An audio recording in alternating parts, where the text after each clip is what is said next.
club in this golf class. Loaded luds couldn't say they lost theirs. The Compton community streets is all sad. Niggas be thinking that heat they all last. Be conscious of all the sand in the hourglass. Be humble when be prepared when the power pass. Old and young niggas, we all class. Technology different, we move the ball fast. Yeah, these chickens is out of season, we haul ass. There's a reason we undefeated, it's all fast. Pull up a seat, pull out a shot glass.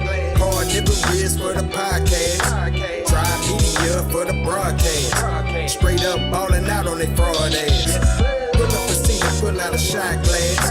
Hard nipple wrist for the podcast. Try media for the broadcast. Straight up ballin' out on they fraud ass.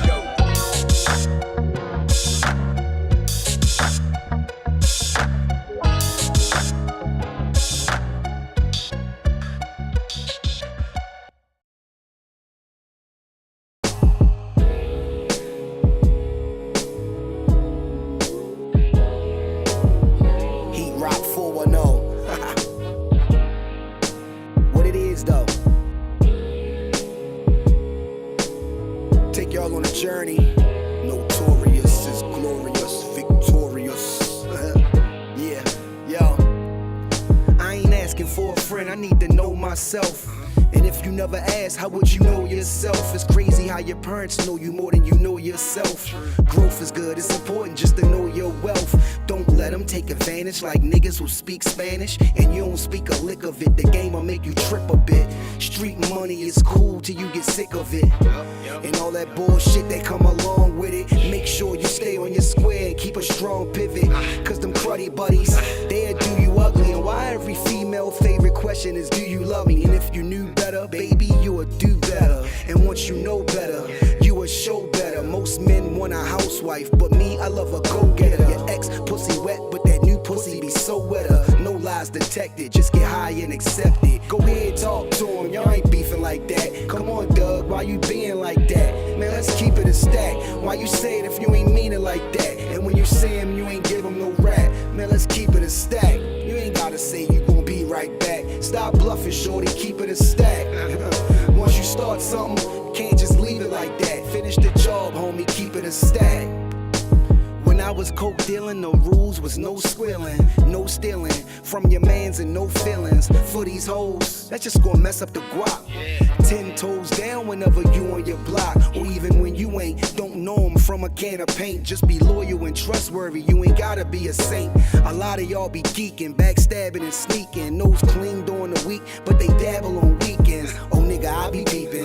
Your niggas might be sleeping, but I was trained to tread water in the deep end. Jellyfish sting, but them sharks will bite your head off. Run up on you while you park, get the dumping, then they slid off. The hood know who did it, now let's see if your homies with it. Or your name die in vain, cause one of your homies did it. Ain't no reason to kill your man over a kilogram. How you thinking y'all fam, then spin you like a ceiling fan. Go ahead, talk to him, y'all ain't beefing like that. Come on, Doug, why you being like that? Let's keep it a stack. Why you say it if you ain't mean it like that? And when you see him, you ain't give him no rap. But let's keep it a stack. You ain't gotta tell me you gon' be right back. Stop bluffing, shorty, keep it a stack. And once you start something, can't just leave it like that. Finish the job, homie, keep it a stack. While I'm still rapping at 40, well, let's chat about it. First of all, my life's amazing. Let's get that about it. Wife is blazing, and her kids get the life savings. Follow the drip, nigga, my ice glazing. Yo, FSO, in the best that flow. Bars, storytelling, visuals, cadence, and concepts. Content, impact, yeah, the boxes is all checked. I just need that one song, yeah, that one song. And I could clutch the earth with just one palm.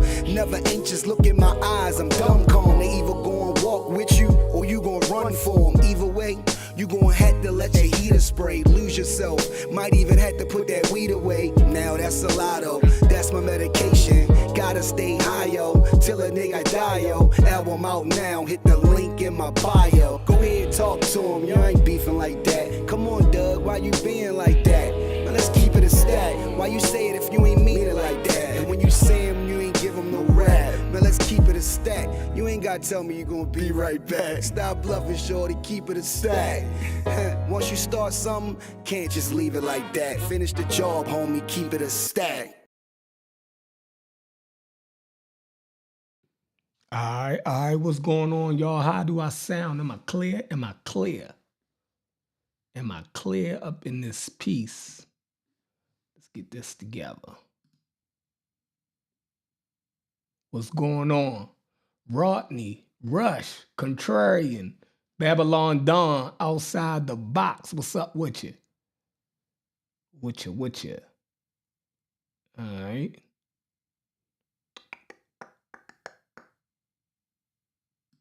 Boom. Bam. So we gonna cook something up today. We gonna get started early. How do I sound? Am I clear?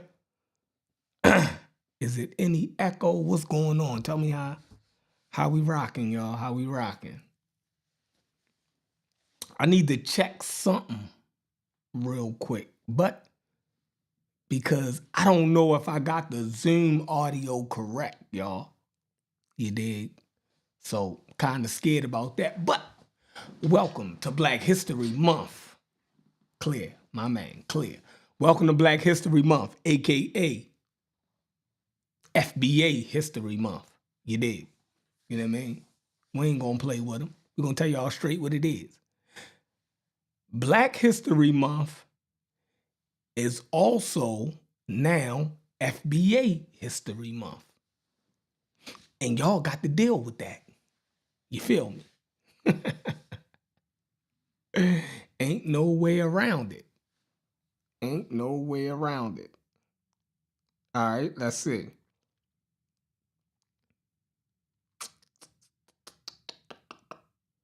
Let's see. Is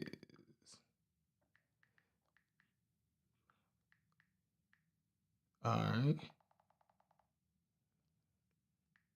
Is Black American and African American synonymous with foundational Black American? Let's see what the chat GPT says.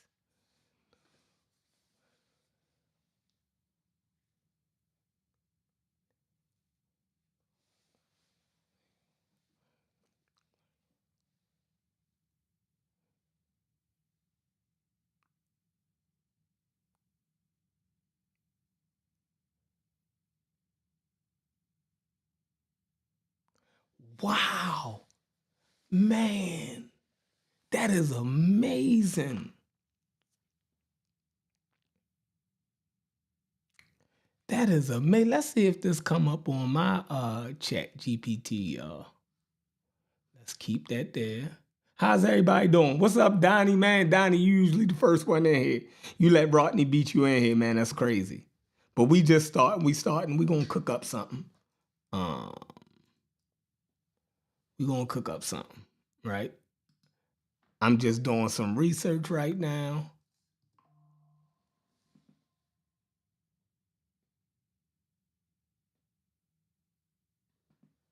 All right. All right, let's see.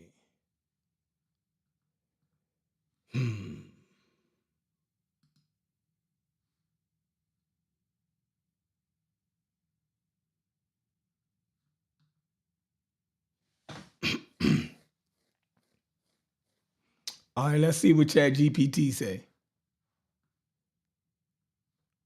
Let's see what ChatGPT says, y'all. Let's do this. Go back to there. Before we get started, let's see what ChatGPT says. Let's publish that. Boom.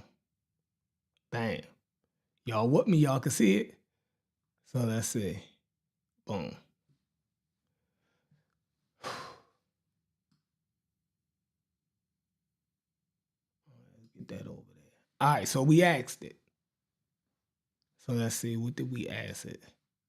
First off, we asked them, you dig? First off, we asked,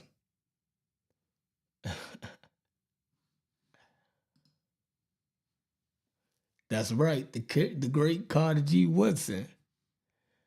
All right, we asked, is Black American and African American synonymous with foundational Black Americans? All right. And it told us straight off the back, no. Black American and African American are often used interchangeably, but they are broader terms than foundational Black American. We've been saying this. ChatGPT says Black American / African American, these terms generally refer to people of African descent born or living in the United States. African American emphasize African ancestry, while Black American is more inclusive, covering those who may not identify with African ancestry directly. Black immigrants from the Caribbean or Africa. Now, it says foundational Black American. This term, popularized by Tariq Nasheed, specifically refers to Black people in the U.S. who are descendants of enslaved Africans brought to America before the emancipation. The FBA identity is used to distinguish them from Black immigrants and emphasizes their unique historical and cultural experience in the U.S.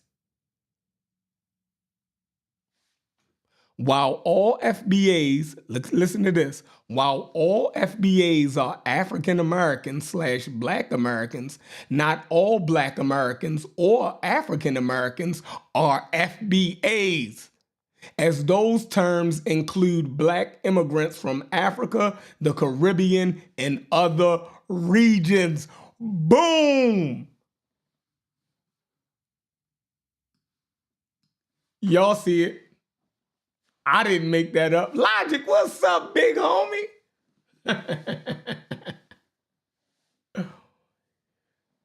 Woo! Listen, these daggers are earth shaking. These are ground shaking, right? These are ground shaking. These are ground shaking. All right?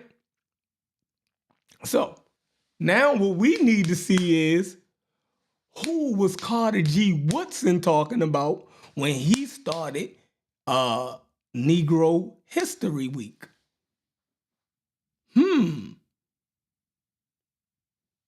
He might have been talking about Black Americans, African Americans, or FBAs. We gonna find out today. Hey, Logic, I'm gonna shoot you the link in the to your phone. I'm gonna shoot you the link to your phone, and I need somebody to come up real quick also, because I want to make sure my Zoom is not. Last time I was down here in the studio, my Zoom was echoing. Right? That's why I ain't been back down here in a while. But that laptop been giving me problems. It's been clipping me off. I don't know what's going on with that. So I came back down into the studio so we didn't have those problems today until I figure out what's going on. But I need to figure out whether my Zoom is working right without echoing back over here to what you call this place? To the YouTube. You dig?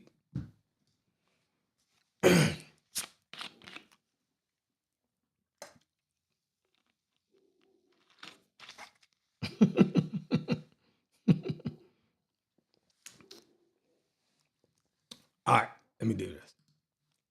So we just try and spice it up, y'all.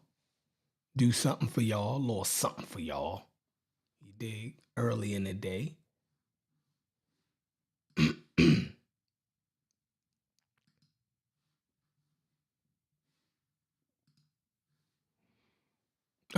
Let's see where my man Logic at. Where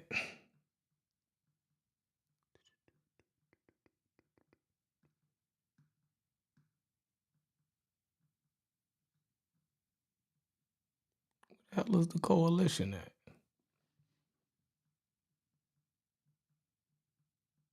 It's crazy. Last time. The Bite of Benin. Hold on, y'all.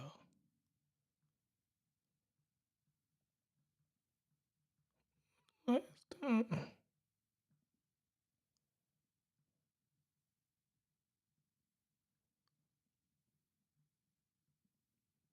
Man, that's crazy.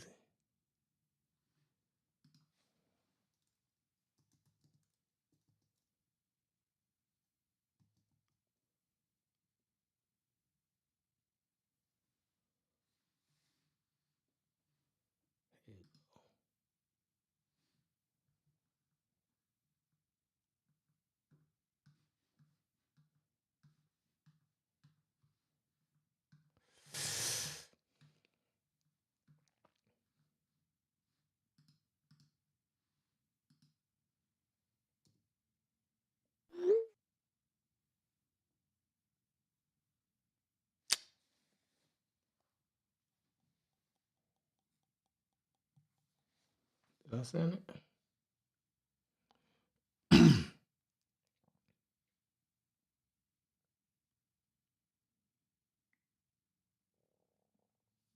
Give me a second, y'all. I'm trying to send Logic this link.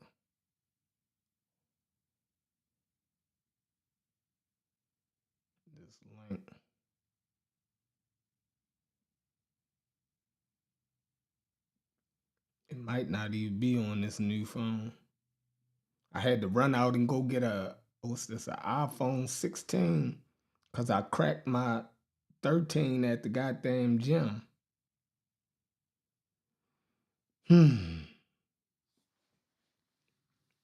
So, let me see. How do you do this? I'm trying to figure out how to work the Discord. Search.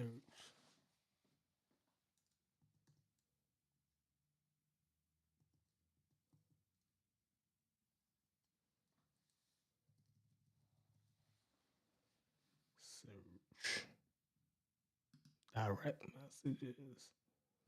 Let me see where my man Logic at. Oh, here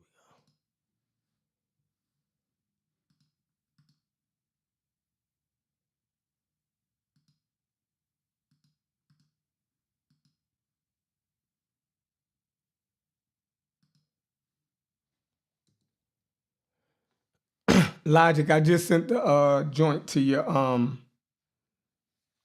your Discord messenger.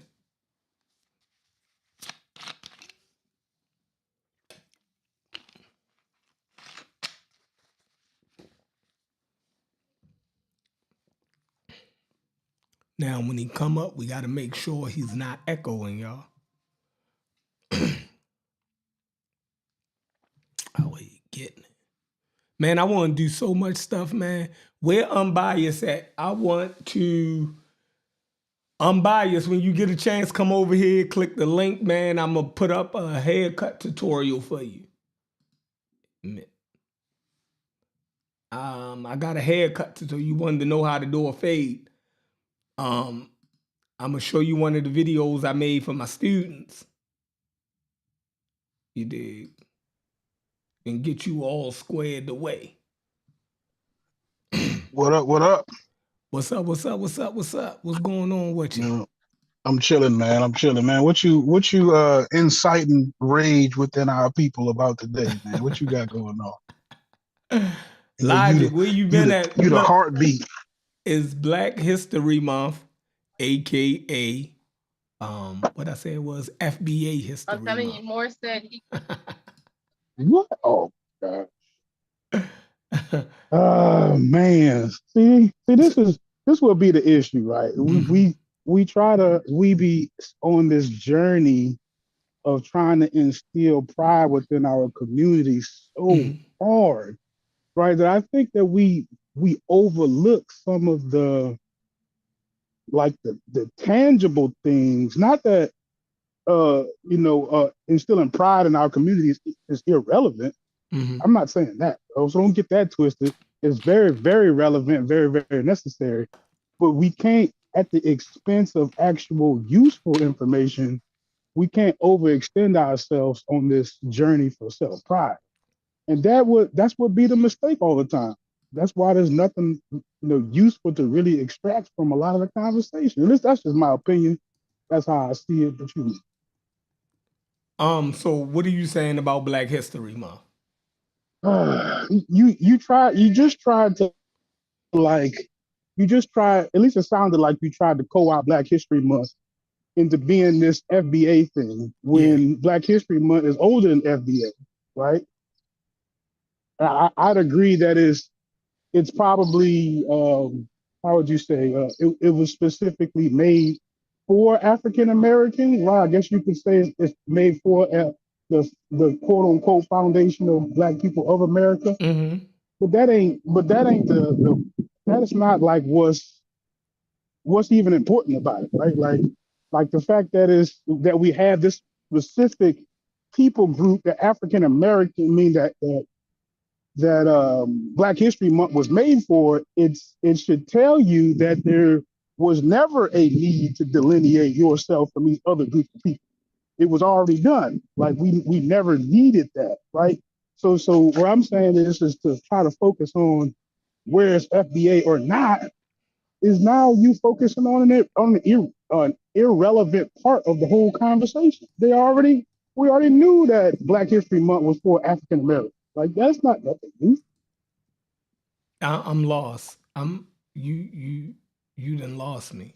But So hold what's the on. relevance I'm of you trying. mentioning All FBA? right, make it plain. Say what you saying plain. Let me ask you the question. What's the Um, relevance of mentioning FBA when talking about Black History Month? What's the relevance? Yeah, The what's the need to do that? Because I'm showing that FBA is synonymous with African American or Black American. The distinguisher that makes Black Americans say that they're Black Americans or African Americans. Um, I'm saying FBA does the same thing. So Okay, it would be interchangeable. Like it was a word we used to call ourselves Negroes. It started off as Negro history. You dig what I'm saying? okay, But the term got outdated.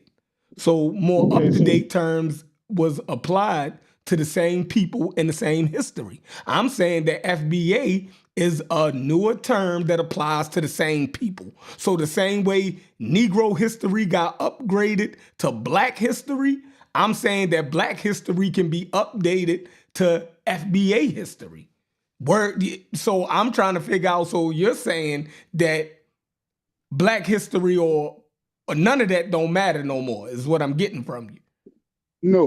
Okay. What I'm saying is that they already made the distinction of who the celebration of Black History Month is for, Yes, they right? did. So you never needed, unless you was somehow confused about who the actual Black people were. You never needed this new term to describe the specific people that they're talking about. Like if I asked you who are they talking about when they Mhm. say Black History Month, you're not gonna say people in the Adam and Eve Islands, are you? You're not gonna say other dark skinned people around the world, are you? Like they talking about African Americans, Yeah, but so did you have Black History Month growing up in school? of course. Okay. Now, I had Black History Month. Black history over time grew, right? It grew to, us just talking about the same 20 people, right?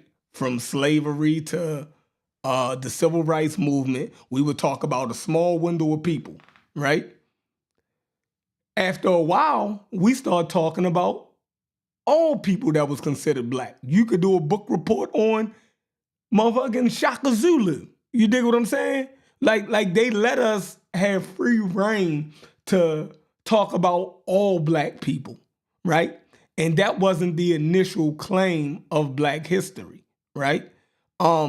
So Black History Month was specifically talking about African Americans or Black Americans or FBA, right? But like the thing that I got on the screen says that Black American / African American are those terms can be used for the broader Black or African diaspora, right? Or the broader Black or African people that live in America. You get that, right? Logic. Logic gone, y'all. Hold on. Oh, he muted out.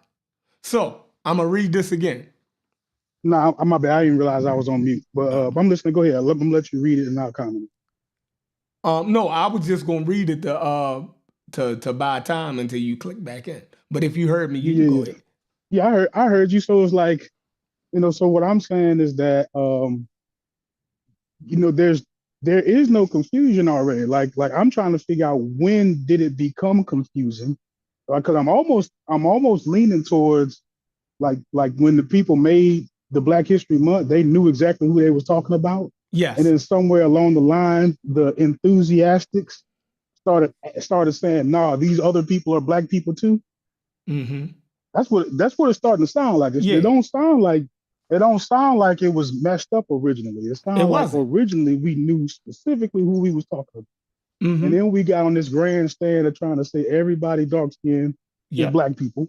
Mm-hmm. So now you got to unwind all of that other stuff. You got it. Well, who was the one who said all them other people is Black people? Did we confuse ourselves, Chef? Is that what's happening? No, they are Black people. They are African people. We can't deny that they are Black and African. Like that's like a European. That's like an English person, an English white man telling the American white man that I'm the only white man, or I'm the only Euro descendant person.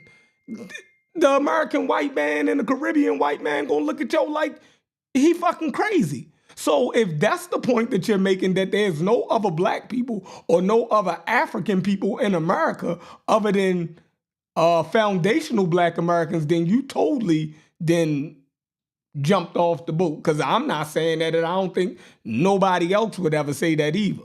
So I think you got that confused. If you still there.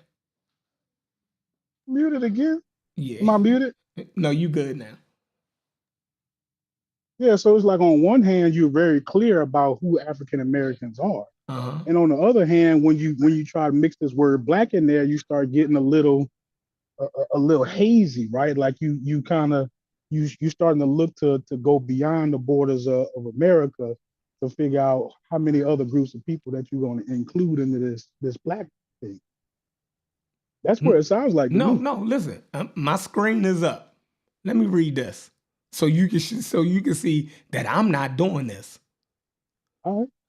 Black American / African American. These terms generally refer to people of African descent born or living in the United States. African American emphasizes African ancestry, while Black American is more inclusive, covering those who may not identify with African ancestry directly. Black immigrants from the Caribbean or Africa. You see that? I see that. See, it's while so all it's FBAs, the term Black is problematic. That's what we're back to again. No, is only problematic if you start trying to exclude people who phenotypically or ancestrally could be considered African or Black, but are not American. You dig what I'm saying? Like if a person like say Haskell and them, they come from Jamaica, they still consider themselves Black. You can't take the term Black away from them and make it an exclusive term for Black Americans. No, all of those people can call themselves Black. And then when you go to Africa, all people of Africa can call themselves African. And some people in Africa can even call themselves black. You see how those terms are broad. It is not exclusive to just foundational black Americans. The term Okay, black I or understand. African. You can't I do understand that. what you're saying. Yeah, okay. All right, so go ahead. Yeah, okay, that's fair. Okay, so it's not so you reading from what the screen says, and what you getting out of it is that you are within the definition of including these other people groups who aren't African American, right? Yeah. I get what you're saying. Mm-hmm. Okay. You know what? I can't sit up here and say I don't have a problem with that, even though that's what it says, because my premise is always to attempt to move these conversations into the lens of power, right? Like, and I'm derailing you at this point, so you can go ahead and stop me if you got some other stuff. No, But like, go ahead. if we're talking about what it establishes for both people groups, right? For our people group, African Americans, for the other people group of the darker skinned people who are from wherever they're at on the planet. Mm-hmm. I don't see a benefit of us including them in our people group. I could see a I agree. benefit for them including us in their people group, but not the other way around. So, and especially in terms of power, and then to be even more specific, political power, be even more specific, economic power. So So to hold on, let me me, stop you. Everything that you saying right now, that's what FBA people are saying. See, you see that? Everything that you're saying, FBA is saying all of these other people, right? They might look like us. They might share some ancestry with us, right? They may share some history with us, right? But they are a completely different ethnic group.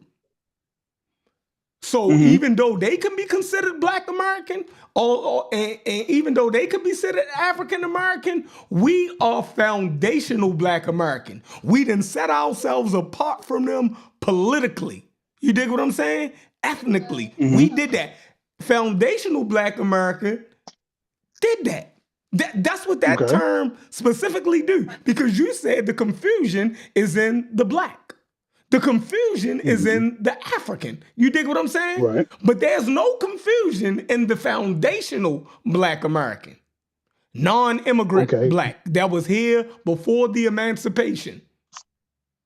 There you go. Go ahead, speak on Let's stay right there for a it. second. Let me tell him I'll call him back. So there is that it does have something to do with power, right? Which Mm-hmm. is why I push back on it. They feel as if they're one of their mechanisms for them obtaining this political power, especially when in the arena of the the reparations conversation, Mm-hmm. is them delineating themselves from other groups of dark skinned people, right? Mm-hmm. But what I started the conversation as is that delineation was already made for them. We already knew that Black History Month was for African Americans. It wasn't, and we don't have to even make it Okay. more complicated than that, right? So we're Mm-hmm. talking about they established that years and years and years ago, as far as you know what I'm saying. At least we understand who they're talking about when we celebrate, Black History Month, right? There's nothing confusing about that. So, with that being said, there's already a line drawn between these people groups. What does a new term provide African American I other than could a tell you. talking? I could tell It, you. it, it certainly does not. It certainly does not add to our prowess as competitors in capitalism. It does not. Okay. So you've been around watching the um the conscious community, right? In the conscious Unfortunately, community, right, they teach Black history, right? Some forms of Black history. Now, is that history exclusive to foundational Black American history? No. We talk about no. the Moors. We talk about the Egyptians. We talk about everybody, right? So that's Black history also, isn't it? But it's not It is. exclusive to FBA history. You see, at every turn that you could bring up, I'm telling you that the FBA term is more specific to your ethnic group, where we can't where you can't get it mixed up, or you dig what I'm saying? So No, I get what you're saying. So go ahead and finish your statement. no, Finish your no. statement. So what I want to know is right now we can get into the power of it and what does it do overall. That listen, that's your thing. You dig what I'm saying? I'm That's definitely saying my thing. could you agree, right? Could you agree that if you took the term FBA for what it's saying right here, could you consider yourself FBA? No, Huh? no, I'm not doing it. I'm already an African American. I don't need a new term So you to just describe said me how being an these African other American. you just said how those other terms can include other people. It could get you Mhm. twisted in the weeds.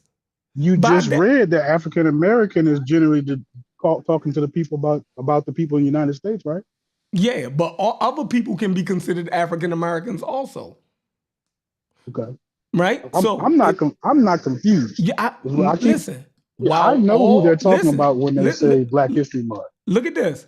While all FBAs are African Americans / Black Americans, not all Black Americans or African Americans are FBAs, as those terms include Black immigrants from Africa, the Caribbean, and other regions. It's right there on the.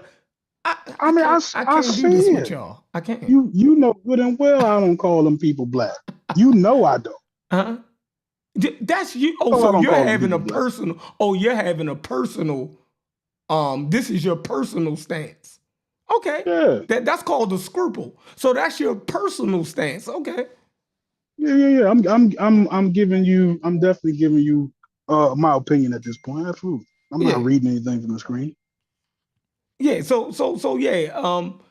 You you would know that, right? But the point is that FBA, you're saying you're not going to call yourself or even consider yourself FBA for what reason again? Because now for me that means I also have to unwind all of the other things that I don't like about FBA to me. Right? It like when Mm-hmm. my analogy would be if there are some things I agree about Pan Africanism, Mm-hmm. I'm not going to claim a Pan Africanist because now I have the duty to unwind all the other things I don't like about being a Pan Africanist just to be a Pan African. I could just be whatever I am, hold the values that I have, and don't put a label on myself, right? Mm-hmm. In this particular case, this new label of FBA when there's already this old label that fits the African American. I'm already an African American. I don't see what I'm gaining by now going to FBA. It just seems like it's I mean it's nonsense to me. It's a little silly. Mm-hmm. I ain't gonna lie, but that's where I see it. You know what I'm saying? Mm-hmm.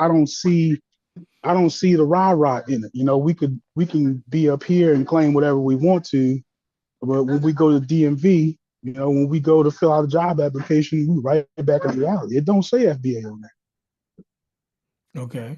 So I like that. I like that. Let me see. So you're saying by claiming FBA, you will have to unravel. Um, how do you say that again? there. Yeah, you'd have to unwind all the other stuff, right? Like how we were saying about the Dr. Ben book. Even Mm-hmm. if Dr. Ben got some stuff right, I now have to unwind all of this other stuff that he got wrong when I could just find a more updated source with less things wrong in it, right?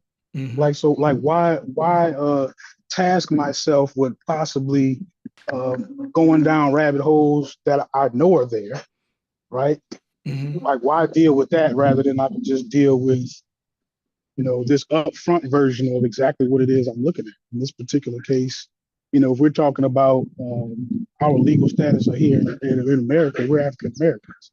We can claim this thing behind closed doors, but to what to what like what is that now done for us? What is 10 years of being FBA? What does that do? Does that now does that now make us like a single thought group, right? Like, are we now under one particular mindset ideology? Like, no, it just don't work like that. Okay. Even if we So all called ourselves the one thing, it still don't do it. no, it don't. I totally agree with you there. Like we're just it's just is for shits and giggles. Any name is just for shits and giggles until everybody get behind it Well, up. I gotta stop you there, and I didn't want to, but it's actually not for shits and giggles, Joe. Yo, These hold on. people talk reparations is not a shits and giggles conversation, bro. No, It's so not. no, listen. So you made the claim, I don't want to get derailed, right? That you would have to go through all hoops and any name that you agree to, somebody can throw a shitstorm at it and make you have to clarify it, right? That's like if somebody say Black American, you already said you got issues with that because it includes too many people who could be called Black, right? And we put that monocle on other people. But the one that you said you're comfortable with right now is African American, right? You feel as though African American answers all the questions that you need answered about yourself as an American, right? Hmm. Okay, so in that, people can claim, are you have you ever been to Africa? What African country do you come from? I don't know. You don't know. I don't know. Was you born in Africa? I was not. Was any of your parents born in Africa? Nope. So somebody could ask, well, what would make you say you're African American? Now you got to That explain that. Go ahead. that question is, and you, my bro, that's one of the silliest questions you've ever asked me, right? Like, that would be like, so let's say if we're talking black man to black man. So now we're trying to have a serious conversation, and we're going to just leave out how we got to America. No, We're you not go ahead going. and explain it. I'm Yeah, I asking you mean, as an outsider. How are you? yeah. If I asked you 3 questions and you said all of those things would usually make somebody consider you that thing that you're claiming in your nomenclature. So when I asked you those things, you said it was a no to all of them. So then I asked you, well, then what makes you an African American? Go ahead. Yeah, I mean, I share genetics with people from West Africa. That's what makes me an African American. Mm. And that's fine with That's you right there. I mean, that's that question answered. Right. For you, No, for that me. would be suffice, right? Now Hmm. we can go to other people of your ethnic group and they will say that don't suffice it for them. Do you know how many Okay. black people, so-called black people, claim that they wasn't African when we started to make that term the broad term for all of us? It's still some older black people to this day who say, I ain't no damn African American, nothing. I'm Black Hmm. American because they got issues with the African part because they never been to Africa. They don't know nothing about Africa. Ain't no. So that African part, like, how do you put the African on me when I know nothing of Africa? Don't have no. So, but for you, you're saying for me and where I'm at, you're saying that's cool. You see how it's so subjective, right? You see how the name is so subjective, but then when y'all have problems with other people using subjectiveness, then it becomes a problem. Then it becomes a disagreement because I wouldn't have no problem, Logic, with you calling yourself African American. I get it. I'm African American too. I wouldn't have no problem with you saying you're Black American. I get it. I know the history. I'm Black American too, right? And I don't have no problem with people saying that they FBA. I get it. I'm foundational Black American too. I'm a descendant of the slaves who was here, or the Black people and the slaves that was here before the emancipation. I'm not an immigrant. You see, I can talk and chew gum at the same time. I'm not sitting here trying to have an argument with nobody on what they call themselves when I understand that all of those terms can be applied to me. And at times they were applied to me. So go ahead. Mm-hmm. Okay, so trying to deal with the historical way these things were used while I'm trying to be as modern about how I'm using it, or Uh-huh. it seems to be like that's difficult, right? I can't defend something that happened before I was around, or like didn't even know it existed. Like that's not my battle that I fight today, right? And I would say, like the amount of, let's see, like to me, it's like everything is benefit and effort. You know what I'm saying? It's like, Mm-hmm. so I'm trying to figure out if I'm already separated myself from these other groups of people. I don't know how many years ago Black History Month got started, but if that happened, all that time ago, then what do I need a new term that does the same thing as the old thing did for? And if I can't come up with a better answer, then it's like community pride. Like it sounds like a crazy answer to me. You know what I'm saying? Because Mm-hmm. again, once we've arrived at what it is you're trying to accomplish, now we can evaluate how well our methods of accomplishing that thing are. So we spend so much time on discussing the method that we don't fast forward to, okay, so now what? I keep asking that question, right? I mean, I'm not doing it on purpose to like end the Mm-hmm. conversation, but like in order for the effort of delineating yourself from these groups of people to be worth it, like what's the advantage, right? We already have a term that delineates us from those people. If I were to ask you, is that person over there an African American? You could easily say yes or no, right? You know who I'm Mm-hmm. talking about when I say African Yeah, American. I So, know. so, Yeah, yeah. So I again, get it. that isn't confusing. There's nothing confused about that. The part where it becomes confusing is that when you talk to FBA people, they absolutely are under the impression that this new delineation somehow gives them some sort of leverage. That this is actually something that they can use in their quote unquote fight against systemic racism and these things. All So right, like so that's where go so ahead. so let me explain it like this.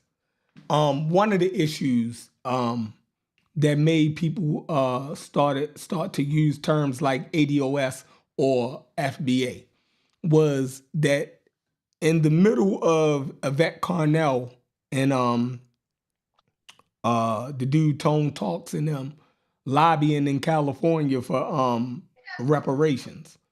Um, there were other people that looked just like them that was uh, being used as the lobby against them, right?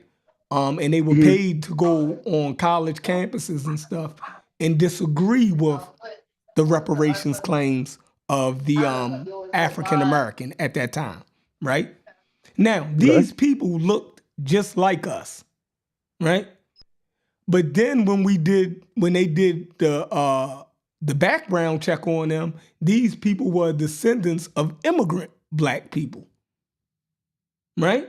So at one time, it looked like they were a group of Black Americans or African Americans, right, who was speaking for the opposite side that was going against reparations, right? But come to find out, they wasn't even so-called African Americans, the term that you claim that already delineates, right? But then they claimed they were African American.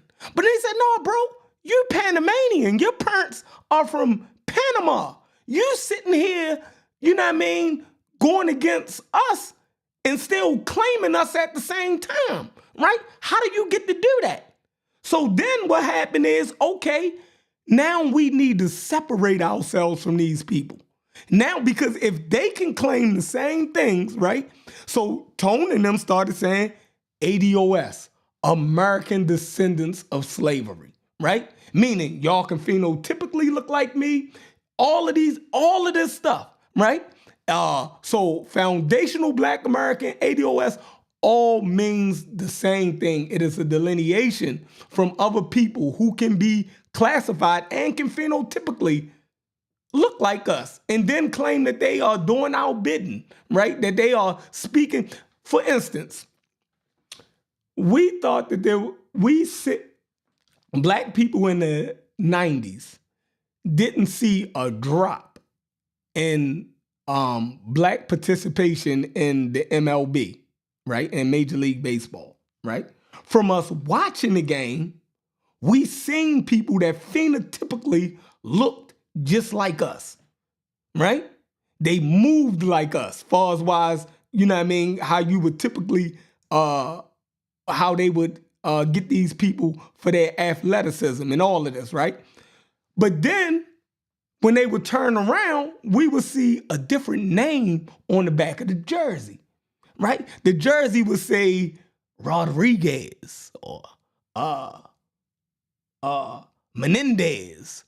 I mean, and all of these Spanish names, right? But when we're looking at these people, we say, well, they still got Black people in the MLB, right? But we wasn't seeing Reynolds and Jackson. You dig what I'm saying? And these names no more, right? We were seeing people who looked just like us, right? But they had different names, right? These people were from Puerto Rico and the Dominican Republic, right? So after a while, we realized, damn, they not even recruiting so-called Black Americans no more for the MLB, right? We're not even in their farm leagues, right? They're not going to our high schools, right? And getting those to put them on college teams, right? They didn't completely forgot about us. They are now going to the Caribbean people that look just like us, that play the sport. You dig what I'm saying? So it diminished. So the ADOS and the FBA is saying the same thing. Don't use other people, which we don't have no problem with them, but don't use them phenotypically to deny to block us, right? The I don't want to say indigenous because we not what word am I looking for, Elijah? We are the foundational Black America. It just fit better. You dig what I'm saying? It just fit better for some reason. I don't know why. You know what I mean? But do you see what I'm saying? You still there? You on me? Yeah. I kind of see what you're saying, and so for this is where I see what you're saying, right? Let's get to the common ground part of it. So I see where, like, let's say we're talking about the baseball circumstance, and let's take the darker skinned Latino people who look Black or look African American, but we know that they're not African Americans because of the name on their jersey. Yes. Well, so I would say that let's look at how we address that particular problem. So now that we have this firm delineation between who's African American and who's quote unquote Black, I'm just using what you're saying and rocking with that. So now that we have that, where do we use that in order to get more African American baseball players? You see my point when I say that? Like, so yeah, definitely. But that wasn't why I was quote making unquote the point. established this thing. We haven't even really begun attempting to solve the problem. We just have a label that we float around loosely with that does nothing. No, I get what you're saying, but that wasn't the reason why I made the point. You feel me? The reason why I made the point was to show you how or to show an example of how other black people, right, or other African people can be confused as us, right, and used as a proxy to say that, you know what I mean? That's just like if they use African American and use Nigerian Americans to say that African Americans are excelling in academia and the sciences, right? I get you. We would say no, you can't use that group, right? That would take the onus off of America, and we are American citizens, for making sure that we got good education in our local school system that will give us the ability to be able to compete in higher education. You dig what I'm saying? So don't Okay. use another community So as a way to, you dig what I'm saying? There are issues that you need to focus on us. Like these issues pertain to our communities, right? That you need to focus on. And by us being tax-paying Americans, we shouldn't get left out when y'all trying to mix people in the same groups as us. You can't do that, yo. But go ahead. okay, so okay, I'm understanding more what you're saying, right? So, and I agree, right, that we need to be our own specific group of people so we can start centralizing some of the benefits from some of these Yes, policies that's what to you the talking people about. that Yep. it needs to go to. Yes, I agree. Now, what I'm saying is that we all fall under, us and the Latinos fall under the label that the American government uses as a minority, Right. right? We're under an umbrella term called a minority. Yes. So when they be releasing policies, they don't release it to a specific people group, but they might release it to minorities. The minorities, just based on how it's categorized in the American government, basically is just everybody who is not a straight white man. Now that's not anything that we came up with. That's just us working with what we have. So Right. with that being said, I'm again hammering home the point that before FBA was created, if someone were to ask who was Black History Month about, nobody would say Pedro Martinez. Like I'm failing to see where people are in by large so confused about the difference between an Afro Latino and an Afro American that we need I a explained different. it. I explained I it. I explained it guess I just don't agree. when the reparations argument took off, right? Back in 2019, there were people going around that looked just like us who were speaking on college campuses against reparations.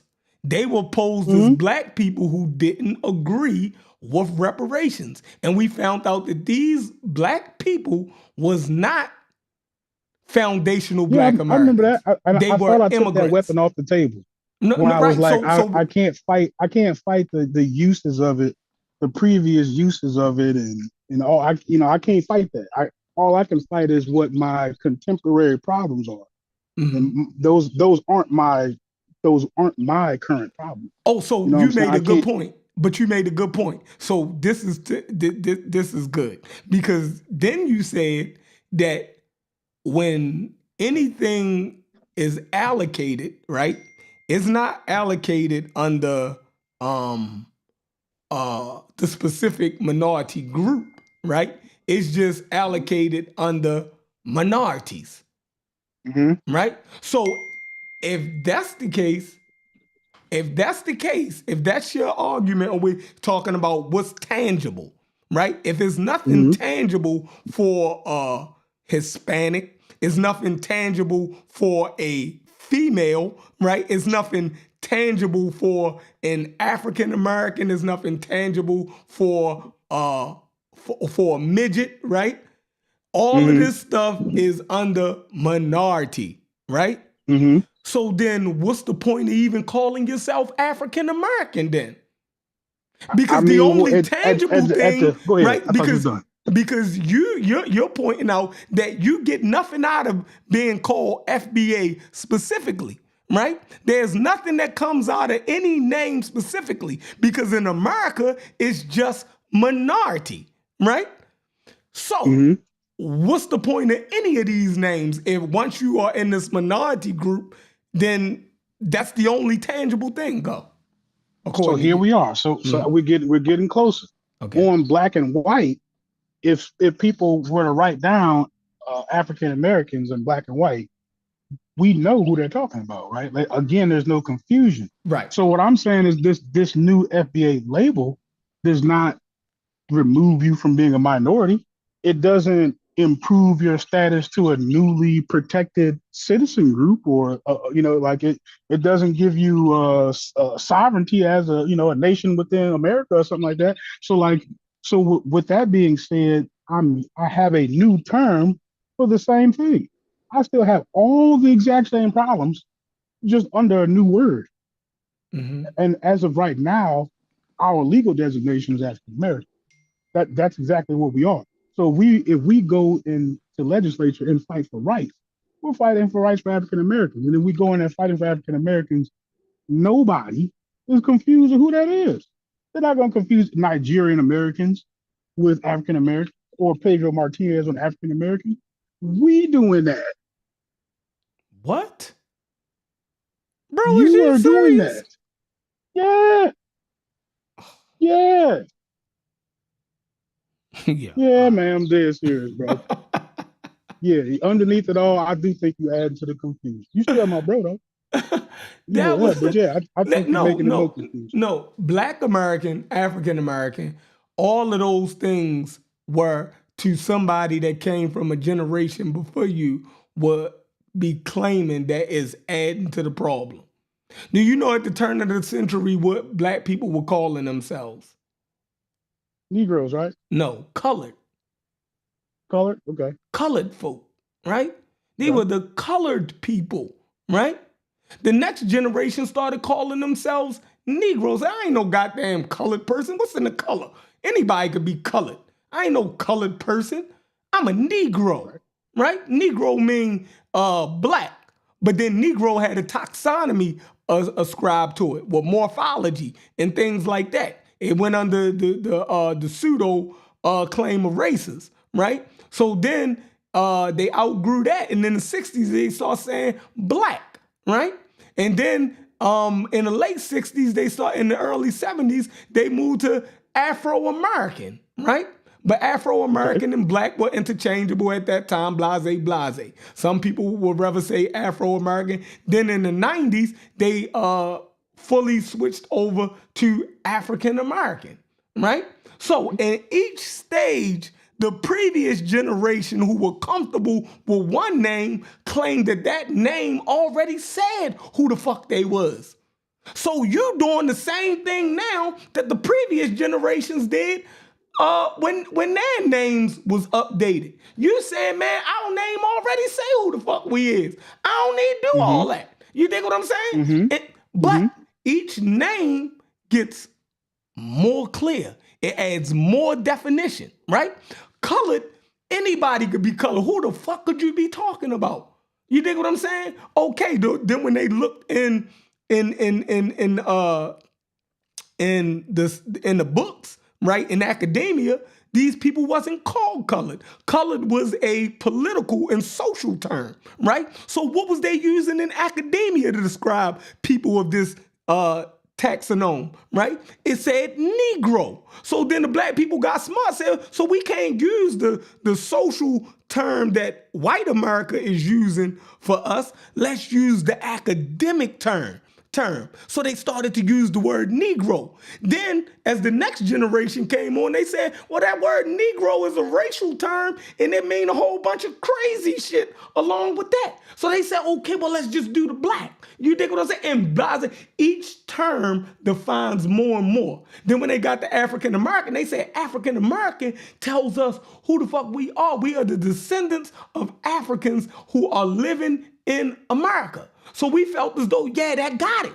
But then when other people can start claiming those same things, right?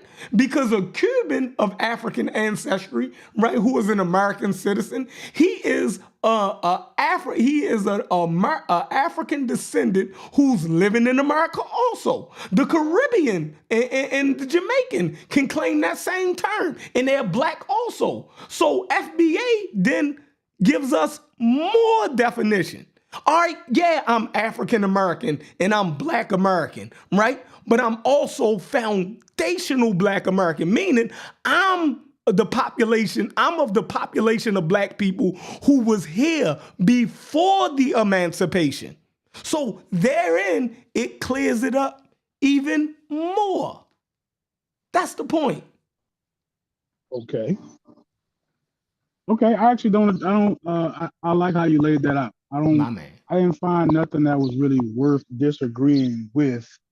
Even if I did, like, I don't think it makes the argument, because it sounds like you agree it doesn't, in the short term, do anything.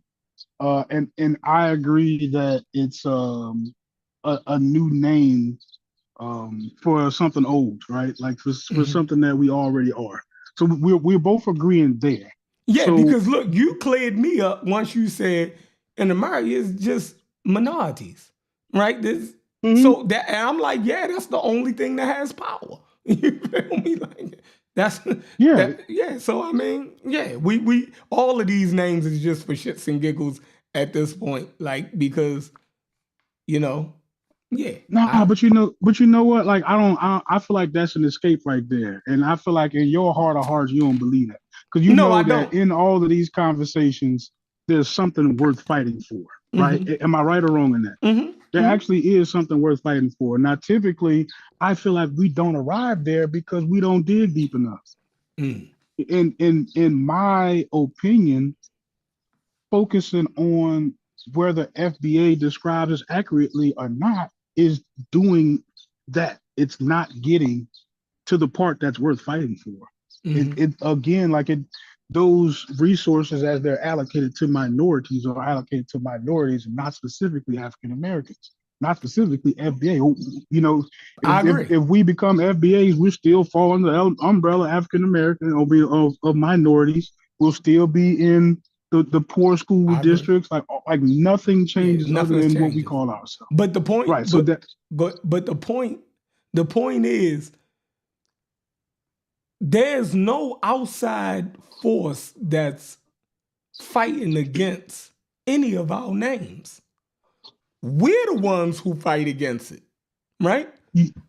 Whatever we decide to call ourselves, white man is going to acquiesce to that, right? He's going to, if you want to go back to be called Negro, if enough of y'all say it, white man going to acquiesce to that, right? The only people that's giving pushback on the FBA is our own people. And the question is, why? Why is this so disagreeable? I will tell you why right now, bro. I'll tell you why. I got it. I've been at it. The reason why is because literally what I just said. Like we don't get to the heart of these matters. Like that's really just the bottom line to it. Like we gonna sit up here and have this long drawn out 2-year discussion about FBAs and their role on the planet Earth and all of that type of shit. Meanwhile, white America is deregulating corporations and removing all these particular government-funded programs and stuff for people like us, low income, and then we finally come to terms. Oh, this is what we're gonna call ourselves, and wake up and the world is like 20 years past, and they now signing new bills to keep their foot on us, and we haven't even made our way into the other things that are holding us back, right? Like we spend, like it's the reality of it is, yo. Tell you that the reality of it is that African Americans who make a fight out of FBA are basically acknowledging that their predicament in America is so overwhelming that they would rather deal with how we name our community rather than deal with the issues the community actually has. That's the real truth. That's the truth, like that you don't want to hear it I that like way. that. No, I like that. So That's the truth. so the question is, who is fighting? That's I, the I that's tell the you who is what group not of black fighting. people are fighting? It's people who is fighting against the name. They're the one, like, if I go into a Nation of Islam mosque, there's no way I'm going to sit there and disagree with them on, or try to argue with them on what they call themselves when I know they are talking about me and we agree that we are the same people. There's no way, that's a crazy argument to put forth to a Nation of Islam person to say, yo, you ain't talking about me, yo, because you call yourself a Asiatic black man. I ain't no Asiatic black man.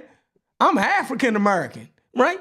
And you start arguing with that, man is gonna look at you like, bro, we the same goddamn thing. I ain't saying nothing different. That's just what you choose. But we're talking about the same people.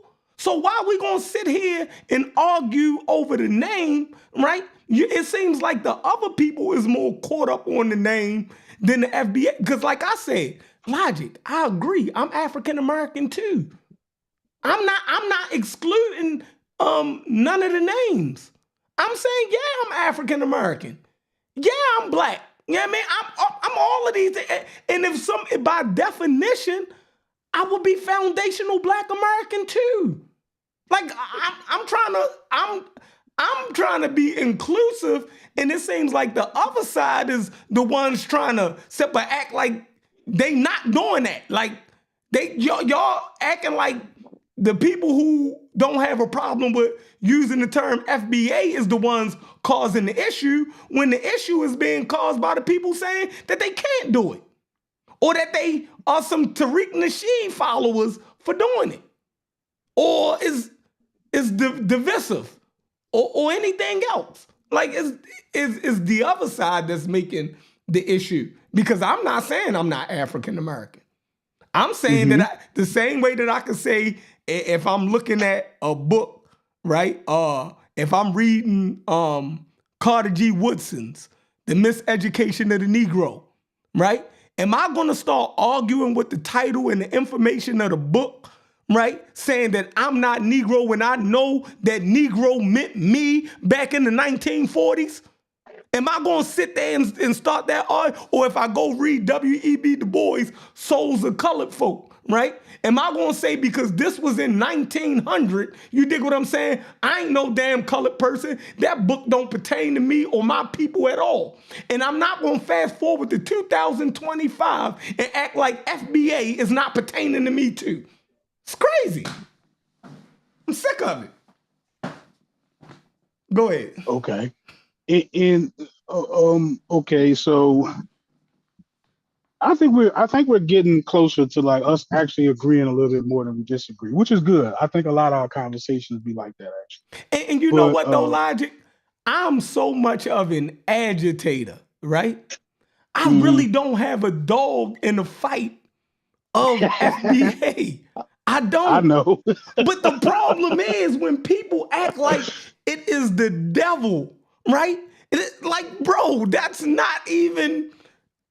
Come Okay. on, Well, like let me that's speak not to the that. devil, bro. Like, come on. Let me speak to that, because when I say I feel like a lot of these talking points really distract us, that's where my passion actually is, right? Mhm. Like deep down inside, I have not given up on the African American community, and I would like to see it have healthy conversations about how we can be progressive and how we can improve the standings of us here in America, so on and so forth.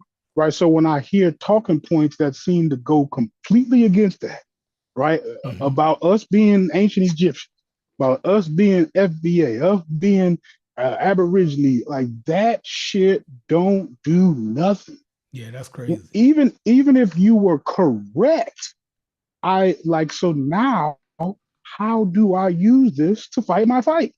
It always boils down to that same that same circle for me. I understand you're an agitator. So for me, my role is to just ask the audience to kind of think critically, right? So now that we've gotten to this part of we know what FBA is, we know what it stands for, we know what their movement's about. Cool. If it were true, how do I use it? And that's a simple question that becomes very, very difficult to answer, because now you gotta answer, okay, what's the fight? You gotta answer, okay, so like why has this fight been going on so long, and all these kind of things. And when you try to simplify that to the answer is, oh, we're not Nigerians, we're not uh, Dominican Republics, like Republicans, like, you know what I'm saying? That's that. The answer can't be that goddamn simple. You know what I'm saying? Like, let's not dumb it down to now our solutions become so oversimplified to where we don't get nowhere. Like, that's running in circles, if not going backwards. Right? It might be even worse than than than standing still, because we're going backwards, right? We're not even updating ourselves to the forefront of where these actual fights are. Like, is there a specific scenario, right, where we can see It sounds how? like you still in the car. Go ahead. No, that was a call to speak. Where we can see how us not having this delineation has led to us not getting reparations. I can't find that particular case. I don't see where, if we went into that case with this body of knowledge of who were the African Americans and who are the immigrants, how that would have turned the tables in this particular situation. So like why overemphasize that as a talking point, right? Let that just be somewhere in the background. And let's, how do we overcome some of these obstacles that we know we have?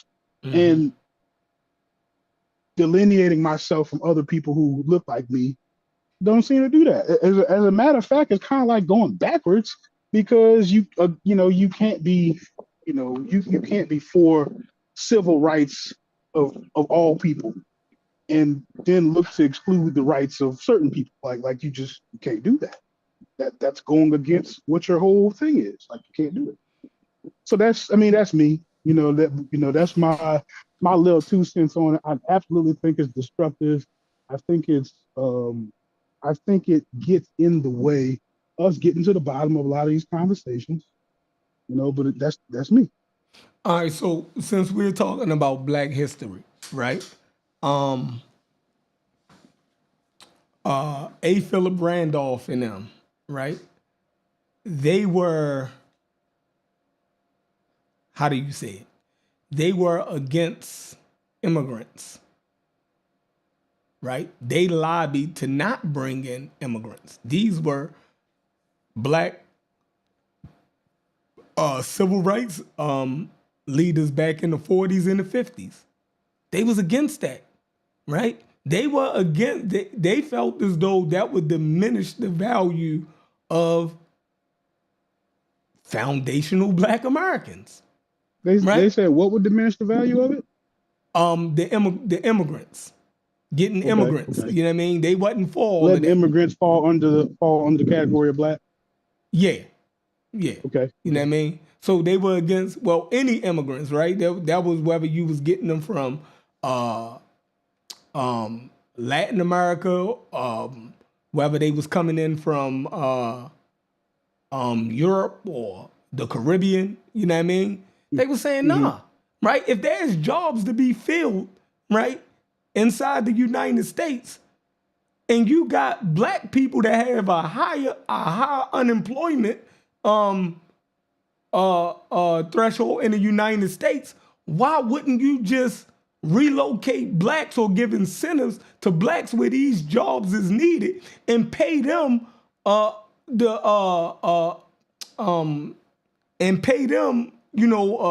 decent rate, yeah, or the, you know what I mean? Like, why would you go get other people or entice other people to come? So they were against that. You dig what I'm saying? So it shows that, like, now we are like in between, right? Like, you haven't seen too many Black people fighting against Trump's immigration thing. Like we kind of was a little bit. We kept our mouths closed, right? Even if you look at black social media, even if you look at black news, right? We basically then kept our mouth out of that. Like I didn't see Roland Martin and them talk about everything. Even Roland Martin and them, they will make jokes about people who voted for Trump, certain Latin people who voted for Trump and now have their family got caught up in, the bullshit, then they will make, they'll give commentary about that, but not really the whole issue over immigration and what Trump is doing. So I don't feel like black people. I I feel like black people are kind of staying out of the immigration thing. Do you see that? Like, is it? What do you see about that? Like, we got something to say about everything else, but when it comes to this immigration thing, we are like, we neither. We're not saying we are for Trump because we so much against Trump, right? But on this issue, we kind of fucking quiet, yo. You feel me? Right, Like right, right. it's kind of spooky, right? So Well, let's move the conversation to that. That's a good one. okay. With that being said, I think that you kind of nailed it not too long ago when you were like, I don't think African Americans really care about immigration. And I think that's kind of true, right? And I think, and maybe this might be a shot in the dark, but I think when it comes to like real deep level economic stuff, I don't think that most of America is very well versed in those kind of things, right? So like, do we know the impact of removing all immigrants has on America? No, I don't think we do. Especially like collectively as Black people, I don't think that's something that we really follow like that, right? But I'm not. I don't think that African Americans are as how would you say, like, they're not as excited about removing all the immigrants or other groups of people. That's not something that we are specifically like trying to address. You know what I'm saying? We got bigger issues.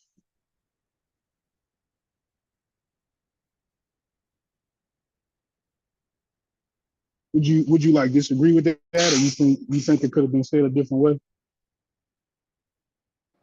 Oh, so for me, it's just kind of crazy um, that we are not like all of this stuff Trump doing. We got something to say. You got a black person saying something, but on this one, how do you feel about immigration and what Trump is doing, as far as wise immigration? Uh, he's being very aggressive because that's his voter base. His voter base is very anti-immigration. His voter base is very shrewd as far as um, I guess maintaining their power structure in America, right? He clearly seems to be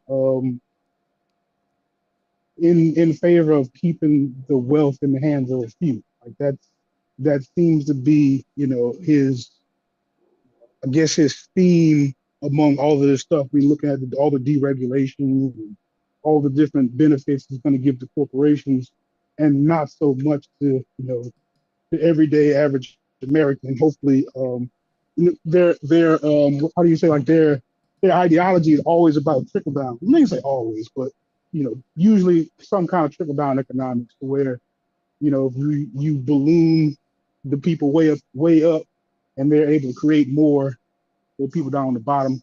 Like that's just what their thing is. So like that doesn't surprise me. But as far as the immigration part goes, his voter base is what uh, causes him to be so aggressive about building a wall, about all the anti-immigration stuff. That's his voter base. I don't think that that's his interest as much as his voter base's interest. He, Okay. he even went as far as his campaign trail to say things like America was like under attack from immigrants. He made it seem as if immigrants were like the cause of like 90% of all the crimes in America. You know what I'm saying? Like Mm-hmm. he basically created this environment where the immigrants were like the bad guys. They were like the Jews and Nazis and shit. You know what I'm saying? Like they were the problem for everything, and all we had to do to solve them is kick them out. Strategy was so. That's how I see that. I don't see that as this is his personal feelings. He's appealing to his voter base. That's how No, I but see it. I asked you, how do you feel about it? Where do you stand on his immigration policies? Because Yeah, black people don't seem to give two shits. And I don't think. Yeah, I kind of am like that too. Like I don't. I think it's unfortunate. If I had to be completely honest, I feel like it kind of worries me a little bit, right? Because I feel like because those same immigrants could potentially fall under the minority class that we fall under, which makes it scary anytime you have it makes it just that much more scary when you have an executive order like let's remove natural birthright. You know what I'm saying? Like so you know what I'm saying? That makes it it makes it hit closer to home than you would want it to, because but do anything that that have anything to do allows with us though? not Can I directly, can I but it say something could. about that? Go My Not ahead. bad. My What, directly, bad. what's up, but it Fetty? absolutely could. What's going on, Pete? What's up, Eddie? What's going on?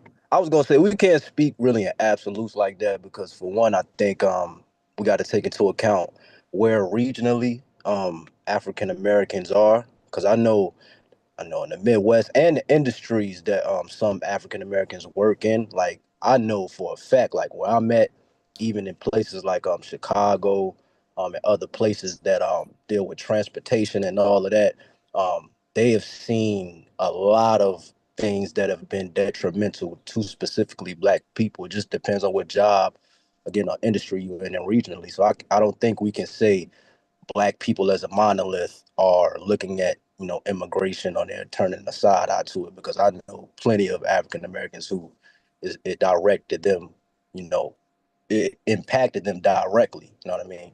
For example, like companies really just trying to get they trying to find a way to get over, right? So if you think companies don't understand that they could possibly use illegal immigrants to possibly get work done at a cheaper price, and as a result company policies change, and we know as African Americans we not going to do certain jobs that's they ain't going to pay us, like they know that certain groups that come over here, especially if they trying to find a way, they just gonna do shit that we wouldn't do in certain ways, especially working and the amount of money we gonna make. So yeah, I think it depends. Depends on. No, I was saying we are not voicing. You don't hear us speaking on it. I only heard, like I say, I watch Roland Martin and them all the time. He complains about Trump every day, 24/7. The immigration thing, right? He hasn't. Only time he talks about it is in as it pertains to, aha, look at y'all for voting for Trump. You dig what I'm saying? Yeah, because it's not impacting him directly. I mean, that's what I'm saying. Some African Americans is impacting. So that's why, like, when it comes to politics, you really voting for your personal priorities. So that's why I like the whole black thing and oh, you this because you vote. It's like, bro, everybody is different, bro. So it's like you got to understand that individual first before judging them so harshly because they voted on one side or the other. That's all I'm saying. Certain people weigh their pros and cons.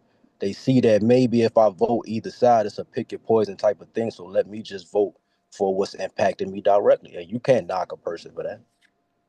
I don't know. Ain't nobody even say that. We was talking No, about. I'm saying that pertains to this whole thing of like, because you know how you do with the whole Trump thing. Let's not act like you don't create Yeah, a whole narrative about any black person that voted for Trump. You put all of them in a whole basket and say y'all niggas is crazy. Let's not act like you don't do that. yeah, but now we're talking about something specific, I'm talking about immigration. I right? said No, you're so you're now you doing want it to go again to an by saying that argument. black people. You look at black people like you gotta again look at what industry they are in. Because again, you can look at videos on the internet of plenty of people from Chicago. They saying niggas in old block, they hood getting taken over by illegal immigrants. They taking over buildings, all type of shit. So again, And it where? depends, bro. in Chicago, in Old Block. Like, you know what Old Block, where all them niggas at and shit, Mm-hmm. they got illegal immigrants taking over hoods out there, and now they got beef with them niggas. To where like you got certain people, illegal immigrants going into apartment buildings and complexes, and they basically New playing Jack wild City and street that games, shit. huh? New Jack City and apartment buildings. Yeah, they just taking shit over and giving niggas ultimatums and all type of shit. So it's like, I mean, it again, it depends, bro. So that's what I'm saying. I don't think, for the most part, black people. Mhm. The fact that we are, well, if y'all want to believe, listen, you people can believe whatever they want to believe. If black people want to act like our silence on this, that people can't hear it, you feel me? Like, then you can find some black people who will, right? I seen a black school teacher who was crying because I think she was like, some of her students didn't come to school. You dig what I'm saying? And then it was another black teacher was like, it was these two little kids who they sent. It was some other people who had to come pick them up after school because their parents got picked up, and the black woman was actually crying over that. You dig what I'm saying? But that's like that's when it's personal. You feel me? Because yeah, if I work with this dude, yeah, I'm gonna have something personal with him. If I teach these students, I'm gonna have something personal. But I'm saying in general, how black people, we're not lobbying against Trump for the immigration shit. I haven't seen that. That's what I'm saying, Fatty. Okay, I got you. I got Yeah, you. that's what I was saying. Like we're not behind that. Like we're basically just on the sideline looking like, like, so what do we really, in general, how do y'all feel we really feel about that? Like, is black people for tighter immigration laws? I think we are. I think black people are conservative on that issue. But people don't want to admit that shit about us, right? They think that we just Yeah. agree with all things, you know what I mean, on the opposite, and we don't. You feel me? We don't.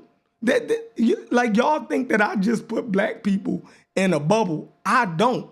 I be talking from my personal vantage point. But I think I got a good bead on black people overall. And for the most part, we ain't as liberal as motherfuckers try to make us label us, you know what I mean, to be. I And think this this, election has definitely though like it is like caused a lot of like the most uproar I've seen in a while as far as like that the division that was created, the preconceived notions of, say, that's what I'm saying, bro. I personally think that a lot of black conservatives are afraid to even voice their opinion on the internet because they're going to be looked at away without, you know what I mean?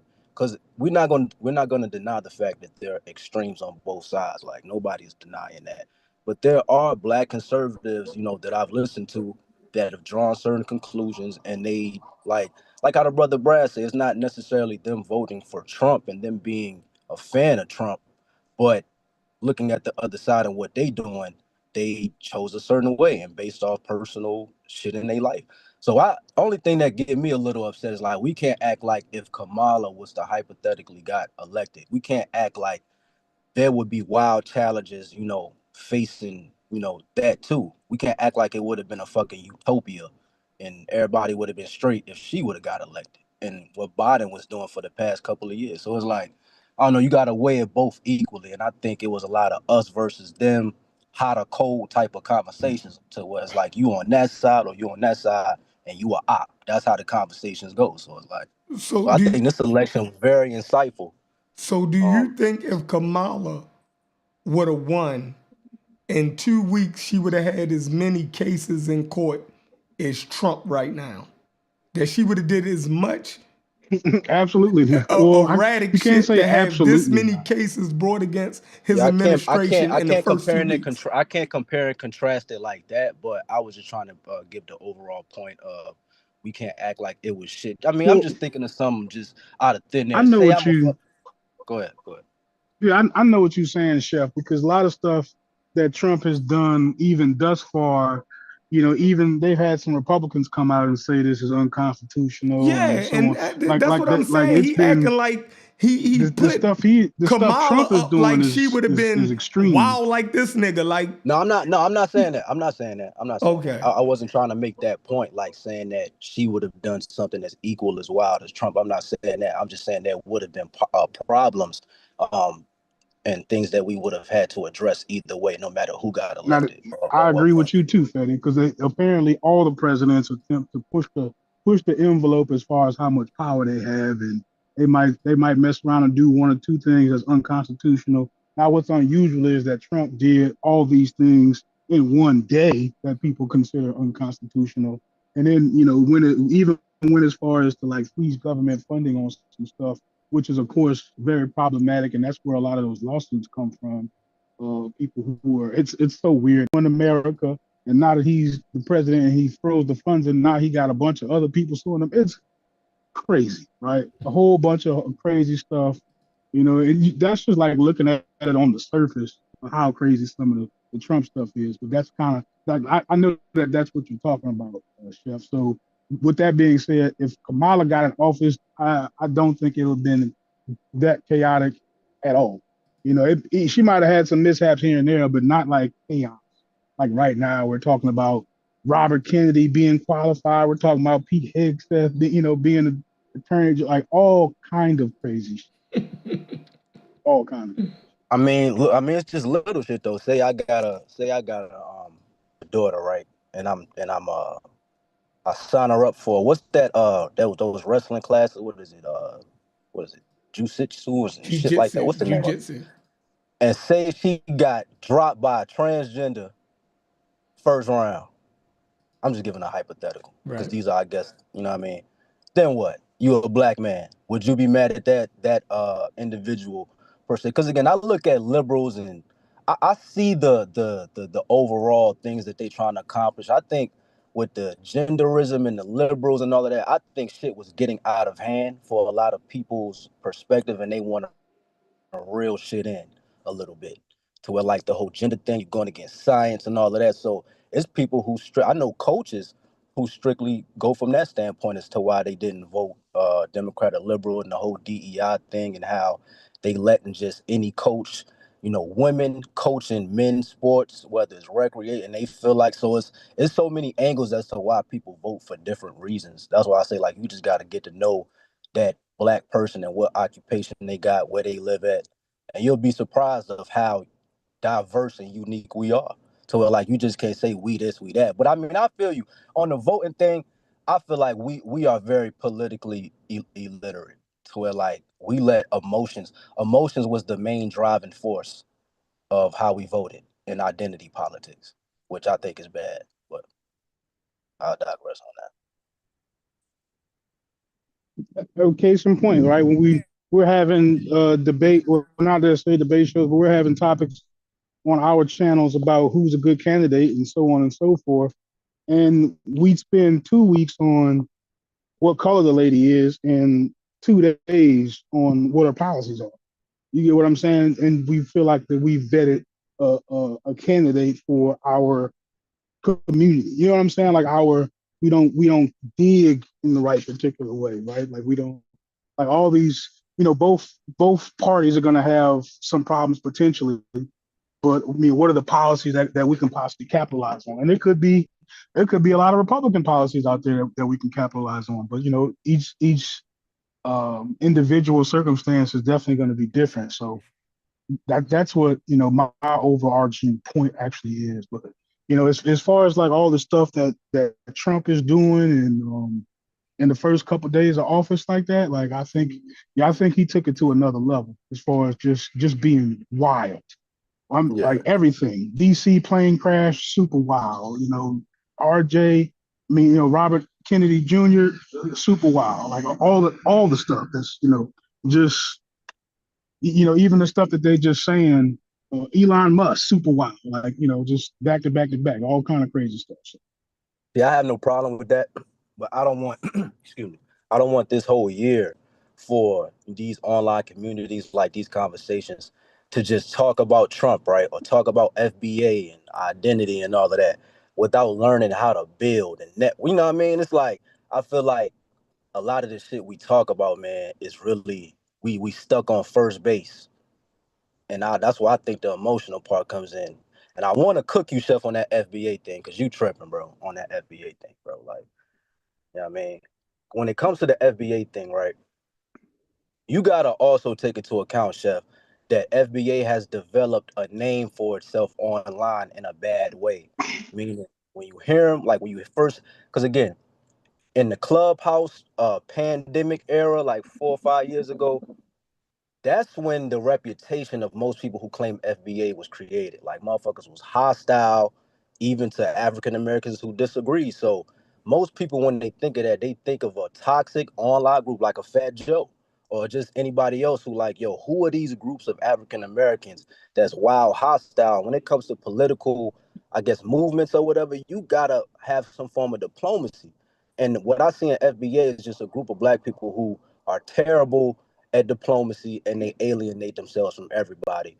And like Logic said, I think that's making niggas go backwards. So that's why a lot of black people don't even want to attach themselves to the name at all. Not only because of that baggage, but who is the figurehead behind it. So the fact that you ain't bring that up at all is crazy.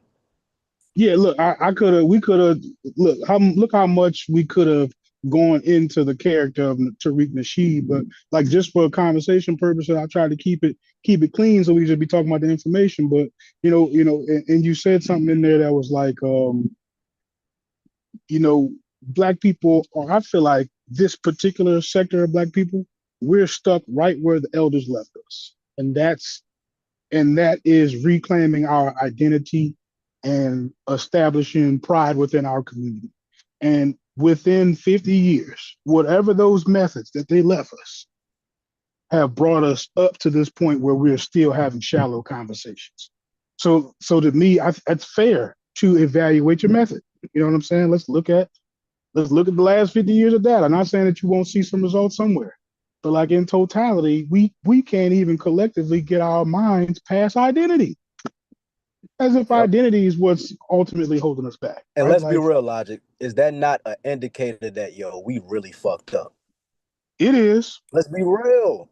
It is. We gotta It be is. real with this shit. It's like, yo, we can't It get is. this simple shit down.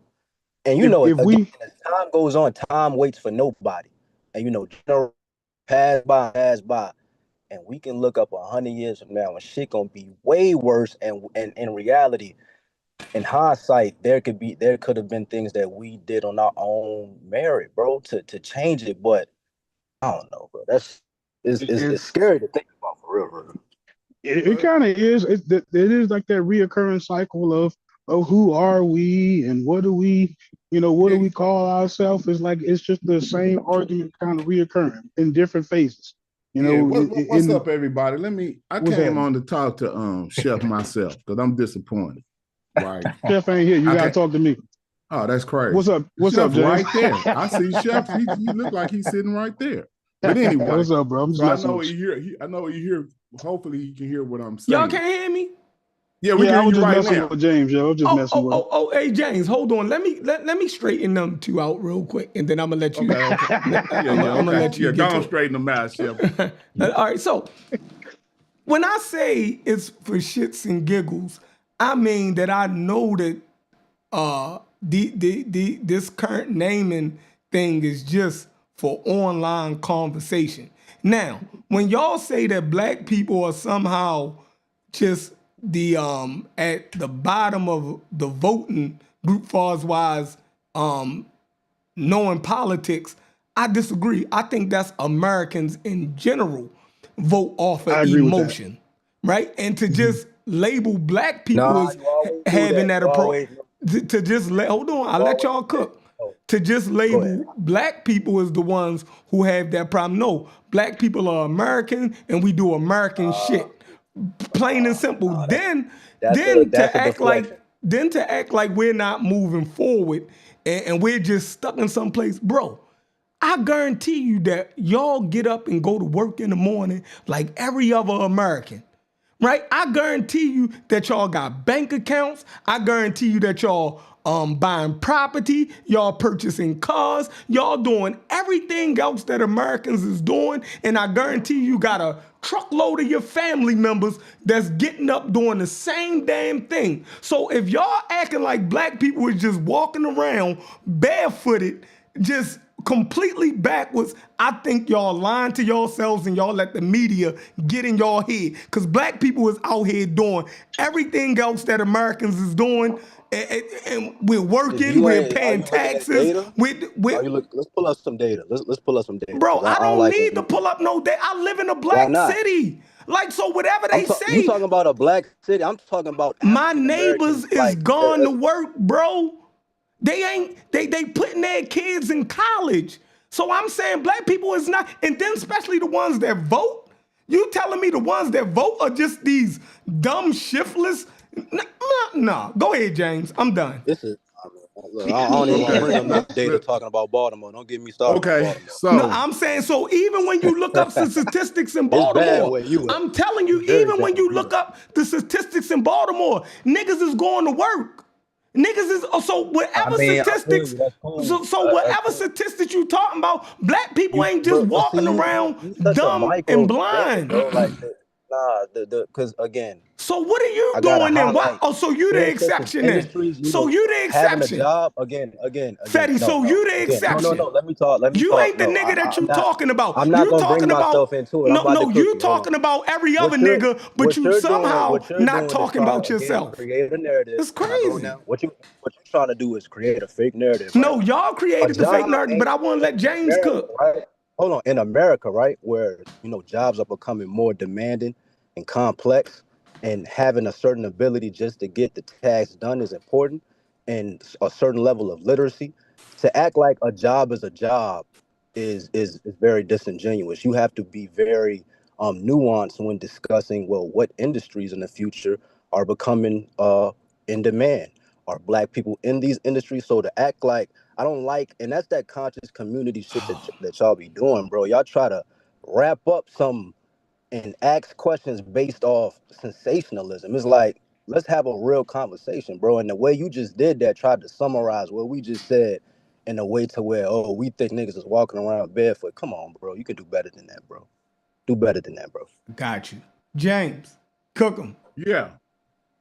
Well, I came on to ask you a couple of questions, Chef. Because he's trying to cook you.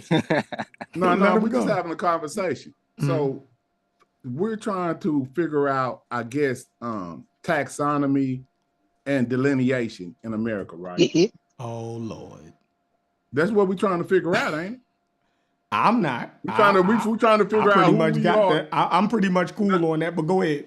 No, because you saying we FBA. So you're not cool on it. All right, go ahead. Tell me how I'm not cool on it. You switched up and you switched up on us in 1 year, and now you FBA. Did I say I wasn't African American? No. Did I say I wasn't African American? James about to remind you. You using terms like FBA, mm-hmm. and you're identifying that that's you as well. Yes. Right. Yes. So you're using two terms now. Yeah. So now you've caused confusion. I got three names. I got three names. I got a first name, I got a middle name, and I got a last name. And I got a nickname, cool. And all of them apply to me, to my individual person. But you're talking about you right You're now. Done. We're talking about and it's the same thing with us. No. We're talking about people. We're talking about a people group. So you just can't break off and start self-identifying on your own as if it doesn't affect everybody else. If you want to call yourself chef and all this type, that's cool. That's you. Right. But when you start to do that to a population, you start to cause confusion. You confused. Well, as you can see, we're having arguments about our identity right now. Y'all the ones who arguing. No, we're not. We're not arguing. We're y'all disagreeing with us. No. When y'all clearly FBA. We're confused about your delineation. Bro, you clearly FBA. No, we're you more FBA than you are African. Your need to delineate in the last year. That's what we're confused about, Chef, because you weren't talking about this last year. I wasn't. I just learned about it. I just learned you about it. You weren't identifying as a so now you to learn some new shit. Yeah, I just learned it. James, man, James funny, bro. I just James is about to. He about, James, you right. You actually right because you about to remind him what I did. What I told him. So now that you got to fall under this label, now you got to unwind all this other shit you don't even fuck with, dog. Just because you rocking the name. But hold on, no. He doesn't understand how to self-delineate or how we self-delineate. It's evident that you are historically unaware of. No, you start talking about Americas. When we say FBA, you start talking about America. Apply to, bro, the A in FBA is talking about the United States of America, not North and South America. Yes, it is. Bro, if I say I'm American, hold on, James. It is, James. If I say I'm American, James, if I say I'm an American, I don't mean that I belong to the North and South America. I'm talking about. But that's the only America it is. See, that's where you don't understand. See what I'm saying? You can't change. That's why you don't understand. It is, James. It is. FBA they don't mess with immigrants before 1965. It's only America. We're not talking about that. We're talking about self-delineation and how do you categorize within a continent. Because that's just like saying that continental Africans are all the same thing. They self-delineate based on country, just like we do in America. So there are Africans in Southern America, just like there's Africans in North America. We all got brought here. We all got the same slave history. So y'all they slaves just like we are. So what you saying, they ain't slaves? They didn't come over here via slavery? So what makes you special, nigga? So America the Beautiful, right? Let's play America the Beautiful. You ain't answering the question. No, Did they come Listen. over here with the same enslavement that we had? What makes our enslavement different? Sure? And no, that's besides the question, bro. Listen, you're trying to say that you some type of slave and they wasn't. No, I'm saying that they wasn't slaves in the United States. Where you got your ass dropped off at, Chef. That's it. They are African Americans. They just African South American. Yeah. Y'all see that logic? See that logic? You are an African North American. You are a North American, but you are African in North America. There are Africans in South America. We delineate it that way.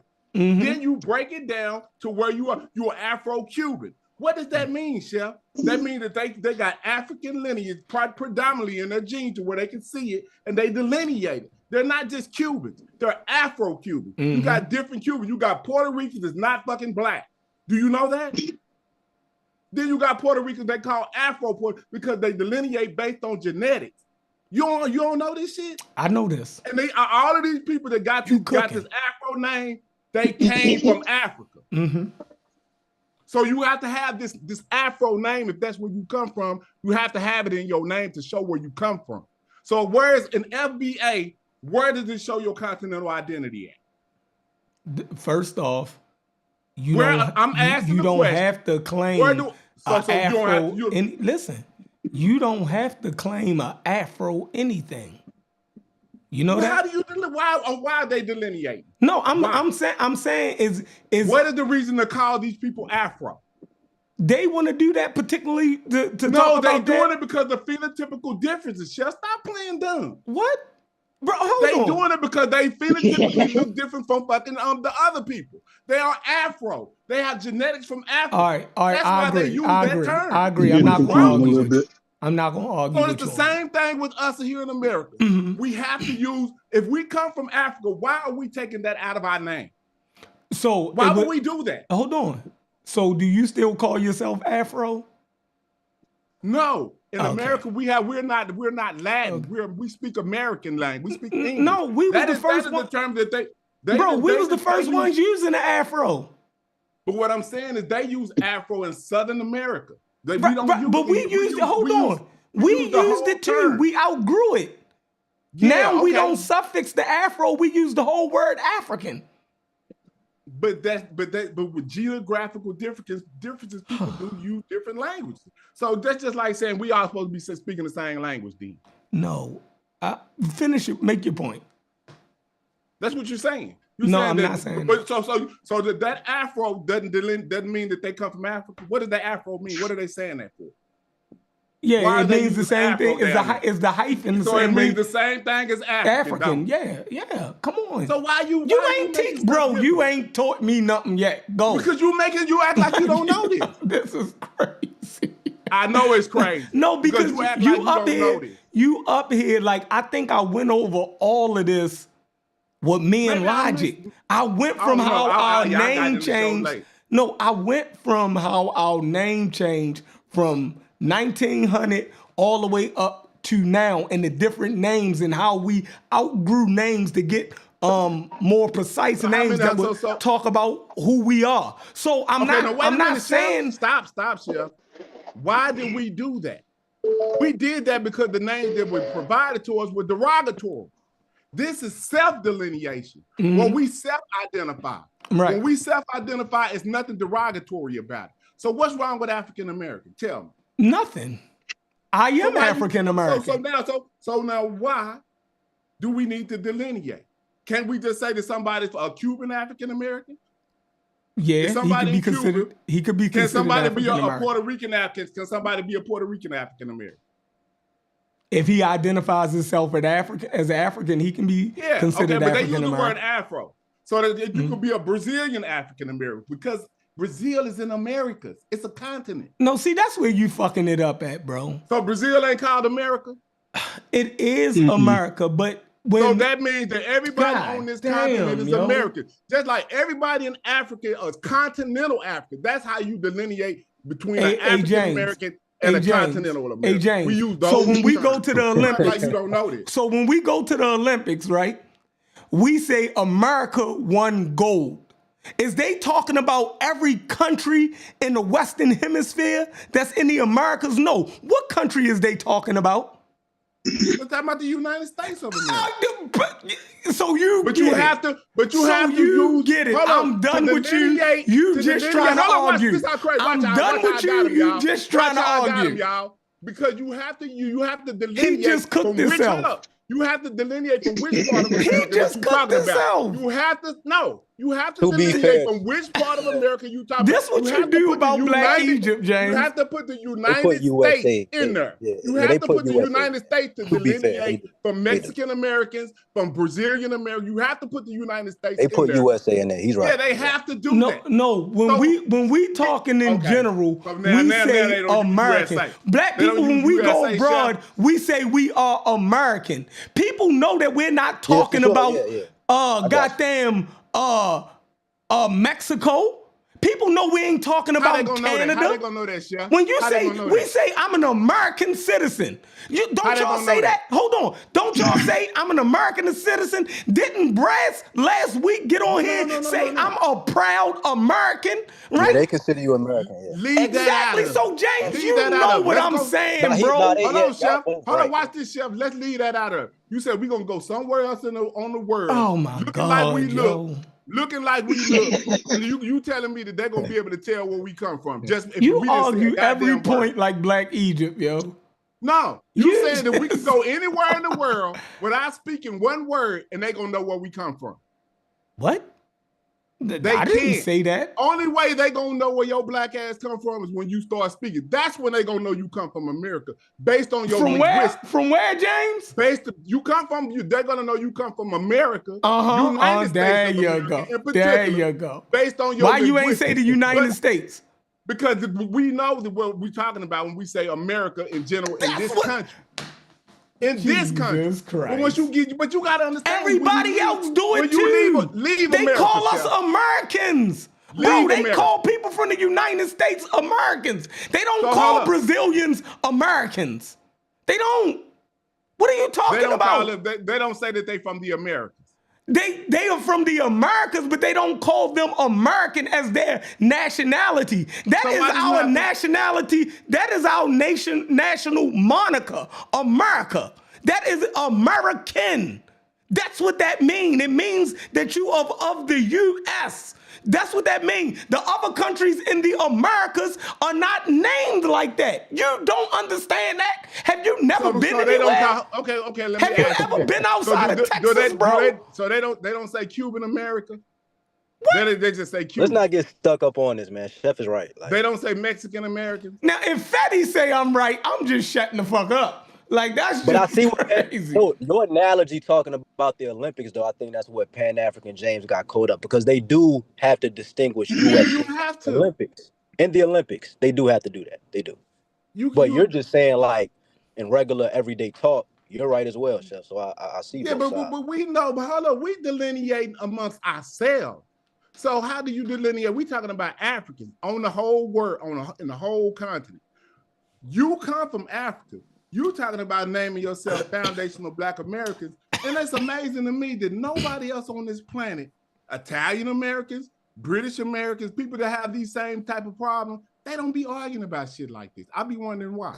So James, you saying that by claiming FBA, that cuts a cord on a group's ancestry, yes, by automatically putting them in a land that's not of their original culture, and everybody else do it, and we trying to say it's cool for us not to do it. It does. We're the only ones that's doing this. I agree with that. We the only. I wonder how is this possible? We the only ones that's doing this. No, we don't.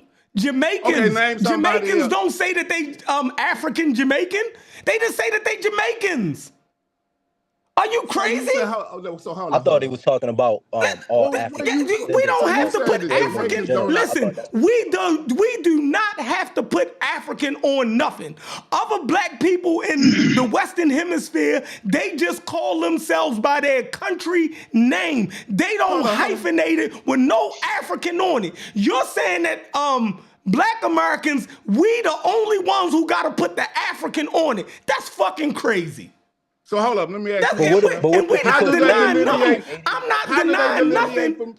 I'm not denying nothing by saying that you don't have to hyphenate it with Africa, and it don't take nothing away from who you are and your history. It doesn't. That's crazy. Let me ask you this. Bring the Jamaican up here. Bring the Jamaican up here and ask do they call themselves African Jamaicans. So if Jamaicans is just Jamaicans, how do they delineate from European Jamaicans? They just Jamaicans. So, but how do they delineate? Nigga, they got eyes. They know what they are. So they just say they just Jamaicans is just Jamaicans and European Jamaicans is Jamaicans. You got to answer this question. Jamaicans is just Jamaicans. That is a good question. You got to answer it. See what I'm saying? That's not a good question. That's not even a good question. That's crazy. No, he's saying how do they delineate themselves? How do they create a sub branch in Jamaica if all of them are Jamaicans? I mean, that's a good question. They not listen. Asian person that's in Jamaica, he knows his ancestry.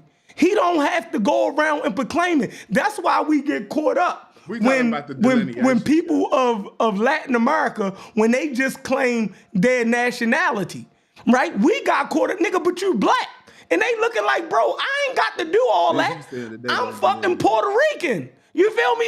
Yo, but you look just like me. You saying you not Black? Nigga, I'm saying I'm Puerto Rican. We get caught up on that shit. I'm saying that when the Jamaican says he's Jamaican, he's saying he's Jamaican. He don't have to put, I'm African Jamaican. I never heard him do it. Never. Yeah, that's crazy. So that's just like saying we can say we Americans. That's what you said. Yes, we can. We you Americans. are an American, bro. So why would you don't have to put nothing else on it, James. Why you choose to do that? Hold up, I'm asking you. Why do we need to put FBA on it? You don't have to. Why do we need to? Why are we doing this? You don't have. You arguing with me about being FBA. No, we just I'm not arguing with you about being African American. Hold on. I agree. You're African American. No. I'm saying we don't even need to put the African on it according to you. I didn't say that you was FBA, bro. I said I was FBA. I'm going on your logic, Chef. Go off of my logic. We don't need FBA. You don't need to be. We don't need none of that. We just Americans, huh? Right. At the end of the day, you're just an American. You want me to get my passport? Grizzly bears. You want me to get my passport out for you? Right. You want me to show you? We got to give context. Because in some ways, Polar creating bears and grizzly subcategories bears of is the ethnic same groups thing. and groups An is eagle and a important. chicken is the Yeah, same. it Yeah. depends on what you're talking about That's and what why I'm you got. saying. So we could all say we're But you Americans, need to, but if we're you gonna have have just to American delineate on a at some census point or because we're whatever, not that's all the same in America. You got Chinese Americans, you got African Americans, you got European Americans. Chinese Americans come from China. We come from Africa. You do not come from Africa, bro. That is crazy. So okay, now why does my DNA test don't say, come, bro? Listen to why me. my DNA Listen test to say me, I'm bro. 91% Listen to African? me, bro. Explain that shit to me. You don't come from Explain Africa. that. You have African ancestry. You don't come from Africa. Do So you hold get up. that? These do you know Chinese people been here for about 200 years as well? They still call themselves Asian Americans. They don't have to delineate. That's just an American. You, that's just an American. So they Do don't you call get themselves that? Asian Americans, bro. Listen, bro. Listen, I know that we like to delineate. But at the end of the day, I don't have African American rights. I just have American rights. I don't have African American citizenship. No, I don't have African American citizenship. That's why they treat you like I don't have African American citizenship. I have American citizenship. Do you get that? No, you ain't understand what I'm saying. Listen. Why Baltimore is in the shape it's in? Because y'all got African American rights. They treat us like shit in this country. Those are the rights that you've been inherited. You want to deny it and act like you just I'm not denying, bro. Oh my God. Yeah, that's what you want. Now bro. you're saying I'm denying our history. Chef, I think you just the FBA. You just the FBA. You just a foundational Black American. What the hell is that, Chef? Yes, foundational Black American. What's that? It's some new shit. Let me teach you about it. See what I'm saying? Go ahead, Fetty. What you were saying, Fetty? Oh no, I think what you were saying regarding American, on a global scale, when you go to other places outside of America, but when you in America, everybody ain't just American. That don't really make sense.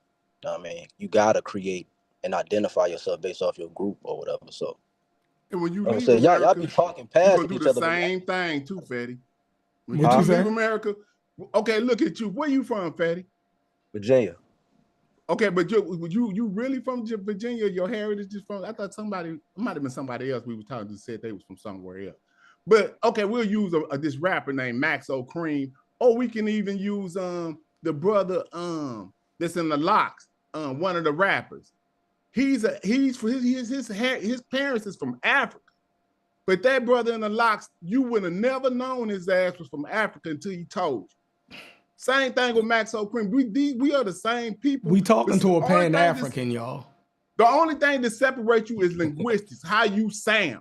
But y'all genetically, sitting up here agreeing with a damn Pan-African. Because that's what's going on. You're genetically an African, Chef, whether you like that shit. I'm not even talking about genetics. Genetically, we related to a frog. Do you know that? That's crazy, bro. I don't understand genetically why. You're related to a frog. That was a terrible. That was a terrible. You don't want to. So I don't even care about that. Listen, we're talking about nationality. We're talking about nationality, bro. Genetic ancestry with culture too, Chef. But we're talking about nationality. Everything to make his ass great. When you talk about America, you're talking about nationality. We're not talking about genetics at that point. Like that's what I'm saying, y'all twisting everything. Why y'all doing this? We twisted it. Hold on. I was trying to say clarity. Y'all the niggas who talking past each other. I'm trying to at least establish some common ground. James don't want common ground. He's a Pan-African. There ain't no common ground with somebody who just I think this is a good dynamic in 2025. How many Pan-Africans agree with the FBA ideology? I think that's a problem. They all disagree because they want to believe that all of us are the same. They want to believe that all people of African descent. Add more context, Chef. Why though? Why? I'm not saying it's right or wrong, but they're not. No, I agree. We all got treated the same. Based off the slave trade, right? Macro and micro, right? That's macro and micro. Boy. Right? Love this shit. On the macro level, we're all of African descent, right? You can No, see we're it not. in our phenotype, certain things that we do in our culture. You can say, yeah, they are all African descendant people that was brought to the Americas. I see they side though, Chef, in some ways though, because I do see certain Jamaicans, right? They pull up the database slave voyages that you can go on the Yeah. internet and look at all. Mhm. They can show like a lot of British merchants during that time. They would literally go to Jamaica, and then so they like when they be like, we the same people, but we was on the same boat and probably got dropped off. That Yeah. shit is kind of true to where they would go to Jamaica and then make a little pit stop to Virginia, Georgia, or whatever. So I see it just depends on what land you look through, man. Yes. But the Pan Yes. African thing, I mean, it's tricky with the Pan Africanism shit too because that can get too extreme. Because like in Africa, there's no idea of Pan Africanism for real. Yes, it is. No. It I is, can but show it's you not. It's right not. now. It's not as realistic as how Pan Africans romanticize it to be. Yeah, You know what I mean? it's real. And a lot of people die for it too. I mean, y'all be doing a lot of ancestral disrespect. And then you know what's crazy about it? A lot of this shit that they didn't, what Trump just did, it didn't expose a lot of stuff that they did in the 60s to our people. Y'all don't even know that shit. Hey James, ain't the brother Ibrahim what's the name? He's a Pan African, right? Yes. And so are the people that's going across the Sahel taking their land back right now. But y'all don't I understand. think This shit he's just doing happened. some good work. It just happened in the 60s. They just got free in the 60s, bro. I was born in 69. Y'all act like we supposed to be on top right now. It don't happen that fast, bro. I don't know what's wrong with y'all. Y'all act like y'all don't know that they killed off all of the leaders that were strong for Pan-Africanism. Y'all don't know none of that history. Why do they kill people? They only kill people that's a threat. Who did they kill? So okay. Do you know the criticisms of Pan-Africanism? Like when you go on Wiki, do you know the criticisms that people have? Yeah, I already know it's gonna always be some people that have different opinions, bro. But what we No, I'm saying, do you know the exact criticisms? Like they have a whole list on Wiki we can look at right now regarding Pan-Africanism, and I agree with a lot of it. Yeah, but most of it, if you look at it, most of it, everything that we're talking about is gonna be positive.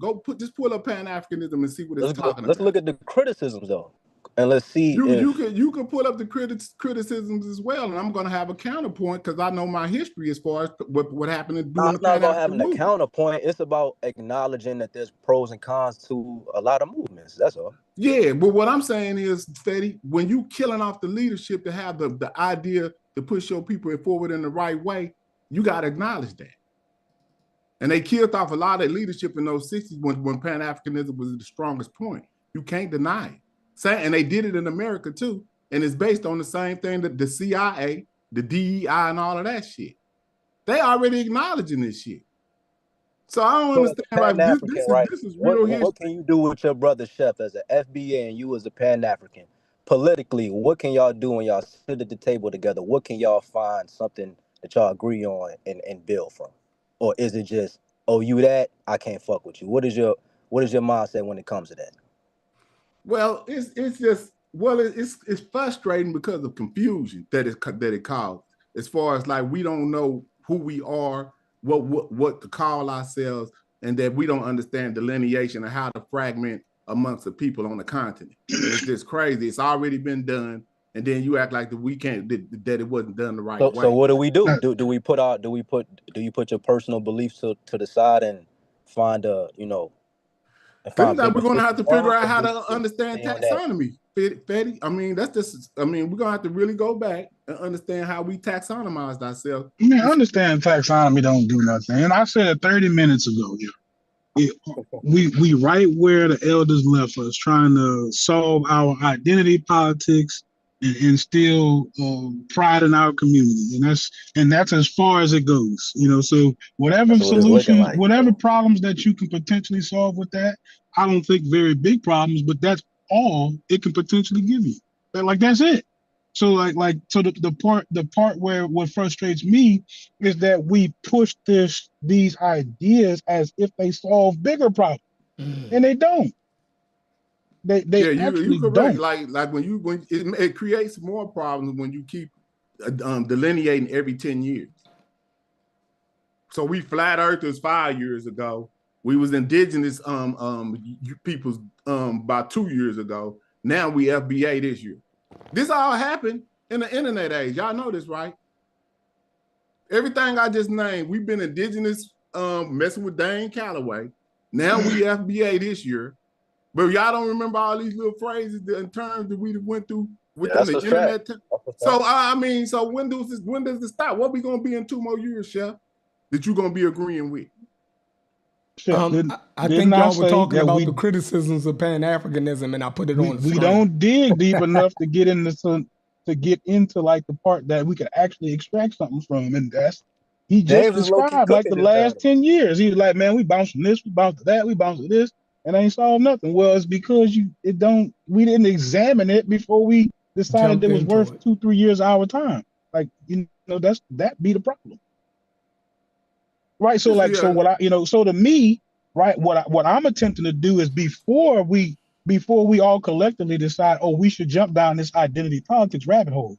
I'm standing around, I'm asking y'all, hey, before y'all jump in there, even if you are correct, how can we use it? Right. I'm asking you to, walk me through what good is it to establish before we go about establishing it. Like for what? I know that's not what you're trying to do, James. But I'm painting like a bigger picture of all these different ideologies. Like what, like for what? Like what is all of that for? Well, and all I can dumb it down to is that people assume that they're following this particular legacy, right? And that particular legacy emphasizes identity politics.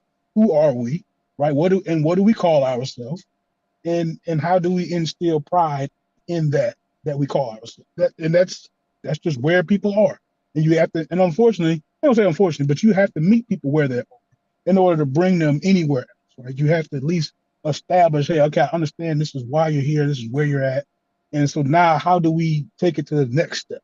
And we never get to the next step. We just bounce to the next thing, but we never get to, okay, what problem are we trying to solve? And let's talk about how we're going to go about doing it. We don't even do that. We just come up with this thing and then this group of people says, hey, this solves that. And then we fight about it for 2 or 3 years. Never talk about what does it actually do if it was true. Then we go into, oh, I'm gonna read this book, this article, and I'm gonna present it against you. And while we're debating back and forth, the real world is out here, collectively facts. Yeah, collectively putting even more pressure on our current situation. And we're unaware of it because we're emphasizing this identity. This is what we got to call ourselves. And we already properly self-identified, and you can break that up based on where you from. Just like in Africa, they are all continental Africans, but you break it up by Nigerian African, Kenyan African from Kenya, African from South Africa, but they're all continental Africans because they're all on one. So what's wrong with Americans doing the same thing? We just saying we Africans in America from the United States. We African. We do have Africans in Mexico that we call them Afro Latinos or whatever we call them. But they don't deny that the reason why they look like they look because of some word called Afro. And I don't know what they call it in Spanish. What do they call Africa in Spanish? I don't know. Do they just say Africa? Yes. Yeah, so that's what I'm saying. So that Afro is tied to their genetics, Chef, whether you like it or not. And that's why we call no problem with that. But I'm just saying, it seems like you do, but we call ourselves African Americans based on our genetics of where we come from. You say we not from Africa no more. We from America now. I said nationalistic, and I'm making a national argument. Well, and a national argument, you have nothing to do with Africa. Why are we getting treated like this then, Chef, if we ain't got nothing to do with it? Oh, my God. You done stumped me. You got me. Yeah, I know. Why are we getting treated like this? I'm dead serious, too. Why are we getting treated like this? The treatment is actually not a bad question, but I think the thing that really delineates us is how we go about solving these issues, right? Like the things that we can do here in America are certainly not the same methods that people in Brazil will use or people in other parts of the world will use, right? So us establishing this one particular thing that we call ourselves certainly doesn't bring us any closer to exploring what those unique particular things are that we can do in our individual circumstances to to help relieve those economic pressures. And that's the part that, again, it's like we're on the opposite side of that spectrum. Like, at the end of the day, I mean, forget, like, for a second us calling ourselves that, and ask yourself the question: is what does that solve? And that will tell you you're gonna be still in how the same important. situation. Yeah, that will tell you how important you calling yourself what is that? It don't mean nothing. We need to prioritize our problems and find a methodology to take action and make change. But calling ourselves African American wasn't never no problem. They just made it a problem. And who made it a problem? They James. And who was the they? Whoever got confused about what an African American was.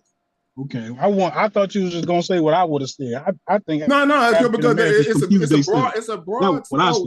It's a broad scope of these people who are confused about what an African American is and how to delineate in America from different types of Africans.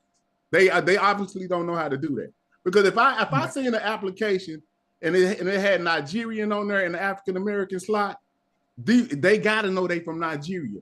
Ain't no American that's really from America know they from Nigeria, Chef. So they can't be a African American in that context. And when it comes down to time to get paid, if they check the Nigerian American, they not gonna get the slave reparation that y'all seeking or whatever's going on, because they know where they come from. Now you tell me where you came from in Africa, Chef. Did you come from Nigeria? Do you know that? Only a continental African would know that he came from Nigeria. So he delineated himself right out of any type of reparations right there, right at the door. So I don't understand why you confused about that. But anyway. So I'm gonna ask you a question. Fair point. No, it's not. So ask question. Let's do this. If I was born in Nigeria, I moved to America and got citizenship in America, right? I can then call myself what? A Nigerian American. I can hyphenate that, right? Because I'm a Nigerian that patrioted to America and gained citizenship.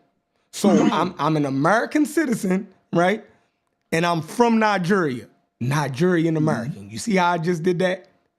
Now, 2 generations down the line, right? My children didn't do my grandchildren didn't do what I did, right? Now my grandchildren are just Americans. You get that?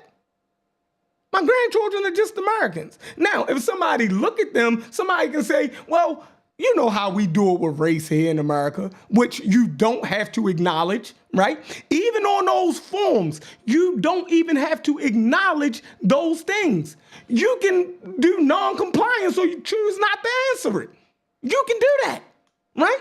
So if somebody was to press down on them and be like, yeah, man, but what are you? They don't even know their grandparents' history. And they could say what? Well, yeah, I'm African American. And that will be settled for them.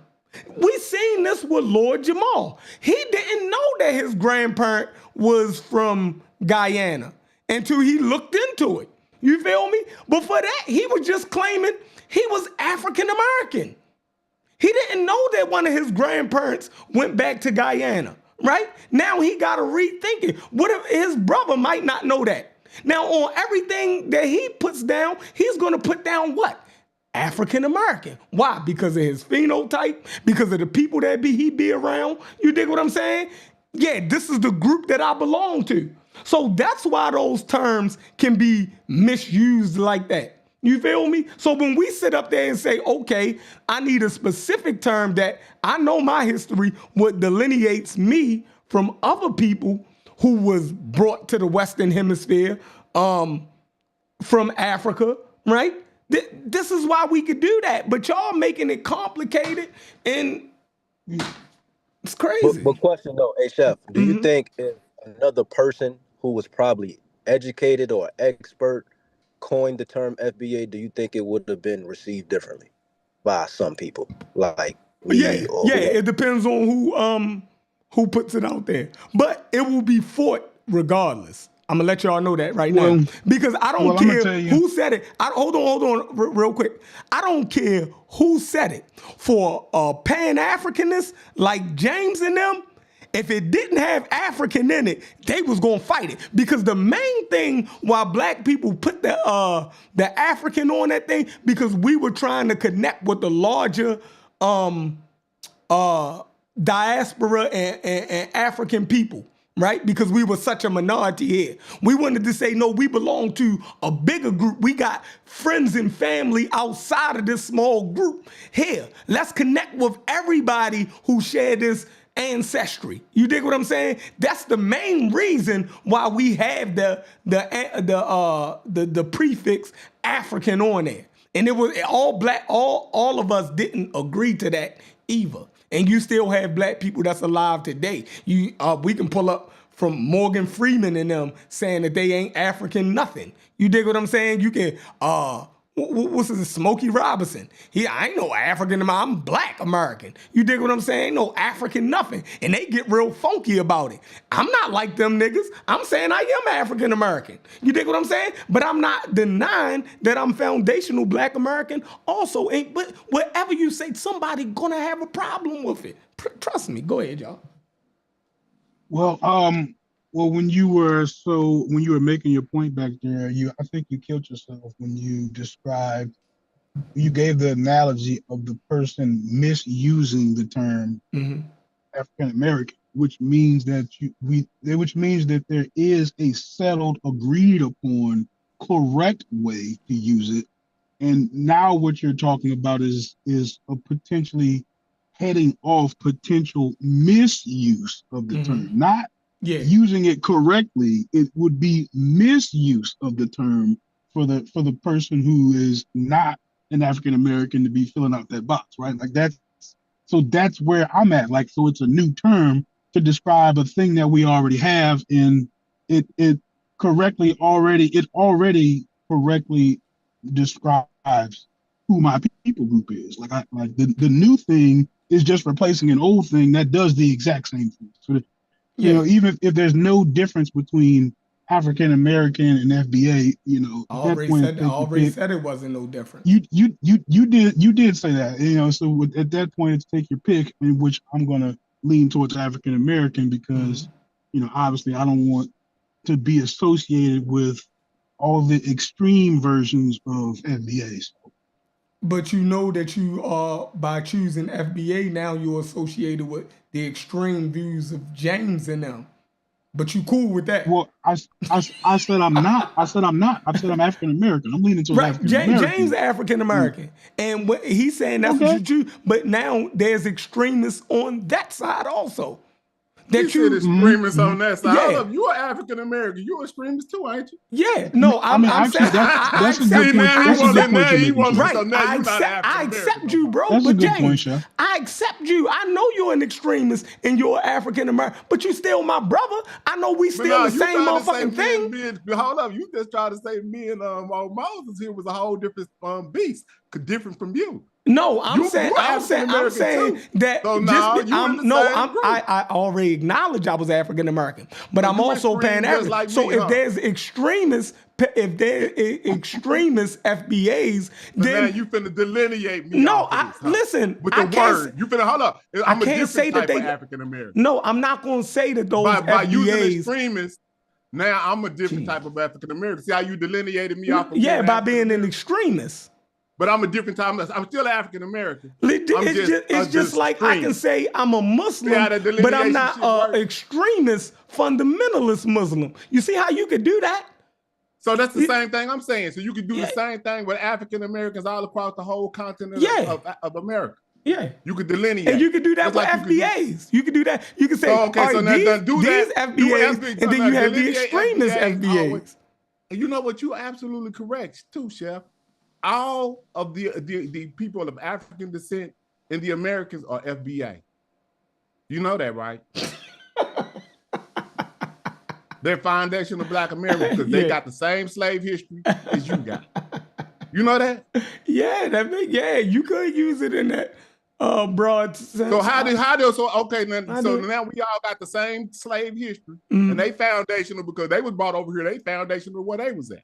So yeah, they the way that you're so how do using you it. delineate? So now use it to delineate us from the other foundational Black Americans. You just put us in the same boat. But FBA, we can delineate that. No, listen. No, I'm gonna show you how. No, let me tell you. FBA, in the name, it means the descendants of slavery in America, and the America is the United States of America. And how we know it, and how we know, how we know it is because in their definition it says before the emancipation. So South Africa's people in South America didn't get enslaved, huh? No, I didn't got no slave here. Jesus Christ. See what I'm saying? They same no, people. I don't see Depending what on where saying. You got dropped off at, it's the same history, Chef. You can't try to delineate. It is not the same history. So it's not. So the transatlantic slave trade. Brazilian history is not United States history, bro. Trade got two different. Bro, listen. What's the other name for the transatlantic slave trade? Cuban history. Listen, Cuban history is not the United States history. Transatlantic slave trade, Chef. Stop it. I don't, bro. That's like listen. All one thing. They brought Africans to the Americas. Yes, but each country, each nation has their foundational. Own. They all foundational to whatever geographical location they got dropped off on. So they all foundational Black American. They all Black, and they all American. That went through that. You still got. So now I want you to delineate. Pan-Africans don't want to separate from other Black people. No. They're terrified. Reparations. How do Pan-Africans view reparations? Like if you had to go to court and make a proposal, would you say I need all my people, aka people who was descendants of slave across the entire diaspora to get their money, or would you just focus on the special group that your ancestors come from here in America? Yeah, we all owe. But who's gonna have to pay each people No, I'm saying would your frame of thought be looked at as like trying to make sure everybody good, or would your focus be strictly on African Americans? Well, if we could do it in a unified way, I think that would be the best way to do it. But what I'm saying is, if Brazil enslaved the people in Brazil, they have to pay the people in Brazil. People in America, we all got enslaved. So how? So bro, they don't need to. That's where I get off the boat, right? You saying Brazil don't need to pay? Hold up, y'all saying Brazil don't need to pay the enslaved people? No. So what I'm saying is that you're basically saying that everybody needs to get paid you're willing to risk your own people group not getting reparations for this other people group that you want included in your people group. What I'm saying, so potentially nobody would get reparations. No, what I'm saying, if we did it together, we would be stronger. But let me be clear. That's being an idealist at that point. Let me be clear. These white folks ain't finna give y'all Black asses shit. So y'all can go on and just get that out your mind. I don't even believe in none of that shit. I believe in that we come from a place so rich that we don't need to be begging these folks from shit. We need to get together from where we come from. We need to get together from where we come from and get and have a unity which will make us stronger to where we could get treated better outside of Africa. Now y'all can go look at what Trump just did to South Africa just now. South Africa got a population of 60 million, but the continent of Africa is 1 billion. So you can pick on somebody as an individual country, but if they was unified like Kwame Nkrumah was talking about right here, then we wouldn't be having these motherfucking problems.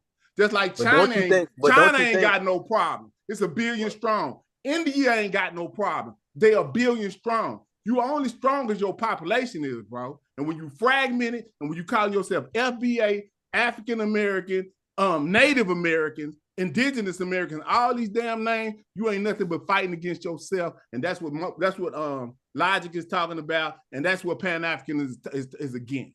You got to be unified. And if y'all don't agree, how you gonna be a Pan-African? I don't agree. We got to be unified. Your personal house, you got to be unified. That's how you gonna focus on the group thing if you're personal? Not saying I'm giving the analogy of it's like in your life. How you gonna change the world?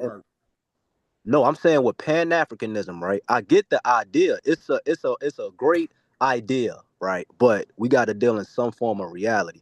The position that we're in, right? How you gonna be a Pan-African if we can't even fix what's here first? In order to build something that's foundational, and actually have traction, that's how you got to start it. You got to start within your own group or house and then branch out. How you gonna be? You know what I mean? So that's why I say the Pan African shit is a good idea. I'm not knocking it, but it's like that's not reality, and I think it can be it could be a form of stagnation. You know what I mean? So It I is ain't got no. it is a good idea, by the way, James. Right? It's like People getting killed behind this. Why they killing these people then?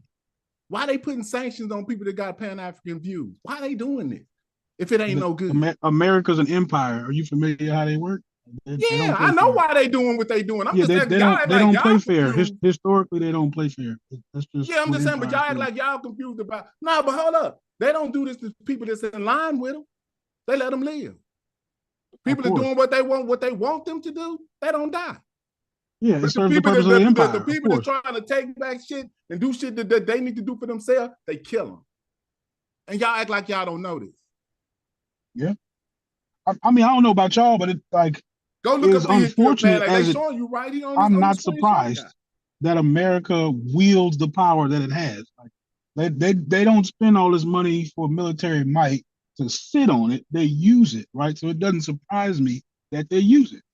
And as unfortunate as it is, like, when we're on the receiving end of that, it just, like when they use it in China or wherever else they use it, it don't surprise me. So that's just how America rolls, whether you like it or not. Okay, now watch this logic. So bam, just the other day, yesterday, as a matter of fact, this man didn't announce that America is fixing to move in next to Israel, and take Gaza for America. Okay. Y'all know that? Why is he doing that? I heard something about he's trying to retake back the Panama Canal and all kinds of stuff. So this is geopolitics we done jumped into. The two main canals on this planet is Panama, which they did build, and I understand what he's talking about, and then the Suez Canal, which I think the British built, right? Those two, that cuts off maritime trade by so many billions of dollars. They didn't realign and say, okay, China, what China did was they built ports on both ends of the Panama Canal. They didn't went and made these people in the BRI, the Belt and Road Initiative. They done ended it in Panama. And he also got these people to let all military ships go through the Panama Canal for free. You know how much they charge per ship to go through that canal? Just think about the geopolitics of what he's doing and the shift that's being made. So then yesterday he announced that America is fixing to occupy Gaza, kick these people out. Where they gonna go? They don't care. And move next to Israel so they can be neighbors with Israel and protect them. Guess he's saying y'all too weak. So when we come, they not dare mess with us. And guess what's right there next to Gaza? The Suez Canal. So pay attention to what's going on in the geopolitical spirit as well, as far as like what we dealing with. Because while we over here arguing about if we FBA, which is unbelievable, or if we African Americans, this is what we arguing about. So why don't we just saw that? You arguing it. You arguing. You got that in your title. I said I was FBA. I did not make I agree with you, James. I blame you, Chef. You put I blame you. It ain't doing nothing, Chef. I kind of agree with him, man. No, so you. it's not me. If I say I'm FBA and people come up and start disagreeing, with us, then they're the ones arguing. Nah, I ain't saying y'all not African American. I ain't saying I ain't African American. Now, if I come up here and say you ain't African American, you was family last year, Chef. Just last year, then you can say I'm the one who arguing. I'm the one bringing the dissension. Last year, Chef was not saying I was FBA. We was family. Just last year. Listen, in 3 years. Now, all of a sudden, my family member said that he ain't in the family no more. If you would have knew me 5 years ago, you would have heard me saying I was Muslim. So, I mean, what the fuck? Yeah, so. But hold up. But did you still say that you was an African-American Muslim? Yeah. I know you did. Yeah. See what I'm saying? You see what I'm saying? You delineated. See you what I'm ain't saying? no damn. You But ain't I said no I'm regular Muslim. Muslim. You just ain't no any kind. I said I was a Muslim. You are You dig what African I'm saying? American Muslim, right? But Why look, you gotta hold on. That's amongst y'all, right? But in the masjid, listen, just listen. God damn. In the masjid, we couldn't do that. You feel me? We was just Muslim, right? We had to stand shoulder to shoulder with the next man. Don't matter where he from. We couldn't even acknowledge our phenotypic differences and our nationalistic differences. Nigga, that's completely ass backwards in that religion. You had to stand shoulder to shoulder touching with that other Muslim regardless of anything that you thought about him previous. You were just Muslim. So in America, that's the same way it's supposed to be. American is just supposed to be American. Right? Now, you the one who choose to delineate, right? And you have when I say you, I mean each individual American has that right to delineate, right? And even America gives you the choice to delineate. But if you don't choose to delineate, you don't have to. So even on those documents that we talk about, you do not have to check none of them. It is your right. You saying by law, basically. Yeah, by law, you don't have to check because once you are established as an American, you don't have to acknowledge nothing else about yourself. You know what I like, Chef? Check this out about these categories you're talking about. Now, they just removed the category off these type of lists, the transgender category. They just took it off there, right? And that's a choice again. If you choose to identify as male, female, transgender, they gave you the choice. It's called freedom, bro. Do you know that each racial category that you agreed to, right? You are what you call that, Fetty? It's taxonomizing. No, is a personal thing. It's called self-identify. That's we self-identify those things. You get that? That's self-identity. You can sit up here and, for all intensive purposes, and say you fucking white. You can say that. People might look at you like, bro, you crazy, but this called self-identification. Okay, so now let me ask you, hold on, I'm just saying, so they just took something off the list. Do you think they was right in taking that off the list? Taking that off the, what did they take off? The gender thing? Yeah. Do you think they was correct in doing that? I'm kind of in the middle on that. That's wild. Because but anyway, listen, I'm 45 years old, bro. So I have a lot of shit in my head the way that you do too, right? I'm 45. Right. I grew up in a different era. But for my kids, they don't look at that shit like that, bro. They live in a whole new world, yo. They accept those people way more than we would accept them when I was 16, 17 years old, right? It is way more acceptable to say. So, I mean... But come on, Chef, stop it, though, man. Listen, we're going to give our age. It's my age. We're going to get an age thing, right? Yeah. For one thing, people weren't going around doing that in public like that. Yes. It was a different world. So we did not see people just trying to just learn. We might have seen homosexual people and we didn't trip on them. Like we wasn't trying to beat them up if we seen them. Like all the day, that was overboard with that. Like when you seen a homosexual back in the day, you were just jumping on them? No, that wasn't what was going on. They made laws that kind of over-exacerbated the problem because we wasn't doing that. I'm in Texas. We wasn't doing well. You know, to where I'm from, I've seen homosexuals get beat up. Yeah, I've seen that. So maybe in Texas, I mean, it wasn't no daily occurrence. Yeah, it wasn't no daily occurrence, but yeah, they were readily, easily to get picked on before anybody else. That was a group that would get picked on. You dig what I'm saying? Yeah, my memory was that we just stayed away from them. Like y'all, they was where they would get. We wasn't trying to be hanging around them or nothing. No, but listen, I done seen gay dudes get they might have tried to hit on them or something. Get beat up, and you know what I mean. I done seen it. I'm not saying that it was an everyday occurrence, but I have seen them get picked on because of their sexuality. We ain't gonna act like that wasn't happening in the fucking 90s. Let me answer that question. I totally agree with them because basically it's only two genders in biology. So that's what I'm rocking with. But either which way. No, it's only two sexes. So okay, now let me ask you this. If they put FBA on that list, would like African American have to fall off? Would you could be both? You said what?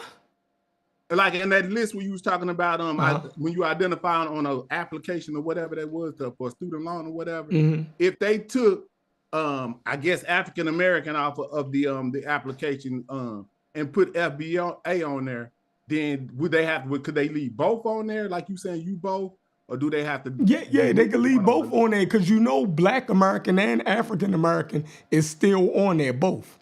Because so some people don't listen. Some people don't agree with the African American. And some people you don't know. That's crazy. Okay. That's my problem. Okay, so what don't they agree with the African American term? They said they never been to Africa. They don't got nothing to do with Africa. Oh, okay. There you go. They don't want to be African. But listen, when they say, cool. But listen, James. I just wanted you to say it. Yeah, but when they say that, I'm not saying I would never not acknowledge that they are the same ethnic group as me. It's just a personal name that they choose. That I wouldn't. Are we going to say we're not the same people? This like all of the black people that went to the Million Man March, right? All of them didn't agree with Farrakhan and his history and everything else. They just said it was the Million Man March and it was calling black men. So these black men were all their diverse beliefs and everything else all agreed to go as black men. Nobody was sitting there arguing about what type of black man you was. We all acknowledged it was Hebrews, it was Muslims, it was Moors, it was Christians. All of them agreed that I can recognize that I'm a black man and that Farrakhan is talking about me. So I'm saying, whatever the fuck y'all saying, I understand that FBA, whether I like the term, love it, or hate it, I know it's talking about me. That's it. And you would prefer that term over African I didn't prefer, no, I said I'm African American. I'm just trying to figure out because you said that's why they created the term, right? Yeah, for themselves. Because they preferred that term over African American. So I'm asking you, do you prefer the term over African American? You said no. What's the reason for using it then? Because I don't have to, I'm not making an argument against it. I'm not the one who is sitting here saying that you can't use it. Y'all saying that you can't use it, and all this is crazy to me. No, I'm just saying that it causes confusion when you're already self-identified or abusing anything derogatory. I thought that the term was sufficient. So why do Morgan Freeman and them think that African American is derogatory to them? Because he's an individual in the collective. Yeah, and it's called self-identification. Black America is cool too, right? No, he said he's Black American, but he don't want no African. He ain't African American. I know, because he doesn't want to identify as an African. That's what that is. Yeah, I mean, because he said listen. You saying it like it's something funky on that, right? It is. You're speeding past. You don't think it is? No, hold on. Listen, do you think he's denying the transatlantic slave trade, his genetics, and all of that? He's not. You don't want to acknowledge that he's from Africa, yeah. He's not from Africa, bro. Bro, everything, all of the subjugation that your ass involved the whole city of Baltimore, which is the black city, why they ended up getting less funding than others. All that shit got something to do with you. Just like when they moved all of the plants out of Detroit after the riots in the 60s, after we moved up there to get the job. Man, these folks is against you. And it's based on your phenotypical and genetic differences. So I don't know how you trying to run away from that. And it's just really like I said I was African American. Okay, not you. But whoever's doing go argue with Morgan I don't know Freeman. how they trying to run away from that. And it's really a cowardly and disrespectful move to be saying that and disrespecting your African ancestors. The whole reason why your black ass is over here, what all the things that they went through to get to survive and get here, you don't even want to acknowledge the So let me ask you this, and I'm gonna get these other brothers in, but hold on. Well, yeah, I'm finna mute out. Hold on. So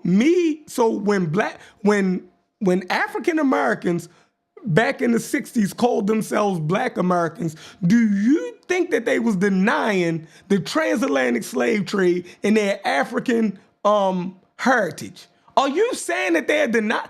Bro, y'all Pan-Africanists make the worst arguments, man. In the 60s, you coming out of a time period when somebody else had named you. So man, they had movies like Roots and all that. Niggas knew they came from fucking Africa, bro. Roots came out in 79. Like, yeah. What you talking about? Listen, This they man knew. is crazy. Listen, Roots came out in 79. Bro, What they knew that we didn't even know who the hell we was, bro. Who didn't know? Man, for the most part, we did not know. You think black people ain't know who they was until the 70s? You would be surprised, bro. Man, I'm sick. You would be surprised at what I'm about my blood pressure. Why did they you know what I mean? You can't let black people get your blood pressure up, y'all. Learn this on a continuous broadcast. I mean, we say the worst things. We say the worst things about ourselves and our people, right? We say the worst things about ourselves and our people, right? For some reason, black people in the 60s were retarded, right? And they didn't know history, and they just learning their history from James, right? No. Like, so my grandfather and them didn't know that they were African descended people, but James ass know it. So man, get the hell out of here. Only thing we knew we were slaves. That's why they had the movie Ruth to show you what happened. Bro, this is too many people reading about African. They ain't even gotta read that much. You think my mama and my grandma you don't even gotta read that much to know that. They just knew they were slaves. You learned that. You learned that in the 3rd grade history, bro. You definitely learned that. I was gonna say you learned that in school. You learned that in 3rd grade history. When they teach you the history of the United States, right? They tell you where the different people came from. Man, y'all act like they had a school system in like the 40s and 50s and they shit. Did. Like this shit just happened. They did. No, bro. Bro, it was people who was educated. In the South, bro, they did not. This is getting crazy, yo. No, because y'all don't understand. In the South, they ain't teach about the European explorers in school and stuff. Yeah, look up the history of the 40s and the 30s and shit like that and see how many schools was down here. Go look up how many black schools was in Baltimore in 1940, Chef. Go look it up. A bunch. It was schools in the late 1700s. A bunch. Man, the population. 1900s. Man, I can look up my city. I can look up my city. That's your city, Baltimore. Baltimore always had a significant black community. We had one of the first African American education schools that was designated to us. Schools it was. It was schools already designated for us, bro. What are you talking about? You said designated. What do you mean? African Americans. African Americans have had an emphasis on education since they took the shackles off us, bro. Like that was one of the first things African Americans wanted to establish is us getting an education. So so it wasn't ever no period where African people wasn't allowed to read or something. That was during slavery. You talking about during slavery? When you come out of slavery, you think, bam, everybody was reading. They were setting up schools. They were setting up everything. They started getting busy, setting them up immediately. Yeah, they started getting busy. You don't know. See, you know all of this. Hold on, let me tell you this, James, you know all this African history and you don't know your own history. Yeah, that's your problem. You don't know African American history. You behind. Man, my mom and them told me. You know what's crazy? You know all about King. Somebody told you. Somebody told you your legacy. Somebody told you your legacy was way back there in Africa. You don't even know what your own people was over here doing, yo. All that King Tut shit. He said he can tell you all about Hatshepsut. Yeah, you know all about Hatshepsut. Right? And don't even know that we had school. What's the population of Baltimore, Chef? James. What's the population of Baltimore, Chef? It's funny. I bet you where I'm from got a bigger population than where you from. What I'm saying is back when my mama was going to school, it wasn't nothing but one school in the city. Fuck is you talking about? James, make reference. That sounds crazy. I know it do. I mean, make reference to Brown that's versus the Board unfortunate. of Education. Traveling like 15 miles. miles. If it was so equal, y'all crazy as hell. why Y'all would don't you even need know Brown history. versus the Board of I Education? think this shit just been like this. I can guarantee what you're describing as an outlier, though. That's not the general, experience of everybody in America at that time. It's not.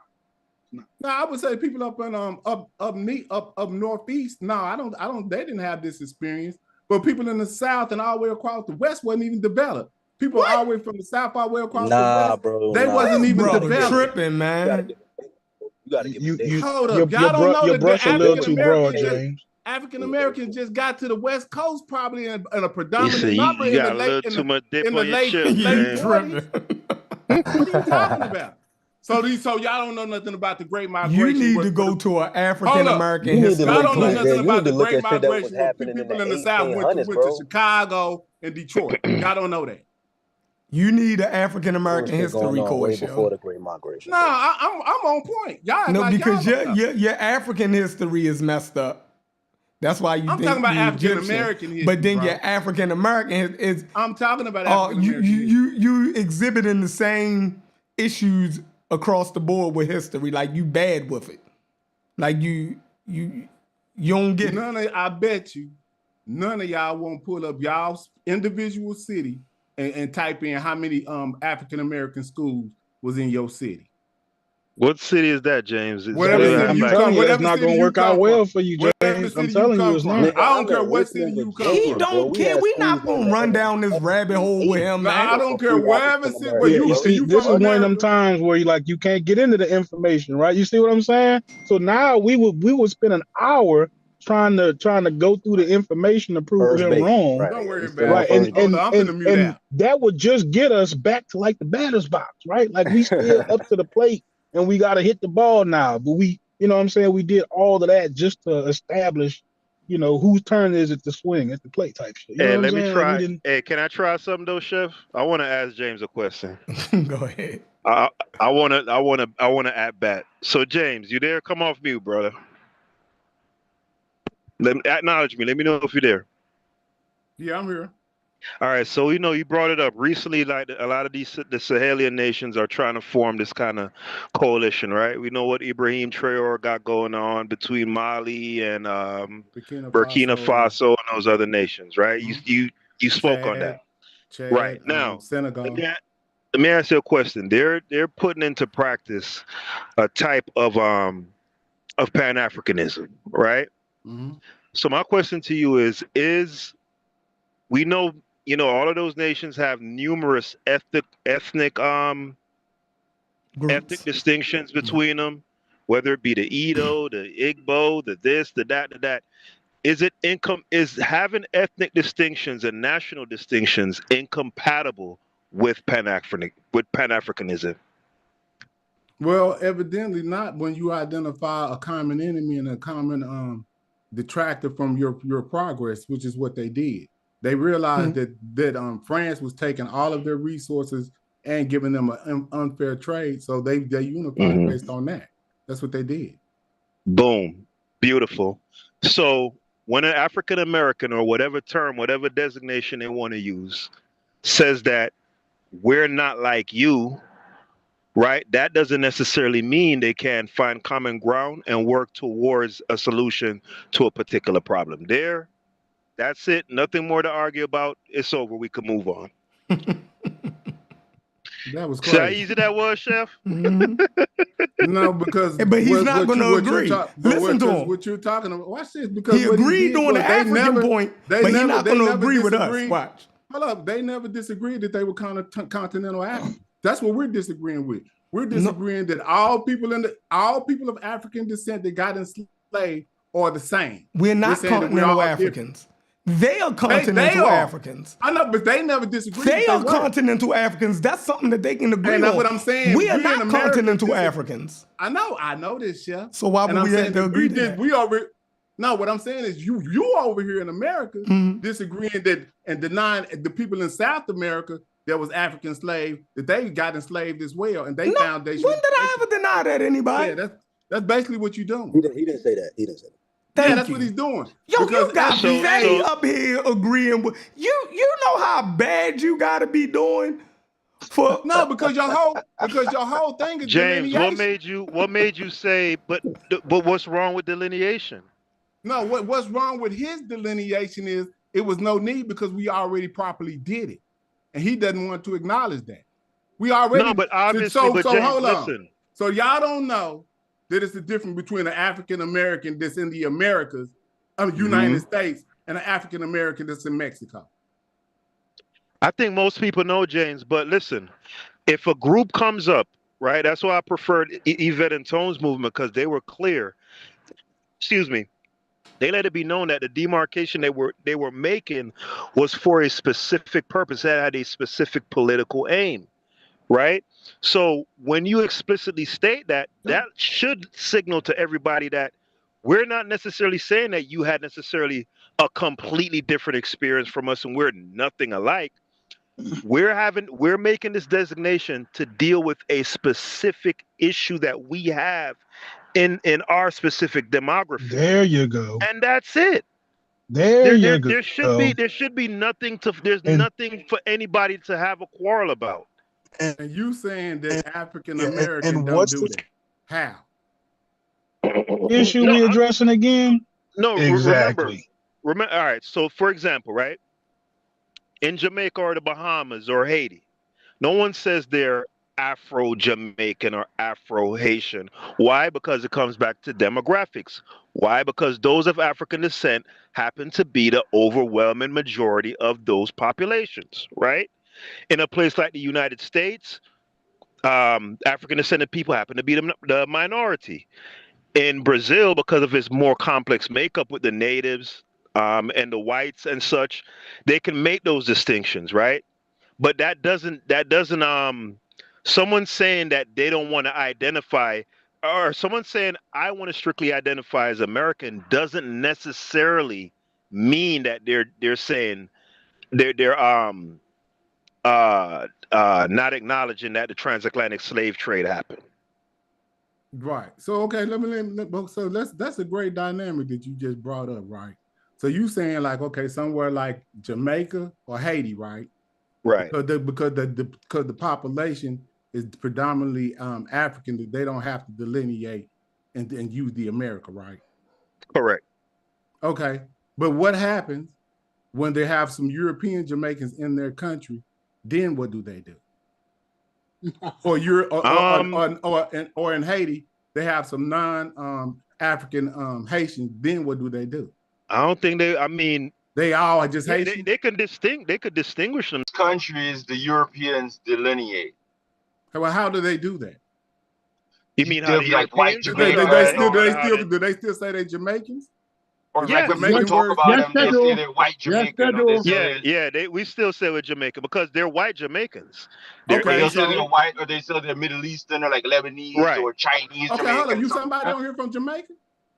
Yeah, I'm familiar with that area. Okay. So this is beautiful. So now, we can ask y'all to y'all face. So how do y'all delineate on the island of Jamaica between Africans or people of African descent and non-African? What do y'all call yourselves?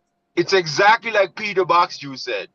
When you are there, because you're the majority, it's different. Like if you're in America, when you see a black person, if you're in a majority white area, you feel like you gotta say, "Hey, what's up?" You know.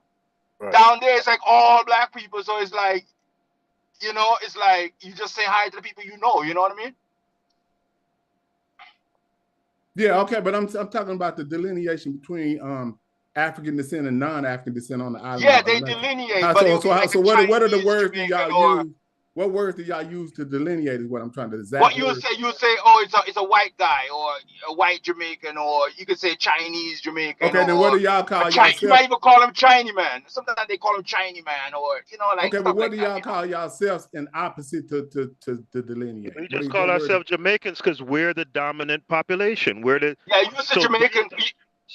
So because listen, so similar to how African Americans are the minority here, and therefore they have to kind of create a designation to kind of to delineate themselves. Yeah, but the Europeans are just Americans. Hold on, listen. In the Jamaican, no, not necessarily. That's what they say. There are people who are from Irish Jamaicans who will, and Italian, who will make that distinction also. But what I'm saying, James, listen to what I'm saying. In Jamaica, a white Jamaican or someone of Lebanese descent or someone of Syrian descent or someone of I said Chinese already. They're the ones who would append another thing onto their.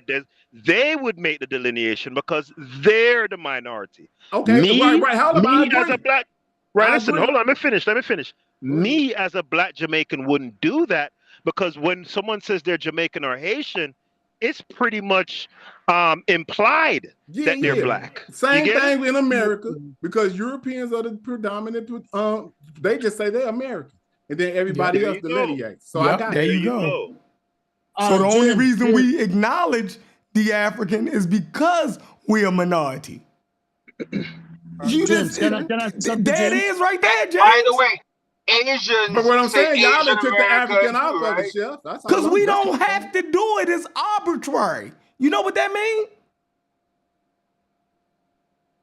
And then the other thing is context, because even in Jamaica or in the Caribbean, a person will say they're black, like if they're in a certain context, like if you're a member, like say the Rastafarian movement or something like that, you might make an emphasis on your blackness, or like more of a Pan-African type of idea that like we need to come together on our blackness. You see what I'm saying? Or our Africanness. So they'll still say they're African. So every human could be multiple things in reality: male, female, all kinds of different ways you can. And it's all true. So two things can be true at the same time. You can say there you're black, you go. Exactly. You can say you're African American. You can say and even FBA. In reality, FBA is saying they're African because they got the black in there. And in the American context, everybody knows black is African. That's how they're gonna look at it. So in a sense, it's in there too. Yeah, I agree. I would agree with the black as identification, but you could see. You could also, it's other people around this planet that's black that's not African. See what I'm saying? Yeah, but in America, black is synonymous essentially with African. Yeah. You know what I mean? Like if you say you're black, people think you're African. You know what I mean? I'm just saying. But yeah, so, I agree with that premise that the majority population wouldn't have to delineate, and the minority populations would. So, because that's the same thing that's been going on here in America. The Europeans say that they are the original Americans, or however they, that's what they do. And then they say everybody else delineates. Italian Americans, Irish Americans. Asian Americans say they're Asian. At one point, Italians maybe used to have to delineate, because at one point, Italians were looked down as not really like white people, essentially. Yeah, I remember so that. You know what I mean? They were persecuted. Chinese, same thing, right? So it's like, but as time went on, Italians now just click Caucasian, right? And I agree with Chef that you can say you're American, but then sometimes the delineation comes when there's a need to give, like just for FBA then. Because now FBA is saying, hey, there's a need for us to get reparations, right? And they want to delineate, right, on who was here, right? Then they make that distinction, just like when you do these applications. Hey, are you African American, this, that. Because sometimes the job got to say, hey, I hired this many minorities. So that's where the delineation comes. But on a whole, we're all Americans. You know what I mean?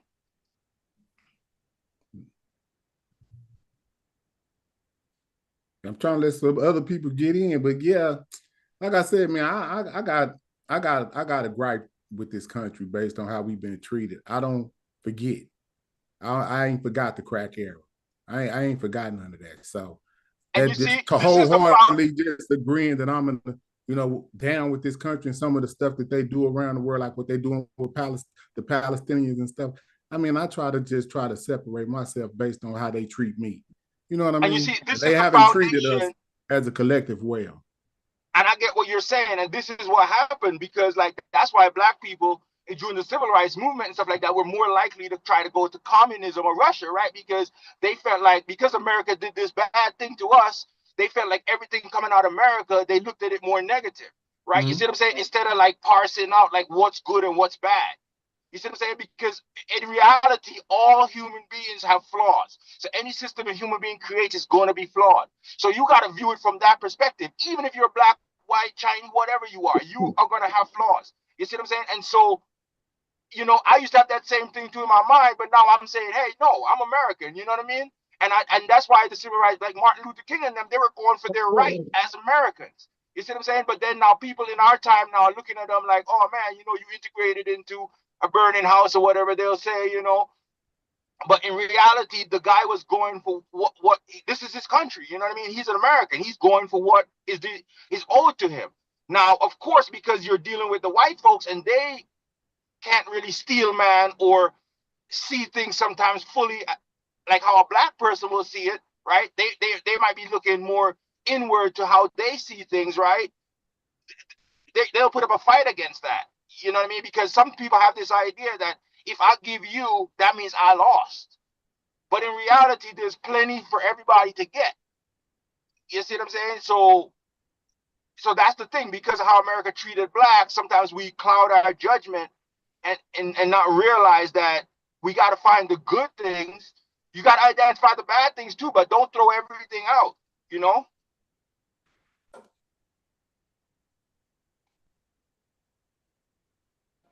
Because America, in a sense, the way America was set up was a revolutionary thing at the time. You got to think, initially when America set up, is only white men with money and stuff could vote.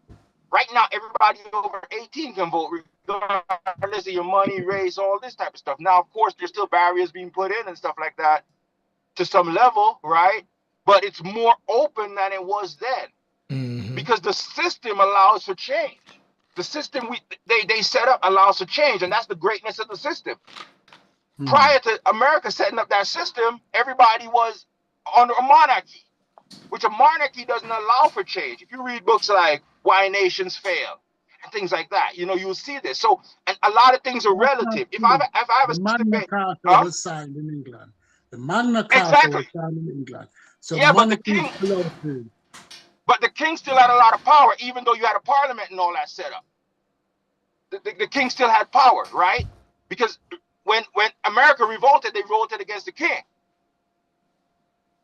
And they were writing things saying, hey, the king is doing this to us. You know what I mean? They're taxing us with our representation and all this type of stuff. So, but because American guys that set up America, because they saw the British system, because a lot of them came from those areas, and they were studying ancient history and stuff like that, they knew to set up a system that did not involve a monarchy. And it was revolutionary at the time. You see what I'm saying? When George Washington got 2 terms and gave it up, that was revolutionary. Because most people, you got your, even going to Africa, you got your, the guy from Zimbabwe. I think he passed now. Those guys, they get in power. They were revolutionaries. They get in power and they stay there for 30, 40, 50 years. So did the Queen, hold up. So did the Queen, so the Queen of England. They do that George too. Washington decision. It wasn't because they no, wanted it was George his decision. Washington. They wanted him It to was stay his on. decision. And it was his decision. He was the one who decided that I wanted only 2 terms. Exactly. He was the one who made. So it was not consensus. Because if he was supposed to follow the government at the time, he would be king. Because that's what they wanted him to become. But you're saying that what you're saying, based on what you're saying, is that it was a consensus and it wasn't. No, that's not what I'm saying. I'm saying they wanted George Washington to stay on, and George Washington said, no, he's going to do just 2 terms, essentially, right? And what happened was he set a precedent that after that, every president after him until FDR only served 2 terms. FDR ran and won 4 times during a war. I think it was 4 times, but you could check. 3 times. And okay, you could check. But anyway, he did that, right? And it was 3.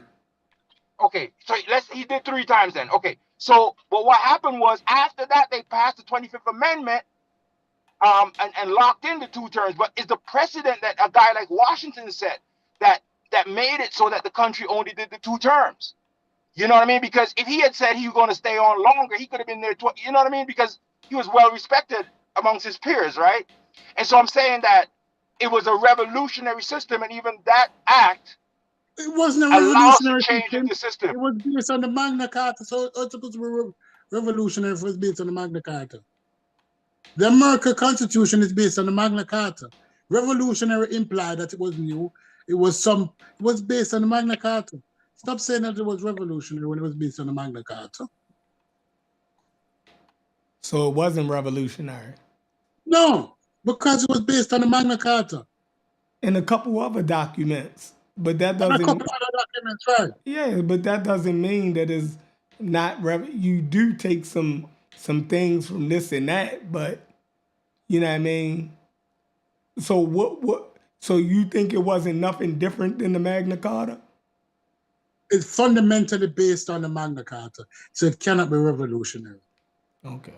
Define what revolutionary mean in your mind. And then when I'm saying it, right? And I don't want to debate, like, because sometimes we get into this debate of like, you're kind of just. It's not apples and oranges, but you be specific in what you're saying. No, because what I said was, you said earlier is based on the Magna Carta, right? Yes. Also, they were looking at other ancient systems and stuff like that, right? You know, Greece, Rome, different things like that. They were studying these things. So then they kind of knew when they built their system out, what parts of it they would take from other places and what they wanted to leave. And the monarchy was one of the things they wanted to leave, essentially. Would you agree with me that the founding fathers, Benjamin Franklin, the other founding fathers, were English gentlemen? Would you agree or disagree with me on that? I did mention that too. I said most of them came from England, and so they knew the systems, and they were looking at those things and saying, "This is what we want." Most of them wasn't born in England, but they were culturally English. Right. Would you agree or disagree with me on that? Well, actually, they were English citizens at the time too. Well, technically, right? Essentially, because England was in control of this country, right? Yeah, but they were also culturally English in their manner. Right. And so I did mention that earlier. So I did mention that earlier. So I'm not. That's what I'm saying. I don't want to like debate on like that point in a sense, because I said that earlier. I said they were, because they knew that system. They study ancient systems, and they study other European systems. They study different systems. The American system is based on the English parliamentary system that was set up, right? Because these men were English gentlemen. The only thing, the difference is that instead of they had a head of state that was a monarchy, they decided to go with a presidency. And if it was supposed to be like it was supposed to be, George Washington would be the king, or they'll find some other name for him if you read history. Right? But he decided, because George Washington decided that, no, I don't want that. I don't want that. I want to go back to my house. What's George Washington's house name again? With my black slave, and live my life that I couldn't live in Washington. So he gave them 8 years. Okay. By the way, right, from Wikipedia, Franklin Delano Roosevelt's third presidential term, January 20, 1941, right? And the fourth term of his presidency ended in his death in April 12, 1945. So he did get elected 4 times, but he died. You see what I'm saying? So now, and I agree with you, what you're saying, Stu Pease. I'm not disagreeing with that point, essentially. You know what I mean? I'm saying that it was revolutionary in the sense that it was not exactly the English system. You see what I'm saying? It was a change from the English system itself. Yes, it was based on learnings from those systems, not only the Magna Carta, but other systems. It was a learning from that, but it was a change. It wasn't the same thing, because if it was the same thing, they would have set up, you know, your king and parliament. They don't even have a parliament. If you look at every system that's on the English system, it's a parliamentary system. Your Canada, essentially the whole of the Caribbean. What you call the Senate? What you call the Senate? What do you call the Senate? Yes, but it's not. The Senate is a parliamentary system. The Senate is a parliamentary system where you have two sides of the house. We have two sides of the house where you have what I'm saying. It's a House part of Lords of it, and but the it's House not of the the Senate system. and the. Okay, let me give you an example, Stupid. Let me give you an example, right?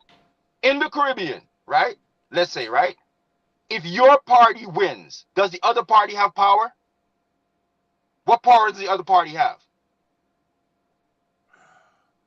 under the parliamentary system. In America, when a president has power, but he doesn't have as much power as a prime minister does. He has to go to the House and the Senate and all this type of stuff. You know what I mean? Like in the Caribbean, you win your seats.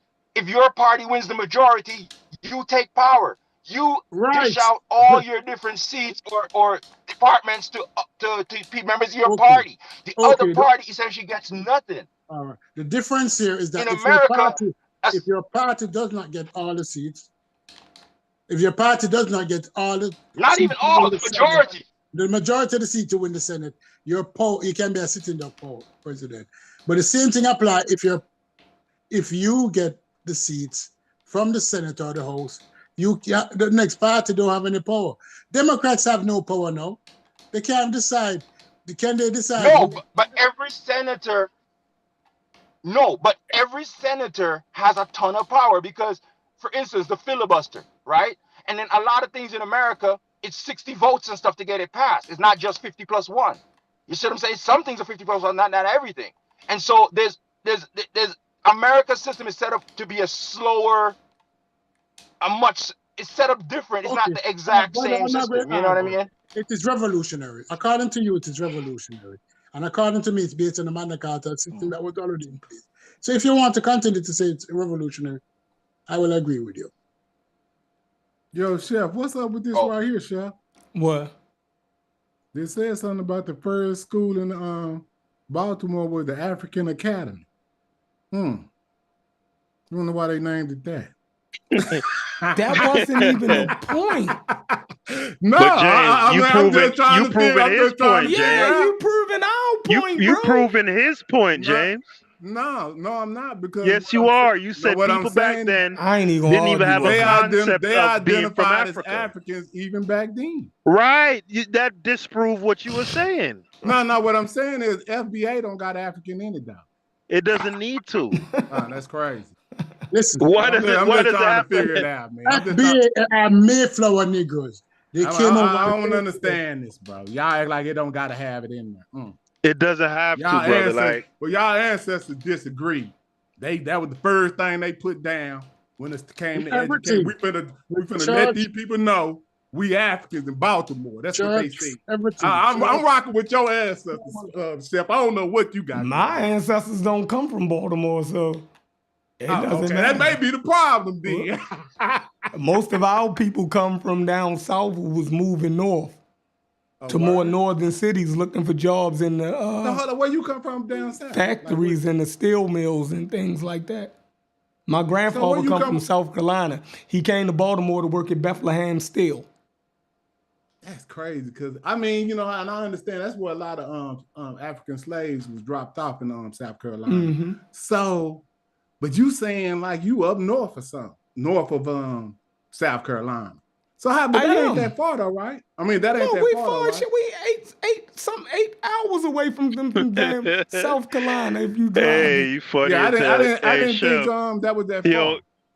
Chef James don't know American history or geography. Like, yeah, I do know. Hold up. I know that Maryland is north, but I just didn't think it was that far because all of those states over there is shrunk up. They're kind of like smaller to me. I'm in the South. Yeah, we got a lot of big ass Texas. Yeah, so I'm saying it look like a lot of those, like Maryland. Ain't that a small state or something? Yeah. It ain't that big. No, it's small. It is. Excuse me. You ever heard that joke by Patrice O'Neal that says like they just need to consolidate all that shit? I'm sure it's funny. Yeah, because even separation of states, those are you could call those divisions if you wanted to, because every state got their own flag and constitution, so from Baltimore and constitution and legislation and legislature, and their own executive and their own judiciary. Yeah, they could secede. Yeah, if they so choose to at some point. So division is just a natural part of life, bro. Yeah, delineation and taxonomy is a part of nature. But what I'm saying is when there's no need to do so, and that's what my disagreement is. I don't think this is a frivolous delineation at this point because we can do this with just these terms. We don't need to do that. But, We ain't need to do none of the. Listen, if that's the case, we didn't have to switch from colored to Negro. We didn't have to switch from Negro to black. We didn't have to switch from black to Afro-American and from Afro-American to African-American. Everybody knew where the colored person came from. Everybody already knew in the turn of the century that the colored people of America was brought to America from the transatlantic slave trade and then freed during the emancipation, right? Everybody already knew that. Everybody already knew that the Negro was once called 20 years before the colored person, and everybody knew that the black person was called the Negro 20 years prior to that. Everybody, the history has not changed. Who we are as a people has not changed. The history has not changed. The name changed, bro. That's it. Ain't nobody never. I'm trying to figure out, James. I don't know when you picked up a book and when you start reading, but I promise you, American history has not changed. I'm 45 years old. You said it ain't changed. Listen, no, what I'm saying. We were slaves at one point. What's wrong with you? Oh my God. I'm talking about how they teach. You said it ain't changed. That's what you saying. No, I'm saying ain't changed. The teaching no, of that's not what he means, James. The teaching of the history. The teaching of the history has not changed in 45 years. Now, you 10 years older than me. So I guarantee you, what they was teaching me, right? They taught to you. You just wasn't listening. Just say that. That's a damn lie. Just say, yo, I didn't pay attention in school. And how you know that's a lie? Because they changed laws right now to take certain things out of history. Listen, I'm saying what they taught me. Wait a minute. No, James, don't do that. I'm saying what they taught me in history about where the black people in America come from. You saying down there in Texas, they taught y'all something else.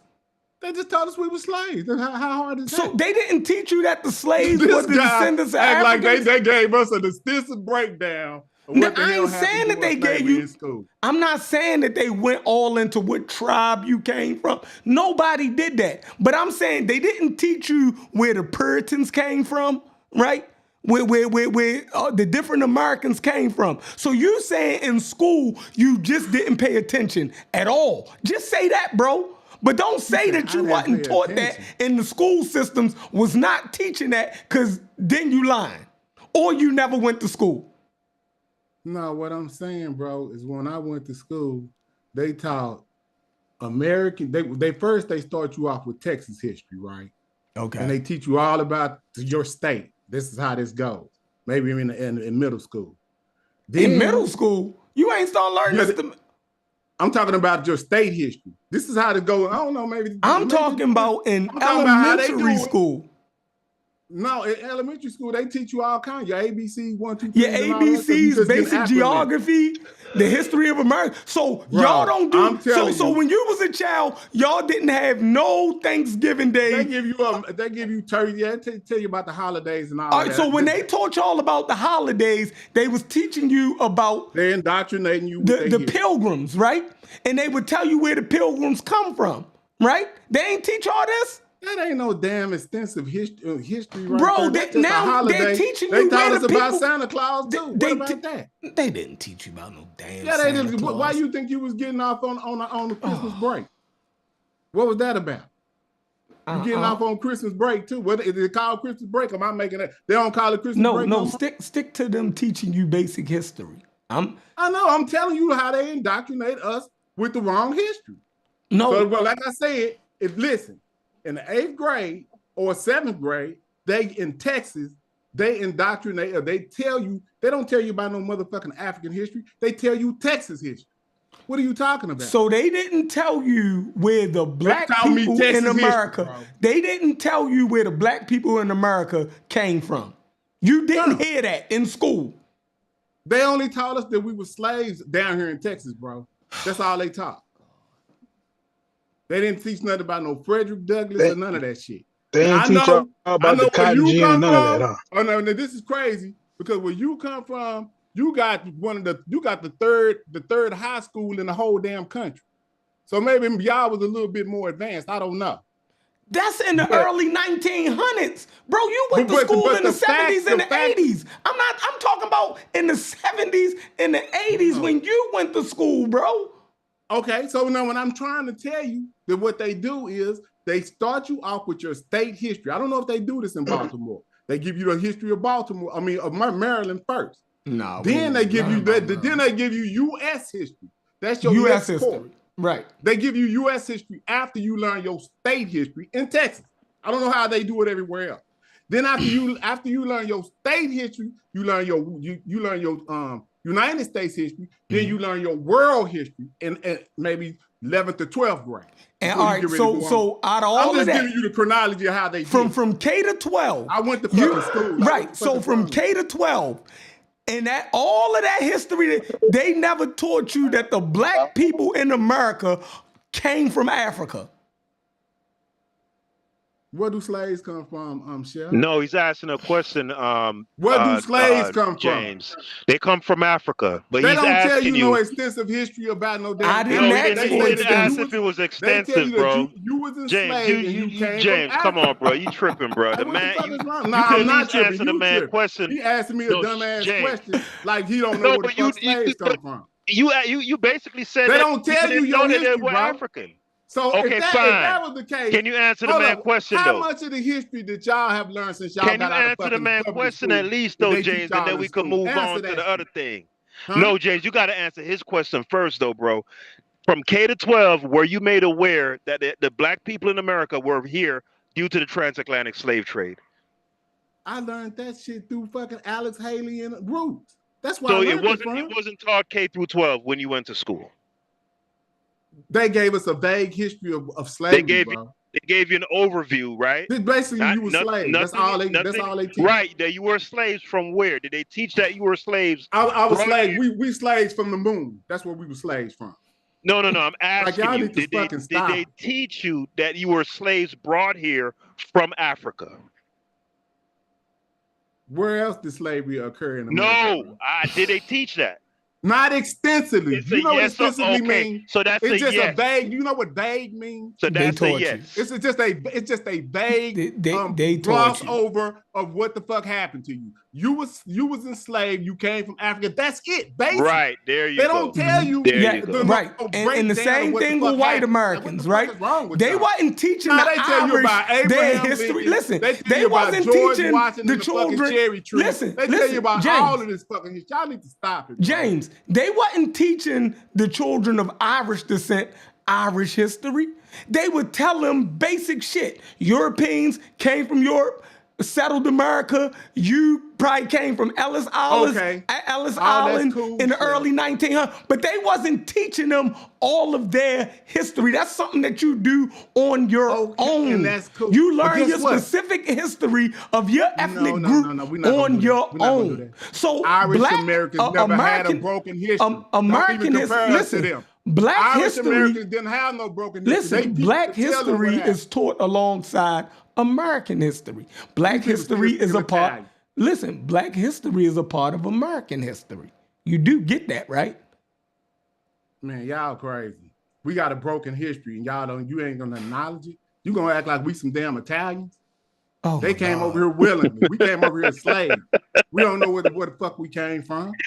Hey man, I ain't gonna lie, James. You my dog, bro. But it's crazy, the motherfucker. Y'all like our history is just like everybody else. Man, I always used to wonder why Chef them treated you like that, man. Yeah, and you see how I treat y'all like how I treat y'all. Nah, that's just some bullshit, bro. He gonna compare our history. I didn't. I was showing how they don't teach specific ethnic groups. That's not what they don't gotta do that. They history's not broken. They teach you a general history. That's why we confused and think we FBA and shit. See, they ain't got no problem claiming Italian American. They know where they came from. We the only ones that want to take the Africa out. In the first school in your city said it was the African Academy, 1802. That's because they was a minority. What part don't you understand? They were a minority. Why did they name it the FBA Academy, Chef? FBA didn't exist at that time. What did? The knowledge of where they came from. Yeah, so they knew that back then, and you didn't learn that in school. But somehow So in I didn't know I was Baltimore, an they African. knew that in Crazy. 1900. That's crazy. And Y'all you- need to stop it, bro. and Y'all you doing just some figuring that coward out. shit right now. You just figure. Yeah, James, you're not having this This conversation. is some real coward type of topic. That's what I call You're not it. having a conversation in a good faith way though. No, I am. Because y'all act like y'all gonna act like y'all made a major point by saying, "Oh, well, where did slavery come No, from?" you're the Like, one. what the But fuck is remember, wrong with James, y'all? you the one that said that people back in the 30s had no idea they were from Africa. You No, I said didn't. that.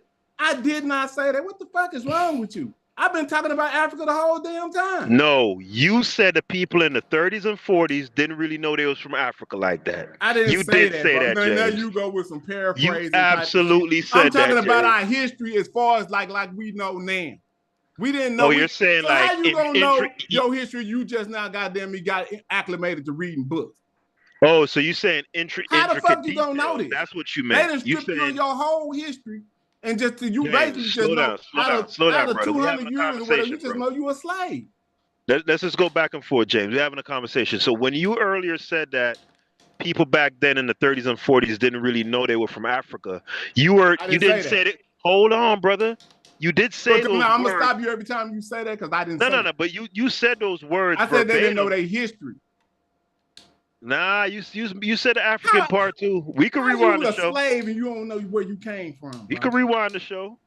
You said they didn't know that they were African. Just logically, if the only people that got enslaved in this country came from Africa, and they say you some slave, how the fuck you don't know where you came from? That don't mean you know your motherfucking history. Right. So that's what you meant was that they didn't know. That's what I said. That's not what you said. That's exactly what I said. And if you don't think that's what I said, I'm clarifying now. Because it only makes sense that that's what I'm talking about. Just like y'all sitting up here talking about what kind of slave they didn't teach you. What kind of slave would they talk? Like, what are y'all doing? Yeah, I mean they're not going to sit there doing some disrespectful. I'm pretty sure that most people in the I'm sure that most African Americans in the 20s and 30s couldn't tell you what an Igbo was or what an Edo or what Ila Efe was or Kula Kulu and all of this stuff. You know, I'd say I'd agree with that, but you didn't make that clear earlier in the conversation, James. Now, if you're saying that you want to add clarity to that, cool. But don't accuse us of being cowards or like you're some super African and we're some cowardly. Let me tell you something. Like we just. So this is the thing. Let me tell you something, Peter. Watch this. Until my mid-30s, I didn't identify as an African. I thought I was just an American. That's sad. Oh, that's why you're so. That's why you're so. No. Because I didn't identify as an African, just like a lot of people that want to take the African out of their name. I just want to be an American. I've been calling myself African American since I was 5 years old. I knew I was. Hold up. I knew that I was that term African American. James, but hold up, that's not. I've been calling myself African American since I was 5 years old. On. That's not the same as identifying as when I see a continental African walking down the street that we the same. I would not. I made a very stark difference. Like them motherfuckers is less than me, or they different. Oh, see, that's why you fighting so hard. You got a bunch of personal issues. That's the indoctrination that we all had. You was just behind, like that shit didn't happen. And now you trying to put that shit on everybody else. Hold up, no. This is the thing. Y'all do it all the time. I'm just telling you what y'all But Chef, there's a level of understanding with that.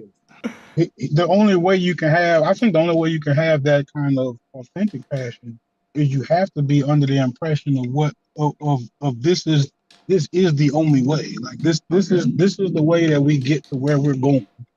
And I'm trying to convince you that your way is wrong, right? That to me, that's the only justification for the enthusiasm, right? Because other than that, when you have a discourse, you know, you allow an exchange of ideas, and you be open to receiving other ideas. The only reason you be closed off. That's very true, brother. That's true. That's the truth right there. You see what I'm saying? But you see now. And that's where the danger is that they really do be under the pretense that this is actually helpful. And that's why I be saying it's dangerous, man. But that's the thing, because you see, now you kind of know where James is coming from, his experience, right? And so that's what's important. Amongst us is dangerous. That's his experience. And I mean, Pan-Africanism has good ideas. Let me tell y'all something. Watch this. Do you know when a lion is hunting, if you're outside the pack, they will target you. That's how simple this shit I'm telling y'all is. You have to be together. But this is the problem right there, James. That's if y'all don't think the strength is in numbers, something is wrong mathematically. Like, what's wrong? Like, we can't figure that out. That statement right there's one of the problems, man. Like, because the first thing, you got to be able to steel man someone's argument. That's ideal. You know, like, can you restate their argument to them? You see what I'm saying? And that goes to everybody that's having a discussion. Can you restate the other person's argument to them? Yes, I definitely can. You see? And this is the thing. Most times, arguments have some validity. But if you think, like the other brother was saying, that argument's the totality of everything, then you shut down other things that might have helped you, right? It's just like we talked about earlier with the founding fathers and all that. Because they were experiences gave to different systems, when they built out the system here, they built it out differently. Now it has strengths and it has weaknesses. Still, it's still not perfect because it's never going to be perfect. So yesterday I was listening to a professor. His name is Timothy Snyder. You guys should check him out. He got a bunch of talks on YouTube. Right? Written a few books. Right? And he goes through the Holocaust. He goes through Hitler's idea. Right? And one of the ideas he said Hitler has was essentially he blamed the Jews for everything, essentially. And he had this idea that as human beings, essentially it was a battle of races, essentially. Right? And that was the only thing essentially that mattered, in a sense. Kind of like that idea that James just had a second ago, where he's saying, you know, in the jungle, like, if you're not in this group, essentially you kind of get left out or you get destroyed, you know? No, you're more vulnerable to attack. No. Right. You cannot compare what James said to what Hitler was doing to the Jews. It's two totally different arguments. Listen to what I'm saying. Dude, where you get these jumps from? No, listen to what I'm saying. I'm not saying, you know, because I'd have to play the quote exactly, but it's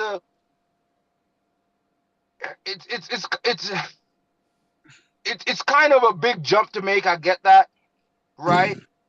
But broadly, no, to me, not it even applies broadly. in the sense of, hold on, let me see if I can.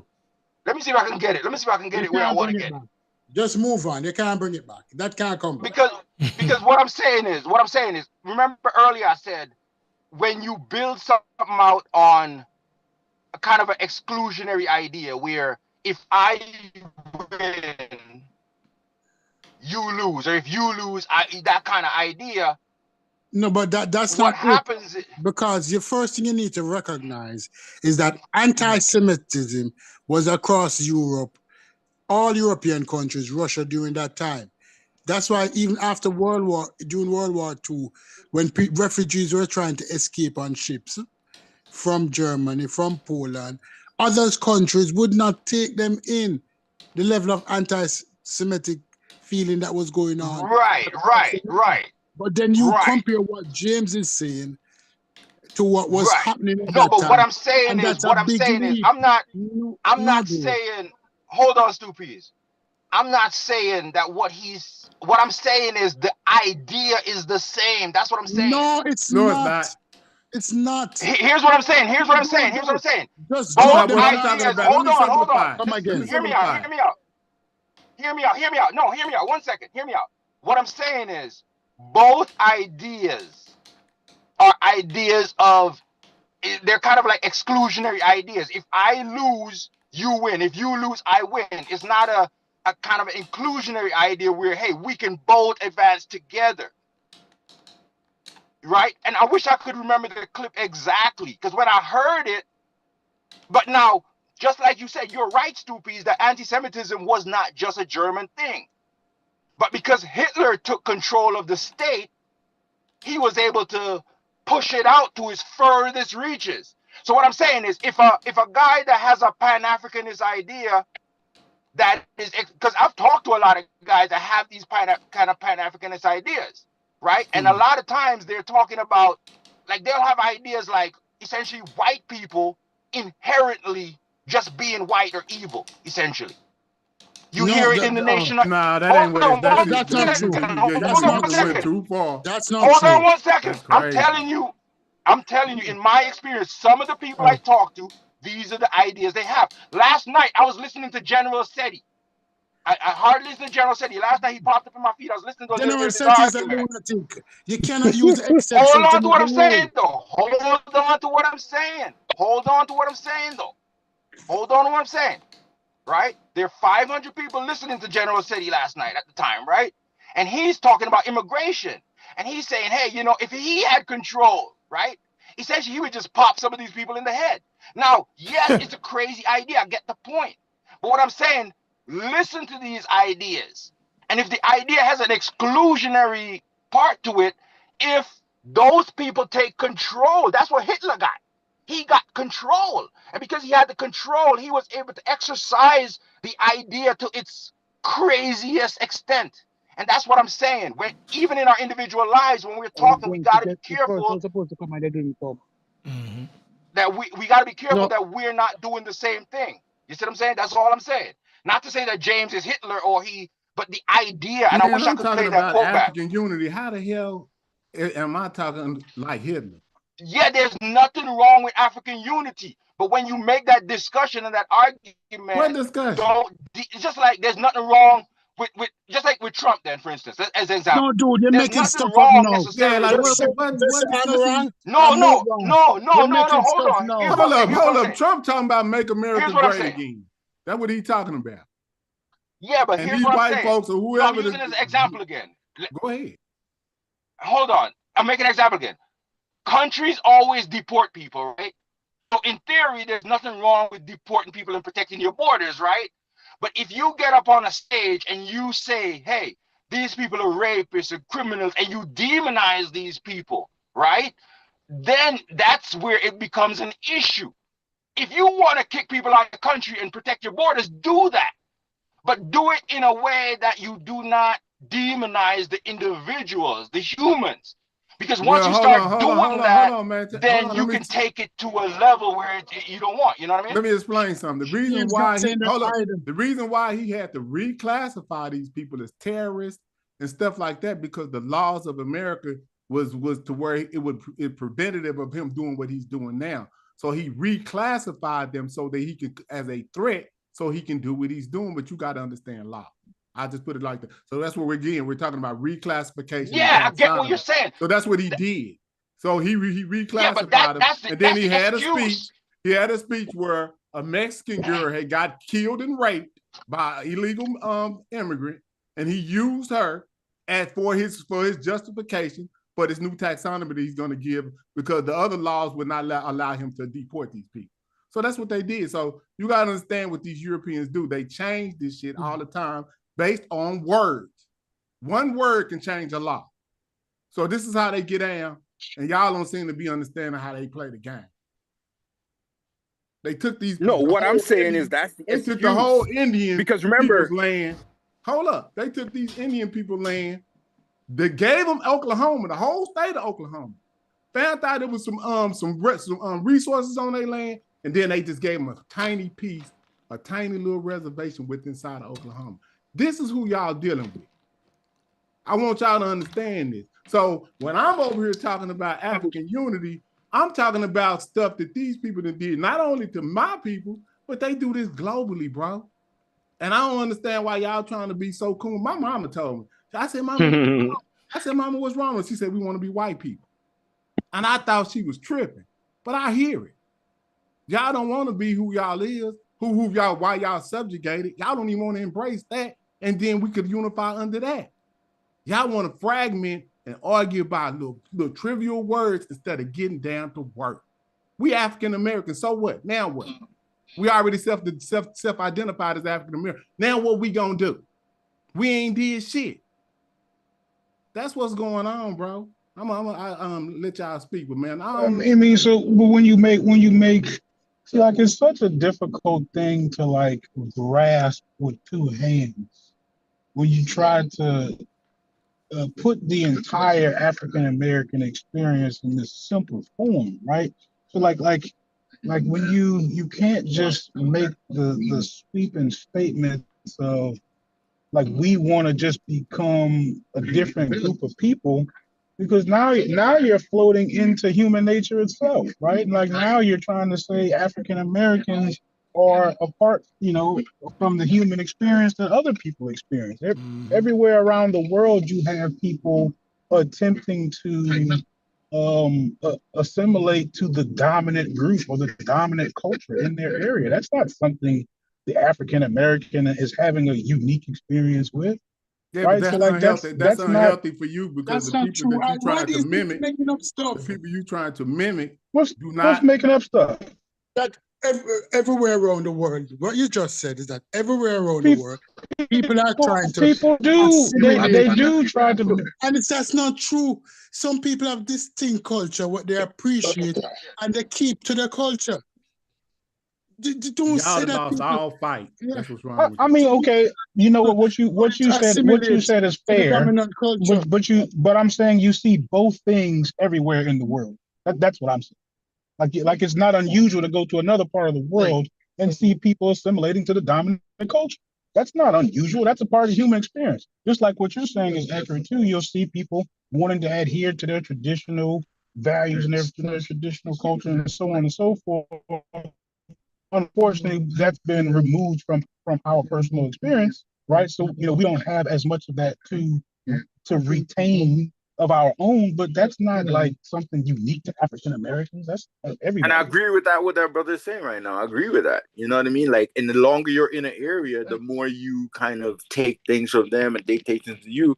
And that's how human development also happens, So Hold on. We in America. So like what you're talking about, James, is what you're talking about. I mean, I hate to say it, but you're talking about rhetoric a little bit, right? No, we all have distinct cultural experiences in America. So I'm from Texas. I sound different from y'all, right? That is true too. Okay, but what do we share in common? A lot. No. I'm talking about don't be all that a lot type shit. Let's get down to what it really is. We black. The root of our unity should be our experience in this country, right? And it starts from the beginning. It don't start in 1990. It don't start in 1998. It don't start in 17. It start from when we first got. You don't forget none of that, and you don't disassociate from them because that's ancestral disrespect. I like be wondering, let's imagine this. Whoever's responsible for you, how it doesn't hold up. Hold on, whoever's responsible for you getting here, what if they didn't make it? Like that's like you disrespecting how you got here. To be like, I don't even want to associate with Africa no more. But it had not been for Africa, your ass wouldn't be alive today. Ain't nobody say they don't want Africa no more, yo. See now you moving the goalpost again. No, but let me give you an example of where that does not hold up. So like let's look at corporate culture in America. Who culture? You can't necessarily define corporate culture as strictly white American culture, but if you want to participate in corporate endeavors, there is a way to carry yourself, right? That's not a bad thing to embrace corporate culture in order to maneuver the corporate environment. That's not like a bad thing. That's not into ethnic. Why you trying corporate culture into ethnic culture? James, can I say something, James? Yeah, go ahead. James, these people on the panel look like they appreciate the colonizer. So all of a sudden, whatever the colonizers do is a dominant culture. Whatever the colonizers do is corporate culture. Corporate culture is white culture. Because black people didn't have any say in the slave trade, the original corporate culture, the cotton trade, the original corporate culture, industrialization, the original corporate culture. When did Black people have any say in those culture? It's recently now we are given spaces in these areas. It's white culture. So if you're saying to me is that it is no problem to act white in order to ingratiate yourself into that culture, that's what you just said. It's all right. That's your retarded ass trying to make that goddamn analogy. Where because you wearing a suit and tie, you dress like a white man. That's you saying that, right? That's you saying if I pronounce my words and use proper English, I'm talking like a white man. That's you saying English. You to speak English is not to act like a white man. It ain't kind of the fuck is, nigga. That's retarded. English is not to act like a white man. To sound intelligent is to sound white. Yo, just that you was sound you saying that. Hold on, you sound intelligent. Logic. Because you sound intelligent. Sounding intelligent make you intelligent. Yeah, that is it. What is sounding intelligent? When somebody use that to sound intelligent, what is to sound intelligent? Okay, so to me, people who are able to articulate their point clearly, polite sounded intelligent, and obviously use the words in their proper definition. To me, as a person who sounds intelligent. Tell me where your mindset is at. Yeah, watch this, Mo. I mean, Logic. Yeah, polite if somebody got to cuss every other word and polite sounded intelligent. That person can't. I can't say a person sounds intelligent. No, did polite sound intelligent to you? The way he did he sound intelligent? I mean, he used a bunch of big words. I'm not saying that's what makes you sound intelligent. Where his ass at right now? I mean, I'm not agreeing with he sounded intelligent. See what I'm saying? I said he used a bunch of big words. You can talk as white as you want. You can be sound and try to sound as intelligent as you want, but that is now people that know more than you know. Hold on. Corporate America is not going anywhere. They can hear bullshit when you talk. I don't give a damn how smart you saying. So I ain't talking about you. I'm just telling you that people that try to sound intelligent, if you know, you know. I don't give a damn how you articulate it and make it and let it come out. When people simplify stuff, you try to minimalize it and say, "Oh, that." Because it didn't sound all that. But see, simplification is the best way of communication to me. No, James, that's why I simplify.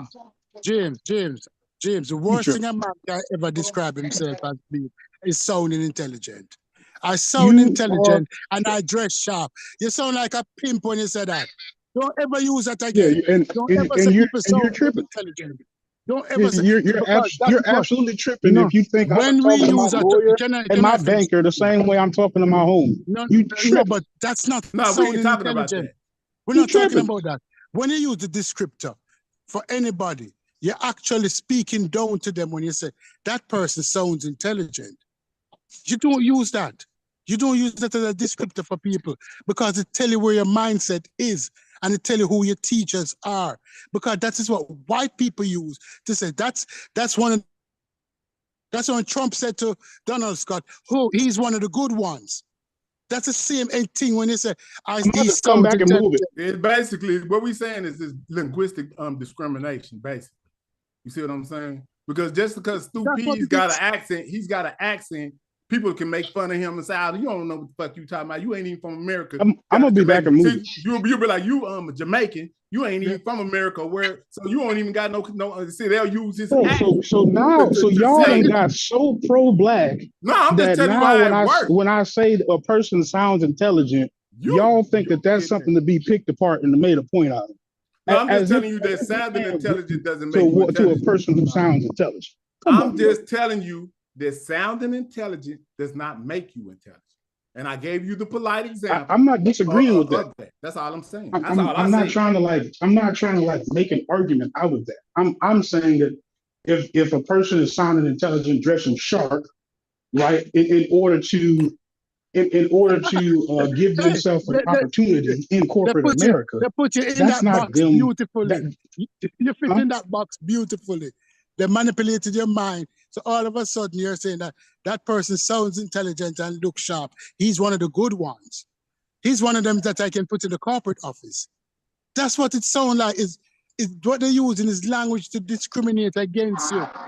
The worst thing somebody can say. If a white person, I mean, I'm not really sure where the I'll ask him to I'm explain. not sure Explain where what you mean. what to address on that. I don't know what to say.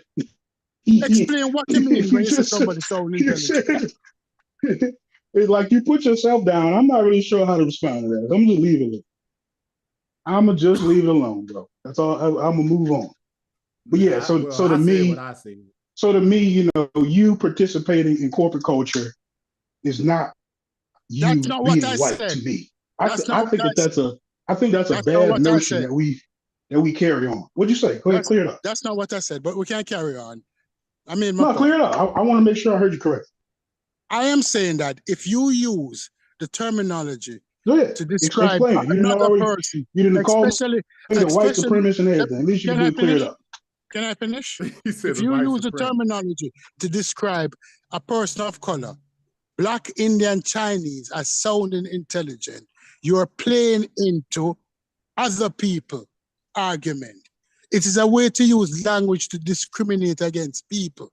When we use the terminology, oh, that person sounds intelligent, or that person's, that's what we primarily use to downplay other people's intelligence. Because intelligence don't have anything to do with the language that you speak.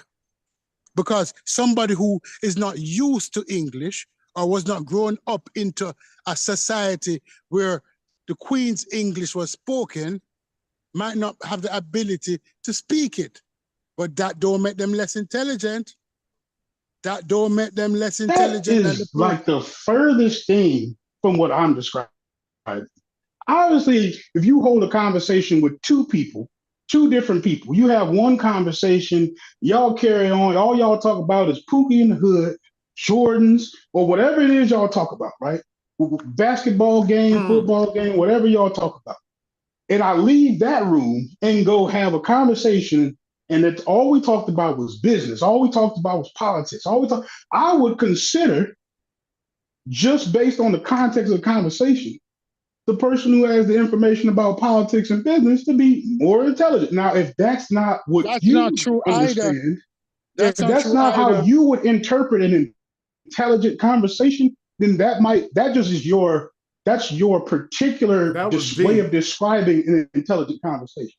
Why that's I not wouldn't true? describe talking about Pookie and Jordan an intelligent conversation. So you saying black people only talk about? He just basically hold on. He just basically said black people white people talk about Jordans and Pookie too, nigga. Don't get it wrong. Let me read about that. Kind of saying like what you saying. They might call him Billy Bob and not Pookie, but they do it too. But don't I'm get just it saying you put up Pookie up in there. I'm just saying, kind of saying like you said. That's how we talk about it, sports. Yeah, but more people. You're not going. You did that. I didn't me. make you put I'm Pookie black. in there, bro. James, can I ask you a question? I talk about Pookie and Ray Ray. That's my niggas. Go ahead. James, ask you a question. More people watch ESPN than watch C-SPAN. More people talk about sports. More people watch that. Intelligence, topics that people discuss does not determine their intelligence either. Because I've watched a lot of political programs, and many of those persons, while they can articulate immaculately, they're not the smartest person in the world. Not because somebody can throw a three-syllable word every other word. Based on your life experience and your definition, your dictionary prowess, what is your description of an intelligent person? An intelligent person, when faced with a problem, use logics and his thinking ability to solve it. It don't necessarily mean that everybody's an expert in every situation. That's what intelligence is. Intelligence is a person able to identify their limitation and move to people who can solve those problems. No, people in our group that's cool. So to me, know everything. To me, somebody that I would consider as intelligent is that they're able to raise, they're able to hold conversations about things that aren't that leave basically like it leave their immediate environment. If they're able to discuss complex matters about other things, I get the feeling I'm talking to an intelligent person. Now that could fool me, right? You gave the example of like a polite, but all I'm saying is I can just through conversation it's kind of normal to be like, okay, I feel like this is an intelligent person. I might want to continue having conversations with him. Or, that was kind of dense. I don't know if I want to do that. Like that's normal. That's a thing people do. Let me rebut that. That's not like something African Americans only do or white people only do. Now No. Let me rebut that. An intelligent person knows when to listen and when to shut up. If Dr. Mayat came into this room and was discussing her expertise, me being an intelligent person will not be able to hold a conversation with Dr. Mayat because I am no expert on the matter. You know what I would do as an intelligent person? Shut my ass up and listen. And if I have a question for further explanation, I'll ask her. Bro, but that's not a conversation. Your dictionary definition does not help you make your point. You saying that you can have a conversation. No, hold up. I'm hearing you, and I'm actually agreeing with you more than you realize. But part I don't agree with, right, is that you said that a person who sounds intelligent is now like conforming to whiteness or some shit like that, right? You see how we done moved? I did not say that. You got into this definition. I did not say that. I did not say that. You didn't say that. I did not say that. What I said earlier, I said that speaking the Queen's English does not make you intelligent. That's what I said. The ability to throw around 3-syllable word does not make you intelligent. To be articulate in the language of communication does not necessarily make you intelligent. Because I've definitely met people who can articulate very well, and they can't pass written tests and shit like that. I know people. So we all in agreement. So hold on, Logic. So it was basically from when I got on the show, you was in agreement with what I was talking about as far as that FBA being something that was not needed. Now, is you still on that page, or you to switch that up? Oh, I'm absolutely still on that page. Yeah. Okay, well, we on the same page then. So other than that, I just don't see a need. At least I've attempted to. Go ahead. I thought you was finished. Go ahead. No, I'm just saying. I just wanted to make sure that we was, because something you could be in disagreement with the same person on another issue, and we just exhibited that right just now. And then be on the same page with them on another issue, right? Mm-hmm. So but what I'm saying is, man, a lot of the times when we dealing with this self-identification, we went through all of these lexicons of identity, from Afro-American, from Negro to colored. You know what I'm saying? When does this stop? When can we put a stop to this? You know what I'm saying? And like I said, when we look at the taxonomy of an African American or Black American, that's fine. Both of them are fine. I don't see any further need for further delineation, because we can parse those out based on where they from, just like they do in Africa. We say they continental African, but you have people in Nigeria. You got continental African Americans, but you got some in America, some in Mexico, some in Brazil, and that's my point. You can't exclude everybody because we all got enslaved. And to that point, I feel like I think that that's a noble cause. But me personally, I would not be willing to sacrifice any potential headway I can make for African Americans to receive reparations only to include other people groups. Okay, stop. Right, so he would be my analogy, right? If I had a close friend, I could try everything in the world to motivate him to do things. Okay, it's not until he decides to do it himself where he's actually going to start seeing some serious results. Now, what I could do is possibly even slow down my own progress, because I can become too invested in his progress, right? And I may wind up not getting anywhere. But if I separated both of our problems, at least temporarily, I might be able to rise to a place where I'm then able to, help, really be in position to actually lend him the hand. But as long as we're both down here together, it's really difficult. But go ahead. Hold on, Logic. Let me ask you this. So what percentage would you give it, do you think that we going to get some reparations? Like what percentage? It's not a high percentage. Not a high percentage at all. Just give me a ballpark figure, bro. That's why I gave a percentage. 10%. 10%. So what I'm saying is, why is we even arguing about this? And ain't nobody even said nothing about giving us nothing anyway. So why is this even a thing? Because that is the mission statement of FBA. That's why. But let's leave FBA. Hold on, let's leave FBA. They've already established why they think it's important to create this delineation between these specific African Americans they gonna get some money other. They're looking to make sure that there's a clear divided line between who gets reparations and who doesn't. That's the reason for them doing it, right? So you can't leave that out. You can't accept the label without the mission. If not, why even take the label? You get what I'm saying? Okay, now but hold on. What's the difference between ADOS and FBA? Do they have the same mission? I think it's basically the same thing. It's just the top person is different, but I think it's really similar ideologies. Honestly. So hold on. So ADOS is a lot more organized. Would you agree that we could be FBA, ADOS, African American, and Black? See how many names that is? Yeah, we can be all of that and still not get reparations. Yep.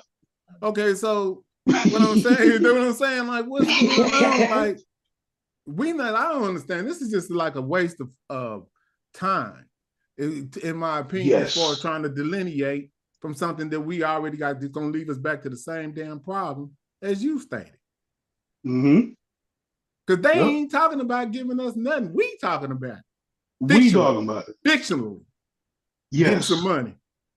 That they ain't even talking about. And the conversation stems from those letters. Because these people, this is what they say. They say that they think that's the leverage that they need is this delineation, right? Yeah, right. We might as well just argue over the Bible.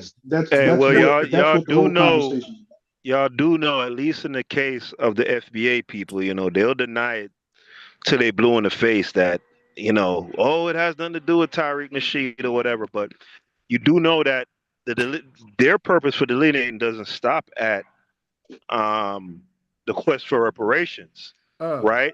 Tariq in particular, he makes the point all the time that they want to be separate because many of the times crimes committed by Black diasporans kind of gets rolled into one, right? He also, the purpose for also delineating is also the fact that, from his perspective, that many of these Black diasporans look down on African Americans, right? He always cites Nigerians and calling African Americans a kata, right? And stuff like that. So it isn't for him, at least. And Yvette them, they deal with all that stuff too. So it's not just limited to the reparations thing. So you're saying this is the thought process of the founders of these particular movies, huh? Yeah. So all right. So when but to be completely fair, James, it's not completely unfounded. Like the points that they make, like if you talk to a lot of Africans, they do have some very disturbing misconceptions about African Americans. Okay, stop. Right? Stop right there. Now, is that a one-way street, or it's certainly not? And trust me, why are we talking about that? No. I ain't talking about you. I'm just talking about this is the type of game that's being played. I know you giving me a synopsis of what he did. Right. Okay. But I'm just telling you on point. That I know exactly what's going on. Yeah. Because look, I think the pissing contest. Trust me, I was getting into arguments with on the other dude's platform, telling them that getting into pissing contests is silly. Right. That's just what scary people do. Yeah. They don't want to address who really getting on your ass. Right. They want to argue with each other. That's why I call it coward talk. I just call it like we from the, we always use that term, we from the street. But that's what we always, that's our warrior term. That's the term we use to let you know we really supposed to be on some warrior shit. When we use that term, I'm from the street, I've been in the street. Okay, well, what the fuck do that mean? You just been attacking Black people? Because if that's what the fuck it means, because let me tell you something, then that's James. messed up. If you listen to a Tariq Nasheed broadcast, and virtually every broadcast that he's made for the last 2 years is pretty much dealing with this issue. There's hardly any mention of any reparations. What he talks about is the difference that, well, it's not even that. It's cartoonish. It's just playtime. Like, he'll talk about the hairlines that Africans have, like their hairlines being different from African Americans' hairlines, right? Apparently, African Americans have more intact hairlines. The fact that Africans eat bushmeat and Americans don't. The fact that, according to him, African Americans stood in the paint and fought against white supremacy, while what he calls tethers, which is a derogatory term that he's come up with for non-Black Americans, are people that fled from their countries to come to America to leech off of Black Americans. It's all a bunch of super strident, super nationalistic, super jingoistic, just cartoonish shit for people to latch on to and galvanize around and get radicalized. You feel me? So let me say something. So I see how you see it, that a lot of that is just intellectual masturbation. It's just some stuff for people to get, come around and say, oh, I'm better than them over there. Mm-hmm. But the real final boss, you know what I'm saying, that we all under, they kind of skirting around that. Mm-hmm. I've been around before all these people even became anything, before the hidden colors documentaries and all of that stuff. When he came into the community, a lot of people don't. That's why I say why history is important, even modern history, because you will know when he came into community who he was and what he was about. He's just the person that put the collective of what our historians did, and then he gave it to the people. And when he gave that to the people, a lot of people didn't know that history in those DVDs. Y'all know that. That's why I said we don't know our history. So that was something new. But he just put it off in a DVD form and gave it to people, and the people was all in traps and everything watching this DVD. Y'all know that, right? And then so what we see today, hold on, let's just go through it. So what we see today is a lot of confusion based off of those DVDs as well, because some people was Hebrews, and now you got a spread of Hebrew culture all throughout the Americas. Mm-hmm. That shit wasn't going on. All of these, even the Kemetic information, all of this shit is a spread. People in New York and back east, y'all think that everybody got to have the same information at the same time. That ain't how this shit go. Just like hip hop. Hip hop started in the fucking Bronx. You know how long it took before it got to Texas? We didn't know nothing about no hip hop until Rappers Delight. So how the hell is something going on in the Bronx and we don't know? See? But y'all living in an instantaneous time where y'all can't see how shit used to be and how recent those gaps was. Like interracial marriage wasn't legalized until 1967. School desegregation was 1964, 62. You see what I'm saying? This stuff just happened. And y'all acting like we ain't behind. We supposed to be up to par. We all up to par right now. Y'all know these school systems miseducated us, but y'all saying, oh, they gave us the correct history. They causing a lot of confusion, because even I made this point to Chef, and he thought I was just being troublesome. But so Yvette and Tonem, the ADOS people, right? This is a common talking point they used to always espouse. That another part of the reason why they wanted to demarcate themselves from specifically continental Africans is that they enslaved us, right? That's another talking point. So I said to Chef, you do realize that a lot of those chiefdoms and kingdoms that were engaging in the slave trade, a lot of them got enslaved, right? So there's no this clear. But they don't realize. Right. After they got done with our ass, they got right with them. You know what I'm saying? That's what colonialism is about. So no, I'm not even talking about colonialism. I'm talking about no, because look, they're saying specifically, for example, let's say the Dahomey Kingdom, right? They're saying that the chiefs and stuff from the Dahomey Kingdom or the Oyo Kingdom, for example, traded us to the right, traded us to the Americas. right? And that's another reason why we're over here and they over there. But And they that's don't true. realize, So only to an extent. Hold on. Only to an extent, because the slave those traders, in a lot of instances, like in the Dongola Kingdom, they spun the block and enslaved those royals that was selling slaves. And They that's why I themselves brought. ended up. So that's why and that's the point that I was making to him, that you could very well have ancestors that were slave traders, even though you were born here in the Americas. So it's not this clear, distinct separation that you think it is. Man, I have continental African friends here in the Americas. And, we start to have conversations once I realized the importance of understanding my African heritage and stuff. You start reaching out and speaking to them when you used to just walk by them. And then when you build those type of relationships, man, you find out how messed up they is and how messed up we. But if you ain't having that conversation with them, you don't know. So like, watch this, stupid. What type of history did they give you when you was coming up in, where you from, Jamaica? Oh, you from Jamaica too, right? Yeah. So when you went to school, what kind of history they taught you?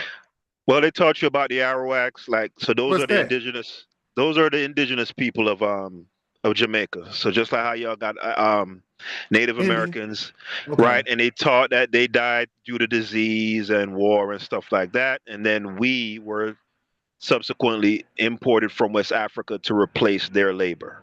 So not all that similar, not all that dissimilar from what they teach in African American. Just a vague breakdown, huh? I mean, for the most, what do you want to call vague? It's not going to get. Yeah, kind of like how you just broke that down. You know what I'm saying? It's not. That's how it kind of seemed like they gave it to us. It was kind of that. It went into more depth than that, of course, but I'm giving you an overview. Yeah. But even with the depth that they would go into, it's still nowhere near as detailed as you need.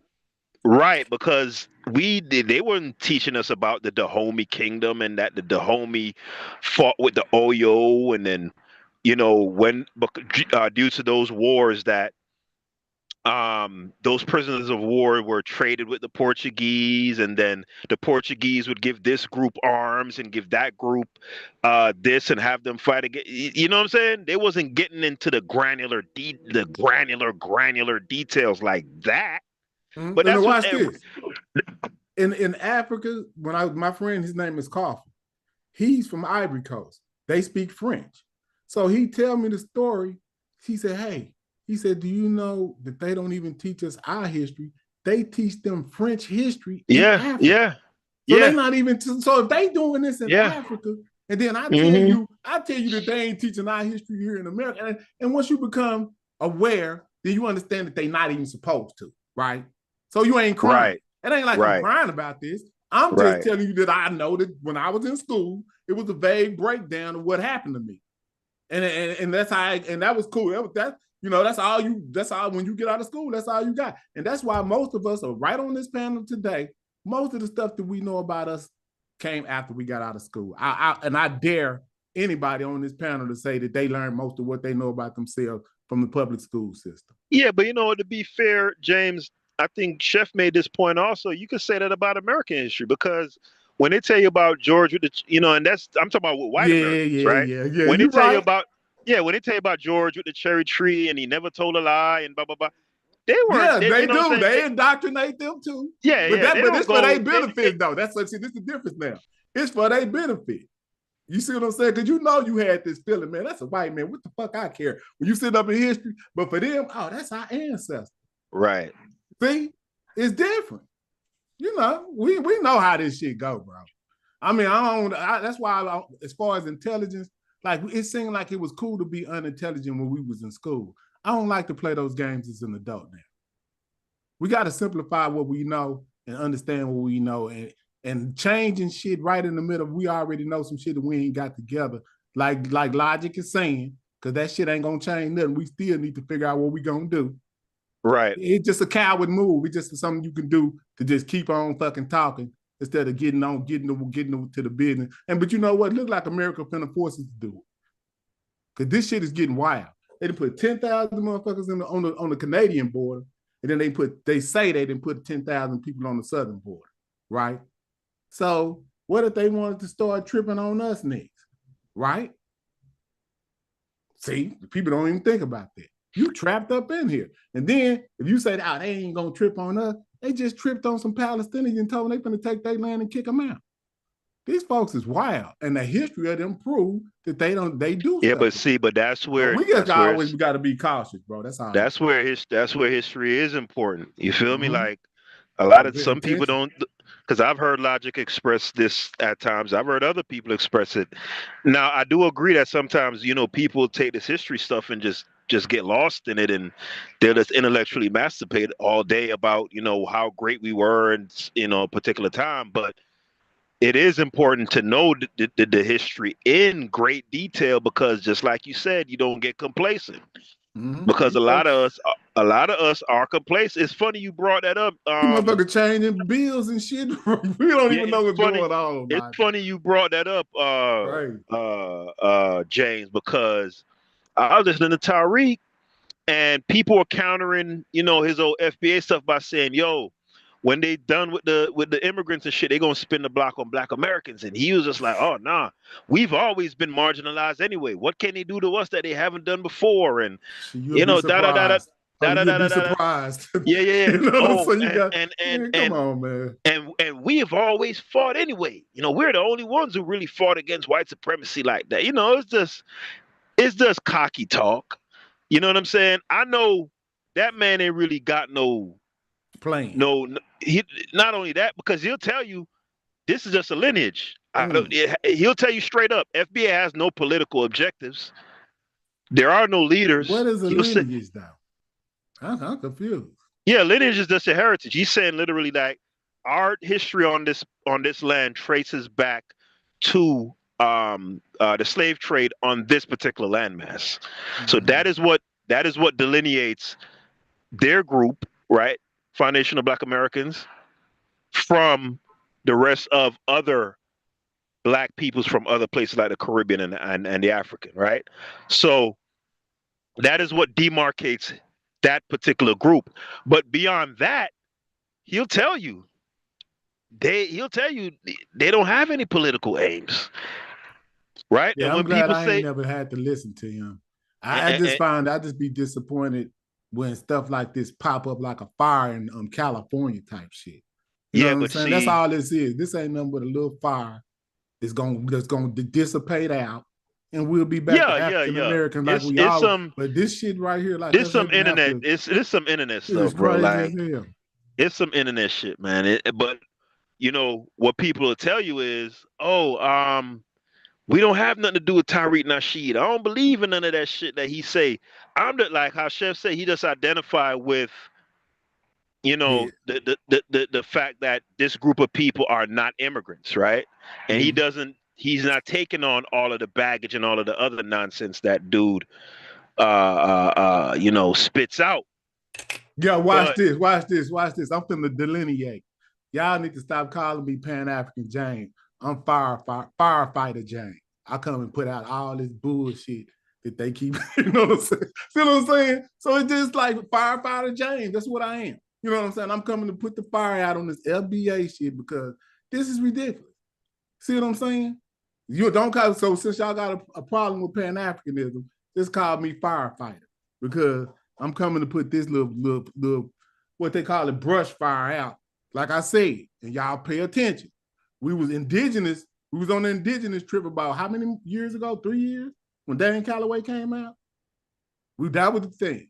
Hey, that's a part of the FBA thing too, right? I know, that's what I'm saying. Yeah, he got the indigenous thing up in there too. We got people like Lord Jamal that's going around saying the earth is flat. You see what I'm saying? But this is all of the type of ignorance that we got to keep stomping out, and it just keep coming up. Notice this. What do this got to do with us taking care of business as a unified group? And you know what I'm saying? And like Logic say, it even if you do delineate the FBA, it's the same fucking problem. So stop. Why don't we just go on to unify up under one name? Do we need to take a vote on what name we need to unify? We took a vote. What y'all think it's gonna be? See? If we took a vote right today, at 48 million people that call themselves black or whatever, FBA, what you think the vote gonna be? It's gonna either be African American but or ultimately, black. James, That's what the vote gonna. We gonna win the vote. And then we need to get back ultimately, it's not what a group of people call themselves, because again, going back to the example of what's going on in Sahel, you got people that's in those countries who call themselves all different kind of ethnic names, right? Speak all kind of different languages, but you have one particular leader who is in power who says, "Hey, we're going this direction." You feel me? So just like white folks, when they initially came here, I'm sure when George Washington and them said, "Yo, we need to separate from England," I'm sure you had many white Americans at that time who didn't agree with that. But ultimately, through military might, they laid a lick down and said, "This is what we're doing." You feel me? Right. Well, they don't treat the Irish the same as other white people. No, they don't. They treated them the worst out of all the Europeans that came to the Americas. That's why you see fragmentation. Oh, for sure. For sure. But I'm saying, like, though, we look at them as all the same. But if you look in the media, though, some of the media, they say things against others. They be different sets, and we don't know it because we just look. Yeah, but this is the point I'm making, though, James. This is the point that I'm making, though. The only reason why all of the white people agreed to be called America or the United States of America is because people militarily put that down and put that into effect. Anything outside of that is just going to be endless debate and endless chatter. You get what I'm saying? Right. Yeah, but we already know that. Like, that ain't even up for debate now. That's history. Right. See what I'm saying? We talking about stuff that is up for debate, like us self-identifying. And see, and the problem come in because some people was calling us niggas. You know what I'm saying? And Negro and these type of terms. And we never got a chance because they named us, right? But that's how that go. That's the only way something can stick. So we just going through the chronology of this. So after we got a chance to get free, we started to think about what would be a dignified name to call ourselves, right? Ain't that how that works? So we've already done this. You know what I'm saying? Look like in Baltimore, they said they was you looking for I'm a looking resolution, at the chronology. though. Yeah, I'm looking for the simplification. You saying that, yo, we should, like, once we figure this out, we agree on this name. That'll never happen is the point I'm making. Short of somebody or some group. That's crazy. I got you. I'm saying that's I got you. I'm just saying. Short of some group doing something like on a military level and then saying, "Hey, this is what it is," and then building institutions to indoctrinate the all the constituents of that group. Yeah. Outside of that, it'll be endless debates, and that's with any group. I got you, but then you clarified right there. Me and you on the same page. I got you. Yeah, that was real nice. I know exactly what you're talking about without saying what you said. You see, I try to be careful. That's about the only way it's gonna happen. Yeah, I'm talking about. That's about the only because what you're looking for and what you're hoping for. That's the only way that happens. Yeah, that ain't happening. And that ain't. Now it just all look like a dream. That's terrible. Yes, it was always a dream. James, that's terrible. If that's the only way it's gonna happen. Because look, think about it, right? It's just like how like, all right, if I'm arguing and you're arguing, let's take the American Civil War, right?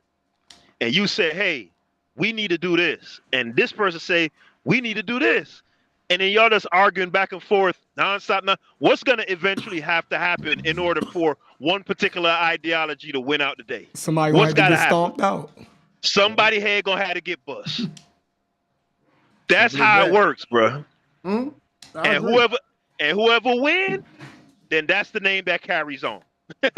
Otherwise, if short of that happening, it's just being on the internet and just arguing and yelling all day. No, so are we slaves to? You don't want to be presentist, like just getting caught in the present moment. Right? So if I think about it, I say, ain't nobody head had to get bust for us to be called African American. Ain't nobody ass had to get whipped for us to be called Black American.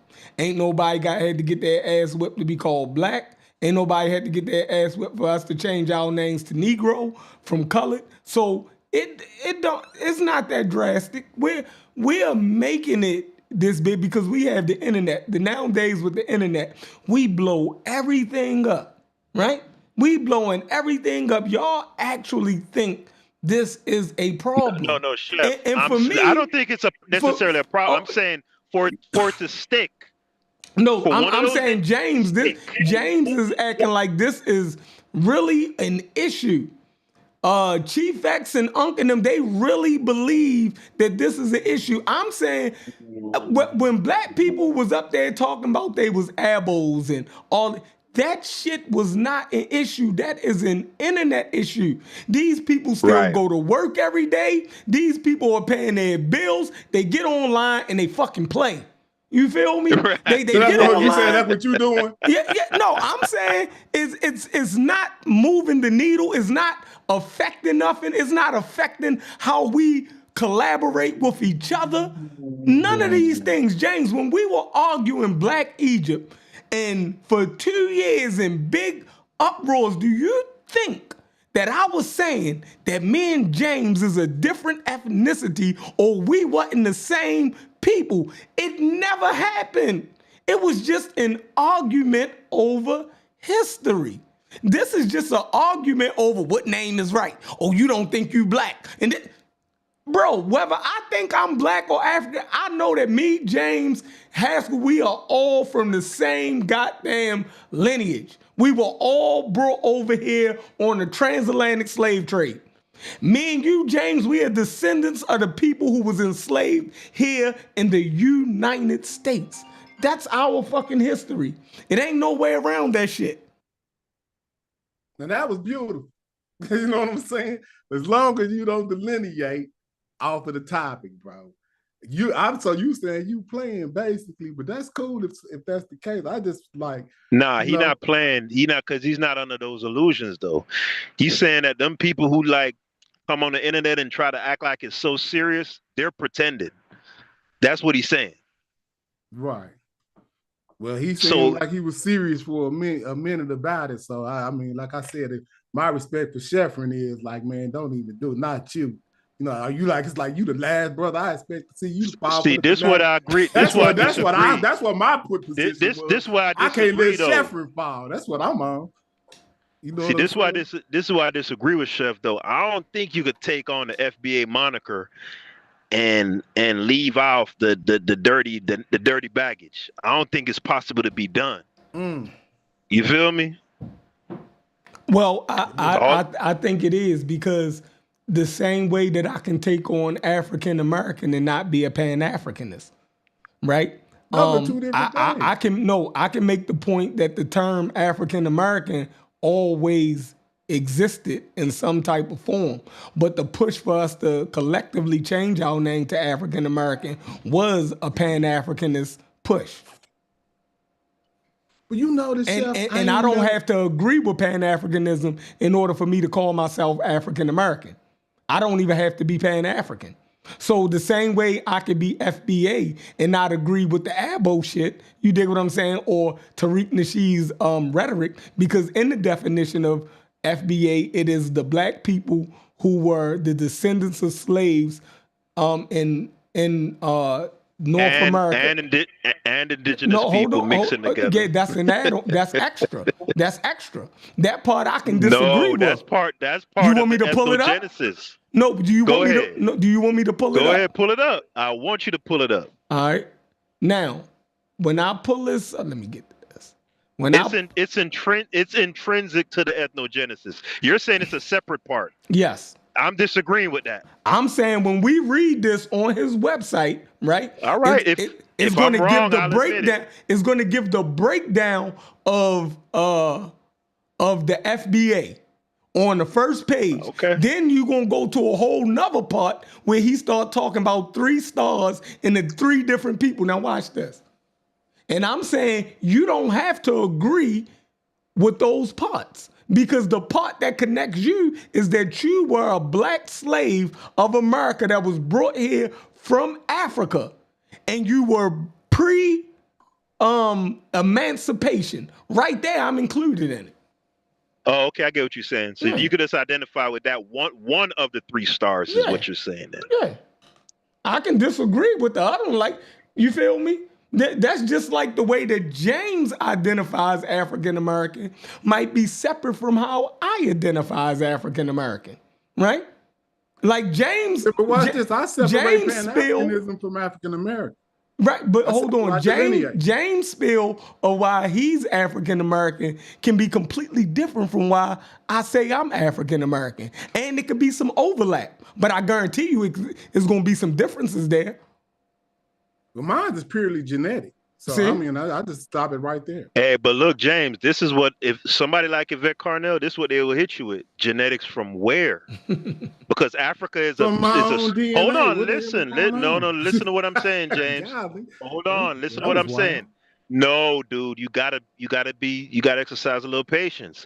When she says genetics from where, she's saying genetics from what part of the supercontinent named Africa? Because they're not from the entire continent all at the same time, right? No, but it's a percentage. Right. So, it's a percentage-based test. From what region of Africa, though? Well, they give you percentages of likelihood. That's what a PCA is. A principal. No, I'm saying when you call yourself African American, right? It's because you're a descendant of Africans who were brought here via the transatlantic slave trade. Correct. But if somebody wants to be pedantic, kind of like how you were being with the old America thing, they could just use that talking point to just be an asshole. And then I could be an asshole and bring up genetics. And bring up the fact that I personally took a the DNA genetics test. from Zimbabwe? Hold up, no, I personally from Botswana? No, slow down. From Kenya? I can only speak for myself. I'm not talking about where you from. From Malawi? No, from Gabon? It tells you, hold on, slow down. It tells from you Zimbabwe, from Zaire? I'm like 70% from the Nigerian area, right? Then I'm like 19% from the Congolese Angola area. See what I'm saying? So it can only give you a vague percentage of where your genealogy comes from. That's how it works. But that's what I'm saying, though. People could say, so you're a Nigerian Congolese American then. You know what I'm saying? But no, I wouldn't be able to go that far because I don't know exactly where I'm from. You know, that's what a conundrum of being an enslaved African is. So you from the entire continent? That's what we did because we don't know what part we. You see what I'm saying? I'm playing James, you realize I'm playing right now. Yeah, I'm just telling you that's how it works. So okay, since you don't know where your I'm just showing you what people could pick apart. That's to Shep's point. People could take any delineation, any designation, and pick it apart. You could do that with anything. Yeah, but when you got answers for it, then what's the problem? It would be different if you didn't have no answers. Now, if you don't got no answers for these questions, then that's a problem. But when you do have answers for the question, then it ain't no. But you admitted that you don't know. You can't necessarily pinpoint specifically where in Africa that you are from. That is so. Didn't you admit that? So you don't. No, I'm saying so you don't really have an answer.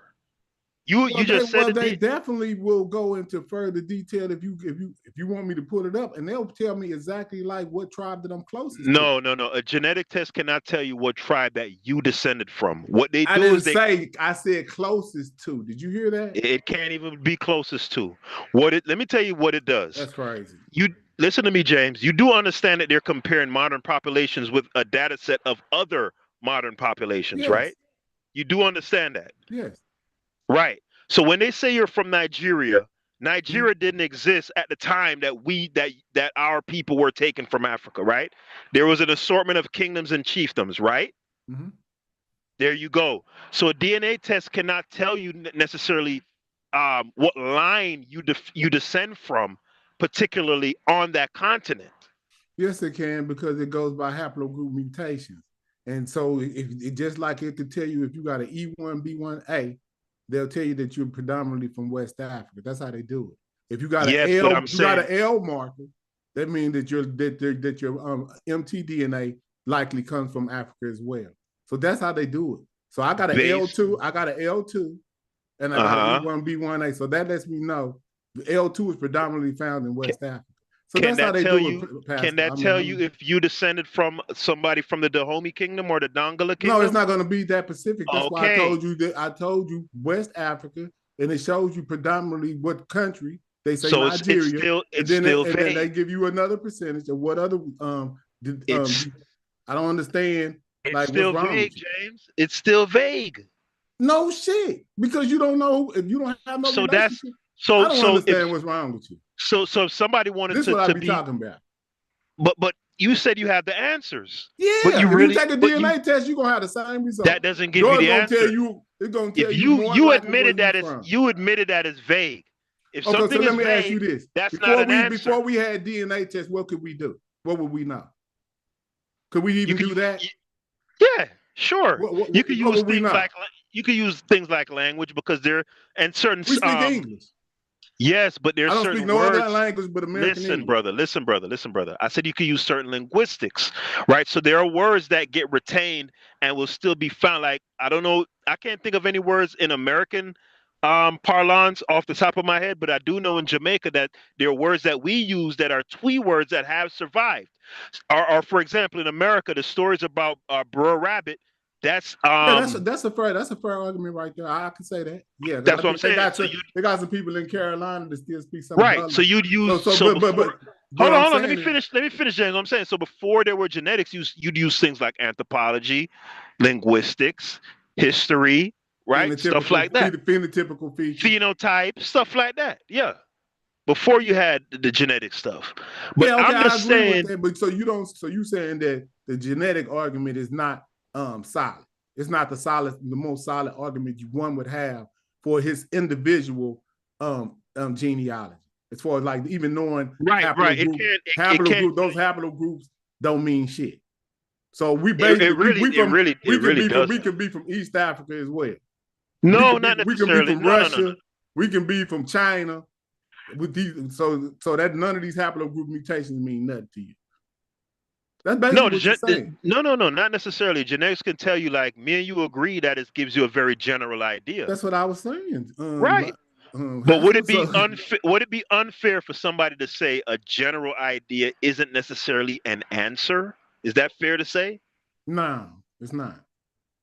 I'd rather have the knowledge based on haplogroup mutation than to not have it. All right, so here we that I could have been from South Africa. I could have been from East Africa. But see, now, if we don't acknowledge this, then Sheffrin can say, oh, man, y'all don't know y'all ass ain't from East Africa because we know people in East Africa got E1B1B. They wouldn't be able to make that argument. I never even made no argument like that. Yeah, I'm talking about I don't even know genetics. But hold up, you've heard that argument. I've heard all of it. I ain't, you know what I mean? Yeah, but see what I'm saying? I'm just saying we went down this rabbit hole before. Yes. So I'm just saying you people can't make these type of arguments if the genetics was invalid. I ain't even making no argument right now. I'm talking about Haskell. He's trying to kind of like say that we don't know where we come from, even if in its vagueness, based on these haplogroup mutations. Yeah, because Africa is so huge and the areas that they took the slaves from was so vast, right? Mm-hmm. Like they found A00 in America. Yeah, so what I'm saying? They let you know your ass came from Africa. Yeah, so check this out. I got the FBA website pulled up, right? Now let's read this and see where we getting off track at. All right, so y'all make all these claims about the FBA. All right, I'm about to sink James battleship right now. All right. With Tariq Nasheed, that's crazy. Here we go. FBA history. All right, who are the FBA? Foundational Black Americans. This first paragraph right here. Or FBA are the proud descendants of the black men and women who endured and survived one of the greatest atrocities in human history, American slavery. All right. These resilient ancestors built the United States from the ground up, laying the foundation for the nation's economic, political, and cultural development. However, the rich history of the FBA did not begin in 1619 with the arrival of enslaved black people in Virginia. It began nearly a century earlier. Now, I'm going to pause right there, right? Mm-hmm. Now, who are the black people that they talking about that he's saying arrived in America right, in 1619, and then a century prior to that. I'm glad you asked that question. Where do you think he's saying these people came from? What these black people? Okay, I got you. Mm-hmm. Now that was amazing that you read that. I applaud you for even bringing this up. Did you just go through a whole paragraph describing where some people from and didn't even mention their homeland? No, hold on. That's not. Hold on. I'm asking you. Yes, I did. I did. Word Africa in this whole paragraph. Right. Anyway. Right. So you went through a whole paragraph. So I'm going to show you how the black is synonymous with the African. Then why you ain't mentioning what they listen, that you missing it. You're missing it on purpose. You're missing it on purpose.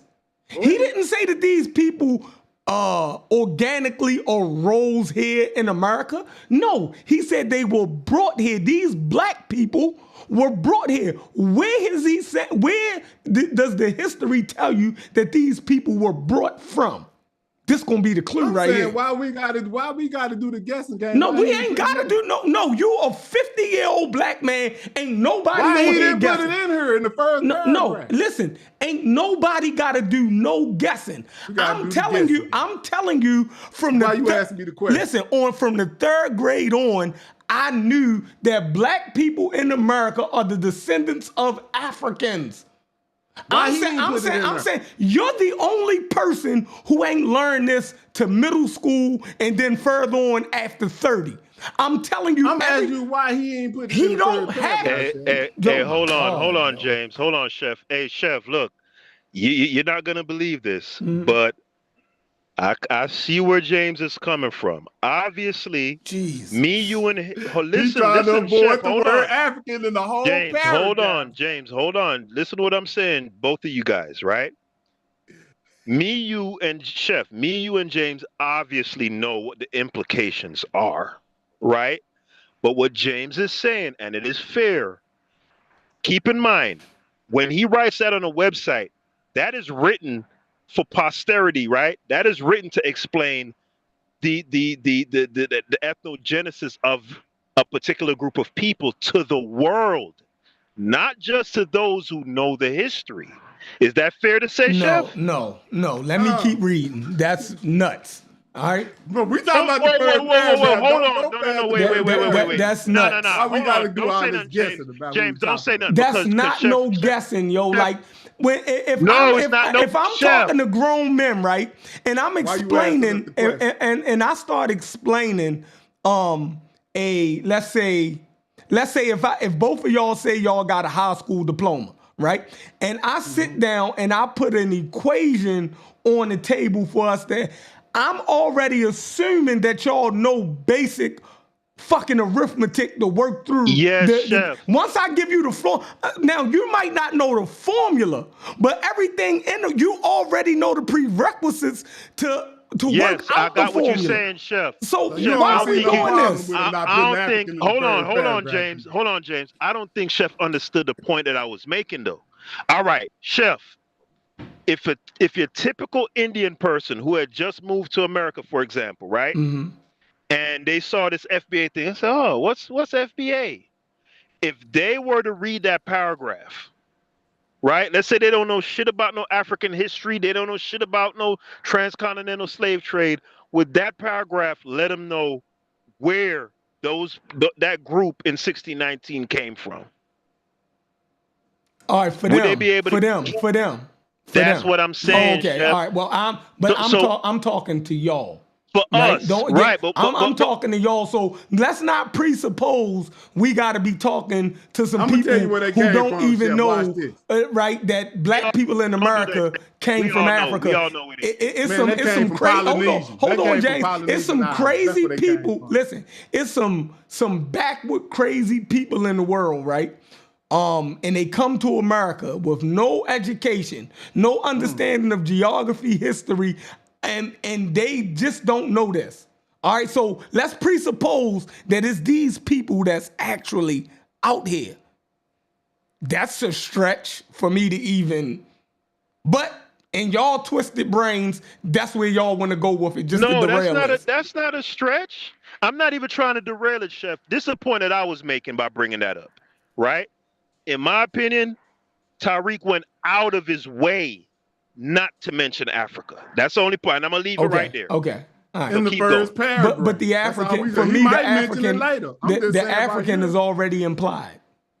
Where? Yeah, go ahead. The black. Keep going, Now, Chef. now watch Keep this. going, Okay. Chef. Right, Keep now going, watch Chef. this. Okay, go ahead, All right. Chef. So he said, let's go back, that these FBA, right, they survived the greatest atrocity, American slavery, right? And he said that they first arrived, the history tells us that they first arrived in Virginia in 1619, but he's saying he's got evidence to prove that they came a century earlier, right? Mm-hmm. Now, he's about to explain this, right?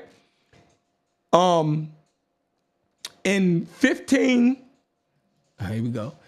In 1526, Spanish colonizer Lucas Vasquez Eleo brought the first documented enslaved black people to the shores of what is now South Carolina and the Georgia coastline, right?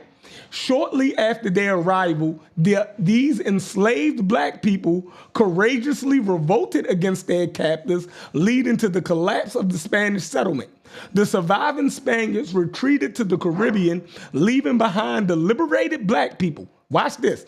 These freed black people integrated with local Native American societies, marking a pivotal and often overlooked chapter in the lineage and cultural evolution of foundational black Americans. So now I'm gonna stop right here again. Was crazy. Right, I'm gonna stop right here again. Now he's saying that these black people wasn't native, they wasn't indigenous, but they end up revolting against their captors, and then they hooked up with a people who were native. So we're talking about two different people. So whatever he say later, he done checkmated himself. Am I right or am I wrong? No, hold up. Let me stop. I'm talking to Haskell. I'm talking to somebody. Okay. Yeah. He's made a distinction. He made a distinction, right? He's saying that these people were not native, that they were brought here by the Spanish. From where? The black people from Africa. Where they wasn't. Listen, James, they was not Native American. So they didn't come from here. How can he be talking about the Spanish? He's bringing up the Caribbean. Hey, James, he hold on. giving you geographical location for the Caribbean. Hey, hold on. We James, already hold on, established he didn't mention the word Africa. Paragraph, this man ain't mentioned Africa. You still hung up on that. Because he mentioned the Caribbean. Chef, he just so you know, geographical locations for every fucking word. Hold on, James. Just so you know. I'm not trying to hear Chef, this shit. Chef, yeah. when it comes to paragraph, when it comes to that 15, when it comes to that Spanish settlement, I want you to know, because I've heard Tariq speak on this. Don't be too hasty. He does make some claims that some of those were from former Moorish strongholds in Europe, in the Iberian Peninsula. I don't even have a problem with that. And you know why? Okay. You know why? Because the Portuguese was taking blacks out of Africa and teaching them in Iberia before they brought them over here. So there were already settlements of enslaved black people who were being acculturated in Liverpool in Portugal. Liverpool is that's let me see England. If you go to 3 paragraphs. But whatever. Read the next one. I gotta hear this. But yeah, he's not gonna. That's fine. Let him finish, James. He's not gonna mention Africa. Tariq is not gonna mention. Get Africa. off of that. All right.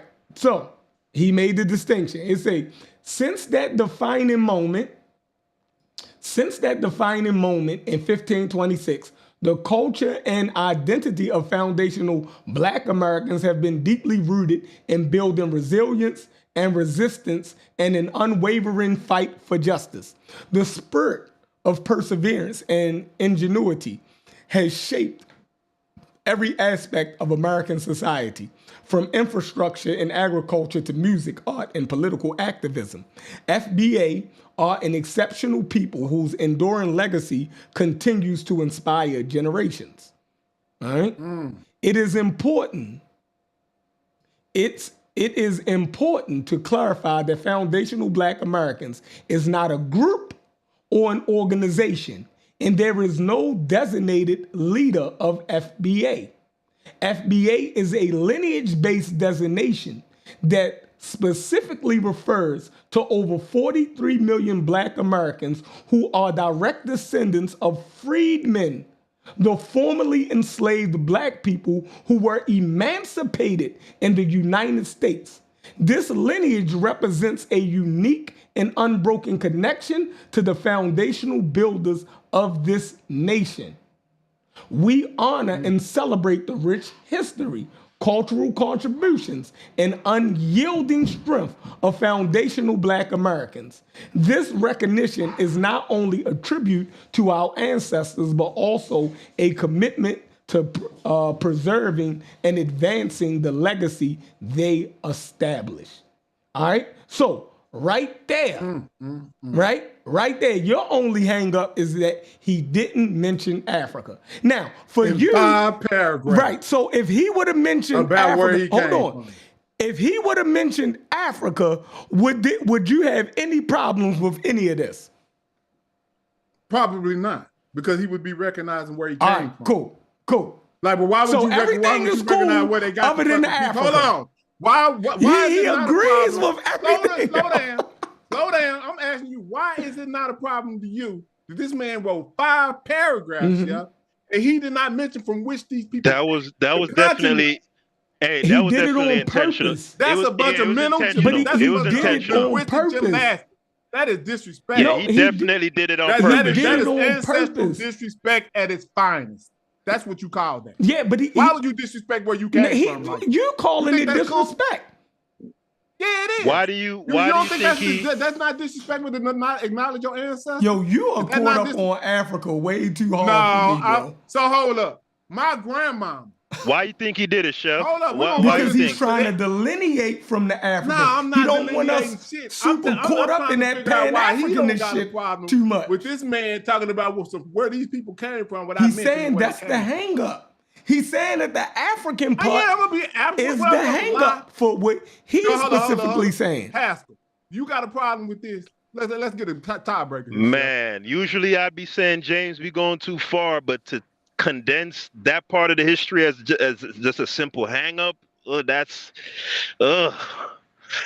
we need a straight answer. I know that's kind of Chef. That's kind of nasty. He knows where the Black people came from, bro. We need a straight up answer from you, baby, tonight. That is, give us the answer, Haskell. Nah, Chef, that's kind of nasty, bro. Not for me. Right. That's nasty, bro. He ain't even mentioned his homeland from which his people came. Nah, it's not that even he didn't mention it, but you could tell the way how he wrote it. He went out of his way to not mention it. He to basically say, man, we ain't got shit to do with them. They fuck them niggas. That's what I got. You don't think that's disrespectful, huh? African American. Why don't Jamaicans call themselves African Jamaican? We already went through that shit. Right. That's a key. that is so profound to me. Nah, that's a different. I'm telling you.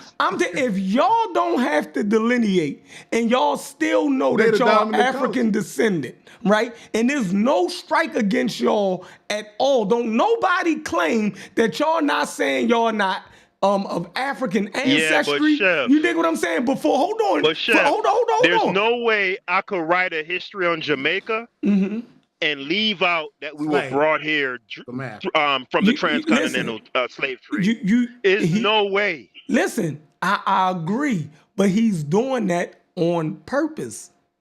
I know he do it on purpose. That's cool, huh? You saying that's cool. You saying that's cool. Because I know where he's saying they was brought from. Like, it's no way that do you think they was brought from nowhere? Who don't know this basic history? Oh, man. I'm saying that the basic history in this is already implied. I'm disappointed. We know that, but Chef, again, I'm disappointed, Chef, listen to me. When the United States wrote y'all know y'all can't disagree with this, so y'all gonna use that point to fuck this up. No, but that's a you big did point. it. We didn't tell you to pull this that's up. That's not no minor point, though. That Chef. is. That's not no. That no, is. it's not. Because listen, the United States put up a poll in the chat. When the United States wrote their Bill of Rights and their Constitution, right? they weren't just writing it for the people who freed themselves from the British monarchy, right? When Morocco was the first nation to recognize them as a state and honor their Bill of Rights, etc., right? When they write these documents, it's not just for them and their people.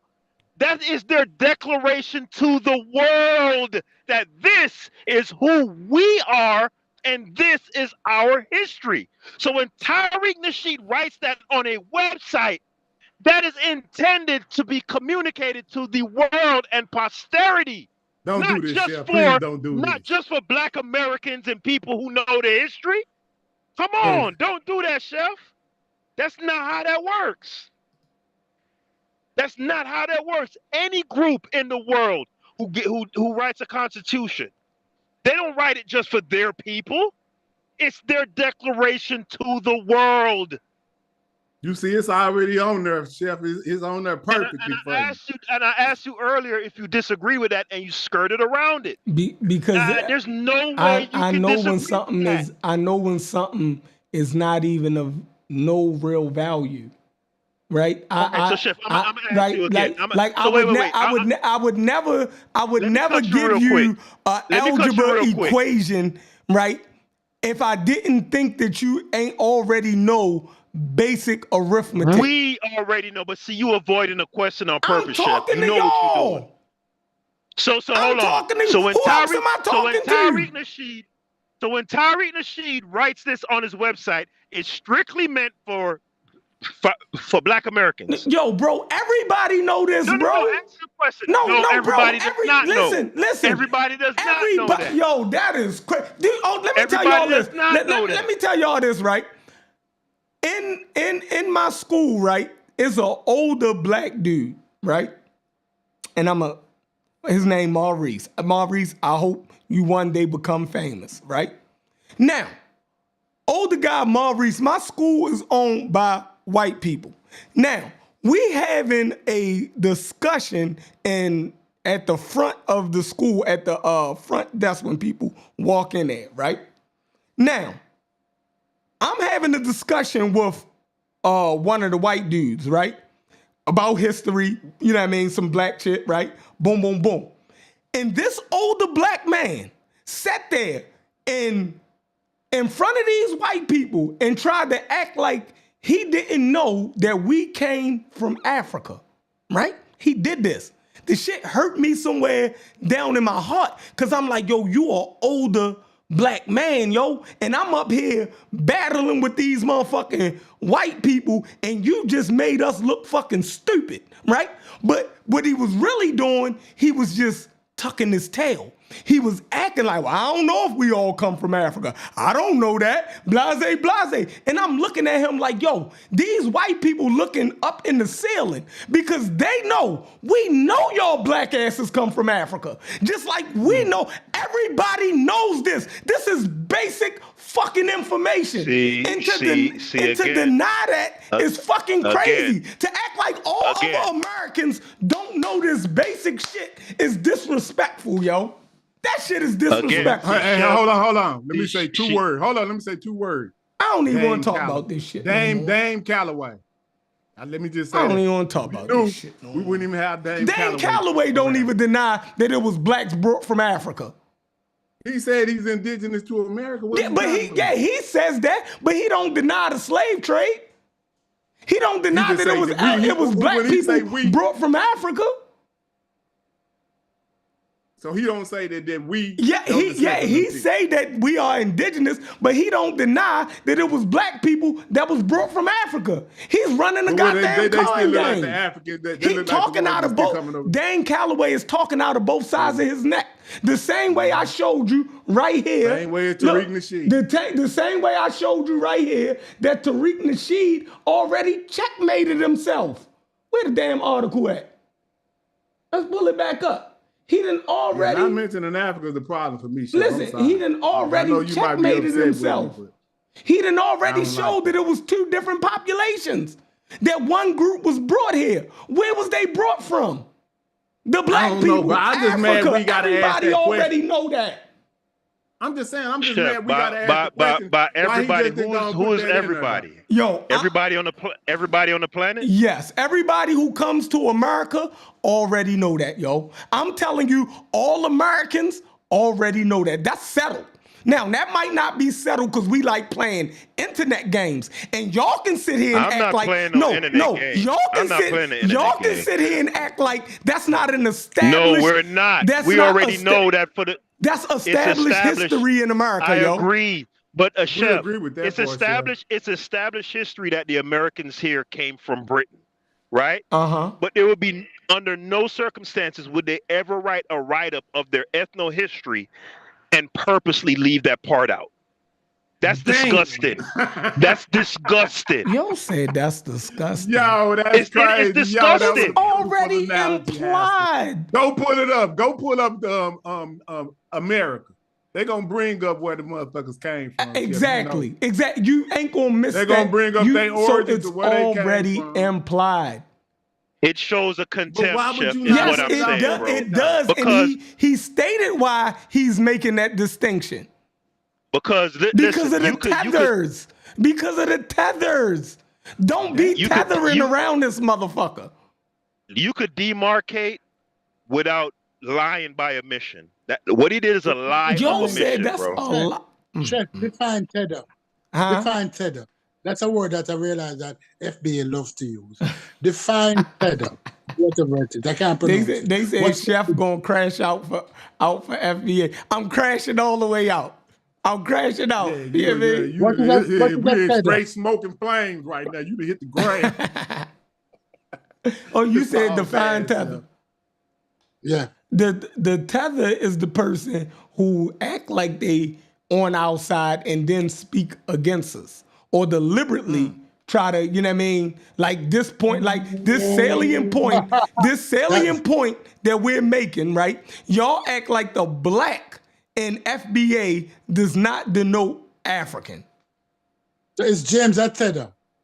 Do you know that? The black in FBA denotes Or is that anybody who disagree with Tariq Nasheed is that tether? Oh, James definitely some Pan-African. He wish he never don't was blame here. it on that. No, This no. shit just my logic right now. James James don't even want to have the American.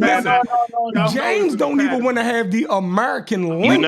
You're not answering the question, Chef. You ain't answering the What question. question? Right now, Chef. He asked you if James is a tether. No, James not a tether, but he got tether talking points. Because of the Pan-Africanist nonsense.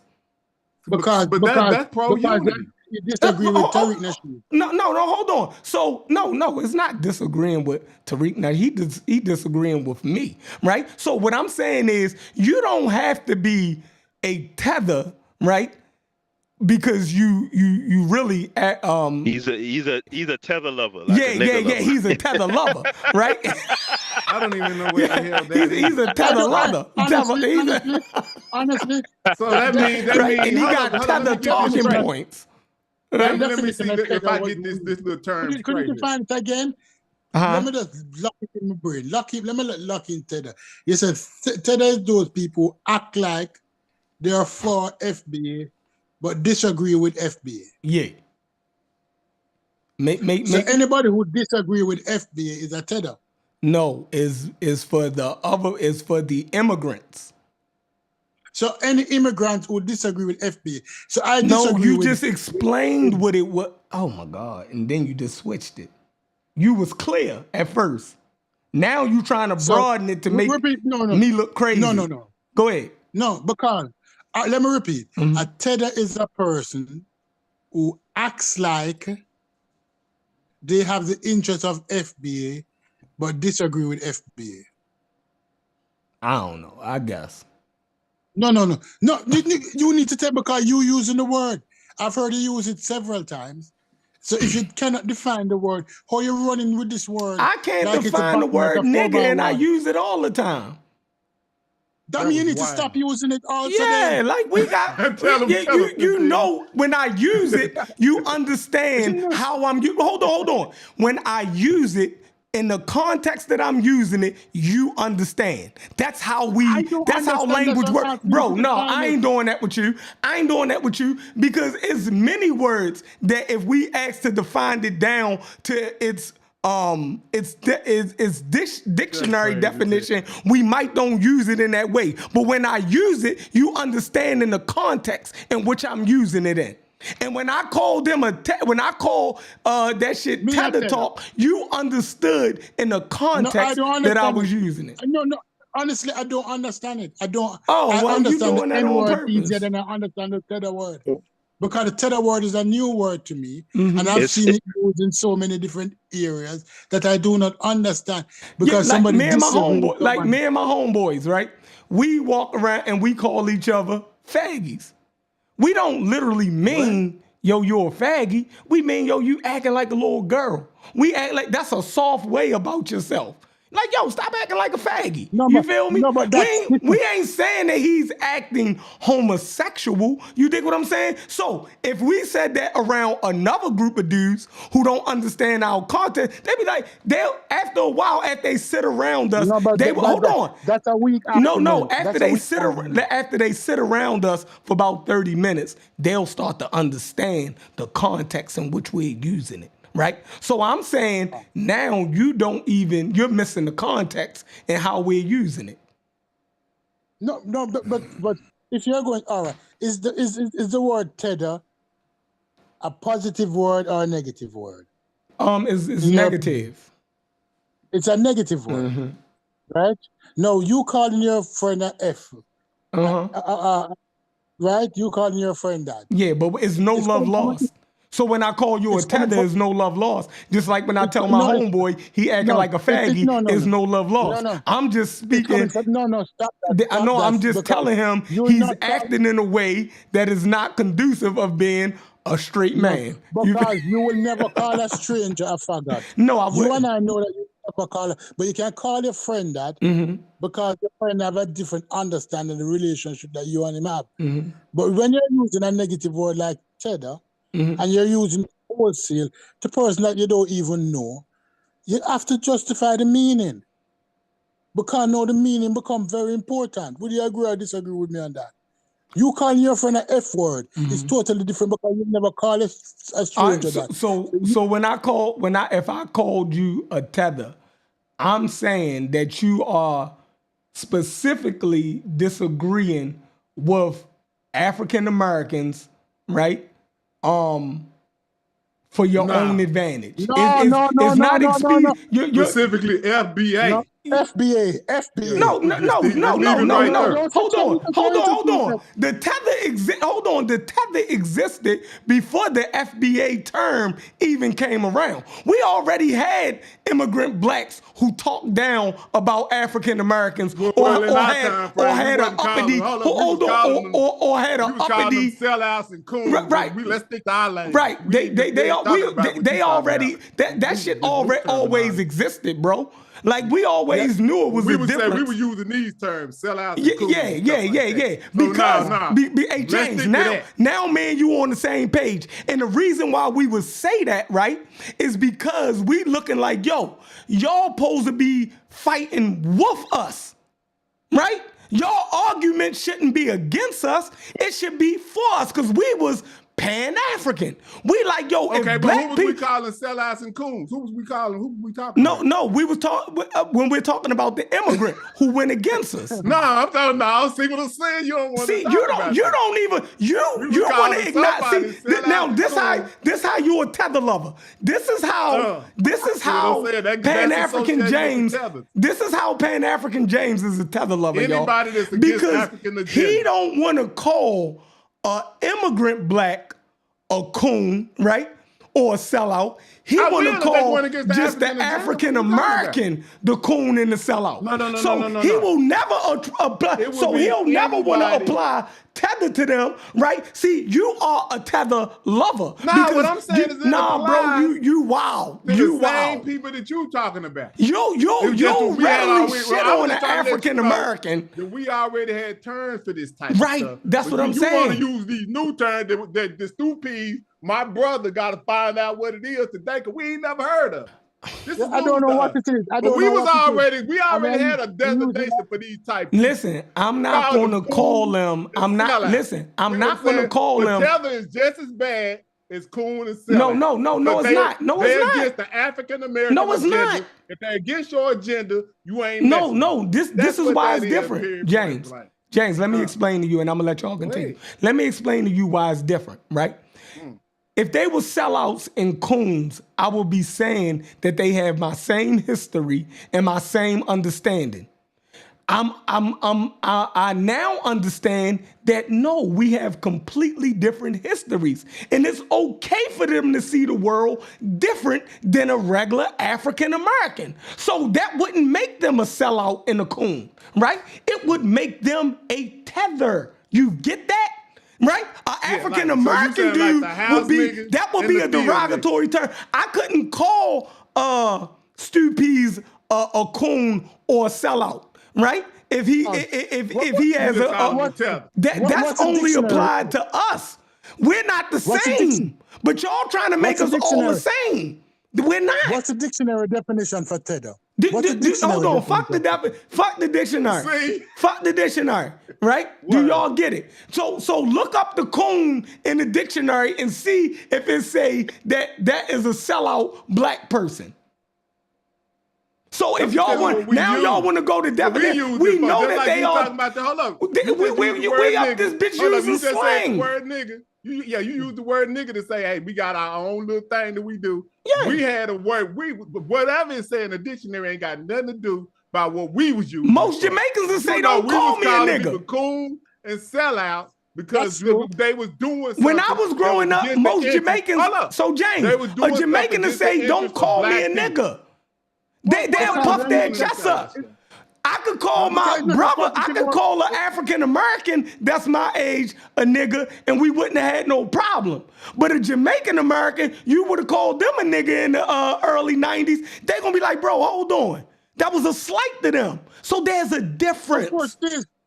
Of course it is. Right. There's a difference. So I'm not gonna call them coons or sellouts because they don't have the same history. That's not the same thing. They're not cooning and they're not selling out. They just have a different understanding. We have an understanding of who originally used the terminology nigger and who originally called us that. And so we are not comfortable with anybody calling us that anymore. Because who originally called us that. Right. I'm with you. Right? But you're saying to me that I shouldn't have a problem with that because it's your brother calling you that. And I'm saying, no, I have a problem because I know who originally gave me that name. And I'm not comfortable with it. Right? As an individual. As an individual. Culturally, we're not comfortable because we know who originally called us that. Now, if you're comfortable to embrace that terminology, to embrace that negative terminology that was given to you. So simplified, Chef, is a tether somebody that disagrees with the African American agenda of getting reparations? Hold on, hold it down real quick, y'all. Hold it down. Yeah, I'm just trying to figure out that little terminology. Is that the simplification of it? Anyone, whether it be African American or non-African American, that disagrees with the agenda of reparations for African Americans enslaved. That's what it is, ain't it? It'll be one of the definitions. Okay, because how homeboy define it is any black person or any non-American black person who undermines Black Americans' agenda in any sort of way. So hold up, Pastor. You sure he's specifically saying that tethers are for a non? Specifically for non. So it's two qualifiers, right? So the first would be that you cannot trace your lineage back to American slavery, so that would make you a non-Black American. So that's qualification number one. Qualification number two would be that you in some way undermine Black Americans. So that could include being against reparations. So like American Dream, for example, he's a Jamaican, right? And he is explicitly stated that he is against reparations for Black Americans. So by definition, he would be construed as a tether. Another person who could fall in that category is, let's say, someone from Nigeria who believes that in general, Black Americans are lazy and shiftless. He would be considered a tether. You get it? Yeah, but see, in my day, I'm a little old. We would call them coons and sellouts. What's wrong with that? But a coon and sellout wasn't. I'm just asking what's wrong with those terms. I mean, it's real. I don't think there's nothing wrong with it, but this term is more specific. Specific. Thing. I mean, you just did. No. Listen, it's not the same because the tether thing makes a distinction by ethnicity. Coon and sellout is not ethnic specific. I thought it was. We wouldn't call no white folks no coons. No, but that's race. You're talking about race. When you say a person is white, so that's race specific. It's the same thing. That's race specific, but it's not ethnic. Listen to what I'm saying. When you call somebody race is different. Of course it is. You don't know that? No, what I'm saying is, so this two people can be of the same race. Hold on. Let me ask you this: this ethnicity that you've classified, is that exclusive to people that's of African descent? No, yeah. Okay, so you're saying that white people can be tethered? No, again. No. Let me try again.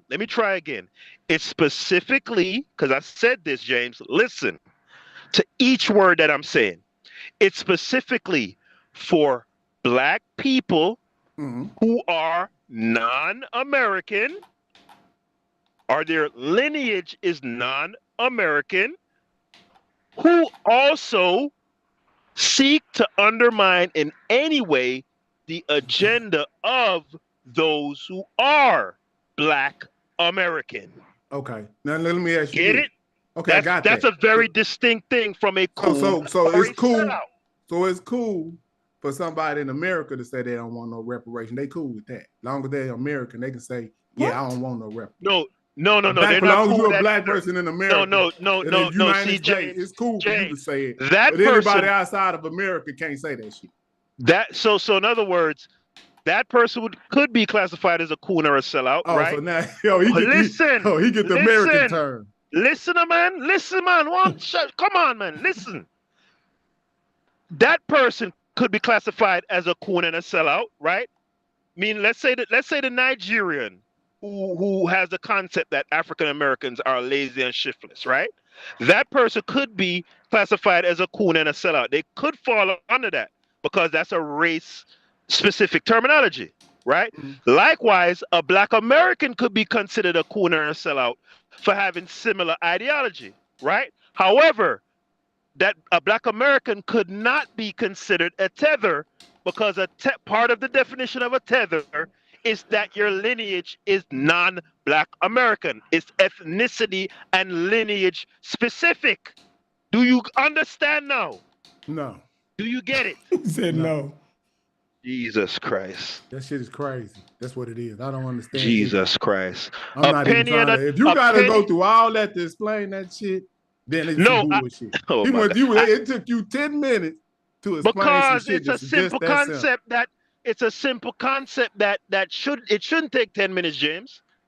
But it's because you have difficulty grasping concepts. No, I don't. It took me 10 minutes. No, I don't. You think that, but if you would have simplified, I'd have really appreciated it instead of you giving me that long ass equality on what it is.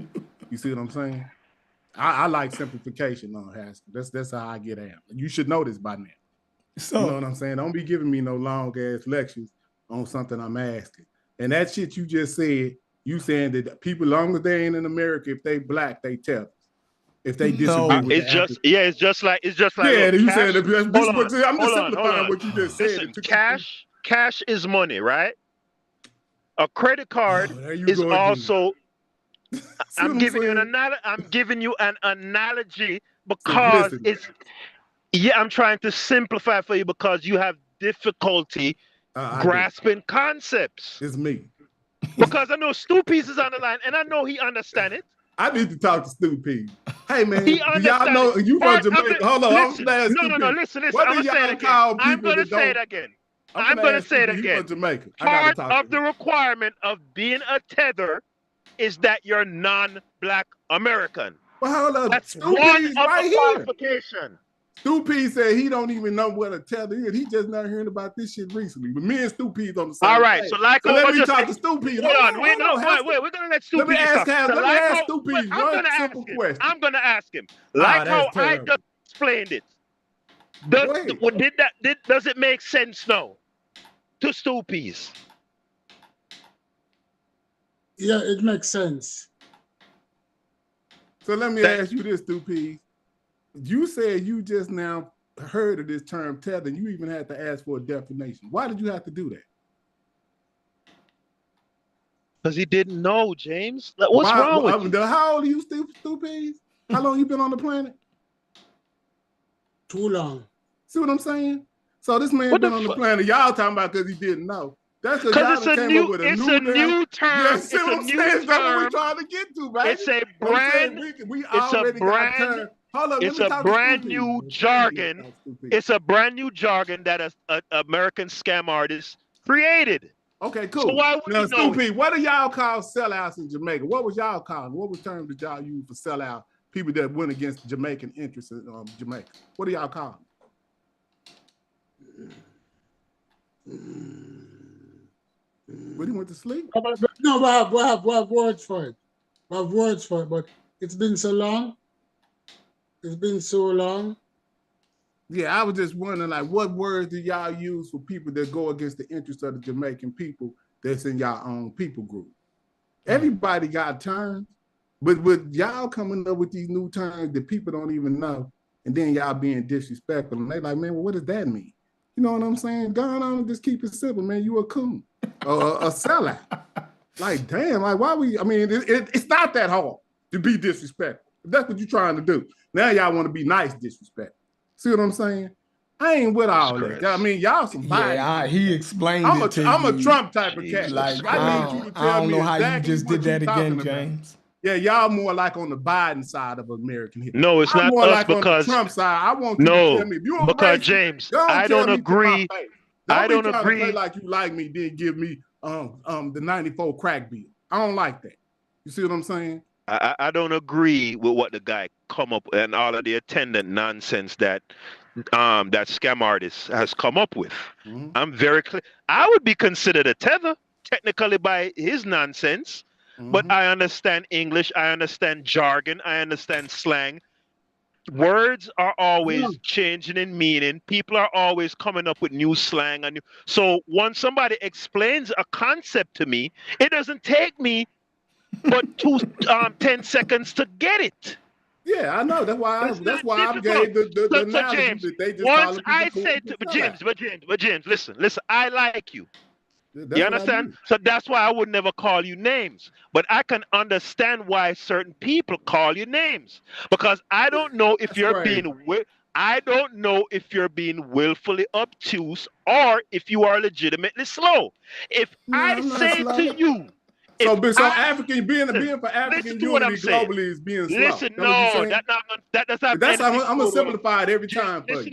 Because you seem like you confused. Hold it down. So being African centered. Stop talking for a second. That's being slow. That's what y'all saying. That has nothing to do with what we're talking about right now. We're talking about your ability to grasp new concepts. If someone says to me, part of the definition of being a tether requires you to be non-Black American. That's part of it and a necessary part of it. That would answer your question as to why coon and sellout wouldn't be synonymous with tether. That answers that. And if you don't get that, don't even know what a tether is. He just said he understood. Stop lying. No. We're not finna go back. All right, man. I'm done, man. I'm done, man. I see why people be crashing on you, man. Yeah, I think you're trolling. I think you're trolling, bro. I think you're trolling. What the definition is just on this show. And we told him, and he said that he got it. Yeah, I get it too, though. It's the same definition as a coon and a sellout. It's not. Yes, it is. That's exactly what it is. It's being disrespectful to people that don't adhere to your agenda of slavery. And so if you say that you don't want because you are African outside of America, if you say that you ain't, you're doing this on purpose, that's dog. basically You're doing this what you're doing it on but purpose. the same You're doing it thing on purpose. applies to anybody in America if they say they don't agree with if you're a black, I'm a black American. I don't agree with reparations. I'm a tether. No, because you're gonna give me a classification because I'm in the side of America. You hear how quick Stupid spit it out? That's just crazy. No, I understand. That's just crazy that y'all making these definitions like this. We both black and we disagree with the same thing, but I'm not a tether and they are. Boy, I wish I would have went to a Jamaican school because y'all sharp as shit. The way Stupid said, he said, "No, you don't come." No, because I understand the classification, but at the core, I don't understand what it is. Because if you disagree with Tariq Nasheed on any topic, the other day I was on a show, and this person was telling me that Marcus Garvey came to America illegally. And I said, no, he was not. At that time, citizens could invite people from other countries to come to America. And he was starting to call me a tether because I was disagreeing with his talking points. Because he said, Marcus Garvey came here illegally. Marcus Garvey said, I just started to break it down. Oh yeah, unbiased hard on Marcus Garvey. Unbiased. I don't know what Marcus did to him. That's another guy that struggles with grasping concepts. He's not a particularly bright. He's not a particularly bright person, right? So again, but that's the thing. That's the thing with pejoratives. I am. That's the thing with the thing with pejoratives, right? You can have a definition, you can have a set definition, but in the heat of battle, or if you get pissed off with somebody, you just arbitrarily throw it out. We just watched this man read five. But hold on, we just watched this man read 5 paragraphs and didn't mention these people's homeland. I ain't trying to hear what the fuck you talking about, Hassel. That's some bullshit. It is some bullshit. I agree with you on trying to hear that shit. Why you don't understand? Then he come up with another motherfucking term, tether, and you down with that shit. You ain't down with FBA. Now I'm down. Now I'm down with it. Yeah, that's basically what it is. You arguing about another motherfucking fictional term that this man came up with, but you against. He's saying he understand it, James. He's saying he understand the use of it, bro. God damn. I understand, but see, he not even saying he agree with it. He act like I don't understand. You act like you don't. No, I do. Then why are we arguing? What I'm telling you, because y'all acting like I don't understand. I hate when people do that, man. I hate when people try to act like a motherfucker don't know what they talking about and they're illiterate and your ass don't know what you talking about. Yes, that's what I don't like. You said, James, you said you don't understand the difference between No, I didn't say that. See, between a coon. You go with that shit. What I said is I equated it. You said, why don't we just call him a coon? No, we're not going to do this. You said that. I equated the term to coon. You said, why don't we just call him a coon or a sellout? I equated that same term, disrespectful term, to being a coon and a sellout. That's what I did. It's the same thing. You being disrespectful to some people that's outside here because they disagree with your fucking premise. That's all it is. So wait a minute. So is a homosexual and a transgender the same thing? Now you're gonna ask me. No, but you're gonna ask me a dumb. That's not right. You know what I'm saying? But you're supposed to be intelligent. That's not the right comparison. Tariq Nasheed, you are. That's a good question.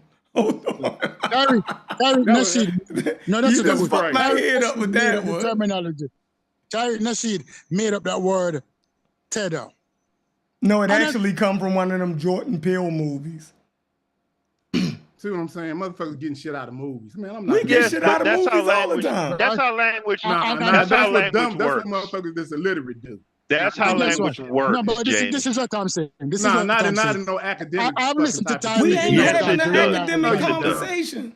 So y'all listening to a pimp over a historian. Why? So James, when somebody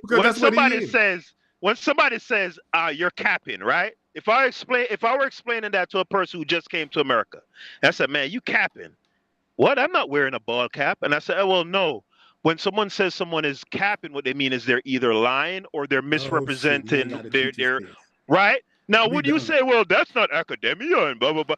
After somebody explained it to you, you get it.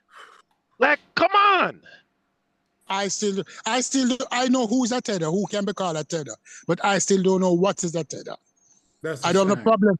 I can tell you who can be called a tether, but I don't know what is a tether because I've listened to Tariq enough to realize that once you disagree with him and you're starting to make strong argument, right. you're automatically. So let me explain like this. If me and James is talking about what we can call ourselves as being this a non-immigrant black population, right? If we're having this argument, right, and we're discussing this, right? Now, if we agree on something, or you see multiple African Americans agree on something, and then you come in and disagree and try to tell them what they can't do, I think that's being a tether. Because I would never go to Jamaica, and when Jamaicans is sitting there discussing what's a term for them, what's applicable for them, I'm stay the fuck out of it. Why? Yeah. Because who the hell am I to tell y'all what y'all should be calling yourselves? How academic can I get on that? Like that's a local issue that only local people have the information to fucking understand, or the history to fully, or the sweat equity to even be arguing. Now, I can sit there and say, I can sit y'all there. Y'all just name immigrants tellers, though. Hold on. Y'all gave them a whole nother name. No, I can sit there and tell them, right? I can interject into a Jamaican argument and say, well, look, y'all all come from Africa, so why don't y'all just call yourselves African? You feel, why would y'all take that out? And then they can look at me and say, bro, that's already implied, and you sound stupid. We're talking about this man is from Kingston, and this man is from Montego Bay, and this is the argument that we're having. We ain't even talking about no goddamn Africa. You feel me? This man is from Montego Bay, and this man is from fucking Kingston, and they're trying to meet in the middle, or what them two Jamaicans should be calling themselves. And your American ass then introduced African in there and trying to superimpose that's something that they should be called, when that don't even have nothing to do with the equation that they're fucking arguing. Let me say something. Do y'all get that? Yeah, I get that. I get that, and I understand that. That's what I understand. No. Let me say something. If that was one of the major talking points, that black people should not interfere in what you want to call yourself, I'll understand that. I would call people a tether. I've not brought up FBA or people calling people FBA, because you can name yourself what you name yourself. If black people want to say they are originally the Mayflower black, like how you have the Mayflower whites, those whites who came over on the ship, the Mayflower, or they're the blacks that came over in slavery, I don't have no problem with that. I have no problem with that. But when tether is just implied, because tether is a terminology used primarily for black immigrants. It's not used for Chinese immigrants. It's not used for Indian immigrants. It's not used for white immigrants. Right. It's for black immigrants, and I've recognized that, because y'all live amongst us. We identify with each other. Let's not even play. Right? No. Let's not even play. Let me finish saying what I said. Because I've heard people who got scholarship called a tether based on the fact that they got scholarship, because they're saying that, those set-asides were for FBA. So the black people who got those scholarships, they don't know if it's an academic scholarship, they don't know if it's a sports scholarship, but those people are tethers. That's true. He does do that. He's done that. So I don't understand how that person is a tether. When we have a championship in Jamaica called Boys and Girls Champs, where we have some of the fastest runners in the world. When you go to champs, there's hundreds of college recruiters who come down there to recruit these athletes. He's calling those athletes tethers. How are they tethers when they were recruited to come to run for those colleges? Because they have specific skills. How are they tethers when they academically was bright enough to get that scholarship? How is it a tether? They said, they're taking set-asides for black people, so they're tethers. But see, that's where the confusion comes in, because Tariq Nasheed is such a disingenuous human being that he'll define something, but then the way how he applies it doesn't stick to that definition because that's just who he is. Right. So that is why I wanted the definition. The who and what can be called a tether. Because you have bright Nigerians who get scholarships all over the world, who are recruited by universities to come to that school. And all of a sudden, those people are tethers? How are they a tether? Explain they that only to tether me. that they disagree with the African American agenda, Stupides. Thank you, James. James but know how it works. I've been telling y'all that's the same thing. That's what we call coons. That's what we call coons and sellouts when they don't agree. Nah, but Chef, you got it. That's not what I'm saying. I'm not saying that label has been given to people who does not disagree. Who don't fit the definition. Yeah. Who don't fit the definition. Right. People were called coons who wasn't coons. Right? Black people call black people call James Farmer Jr. a coon. Black people didn't call Booker T. Washington a coon. W.E.B. Du Bois was called a fucking coon. You feel me? When you disagree with somebody, you throw out a goddamn pejorative. It happens. That's what I'm saying. So that's what the tether. That's exactly what I said. Let me ask you a question. Please. There you go. That's the same thing. It is not. Let me ask Jeffrey that question. Jeffrey, a teacher who's recruited to come to teach in the United States, or a nurse who's recruited to come to teach in the United States, she has no opinion on the FBA issue. She has never made a comment. Is she a tether? What? A teacher who is recruited to come to work in the United States, or a nurse who's recruited to come to work in the United States, meaning that recruiters went to these countries and interviewed these people and picked them and chose them to come to work into the United States. Are those persons tethers? No, I wouldn't consider that person a tether. But Tariq Nasheed called them tethers based on the fact that how they came to the United States. Oh, well, then I don't agree. I don't agree with them. What do you want me to? Okay, well then we can move on. Yeah, then, I don't agree with that. I didn't That's know. like if you say he drowned the baby, right? You say Tariq Nasheed drowned the baby. You want me to defend that shit? Like, no, I don't agree with that. Like, but Chef, what he's getting at is how is it that he's defined the term, but then the way how he uses the term is extremely liberal and arbitrary and doesn't conform. Right? We know that he's an definition. And the answer to that is because he's a intellectually dishonest grifter. Okay. That's it. Fine. That's it. And he's a type who will say anything as long as it's expedient in that moment. You won't get me up here defending Tariq Nasheed. I'm saying this so Stupies get it. You understand?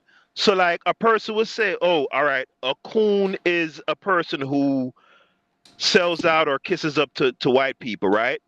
But then a person who speaks, let's say, proper English, quote unquote, they'll call them a coon, right? Even though they don't fit into the definition. But just because they don't particularly like the person, they'll call them a coon, even though they know by definition they're not, right? But they're just a nasty person. That's Tariq Nasheed. He's a piece of shit. Tariq Nasheed at one point, he used to say that he believes that Black Americans should not get any money. They should get a plot of land, and that single mothers should not get reparations. He said that on video. So listen. So that's crazy. So listen to this. Yeah. But that's who Tariq is. He was collecting money to build houses in Haiti 7 years ago, right? Yeah, he was all about the Haitian Revolution and teaching us about and he was talking about hidden colors. And he was talking about James and them wasn't disagreeing with him when he was making all that hidden color shit about motherfucking Egypt. You don't even know what I was all doing. of that. Right, but Chef, this is my point. For anybody who's confused about any definition of anything because of Tariq Nasheed dilly-dallying or not being consistent, understand that this man is a sociopath.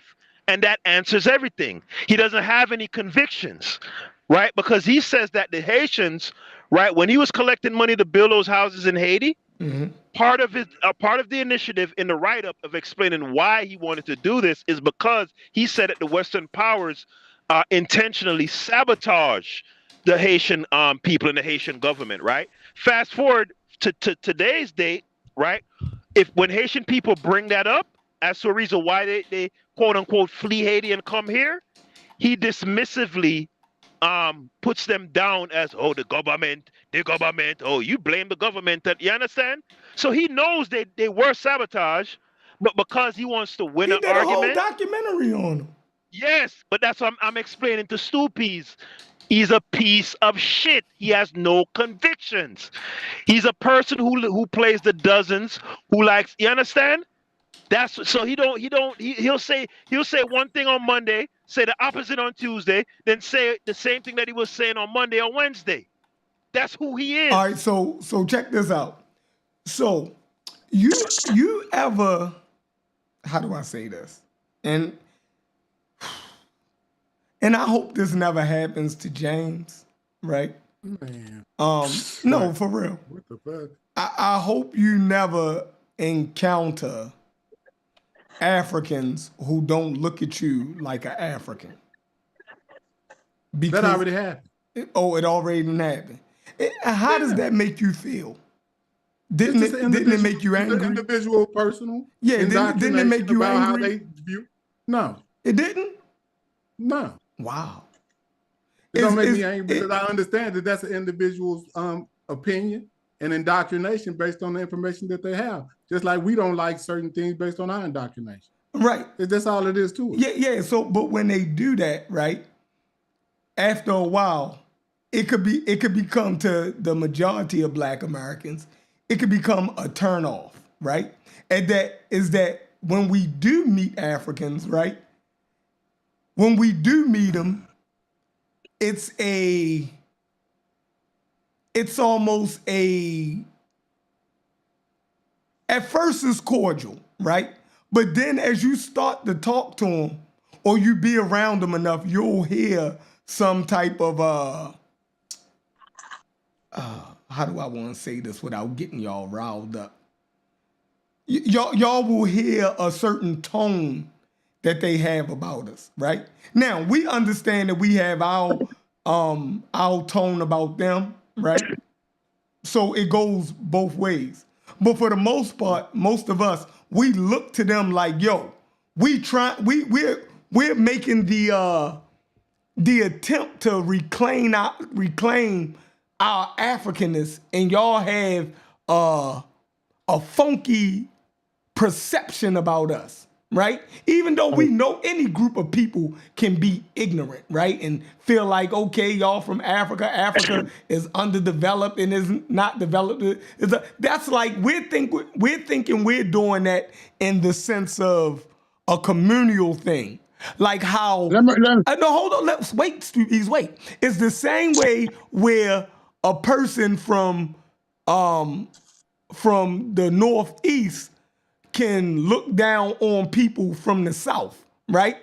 We all agree that we're the same people, so they think they're doing it we think that we're, our attitudes about them is just a family type of thing. The same way the people in the North know that they got family in the South, but they feel like they got a little bit more style than people in the South, right? They're a little bit more fat. But they're never saying that they're not the same people, this, that, and the third, right? But it's a little different when it comes to the immigrant Black, right? Because their uppityness is against all of us, right? They're not singling us out. So it's almost like a pushback. And then we be like, damn, yo, and for a person like you trying to be as African as you can, right? And it's still for them to look, you trying to acknowledge all things African about yourself. And they won't even let you acknowledge. They'll sit there and tell you. That's not true, though. Bro, you not even an African. That's not true. Say that I can call somebody right now. No, he's not saying everybody. Obviously, it's not everybody, James. But you know what I'm saying? I'm just trying to explain to you. No, but I try to explain to them. It's the individual thought process of how you accept it. It's a prevalent enough thing to where you could see Black Americans getting turned. You see, the thing is, James, me and you listen to what I'm saying. Me and you, because you know a lot about the history and you study it and you see the bigger picture. Like you said, African sin. I thought I was dumb. Now you conclude No, yourself. sometimes you make me. I think you're trolling. trolling. Go ahead. I'll just be listening. I think you're being willfully obtuse. At least I hope so. Mm. But the same way, because you know a lot about the history and you know about the machinations of the European, you understand why they think that way. But it doesn't change the fact that it's still a prevalent notion among Americans. Because I've watched many different YouTube channels where a black American will go to, say, Rwanda, Tanzania, Kenya, many different places, and they'll ask a random person on the street, what do you think about black Americans? And let me tell you what a common sentiment that chef was speaking to, right? Oftentimes they'll say something, man, they're lost. They're fucked up. They don't know who they are, right? Now, some people would take that extremely offensive.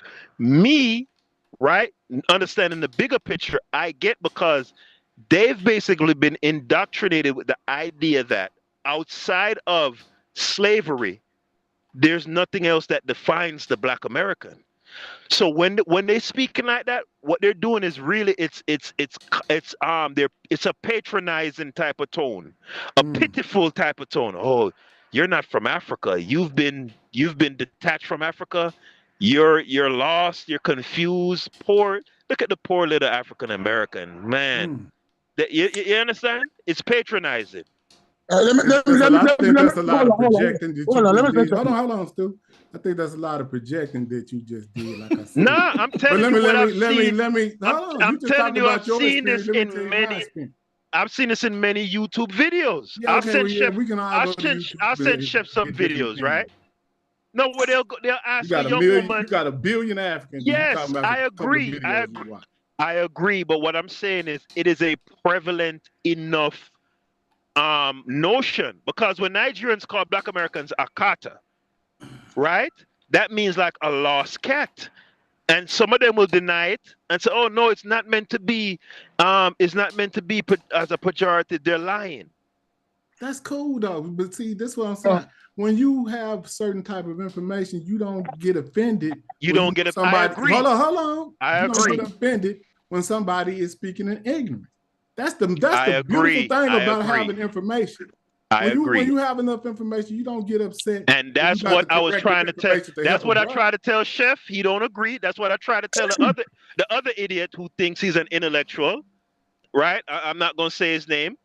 He's from New Jersey, but you know he's a dunce, so he's not gonna get it. Yeah, but what I'm saying, Casco, that's. Let me say something, please, because people carry their own biases anywhere they go. Yeah. Like if you go to Jamaica, I lived in Jamaica, I lived in Ocherias, I lived in the tourist area. When black Americans come on vacation, most Jamaicans who work in tourists will tell you that I cannot deal with these people because they walk around with a feeling of American exceptionalism. They're the greatest black people in the world.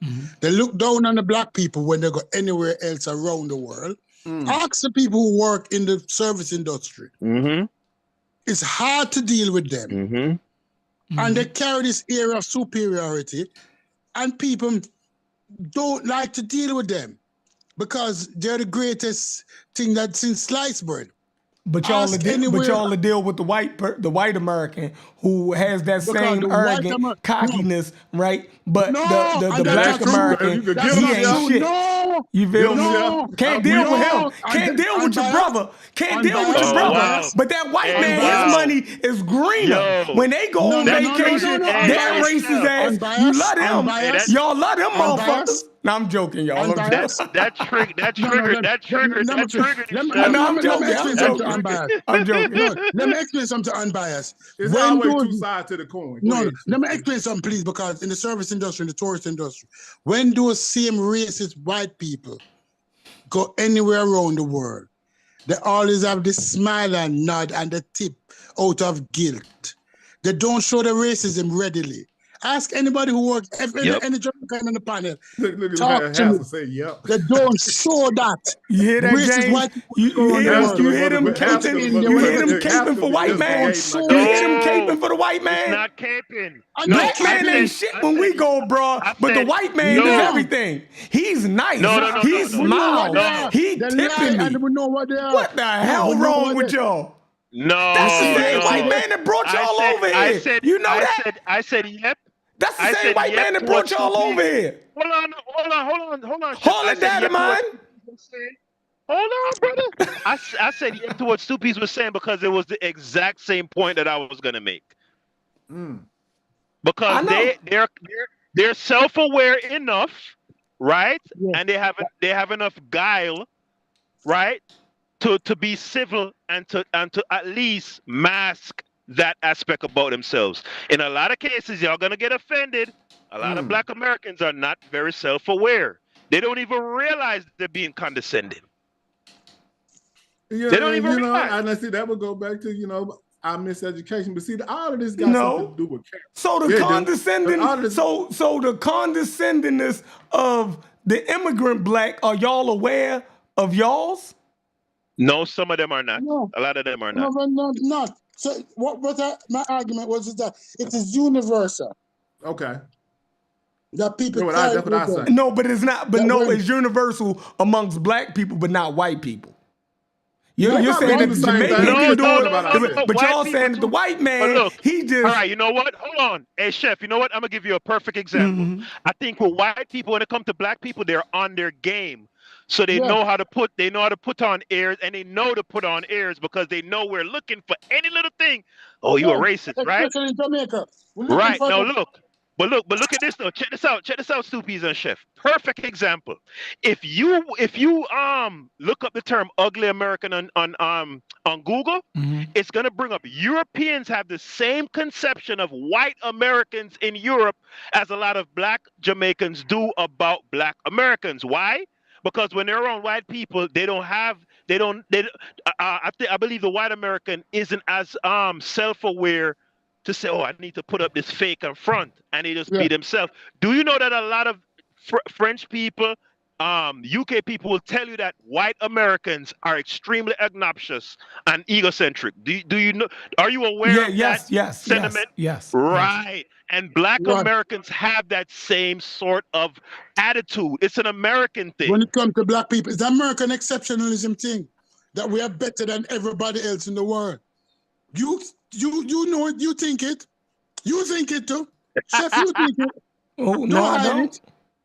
Yes, you're better than everybody else. Why would you say that? Because that's just how you have been socialized. socialized. I've been telling y'all to let people do their thing. Stop trying to tell a group of people that you know better for them. That means you're exceptional. That means you're the exception to the rule. No, because American exceptionalism is something real. No, the reason why it gets now I might be taking out on y'all what Garfield did, right?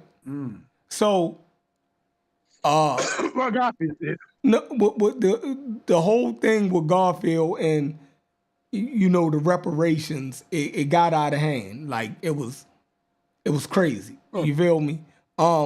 So I apologize. I might be putting, you know what I mean? I hear the accent and I'm just thinking that these motherfuckers go again.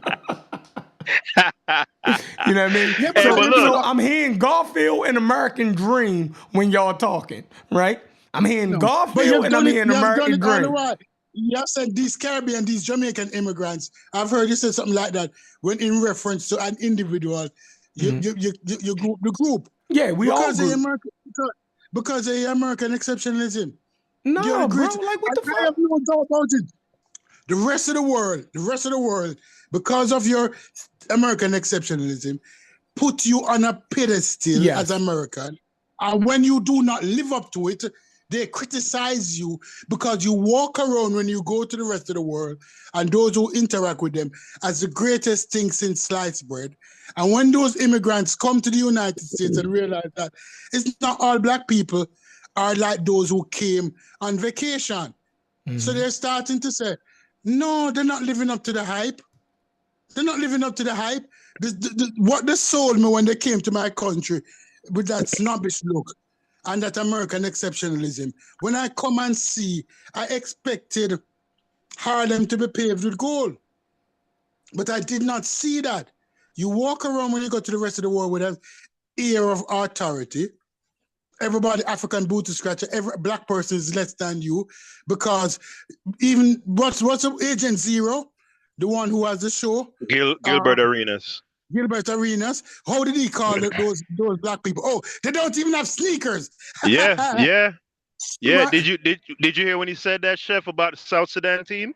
The South Sudan team, right? He was there, and that's the ear that you walk around with as Black Americans when you visit the rest of the world. Ask any Trini, ask any Guyanese, ask any Jamaican, ask any Nigerian. But hold on, South African. But hold see, y'all. Why did he say that? James. Why did he say that? Why did he say what? What did he say? Because they almost beat the US. I'm just being. He said that facetious? Because he got to be illiterate. Yeah, he's ignorant. Like Gilbert Arenas is some people that's knowledgeable. When you hear ignorance like that, right. You immediately recognize his ignorance. But look, James, you're a pretty highly evolved person.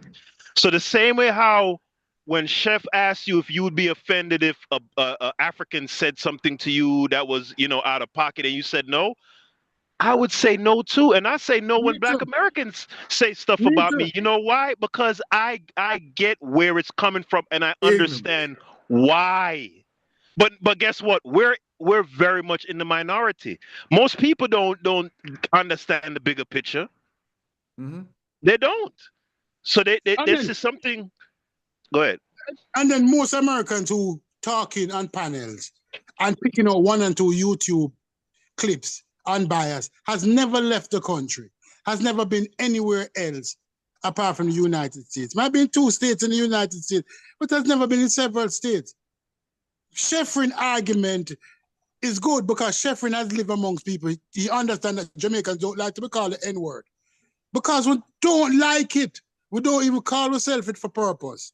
I remember when the dog slang became popular, when everybody was calling everybody dog. And it came to Jamaica. And that shit got knocked out in 2 days. Don't call me no fucking dog. They're still doing it. No, the younger people use it all the time. Well, the younger people, but in my generation, it was knocked out. Mm-hmm. Yeah. It's a lot of that is generational. Yeah. In my generation, that shit was knocked out instantly. Even Americans didn't like that. Americans didn't like that term when the hip hop generation first started using that term.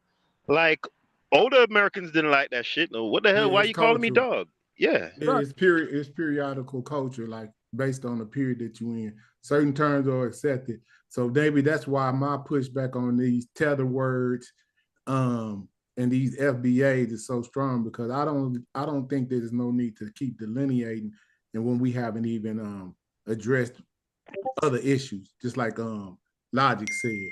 And I just looked up the word tether. You don't find that anywhere but in the Urban Dictionary, and it was placed there in 2022. So see what I'm saying? So they just created this fucking word.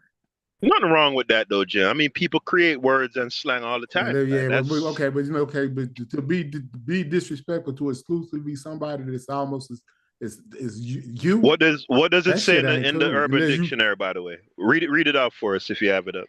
Hold on, let me see. Yeah, I'm curious to hear.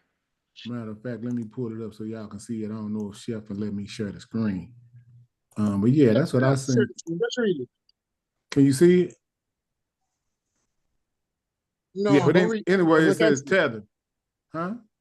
Yeah, I can see it, but go ahead and just read it. Let's read it. It says a term used by members of the African Negro ethnic group, referred to later in history as colored, African American, Black, FBA/ADOS. So they got it all in there together. It says to describe African and/or Caribbean immigrants who moved to America for economic opportunity using the benefits of the American Negro civil rights struggle while simultaneously disparaging the history, legacy, and lineage of the Negro American movement. What's up with that? Y'all think that's cool?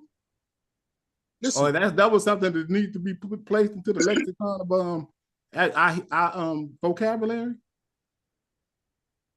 I don't know if it needed to be. I don't know what that means. Right. I don't know. You see what I'm saying? But this is what, and you see right here where it says September the 1st, 2000. This is the only it says the Urban Dictionary, so it ain't even in a regular dictionary. This is something that they created recently, and y'all rocking with it, and it's just wild. You know what I'm saying? That's why I don't. You know what I'm saying? We got historians that gave us the African American term. Now, you know, you can have people that want to disagree with that and call them the bourgeoisie. You know what I'm saying? But that's just how you fragment and say, oh, because the smart niggas did it, then it ain't no good. You know what I'm saying? Like, we just got to stop it. You know what I'm saying? If they went and looked through the history and they said it's important to keep that African name on it, and then when you go and look around everybody else's delineation, they say they English Americans or they British Americans. You know what I'm saying? They doing the same thing. So why would we need to add another taxonomy to our already confusing situation? It doesn't make sense. And then you see what it's causing because we're arguing all over the internet about this shit. Other people who just finding this out, and I don't agree with Fat Joe, but you know, people, Fat Joes and other people that's saying, oh man, this ain't no good. Why are they saying that? James, before you move on, what you were saying earlier, that rap is Bronx culture, that Texas didn't get rap until the Delight? Yes. It's 1979. So they said that they were doing hip hop in 72 in New York, but we didn't hear nothing about no hip hop in Texas until 1979 with Rappers Delight. So, you know, and back then, you know, we just think when you got records that would break in New York that we wouldn't get to 2 years later, like It's Yours by Tila Rock. We wouldn't get those, and then they would be like, and then you'd have somebody that was already from like Philadelphia, New York, was already down here. They would bring a record, but then they would be like, man, y'all ain't never heard that. Man, I've been out for a year. We were like, for real? You know what I'm saying? So that's how it used to be. But some people haven't been around long enough to even experience some of the things that I've experienced just on based on being old enough to experience. We just now coming out of segregation. For literally, when I was growing up, that was why all the schools was black for the most part. And then if you went to somewhere else when they started busting us, we would go to schools that was majority white. But what they would do was they would give you this test and they would say for the most part, most of the African American students would be slow, and then they would put them off in resource class and special education. That's segregation within inside. So you can't see this as a kid, but that's segregation within inside of desegregation. That's what they did. And then they flipped it, and the white students that they sent to the black school, they said they was in magnet programs because they were more advanced than the African students and they didn't need to be in those classes. So it's segregation still, but it's still within the law to where they can't argue no more. See what I'm saying? That's what they did. Y'all understand that? When you're looking at history, I'm talking about that's modern history. That's what they did. So we got to understand this and quit playing around. No, we don't have no problem with that. But the whole issue, this is getting tiring. Because for me, when you say black, the African is already implied. I mean, I'm still dumb. I'm still disturbed that you think that that's just unnecessary. Like, why is that so? Why is the African part so necessary when other people don't have to do it? And they are not called to task for it at all. But for us, the African, the so-called African American, you're taking us to task if we don't want to put the African on our name. Because I'm trying to figure out, maybe you just said something, I might be ignorant to the fact. But what people that's from somewhere else that came to America don't delineate and at least put their homeland associated with them? Jamaicans. Jamaicans. I'm talking about it I'm talking about when they come to America is what I'm saying. Jamaicans. So they would just say they just Jamaicans. Yes. They would. Okay, but when you know, look at them, you already know that they black and they of African descent. We already went around that ring around the rosy with the majority population, and that's how they identify. Just like Americans in America, for the majority part, that say they Americans or just European Americans. They the ones who stake claim to that. Everybody else that has some type of mixture, they have to delineate. And no, that's just white people, regular born-bred white people say that they are white. They American, but you ask them what they're gonna say, I'm American. You ask them anything else, they're gonna say that they white. Then you ask them, well, where do your people come from? They'll say, well, I got a little Irish in me on my mom's side, my father's side, they British. You dig what I'm saying? But you got to dive deep for them motherfucking country motherfuckers to know anything like that. And for the most part, they making that shit up. They don't know. They just regular white Americans. They're regular Americans. And then if you need them to classify, they'll say that they're white. They don't go into all of this. So that would be just like, so you saying they got a broken history just like us. Huh? Yeah. And they don't have to go, because the European is already implied. When you look at them, you know they have European descent. Like who needs the white man to go through all of that? Who needs the white American to go through all of that for us to know what we already know about them and they know about themselves? I disagree. Hey chef, JA is in the background. If you see American Dream in the background, don't bring him up. There's enough coconuts on the panel already. You said don't bring them up. What kind of hating is that? Now you hating on your own folks. Right, hating on your own kind. It's a coconut quota, man. We already met it. You got me and Stu Peas already. Why would another? Well, maybe he might got a different perspective, bro. American Dream don't consider himself to be Jamaican, so maybe you probably could bring him up. No, he considers himself Jamaican. Right. No, he dropped the Jamaican. He dropped the Jamaican. How could he do that? You see, this is a perfect example, James. Right. How can he do that? American Dream would be the actual one-off. He's a coon and a tether. Oh, that's a damn shame. He's both. Yo, see, ain't that crazy? That's just totally disrespectful, right? Hey, chef, ain't that crazy? He called me man. Yo, he hit it with a mix. He hit it with a tuna, coon, and a tether. Yo, that's deep. But nah, man. You guys hear me? Yo, go ahead. Thanks for bringing me up again, man. So it's a good discussion, right? Chef, you got a good channel, man. So I've been listening the whole time, and man, it's a couple of things, man. Like earlier, Chef mentioned, like I'm talking maybe a few hours ago now. He said that it's the internet era that's kind of creating some of these things. And I agree with that. And even in discussion you guys had, you see it. You know, prior to Tariq Nasheed bringing up FBA, using these social media and these type of things, or Yvette Carnell, this argument to a degree did not even exist. And so it's the proof of how narratives work and stories.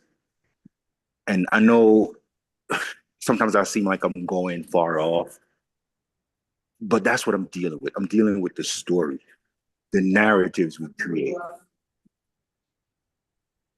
And that determines our actions a lot. Sometimes we think we're dealing in facts, and sometimes we're just dealing in emotion. And that's just human beings. Because the whole tether thing, right? Like I was saying earlier, I'm gonna go back to that again. Obama is called the deporter in chief, right? People say he deported a bunch of people, right? But the narrative he spun around deporting people did not demonize those people. So you can deport people. No one's going to argue about you protecting your border. But do not demonize the individuals, the human beings. Because when you do that, that's where you leave an opening for violence. You see what I'm saying? So with this whole tether thing, if you are FBA, right, and you want to push that agenda, hey, we need reparations just for the blacks that are here, do that. But when you look at Tariq's channel, for instance, his thumbnails themselves are inflammatory. And he is not dealing, he's dealing specifically with black immigrants mainly. Because all his thumbnails are showing, generally speaking, black immigrants. He's not dealing with the white folks that came here and overstayed the welcome and all that, right? And so this is the issue, I think. If you want to push your agenda, push your agenda. Prior to FBA becoming a thing, you ask most Jamaicans or Caribbean folks, hey, do black people deserve reparations? Even if you say black Americans deserve reparations, you would get a higher amount of support amongst black immigrants that you deserve reparations than any other group. I have not seen any research on it, but I would bet on it. Who you will not get agreement with on black reparations is the white folks, who are the majority of the country. So if you are going to make, and you're really going for this thing, that's who you really got to target. And the other thing is to, earlier, James was saying, hey, he doesn't agree. It's hard for him to accept the American identity because of the history of America, right? We've all come through that process to some degree. A lot of us have. So for me now, I recognize, hey, I'm an American. Does that mean that America is perfect? Historically, no. Does that mean America is perfect currently? No. But there are things about America that allow us to be on this chat right now, having this discussion in a free space where no one's going to come and knock on your door. Generally speaking, things will change, of course, right? Because we're all human beings. Don't speak and too fast. Drag you out your house and kill you or something for saying what you got to say, right? Because that protection is in the Constitution again. Your freedom of speech, freedom of assembly, and all these type of things. So we have to use these freedoms, which is what MLK and things like that did. And so Chef says he's an American, right? But then when the tether argument comes up, right? Now he's differentiating, because remember, all of these Jamaicans and black immigrants we're talking about, a lot of them are Americans now. They vote because they have been given citizenship, whether by birth or however they got it, in this country. They're your fellow citizen. So essentially, you're calling your fellow citizen a tether. And remember, who's given these people these rights, again, goes back still to the majority population of the country, which is white folks. So here we are arguing as black folks about this term. And the white folks can sit back and just be like, huh, look at that. Now they become the hero, which is why you see an overlap between Trump's rhetoric on immigration and Tariq's rhetoric on immigration. Going back to the stories that we tell. If we tell a story that, again, when I mentioned Hitler earlier, someone, disagreed with me and said that it doesn't really apply. But what I'm trying to get to is the story is what applies. Hitler had the power of the state, so he could do more. But the people that are on the panel, they might have a similar idea in terms of this exclusivity. Like being black is something extra special. Being American is something extra special. Being Jamaican is something extra special. And not recognizing that we're all human beings and we all have these flaws. So you gotta be looking at. Let me ask you this. Yeah, go ahead. Okay.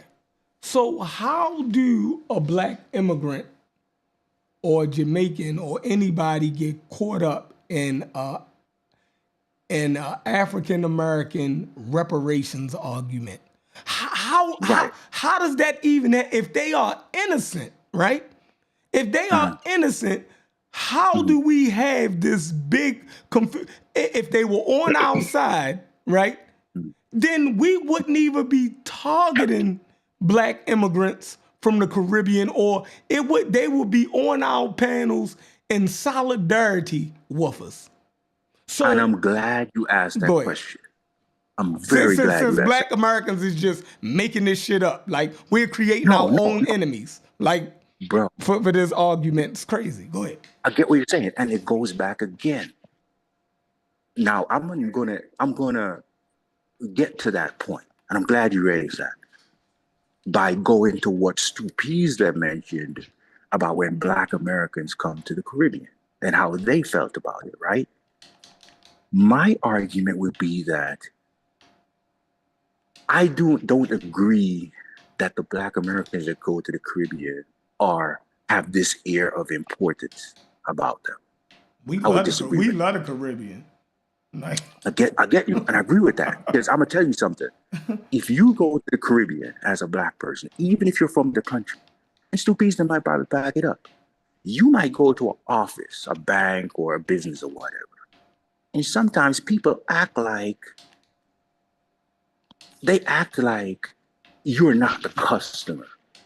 They don't smile with you. They say, "How can I help you?" Like, customer service in America, in a lot of instances, is on another level compared to some of these other places, you know what I mean? So sometimes I wonder if, we're projecting it in a sense. You know what I mean? We're projecting that people have this disrespect towards us and things like that. And I'm saying that it goes on both sides. Now, coming back to what you're saying with how is it that we get into these arguments? And that's why I get back to say that when you're asking for reparations, right? Reparations has to come through the state. It has to come through the government. So automatically you're dealing with people who are citizens of the country that have the right to vote, right? Since that's the case, right? Any American can get into that argument, because you have white people get into the argument on reparations, whether it's right or not. You see what I'm saying? Now, I think that the narrative of FBA and the combativeness of what happened during that movement, the way it developed, brought in a lot of immigrants on a side that appears to be against reparations for black Americans. But remember, I started out saying, if you poll black people, my bet would be, if you poll black folks about if non-American, non-FBA black folks, as if black folks should get reparations in America, I'm putting money on it that you would get a higher percentage of that group than any other group in this country agreeing that they should get reparations. Would you agree with that, Chef? Yeah. Oh, okay. You know what I'm saying? So how is it now that because I was gonna say, like, sorry to cut you off, brother, but like people like I was very disappointed in Garfield when he was. I couldn't believe when he was saying that stuff. And people like American Dreams, I want to say they're outliers.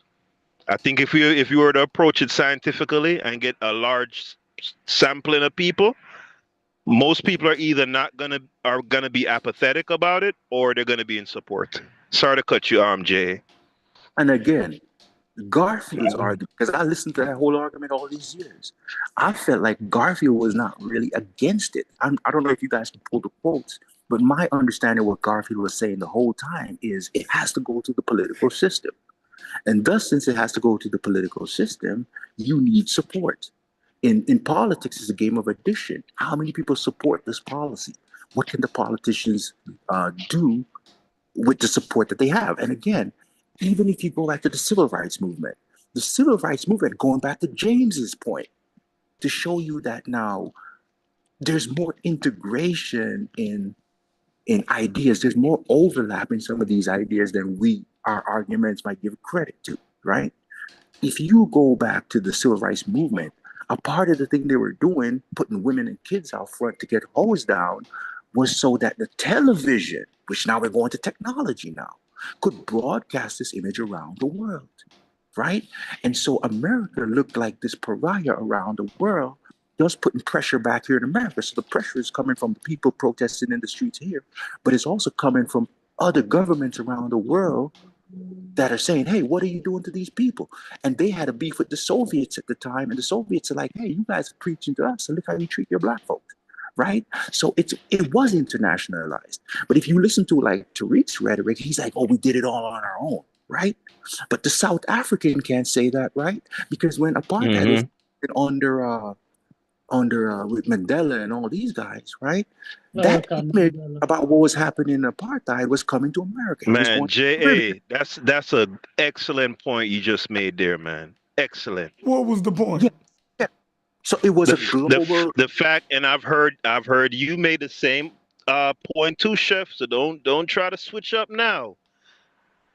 Martin Luther King and the strategy that they took insofar as the non-violent approach and getting it on camera, like he said, these injustices and these abuses, and that being broadcast out to the world, and then subsequently those world governments putting pressure on America, because America branded itself as being this egalitarian system, who's the land of the free and everybody's free and blah blah blah blah blah. That was instrumental in getting those civil rights initiatives passed. Would you disagree with that? Nobody can disagree with that. You cannot disagree with that. And by the way, but the way Tyreek Nasheed frames it, he frames it as if Black Americans are just this group that are just so, they're just so incredible that we don't need nothing from nobody. We inspire the South Africans. We inspire the Zimbabweans, which is true, right? But we didn't need any inspiration from nobody. We just from our own internal self and it's a lie. And Gandhi, Zimbabwe got free, Malcolm X, Martin Luther talk about how we use Gandhi approach. What? He talked about exactly. No, Gandhi. Sorry, Gandhi used Malcolm. Mahatma Gandhi. Mahatma Gandhi used Martin approach. My apologies. If I'm not wrong, I think that it was the other way around. Yeah, me too. I think Gandhi, Martin Luther King used Gandhi kind of as a model. Yeah, the nonviolent thing. Yeah, he got that from he got it from Gandhi. No, you had it right, Stu Peace. So this is the thing, though. You had it right. South Africa, right, got their freedom through that same similar approach, in a sense. Like they had their militant side too, right? But they also used that internationalization of it, and it happened through technology, through television, radio, all this type of stuff. So you had people from the Caribbean saying, hey, we ain't gonna deal with South Africa. You had Americans saying, hey, we ain't gonna deal with South Africa. And it went right up to the government. Hold on. Let me say something real quick, because I might be so this is the Pan-Africanism right there, right? Hold on, let me say something real quick. Because it wasn't actually American, we are the world, as they portrayed it, that got apartheid abolished. They actually was losing the war through efforts from Fidel Castro. Fidel Castro, their neighbor, not Namibia, or how do you say Libya, Zimbabwe, Muammar Gaddafi, and even Palestine. That's why they standing with Palestine now, because when they was in need, the Palestinians stood with them when they was dealing with the apartheid thing. So it was in real time, they were losing the war and they were going to get free anyway. But to hold on to power, they made a concession, let Mandela out, let him be the figurehead, and they still helped retain 80% of the mineral rights of the country. So that's really actually what happened. And I'm just saying that there's a lot of propaganda out there. James, but this is what I'm saying. Again, when we take a position that it's one thing that did it, you can make an argument about percentages. Like, hey, it's 20% of them losing the war, 50% of them losing the war, 80% of them losing the war. You can get down to that nitty-gritty. It's going to be difficult, but what I'm saying, it's a combination of things that led to it. Because South Africa was under white control since the 1800s and something like that, right? And it took all the way to the 2000s, the 1990s, for it to get to where it is now. So what I'm saying is, they were fighting the whole time. It's just like Black in America and in the Caribbean doing slave revolts. But it took a time to get to a situation where, like the Haitian revolt, which even affects America in itself. They don't even know. America ends up getting the Louisiana actually, we do wouldn't know. even have got free if it wasn't for the Haitians. But guess what? But guess what, Jay? Again, to cut you off, Tariq is the one. Tariq is the one who taught me about what the Haitians did. See what I'm saying? That's even wilder. Hold on. No. Listen, Chef, because Tariq taught me this history about what the Haitians did for the people in Louisiana. Y'all don't need you listening to Tariq now. No, but it's his stuff. It's his stuff. No, because the point is, now you want to listen to Tariq. When there's something that contradicts and diminishes African American shit. Accurate. Now, when you diminish, how does that diminish African Americans? Listen, because when you're talking about African Americans getting their freedom and this, that, and the third, and it was actually another people that did. I ain't trying to hear all that shit. No. That's crazy. No. That's not what that means. Chef. I know you so listen, Chef. When African Americans and Caribbeans went to Ethiopia to help fight in that war, right? If we were to say that was in the 1900s, bro, that was way after I am making a point. I am making a point. If I were to say that helped in maintaining Ethiopians' freedom, that's not diminishing Ethiopians. If anything, that should be a point of bringing us together. Them same Ethiopians say they ain't even black. They use y'all crazy asses. Man, I ain't even trying to hear that shit. Boy, that's crazy. You crazy as hell. Listen. Hit him in the gut. This is the thing, man. Again, we are dealing with human beings. That's what we got to remember. And we are human beings too. Thus, we're going to make mistakes. So Ethiopians saying that is wrong. Just like Tariq would be wrong. Correct. And Tariq, and guess what, Jay? It's not even that he's not even wrong. He knows he's lying. It must be because what is he lying about? Positions. He knows the history. Because he says, see how at one point he was flying to Nigeria and all that. Chef claimed that he don't rock with Tariq. I don't. But look how defensive and then about Tariq. Yeah, Tariq was going to Africa. Remember, he was going to South Africa, Nigeria, talking about picking up Africa, talking about Haiti. Then Egypt, Vet Cardinals movement comes up, and he's like, "Oh man, that's the bandwagon." He jumps on that. Now, I don't have an issue. Check this out. I don't have an issue with you pushing for that. What I'm saying, all you got to do, don't demonize people and it's not just an African-American thing to a Caribbean thing. It's not a white, it's a thing of this. When in Rwanda, they had that genocide, right? The Rwandan Tutsi were calling I think it was the Tutsi or the Hutus called Tutsis, cockroaches, and all this type of stuff. And that demonization leads to violence.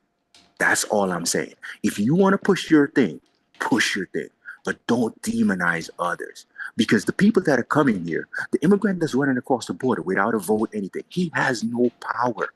The politicians are making us think that these people are doing all this and they got all this power and it's the Democrats. But Tariq knows that, J.A. He knows that, bro. Man, that genie already out the bottle. He's a piece of fucking garbage, Chef. And what he's doing to what J.A. is saying is dangerous and it's disingenuous. How does that make me not FBA? The man that ain't got nothing to do with that ain't got nothing to do with FBA. Oh, okay. All right. So just like when again, if you made a Haitian documentary and you talked about the Citadel and you talked about how they helped they gave money to the government of Louisiana to help those Black Americans there. And you talk about the fact that in the Haitian Constitution that they had a provision in there that any Black person from anywhere in the world, including America, if they were able to make it to Haitian shores, they would be given Haitian citizenship within a year, right? And if you know that history, right? And then 7 years after making that documentary, you now double back and say, Black Americans are the only one who ever do anything for Black people outside of outside of themselves. We're the only one who ever meaningfully practice Pan-Africanism, and nobody else never actually practiced it in any meaningful, tangible way. It was just lip service, and they never believed. And he knows that's a lie because he himself has taught the tangible ways that other groups of black people did practice that shit. So he's a piece of shit. Was that Pan-Africanism? Yes, conceptually. If the Haitian government says any black person anywhere in the world makes it to our shores, you are a free man within 1 year and you're considered a Haitian citizen. What is more of a tangible representation of Pan-Africanism than that, Chef? If that's not Pan-Africanism, what is? Shit, I'm proud of you, Haskell. Shit. I think he was saying that Pan-Africanism from when Pan-Africanism became a thing, I think that's the history that he's talking about.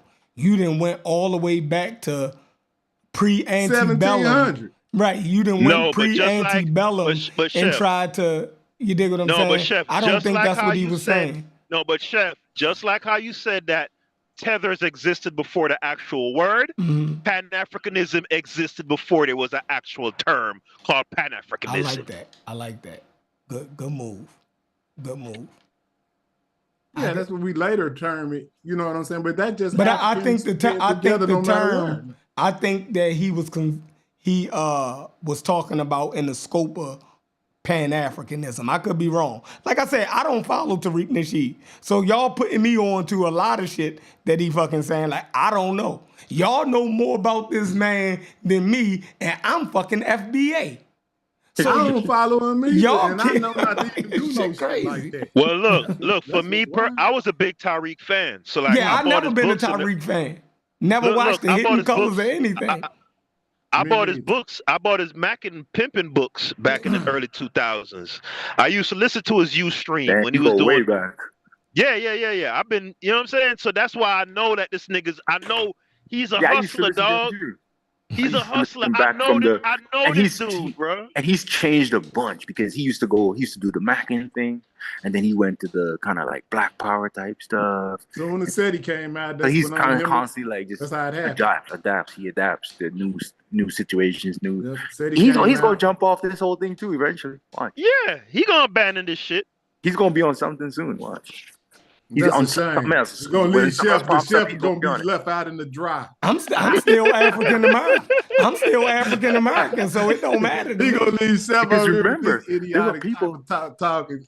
There were people working on reparations. There were people working on reparations prior to him even. He's not even working reparations. Right. He's not like that. In a sense, he's not. Right. He keeps saying he's not. Everybody giving him. Everybody. No, but he keeps. But then he's bringing. That's the other thing where he's kind of in a sense, not beneficial in some way, because, and it's not just a Tariq thing. It's not just a black thing. The way he talks, he's saying, "Hey, don't vote unless you get tangibles." Right. Mm-hmm. And just by saying that, it's like RFK with the don't vaccine. Right. Remember. He said in Congress just the other day, he vaccinated his kids, right? But he raises a question about vaccines every day to the general population. And just that question alone, as to if it's safe or not, is sufficient to make millions of people not do a thing. Because they doubt. They doubt the thing, right? And it's the same thing with politics. Tariq and them, they get out there and they're like, hey, don't vote unless you get tangibles. This government ain't doing nothing for us, but that kind of stuff, right? And that keeps millions of people out of the political process. As a matter of fact, a third of Americans that can vote don't vote, right? And nothing affects your life, in my opinion, and I think it can be proven out, more than politics. Listen, y'all done brought Tariq Nasheed books. Y'all know listen. I'm going to say this again. I'm Foundational Black American goes back to those Americans who endured slavery, right? And the lineage of people, black people who were here before the Emancipation Proclamation. In that sense, I am FBA. And anybody who's disagreeing with that, then you're disagreeing with me on that point. If that's the criteria for what an FBA is, then how the fuck can I deny that? Right, you can be FBA. Yeah. How can I, on the fact of the definition laid out, why would I know that ain't me?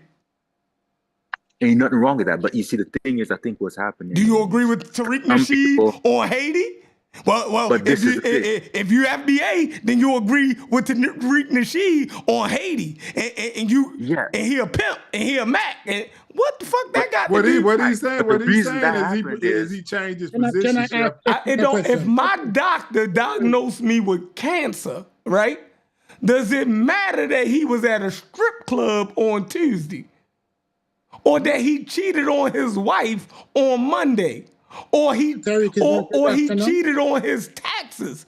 If the data, if everything, all of the markers and everything says, and another doctor look at it and they say this cancer, I'm gonna say no, since the doctor who first said it, you know what I mean, is a freak ass nigga and like going to strip clubs and cheating on his wife, then I can't possibly have cancer.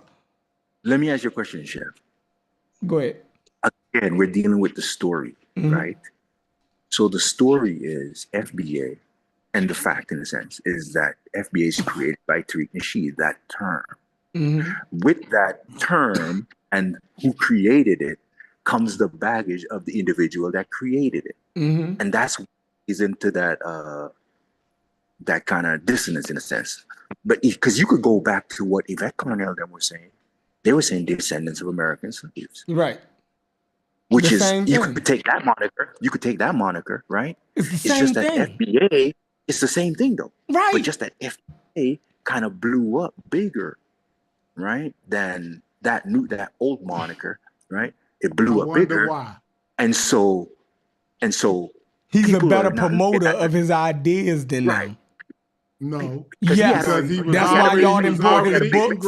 That's why y'all done brought his books, his videos, and everything else. Yeah, because he was building off a bigger base. He already had a big following. Yeah, what I'm saying, he had a bigger base. He had a bigger following. That's why what he got going on. Why you're not saying ADOS. And he's an entertainer. Yeah. You know what I'm saying? Most people are always going to be drawn to to the entertainment more than Tone. Which comes to the social media thing, right? Yeah, Tone is talking about the wealth gap, and he's talking about how most of the wealth, 117 trillion is concentrated in white households, and people ain't trying to get in all that shit. Now, if you say the government, and talk about a nigga's hairline and how and how somebody eat bush meat, and that's always going to draw more people than talking about actual graphs and economic. Yeah, that's just how that goes. The thing about it is though, with that, and it's not necessarily a good thing per se, you're taking the baggage of the individual that created it. So it's like he was a pimp. He used to be on the side of Pan-Africanism, or he appeared that way at one point, and then he switched. But for me, the biggest thing, I'm not even worried about all that per se. I'm just saying, because he was pushing reparations at one point, a few elections ago. He's pushing hard for reparations, saying, hey, don't vote unless you get tangibles. So he wants these politicians to get up there and say, hey, we're going to support reparations. But remember, in America, over 50% of the voting population is white folks. So you got to convince white folks about this. But then you tell someone who supports that FBA moniker, that movement or reparations, that, hey, you got to go to Congress. And they'll tell you things like, because I got buddies I talk to, they'll tell you things like, oh, we don't need to go to Congress. Like they want to take more of a militant stance or something. I don't even understand what they're saying, you know what I mean, in a sense. And it's like, that's what Garfield's argument was, I think. Because remember, one time Garfield had on his show, he was trying to call Congress people and say, hey, I'm pushing reparations or whatever. That's the process you got to take. So withholding your vote ain't going to help you get to that process, in a sense. Because that's how you got to get there. That's why I say Martin Luther King, to me, was way more, he got more done in the long run. He got laws changed in this country. that still affect us to this day, to where we can go to vote in the South or anywhere in America. Generally speaking, of course, there's other barriers put up, long wait lines and all this type of stuff. But generally speaking, no one's hanging you when you go to vote. No one's trying to kill you. No one's paying. You don't have to pay a poll tax, and all these type of things, So you don't have the green book when you're driving across the country as to where you can They stay. trying to repeal all this stuff as we speak. Yeah, because Trump, since he's been in, and this is what I'm saying, you're saying vote for tangibles. Trump just repealed by executive order some executive order that Johnson put in '64. Every other president let that go. He just applied something, so now we lost some tangibles. You see what I'm saying? So again, but then, man, it's deep, man. But again, it's just these stories, man. And I just like to say, man, before I go, I might jump back on if you guys still on later. But book by Isabel Wilkerson called Cast. That'll be a good book to check out. There's a guy called Timothy Snyder. He got a bunch of YouTube videos. He got books.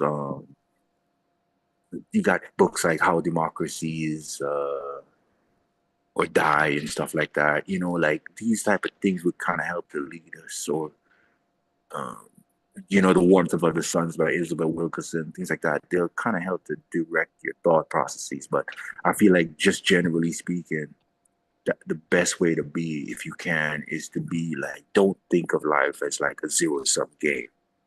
Logic, you redeem yourself. Good arguments. Very good arguments. That's not logic. That's not logic. What's his name? What's happening?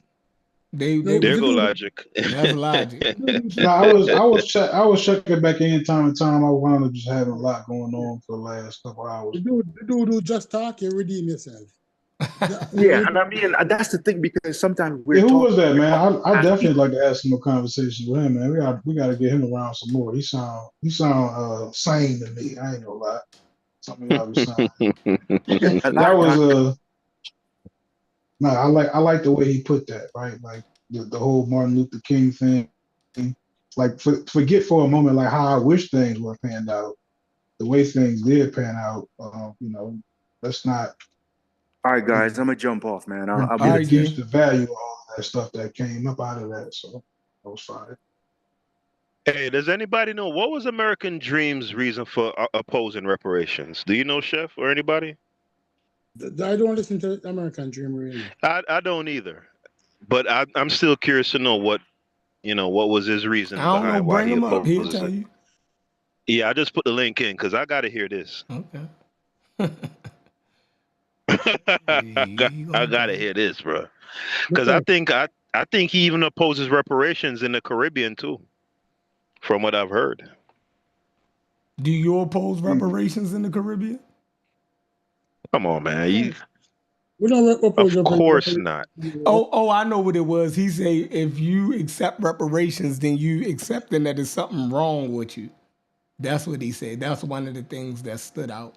That is something wrong with you that damaged you, and there's something wrong with. And he said there's nothing wrong with him.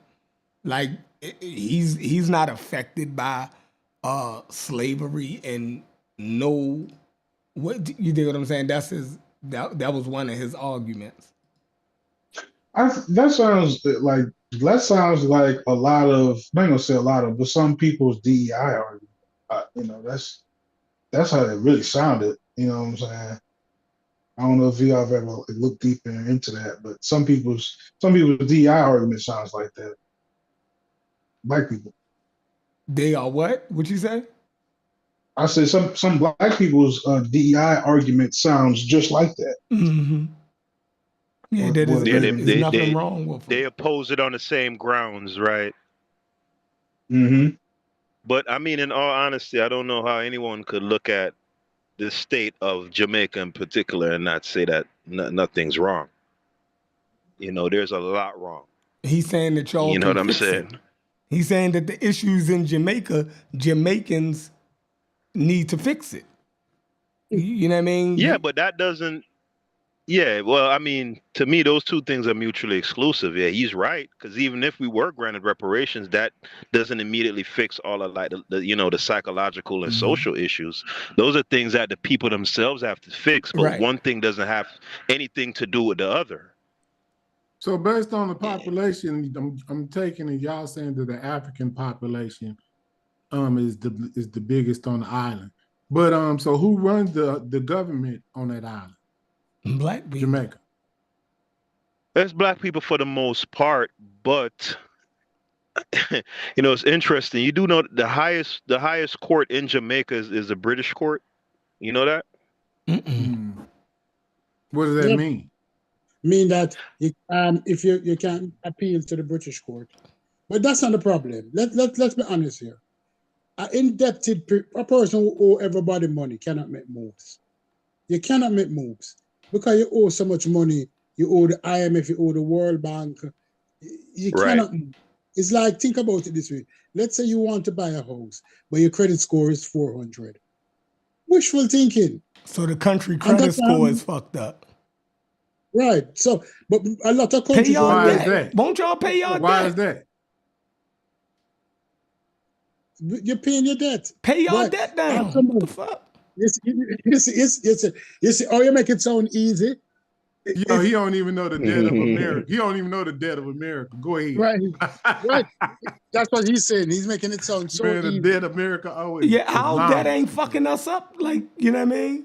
Yeah, because you print $1 bill. They can print all the money they want in Jamaica. Their currency is not more valuable than the dollar, bro. Well, who fault That's is why that? everybody comes. Well, it's America's fault. Oh my God. Yeah, you go around subjugating and doing shit to people and keeping their currency down. That's how you can be. So Jamaica. That's what they fighting for right now. But it's not just Jamaica, Chef. They did the same thing in South America. No, let's deal with Jamaica. They did the same thing in Africa. Have you ever read Economic Hitman? Let's not talk about it. Let's talk about Jamaica.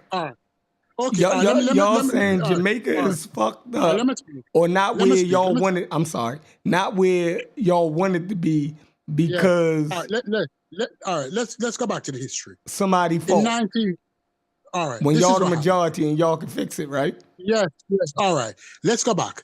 The oil crisis of the 70s, when oil increased dramatically, oil increased from like $10 a barrel to $50 a barrel, 500%. It affected many small islands, many third world countries. So they had to go to the IMF, the International Monetary Fund, and the World Bank, which is primarily American banking system, to get loans. These loans had stipulations on them in order to survive, because nobody can survive with a 500% increase in oil. It affected America severely, but America had oil, so they could. Bro, I hear a bunch of excuses. No, it's not excuses. Good. It's not. That's just like if someone were to say, okay, why don't Black Americans own or run any industries in America, right? Yeah, and someone were to point out Jim Crow, convict leasing, and all the rest of it, and somebody were to just casually dismiss that as excuses. Yeah, it would be. It would be in 2025. Said it would be. In 2025, that would be. That is why. So that's crazy. What's the industry controlled by Black people in America? By ADOS, by FBA. Listen. What's the industry that FBA controls? See what I'm saying? How this working out? Yeah. This ain't a Black American versus Jamaica issue. Now you're switching it. Now you're switching it to what African Americans ain't got one out. See, stick on Jamaica. We trying to figure out why Jamaica ain't where. No, but he was giving you the reasons, and you just casually dismissed it as because the same dismission. If you can casually the same dismissal I gave American to exceptionalism, right? But no, the same dismissal. Yes. Hold on. The same dismissal I just gave to why Blacks don't control no industry in America. I said it's our fault in 2025, right? How is it your fault? Listen, I live in a Black city, right? We got Black mayor, black city council, all of that. So it ain't the white man fault. You dig what I'm saying? Meaning black people need to come up with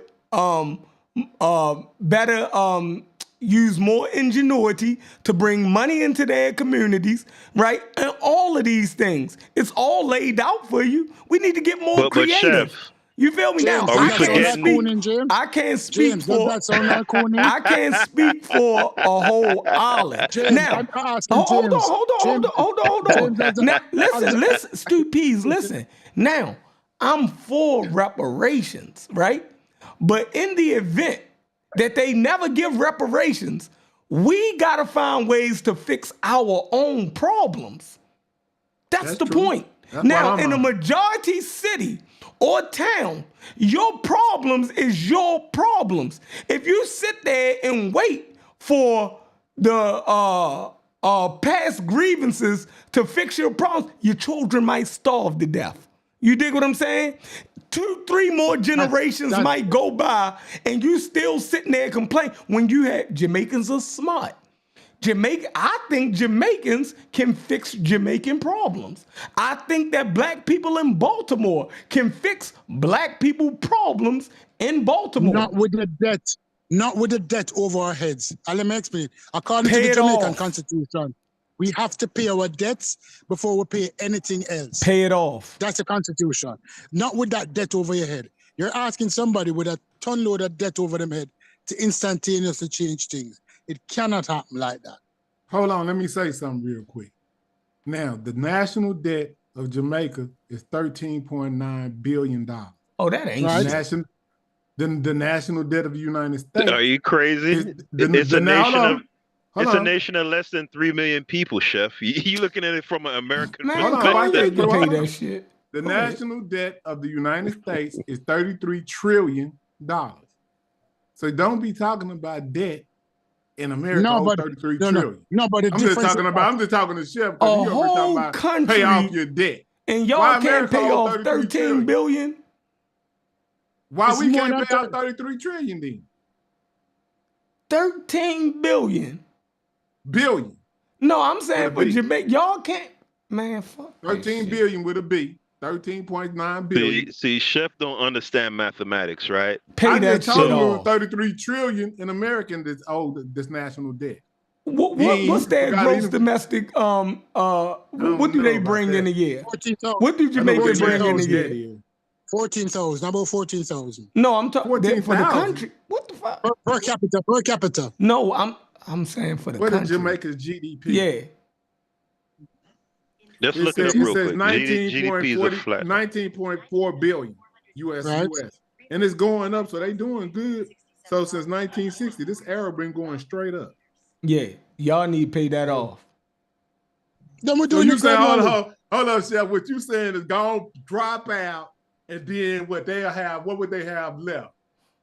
About 4 billion.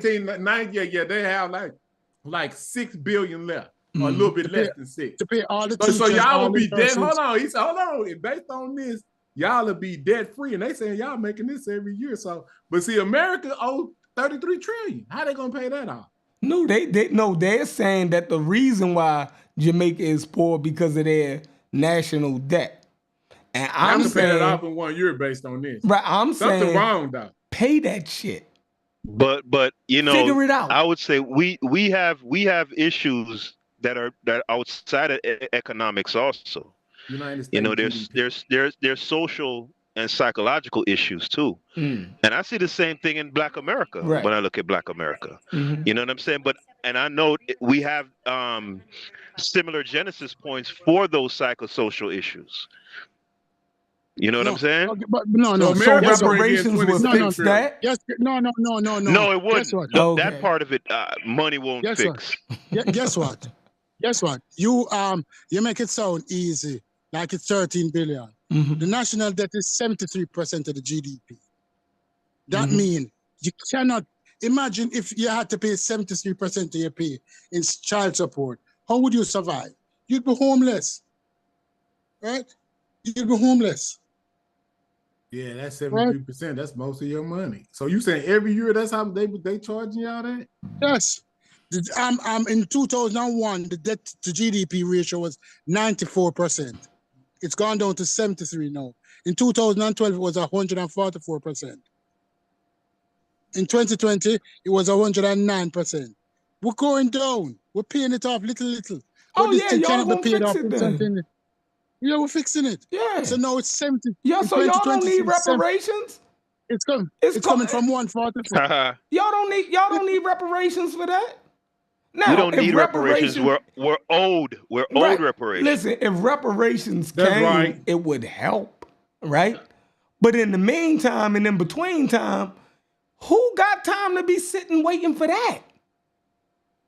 That's the point. Black people around the world got shit to do. So I agree with American Dream on that. Am I saying that we shouldn't get Yeah, they should pay us reparations. I'm all for reparations. But reparations is not the end all be all. Yeah, the end all be all. Because what do you tell your children if you have an insurance claim that ain't gonna pay off in 3 years, but they gotta eat right now? Do you tell them that dinner has to wait for what? 48 months? 36 months? No. They got to eat now. So nobody's doing that. Exactly. So that's the whole point. You dig what I'm saying? Reparations, everybody should get them. Fine. But I'm saying Jamaica should fix Jamaican problems now. Black African Americans should fix African American problems now. Now, because all of us agree that they're racist as hell. So to sit there and think that they're going to one day come to their senses and give you anything or set you on the right path, why would you even believe that? So I'm saying Baltimore can fix Baltimore. We got a lot of corrupt politicians, and we know this, right? We got a lot of people in power who are just in power because of generational nepotism, right? These people almost feel that being in Baltimore politics is a birthright, right? Because my daddy was a councilman in this, and I'm going to take his seat. And you feel me? And it's probably the same way in Jamaica, right? What they call that, the bourgeois, right? You have a so-called elite class that feel as though it's their birthright to be over time.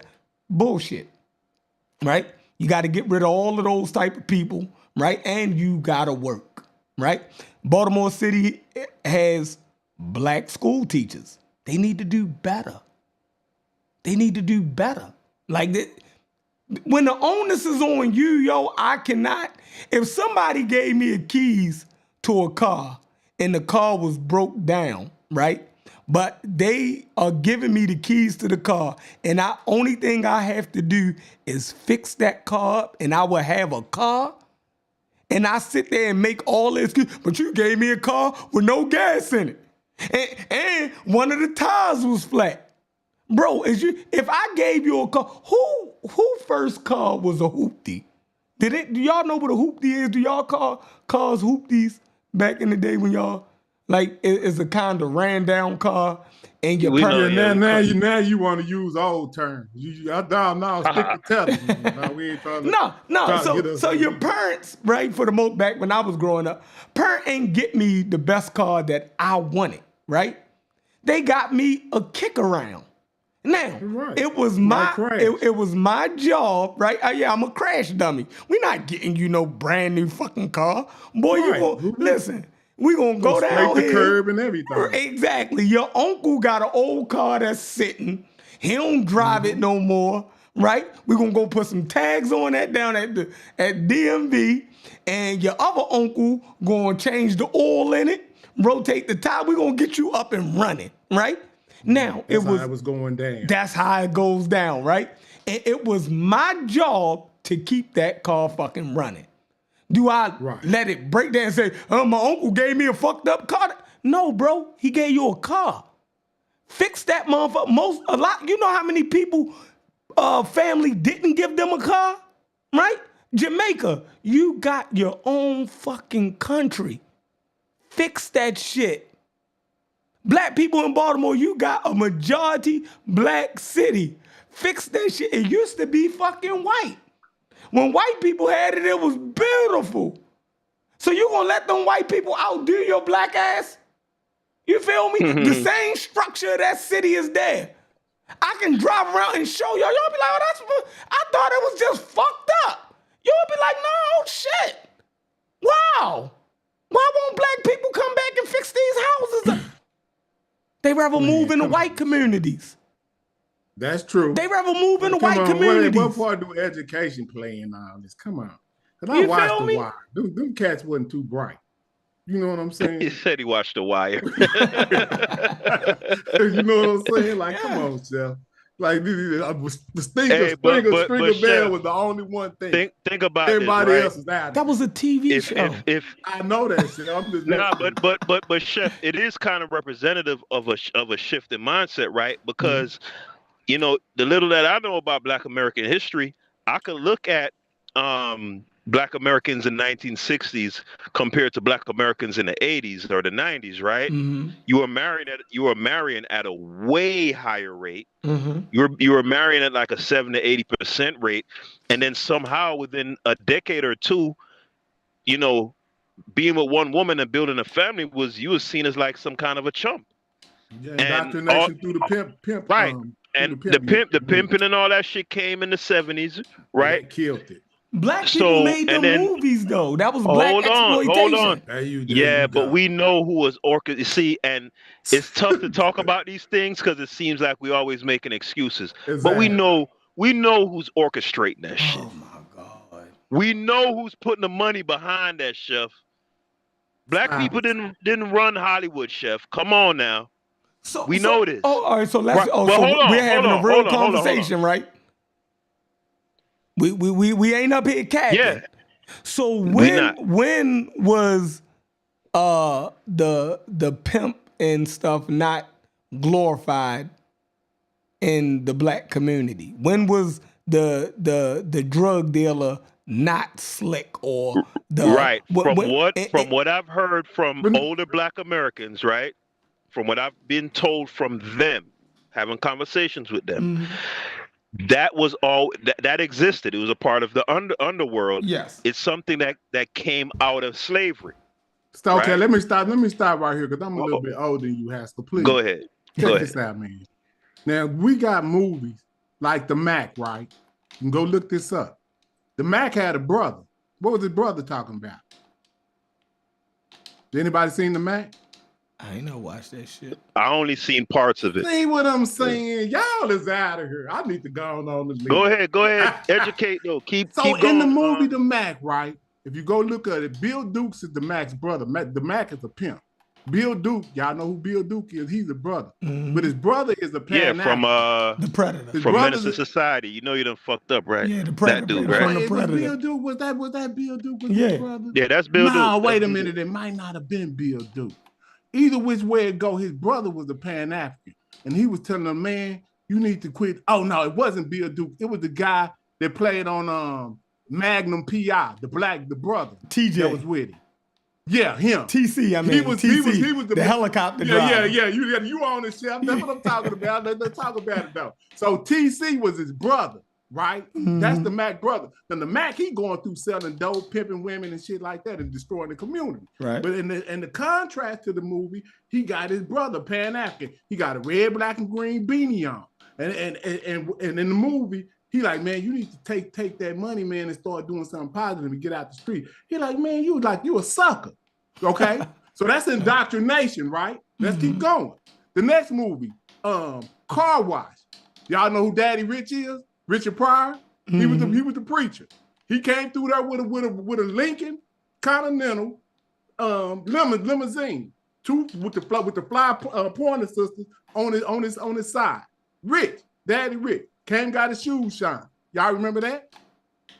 Bill Duke, he shows up and talking about, man, that church stuff is a scam. You need to quit doing it. And then he robbed the place at the end, and then the homie, he took the gun from him. But they always demonize the brother that's trying to tell us to do the right thing. Let's keep going. Menace to Society. Remember Sharif at the cooler? See what I'm saying? Everybody in these movies is cool. The one that they want you to idolize, like Cube and them that's killing them or whatever. But the people that's trying to tell us to stop it, they get demonized in these movies. Let's keep going. Trey, what was his daddy Furious Styles teaching? What did Cube tell Furious? What did he tell Trey when he said, "Damn, your daddy like Malcolm X or something." Yeah, your daddy. So they demonizing the right way for us to live while glorifying it right in your face. Y'all don't see this? I done went through 4 movies and showed y'all the example of how they demonize the people that's trying to tell us to do the right thing. And I can go on and on. Chef's ultimate point is that it's still going to come back to us. And I agree with that. Yes, I agree with that, Chef. But I'm just talking about we got to recognize this indoctrination. Yeah. But I think part of, when it comes to us and us trying to fix a problem, I think we always have to be cognizant of that ever-present danger and that ever-present manipulating force by the other man. When you're 19 and 16 and shit, dog. You can only see this when you get educated. Yeah, that's always there, and it's always going to be there because, again, Chef, if you go back to the time when you had towns like Rosewood and Tulsa, Oklahoma, and all that stuff, back when Black people were more communal and arguably more industrious than they are today as a group, right, collectively, right? What happened when they were doing it by themselves and being industrious? What happened? White folks found a pretext to destroy it. Right? So part of getting yourself together is somehow finding a solution for that part of it. Because they're gonna do everything to undermine you. If they're not gonna do it by straight up physical violence like in Tulsa, Oklahoma, they're gonna do it through media, like they did, like just how James just explained it. If it's not through media, it's gonna be done through education. If it's not, you know what I'm saying? So they're always undermining on all fronts, constantly. You feel me? So yeah, you're right. They're not gonna stop. We gotta get that shit together. Yep. But you gotta recognize it though too. You gotta recognize it. Like, and you gotta be recognized what be going on sometimes. That's why I come on these panels. Because the stuff I done seen and witnessed, this stuff ain't over with. They feel like that shit is. They feel like it's making excuses though. What the hell you mean make America great again? Because look, when I look at the Cardi B's and not just them, but the male rappers too, promoting the violence and all that, man, that shit ain't by no mistake, man. Like, they put money behind that shit. Like, that's the image they want to be pushed out there. Like a dude who's coming and talking about something righteous, and that dude is looked at as a goofy. But I'm saying, this is stuff we already seen. So when you try to go back through it, we old people now. So y'all just talking. That's how the young generation look at the older generation that's trying to warn them of some of the things that may be coming ahead, because it ain't gonna stop. So it's unfortunate that we get relegated to old people that we just don't know what we talking about now. We all did that too, right? But it's just crazy. If longer you live, the more you see what the elders was telling you. And that's what it's about. Like, you can't be forgetting what they said and then writing 5-paragraph sentences and shit and leaving out Africans. You know what I'm saying? Like, come on, Chef. Back to that. But I'm just saying, we gotta stay on point at all time, like Stacey Adams. You feel me? Yo, when did the B word come into the lexicon? Because I remember Pac said it in a song. He said we went from brothers and sisters to niggas and bitches. Like, when did that happen? That was always that was always in the community, as far as disrespecting women. It just got popularized on rap music. NWA. Yeah, that's what happened. So wait a minute. When you say always, so you talking about even in those periods when Black Americans were like married at like a 70% rate? Yeah, you know, if you get mad at your old lady, you gonna do man. You could beat you. You used to beat your wife, and the police. Yeah, that's true. Yeah. So y'all don't be knowing. That's like true. I don't know. No. This shit is crazy. I do know about but that I'm because telling you, bro. This I hear like Biggie said, things have changed. And just listen to that song. What he was talking about then, it's changed from that rap song. Motherfuckers got beepers. Back when he was talking about the song, started out with a beeper. Ain't nobody got no beeper. You show your child a beeper, they wouldn't even know what when niggas had waves, the shades, and corn braids, pitching skellies. Brothers had honeys at the high top jellies. About what he talking about. Shooting skelly, motherfuckers was all friendly. Hanging on the avenues, drinking brews. Man, you see what I'm saying? With the neighborhood crews. Yeah. Turn your pages to 1993. Brothers is getting smoked, G. Believe me. Talk slick and get your net slick quick. Real street niggas, they ain't having that shit. Toting texts for rep. Smoking blunts in the project hallways. Shooting dice all that day. Boy was cold with it. I love that cat. Yeah, that's my cat right there. When that came out, that brought New York back to me. The greatest New York MC is a tether. And FBA gotta let that shit burn. No, that's facts. How you gonna put that? You hear that, Chef? Huh? Did you hear that? The greatest New York MC that ever lived is a Jamaican tether named Biggie Smalls. Biggie not better than no fucking Nas or Tupac. Damn. Fuck is you talking about? We not. No. New York. I said New York. Pac was born Nas in New York, but he don't count. Tupac was born in New York or something. No, Pac don't count for New York. Pac don't count for New York. No, I would say if you Nas is definitely, you could put that on there, but not Tupac. We're gonna say Nas. So the second greatest New York rapper ever is a Jamaican tether. Yo, no, he's not the great man. Listen, he got. I said second. Second greatest New York rapper. He not even the second. Listen, the brother Who got better than him? the brother got killed after 2 albums. Who better than him? Hold on. I agree with that. The brother got killed after 2 albums. Man, Larry Bird. Hold on. Great album. Great. Larry Bird only played like 10 seasons, but he won 3 back-to-back MVPs and 3 rings. A monster. That's Biggie. That's who Biggie is. Nobody say Larry Bird is better than Wilt Chamberlain, though. Nobody says Larry Bird. Nobody says Larry Bird is better than Kareem Abdul-Jabbar. Nobody says Larry Bird is better than Michael Jordan. You dig what I'm saying? He top 10. Yeah, he top 10. Most people all right, so Biggie, he top 10. Fine. Overall, but he top 2 in New York. He top Jordan 2 never beat Bird. You know that, right? Who? That Jordan never beat Bird. Yeah, hold on. So we need to have this. We gotta get this Biggie. We gotta get this Biggie argument out of the way first. Hold on. We got to get this Biggie thing resolved first. Biggie Smalls is top 2 in New York all time. No. Facts. No. I don't know about that one right there. Facts. No. I go way back, bro. So don't say Jay-Z. Don't say Jay-Z. Nope. LL Cool J? Nope. Man. Cool G Rap. Hold on. Cool G Rap. So you telling Cool me G Rapper go? Telling me LL Cool J is not a bigger MC than Biggie Smalls? Biggie killed him on Flavor in Your Ear remix. I don't care. I don't care. No, you out of control. He's not a bigger MC. He's not a bigger rapper than motherfucking LL Cool J, yo.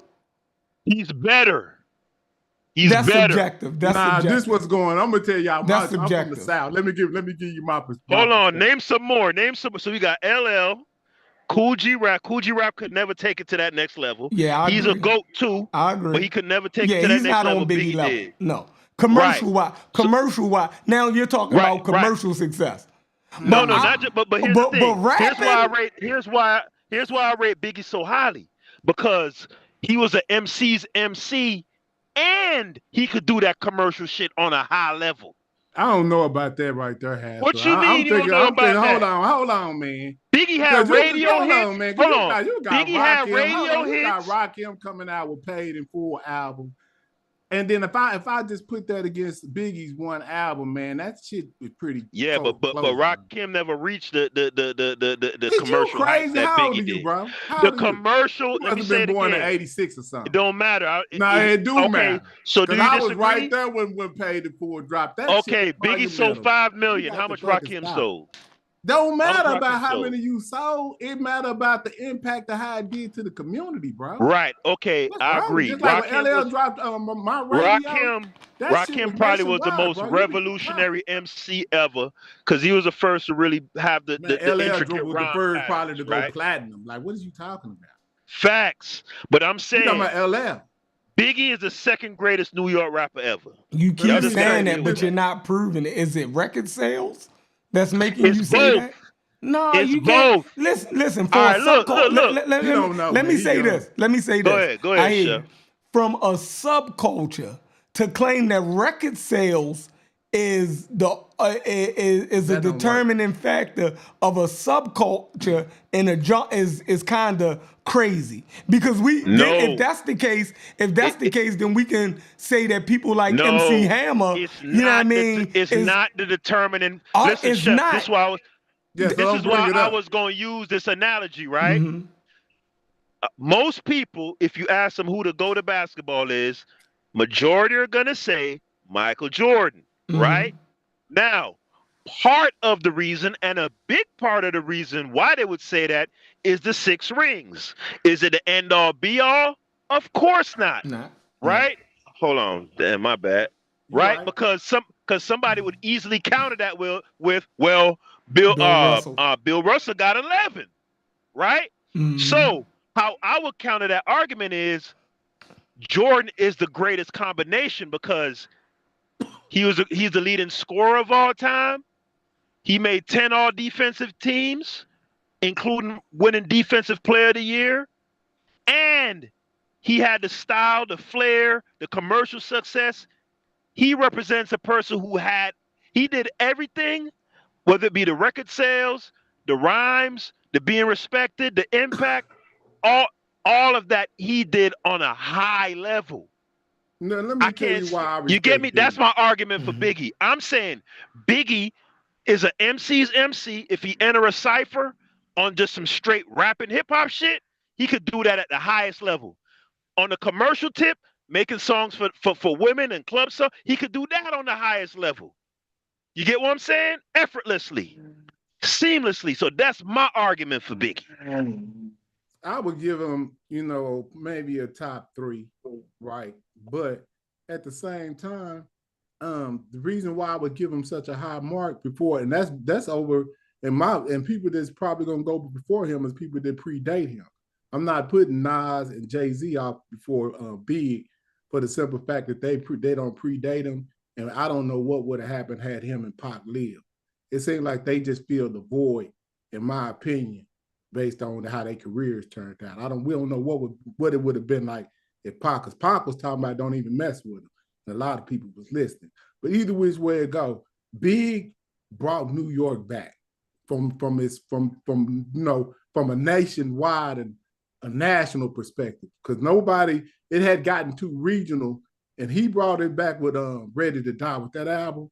That album definitely did have a major impact on the whole culture of hip hop from east to west, bro. So I would put him at number 3. Yeah, I was just on my tether troll shit, man. Y'all don't mind me, man. Yeah, I definitely put him at a solid 3. Man. Yeah, he said because your mother was Jamaican. You feel me? Your parents was Jamaican. His daddy and his mom was Jamaican. That makes him. Biggie ain't no dangerous. That makes him a tether. Immigrant. Was he born here? That New York. Yeah, he described that New York life to a T. Yeah, he's an anchor baby. Okay. That's a damn shame. Okay. You know what I'm saying? Like, man, y'all need to stop that. So you're saying Biggie is top 3 New York in New MCs. York. Facts. I don't agree with that. Really? I'm saying when you consider who you got? New York too deep for that, right? For us to just say a dude with 2 albums who wasn't the greatest MC or lyricist is somehow now he's decent. Put it like this: decent. Yes, he's decent in every category. You wouldn't turn your nose up at him. He's decent. Meaning, have you heard niggas bleed just like us? Yeah, I love it. I can recite it. I can recite it. Today's agenda got the briefcase up in the center. Today's agenda, I got the briefcase up in the center. Go to room 112. Tell them Blanco sent you. The feeling strangers. If there's no feeling exchanges. No money exchanges. Right. You got these kids in ranges. To leave these niggas brainless. All they told is stainless. You just remain this.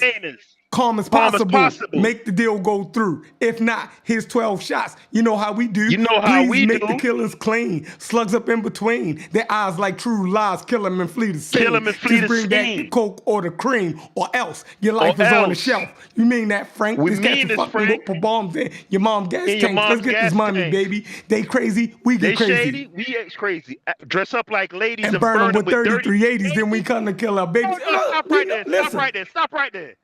Dress up like ladies and burn them with dirty 380s. Right. You know what I mean? No, the second verse was the best, though. The second verse was the best. You feel me? You call that decent? Yeah, decent. Listen. Come on with the list, Chef. Come on with your list. No, that's dope. That's dope, right?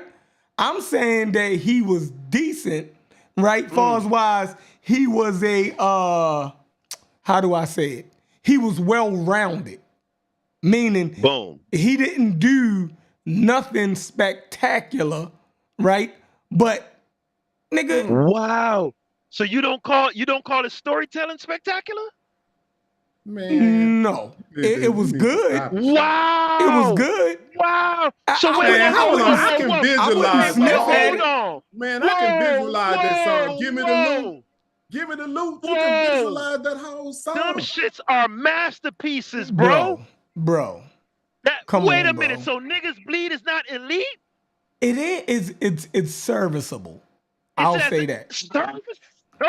I'm not Listen, y'all act like I'm saying the shit was whack. I'm saying, if a person is if a person is well-rounded, they just well-rounded, Then you got to take production, right? You got to put production in there. All of that shit elevates his shit. But the storytelling and the rhymes, he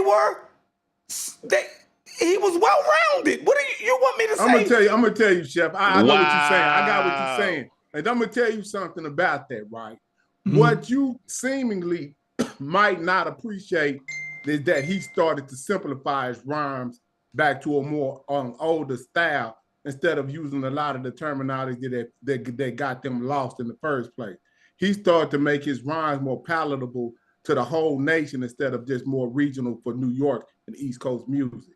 That's what the formula he used, and he learned it from Tupac, and this is documented, and that's what made his style be more palatable to the rest of the nation. And when you can do that, that's talent.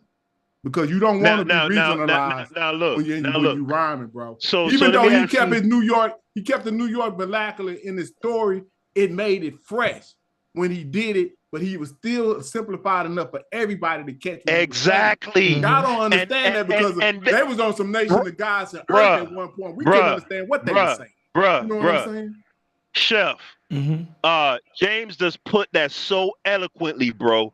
Do you know the degree of difficulty it takes to keep your rhymes simple and still be intricate? That shit is harder than like the shit that Cannabis did. That shit is impressive, but it's not the hardest thing to do. Cannabis? Nigga, the fuck? Yes. You don't remember Cannabis? Yeah, but what the fuck do he got to do? No, my point is that is a point that James just made. Biggie would keep it to where everybody could understand it, but the rhymes was still intricate. They were still tight. New York. They was real heavy. And it still was. That's hard as fuck. All right, look at how when he got on with Big Them, but not Big Them, Bone Them. Right? Horrible. Now, Wow. Bro, that was horrible. Wait a minute. I have to agree with Chef. That was horrible. Wait a and the minute. fact that you trying to like give him credit for that, you Wait feel a me? minute. Like, whoa. oh my God. And I hear this shit too much. He sounded like, man, what they do for calm down, yo. From what Bone Thug, hold on. From what Bone Thug do to get on the album with them and rap the way that he rapped. Bro, he did not hang with them. That shit was good. Been dangerous. Can't too many niggas hang with us. Straight up, we know Angel Dust. That was nerd compared to what Bone Thugs do. If you get on a rap, you would need somebody who can harmonize and get into the beat and do the tongue twisters like them. Man, no, bro, no. You capping now. You capping now. That's crazy. Hold on. That wasn't a good one. First of all, I love the song though. Hold on. I love the song though. Hold on. He was corny. Hold on. First of all, on that song, you talking about he corny, but you cannot rap. You cannot rap now one of them niggas verses on that song. That don't matter. So cut it. That's how serious it does matter. It does matter. It does matter. Say it again, James. They all have the same cadence. He didn't rap with them, yo. The Bone Thug style is a certain cadence. You know that. Wait a minute. So wait a minute. Fuck the luck shit, strictly aim. No aspirations to quit the game. Spit your game, talk your shit, grab your gat, or your click, squeeze that clip, and hit the right nice one. rap. Pass the weed and roll the right one. Hold on. All them niggas I got to fight one. All these hoes I got to like one. I'm gonna tell you. Damn what he said. Bone. I'm gonna tell. Damn, he threw me a bone. All these hoes I got to like one. All these niggas I got to fight one. My situation seems to be the type one. What you gonna do? What you gonna fight over? Seems to me that you'll take heed. Bone and big nigga, die slowly. I'm gonna tell you like a nigga told me. Cash rules everything around me. Bro, you ain't spitting a rap that I don't know. Niggas can't see me. Fuck it. Buy the coke, cut the coke, cut it. This nigga crazy. Before you call yourself loving it, a nigga with a Benz fucking it. Doesn't it seem odd to you? Big come through with Marbs and Crews. Goodfellas down to the most. Come on, man. You calling that shit mediocre? That would compared to what? Yo, didn't even. No. If I get on the track, hold on. If I get on the track with Bone Thug, you feel me? Then the nigga used the word mandolins in a rhyme. Who the fuck? Mandolins and violins. Listen. They said tether. They called you shit tether babble. Tether babble. Yo, listen, if I say I'm gonna do a song with Bone Thugs, that means I'm gonna step my shit up, right? I gotta rap like Bone Thugs to get into their groove and their fucking harmony. I get on there and I write a tight rap, but I land completely on my fucking face. Wow. He landed. Yo, I'm saying y'all are in the minority. Man, I just told you I love B. Right. Y'all in the minority. I just put him in my top 3. But on that particular song, they you just don't like that. I think they James just didn't don't like match that together style. on that song. You don't like that style of rap, and he feel like Biggie didn't necessarily put. Do you like Twista, James? Not really. See what I'm saying? He don't like that style, Chef. Right. So his opinion. But I'm talking about in contrast on the same. Let me ask Chef this question. Mm-hmm. Out of Twista, because this is the same style. Exactly. Twista compared to and Busy Bone is the best in Bone. Most people would say. Mm-hmm. Yes, out of Twista and Busy. Nah, wait a minute. Crazy Bone, I think Mike got him. Most people gonna say Busy. Okay. Right. Out of Twista, or you could say Crazy, right? Out of Twista and Biz and Crazy, Chef, who you taking? I take Twista. All right, I would take Twista. You know why? Because Twista was just as fast as them niggas, and his rhymes were way more coherent, way more cohesive. That to me, that impresses me more than the harmonizing and the rapping fast. Like when I listen to Twista verse on Po Pimpin' with Do or Die, I could hear, even though he rapping fast as shit, you hear every word. I could hear every word. Mm-hmm. Chef, I be listening to that shit like, how the fuck is this nigga doing this shit? He's amazing. Like how? I think he's in the Guinness Book of World Records. For the fastest rap. Yeah. And he's so, you see, that's why when I analyze certain things, I be looking at certain aspects of difficulty. All right, so right, that's what I value, bro. So then you should put Rakim before you put Biggie in, because he's the one that made. I mean, you gotta put Rakim up in there because he is the genesis of bringing complexity to rhyme Imagine Haskell when I Got Soul came out, or Paid in Full. Thinking of a man, man, that shit was crazy. Y'all wouldn't even want to sing. That's crazy. You know what I'm saying? But I'm just saying, if you were like 16, 17 when this music, like y'all didn't get to sing it. What was y'all music? Like, it's a different feel. Like Soulja Boy or something like that. Like what? It's a different feel. I'm 42. Stop trying. Hey, stop playing with me, man. I'm just messing with y'all, like Soulja Boy or something. I'm 43. What would you say, like Biggie or something like that, or like 94 when you graduated? I like a lot of shit because look, when I came here in 95, right? And I used to go in my uncle's room, and that's how I got introduced to rap because he had all them CDs. And I first got into the East Coast stuff, right? And because I'm a person who love words and shit, the East Coast rap was what, you know what I'm saying? I took to that because they're more verbose than anywhere else in the country, right? So for me, my personal greatest lyricist of all time is the genius from Wu-Tang, right? I love Inspector Deck, but at the same time, I feel like somebody like Juvenile is criminally underrated. Just as a rapper, and I'm not even talking that high shit. I'm talking about songs like the songs like he had on Soldier Rag, where he's doing intricate rhymes. Mystical too. He deadly. You feel me? So yeah, I just have a great appreciation for art. And there's certain people when I listen to them, like Chef said, it's the degree of difficulty is a big thing for me. So like for example, a lot of people love Lil Wayne, right? Oh, Lil Wayne he's a GOAT and blah blah blah blah blah. Now, Lil Wayne is nice in a certain lane, but for the most part, Lil Wayne doesn't actually rap about anything. You know what I'm saying? It's just a bunch of one-liners and you know what I'm saying? So I can appreciate it for what it is, but he can't fuck with a nigga like Nas. Cause Nas could do what he do with the lyrics and tell you a story and deliver a message. And you see what I'm saying? Yeah, you gotta put them in different categories. Like that's a whole different category. You know what I'm saying? Like some people make hits, some people got can do a little bit of both, but you can't really in hip hop. It's so perplexed at this particular point from they say 1979 to now. How many years is that? That's 45. That's two about 46, 45 years. Man, like you could even y'all don't even know how monumental rap is the light. You know what I'm saying?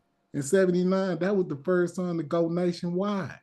They played that song for 2 years. And every skating rink you would listen because it's the only almost the one. Then you got Curtis Blow coming out with his but it ain't nobody. It's just one group, and they last for 2 years before you start to hear Curtis Blow, The Message, Planet Rock.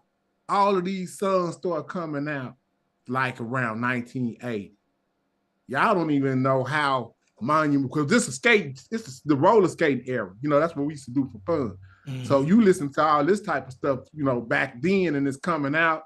And then you got the older generation, they man, that's some garbage, right? And that won't be lasting for over 10 years. The Grammys, they celebrated Kendrick, you wasn't getting no play on the Grammys.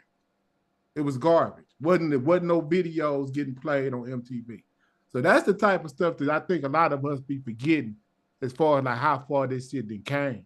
Because I would have never thought, I didn't think it was going to get this far, as it got. Hey, we missed out. A lot of us missed out on a lot of money.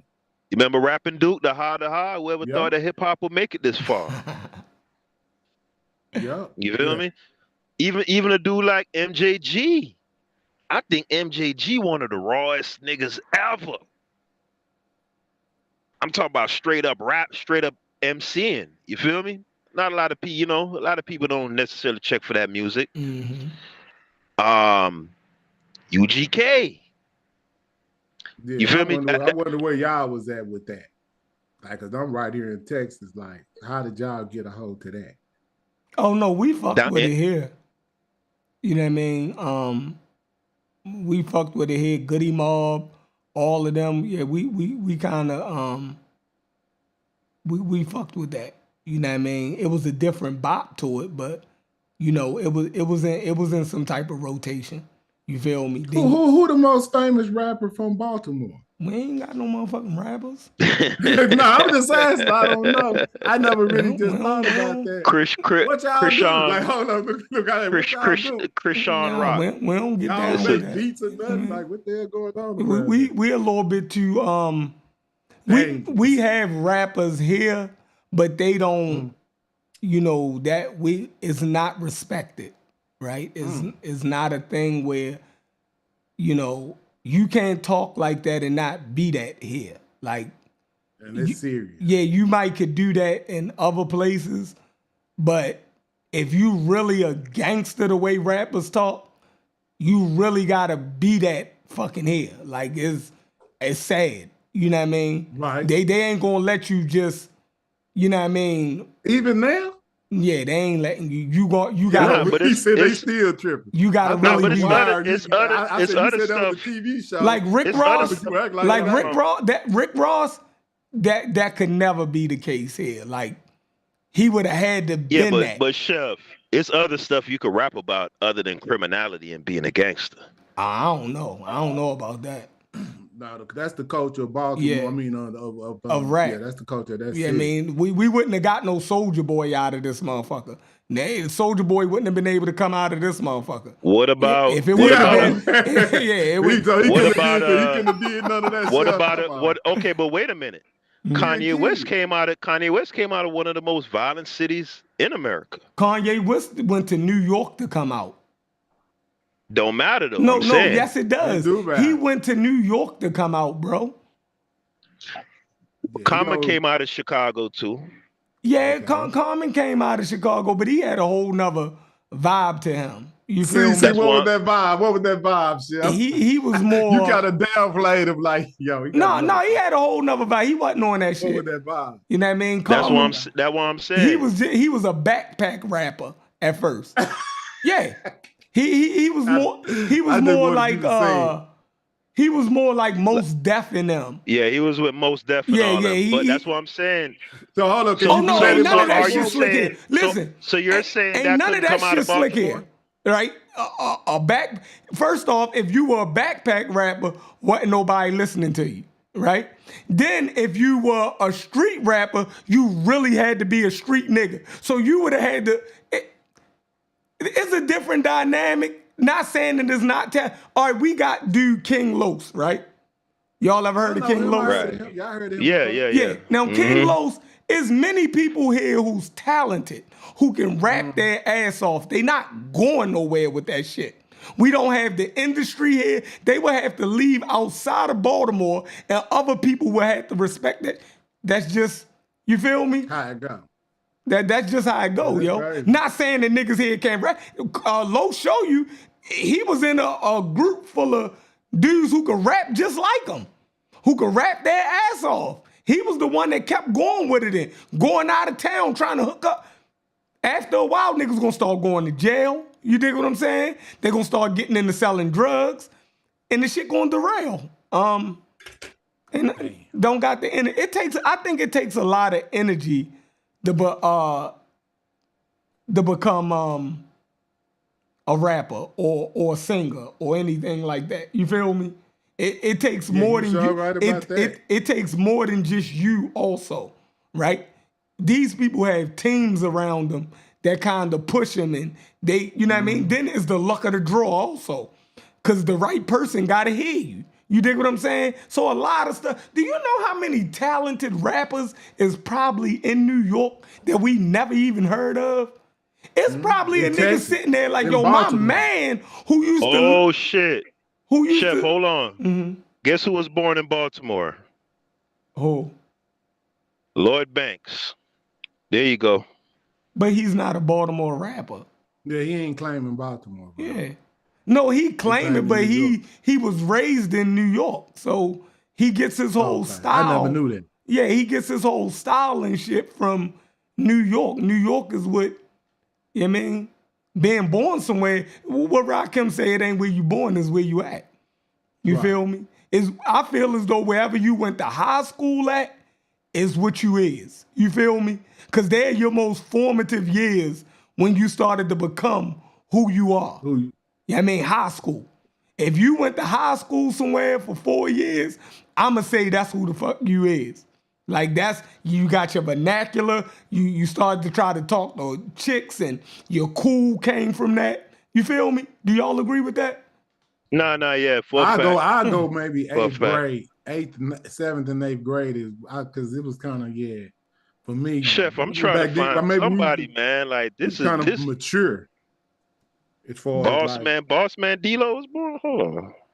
Yeah, I was going to ask you. Oh, no, that ain't Boss Man D-Lo. That's Boss Man. It is a Boss Man from Baltimore. Oh, okay. I was gonna say, shit, there you go, right there. I saw Boss Man Chef. I'm like, Boss Man D-Lo from Baltimore? Nah, that ain't Boss Man D-Lo. That's nigga named Boss Man. For y'all. I think he from Florida. Yeah, he from Florida. I think he from Jacksonville or some shit. Listen, niggas got a bigger chance of coming out now. So think about how many dudes, right? And this is crazy to say. Think about how many dudes that is nicer than Drake. It's a lot of them, right? In America. What would make Drake pop off the way that he popped off? Is he the best rapper? No. You feel connections? Me? It's connections and everybody decide to get after somebody at the same time, yo. Like it's like the luck of the fucking draw. You feel me? So it's like saying that Kendrick. I'm not a huge Kendrick fan. Right. I'm not. Me neither. Yeah, I don't get it. Right. So I feel as though I'm out of touch with a lot of stuff because I don't go crazy. All that shit, the Drake diss song. I'm not crazy about that shit. That shit winning all these grand. That is internet hype to me. You feel me? Like, bro, y'all acting like that's the coldest shit ever. Like, to me, like, what we just rapped off of Biggie, like, that shit is some cold shit. That shit, Kendrick and them, dude, that shit ain't cold to me. Maybe I'm older. You feel me? But this shit ain't. Yeah, it probably is. Yeah, this shit ain't what they That's say. That's what I think it is. They want to he need to do it at the Super Bowl. And I'm like, y'all still want to hear that shit? Y'all think that shit is some rough shit? I don't, but. You know what's up with that song? Let me tell you why it's so popular, right? And I know y'all might not really get this, but it's sort of an African chant. And what he's saying in the song, who is he talking about that's not like who? See, so it's really a corroborate, a song to bring inspiration to our particular people. And I think it's just like saying Ali, Kumbaya. Ali, he's saying they're not like us. But that's an African-like chant. You know what I'm saying? Then when he's talking about in the song, he's talking about people that's not like who? FBAs. Nah, I think he more broadly means it from a black perspective. Yeah, that's what he's talking about, the black part. The black, so they're not like black people. So who is he talking about? FBA. He's talking about Drake. Yeah, so he's talking I don't think he being that specific with it, Chef. Yeah, but that's what's going on. I think Kendrick more coming from more of a Pan-African. Yeah, it's a cultural song. Yeah, and and it's he's basically saying Drake ain't black. But cryptic, it's so masterfully cryptic that we can still jam to because they censored everything. So calling him a colonizer and that's not it wasn't cryptic. It's obvious.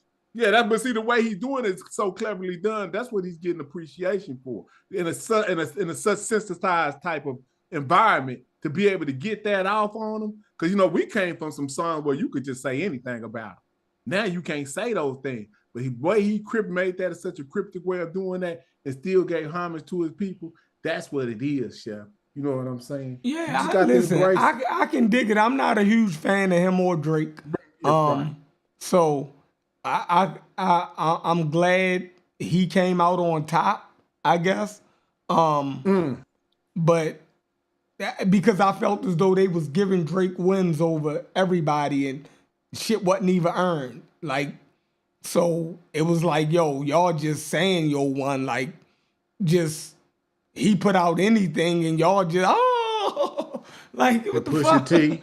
You know what I mean? So it was like, yeah, Pusha T, motherfucking what's the nigga from Philly? Meek Mill. Who? Meek Mill. Meek Mills and everybody, just anything he would put out and say about him, everybody, oh, he killed them. Like, bro, like, this shit ain't no, but I feel the same way about Kendrick. I'm like, Kanye, I mean, goddamn, Drake got some of his medicine. Yeah, the nigga ain't put out the best, and it still killed you. Everybody decide to tag along and go with him. That's how you been fucking winning. You feel me? Like shit, right. Niggas just, the internet won for him. Nigga, the internet used to win for you. You feel me? Like, nigga, they said you was the popular one. So whatever you said, everybody rolled with you. So now you got a taste of your own man and you don't like it. Now you suing. You feel me? When they told me that a nigga threw piss on Drake or pissed on him, who the fuck said that in one of their raps? Nah, I heard T.I. said it on an interview that that Puffy must have threw urine on Drake. I think Puff slapped him or something. The boy from Philly. He said urine. The boy from Philly and put it in his rap that somebody pissed on him or threw some piss on him in a movie theater. You talking about Meek Mill?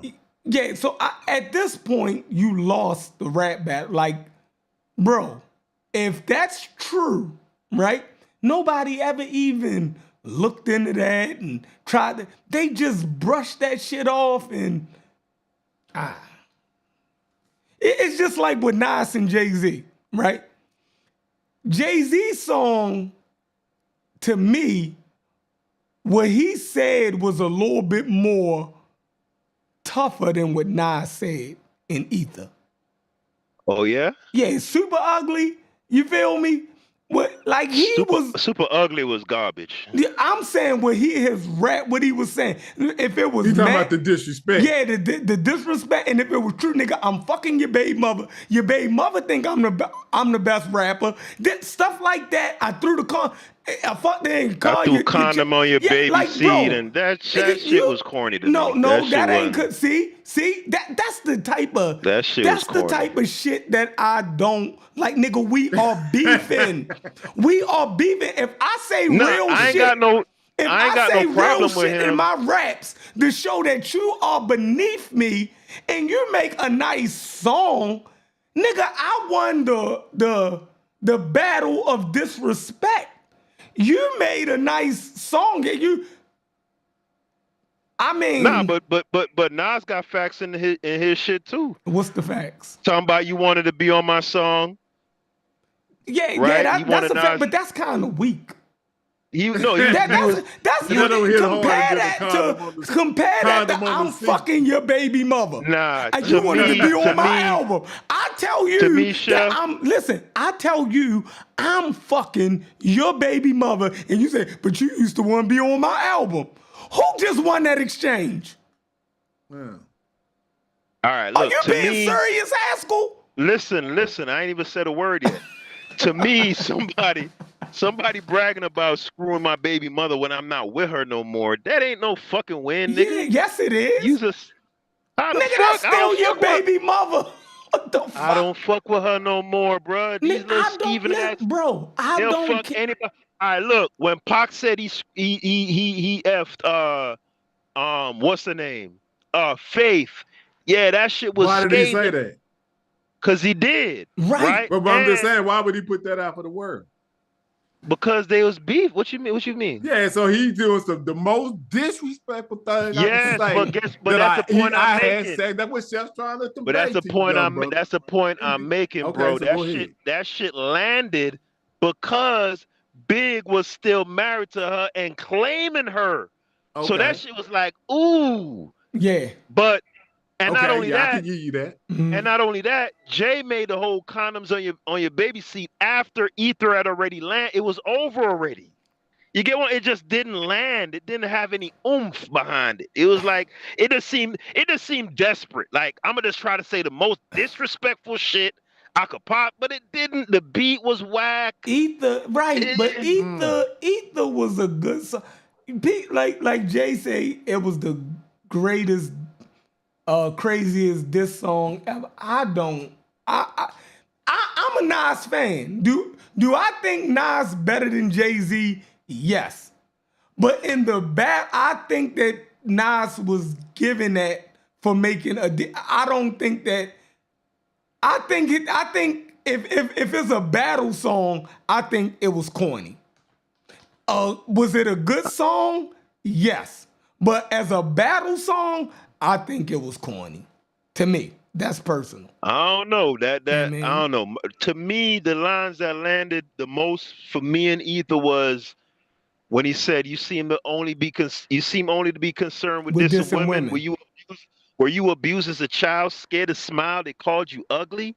Well, life is harsh. Hug me.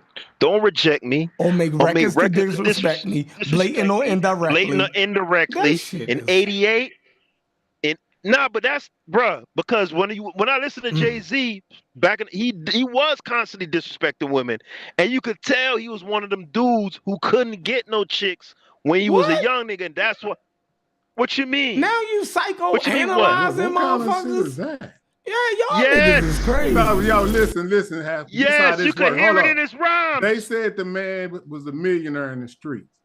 That shit don't mean nothing, bro. You got money, like, hold on, listen, bro. In the street culture, you should know this. If you got money, you could be the fattest person in the world and women to mess with. So yeah, but the women don't like you. They don't like you like that though. And you don't got nothing to do with it. Money matters. And you can feel it. Yeah, it don't matter though. When you ugly, if you ugly and fat, what do you care? If you gotta buy vagina, that shit don't count. Do you think somebody that's ugly? Do you think somebody that's ugly care about buying a woman? They don't, but that's man. Listen, man. Bro. I'm just trying to tell you. In 88, you was getting chased through your building, calling my crib, and I ain't even give you my number. Wearing jazz chains, no cars, no pies, no case, just Hawaiian shirts. Hanging with little Chase, he was Stan. A phony, a fake, a pussy, a Stan. I still whip your ass, you 36 in the karate class.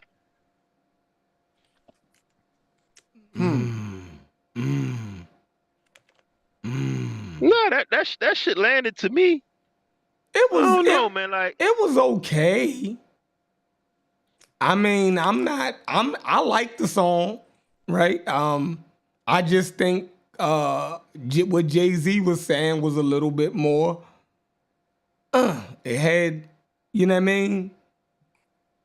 Now you might don't like it because you don't care about somebody screwing your baby mother. Well, a lot of dudes do. Yeah, that's something that you got. Why would I care about? See, that's you, bro. Listen. No, but Chef, listen. That's but Chef, wait. After you're not with a woman anymore, she's got to be with somebody. Fine, but if you beefing with a dude and he's the dude that's fucking your baby mother, that's where it gets. Not just any dude. If I'm not beefing with you, fine. But the nigga that I'm beefing with, he's fucking my baby mother and he's around my fucking child. Yeah, he winning that fucking battle, bro. I don't care what you say because you don't care about your baby, nigga. My baby. What's the hold up, Chef? What's the population of New York? You see what I'm saying? Like how many people she could have had sex with? Exactly. You fucking this nigga. You still gotta put it. You still gotta put it together though, and it's gotta land. You feel me? You could have. It landed. He said it. Super Ugly did not land. That shit was not. Nobody is like niggas still play Takeover. Niggas still play Ether. Nobody fucking plays Oh man, I gotta listen to this. I ain't heard this in a minute. Let me listen. Nobody listens to fucking Super Ugly. It was a whack ass. No, it's not just what you say. The record got to be good too to be a good That's diss. true. That's true. Yeah. You feel me? And nobody ain't saying that. And Super Ugly was whack. The fact that we can remember that he said that about him lets you know that it meant something. It wouldn't even be in our memory if it wasn't something that was valuable. But we all remember the man. He said he did what to his big mother, but for him, he put the comment. For you, it don't even matter. Yo, when he land the blow, it don't even fucking matter. That's the what? That's crazy. Chef cannot rap one verse out of Super Ugly. Who can? Facts. I can. Facts. I can, but how much you want bet? Yeah. How much you want bet? What's your cash at? You talking to a serious nigga. What's your cash at? All right, hold on. Let me pull up the lyrics before we bet. Hold on. No, you said nothing. No. No, I gotta verify if he getting everything right. So if hold he on. get a couple of bars right, he knows. No. There ain't no couple of bars. So you done gave him enough time to pull it up. It's too late. He probably reading it right now. Yeah, I'm reading it right now with you. See what I'm saying? You been waiting. I was trying to tell you. That nigga don't know no fucking lyrics from no Super Ugly. That nigga lying. I rap it right now, Chef. Listen. Rap. Listen, I don't know that phony shit. Nigga lying, bro. You don't know no damn verse.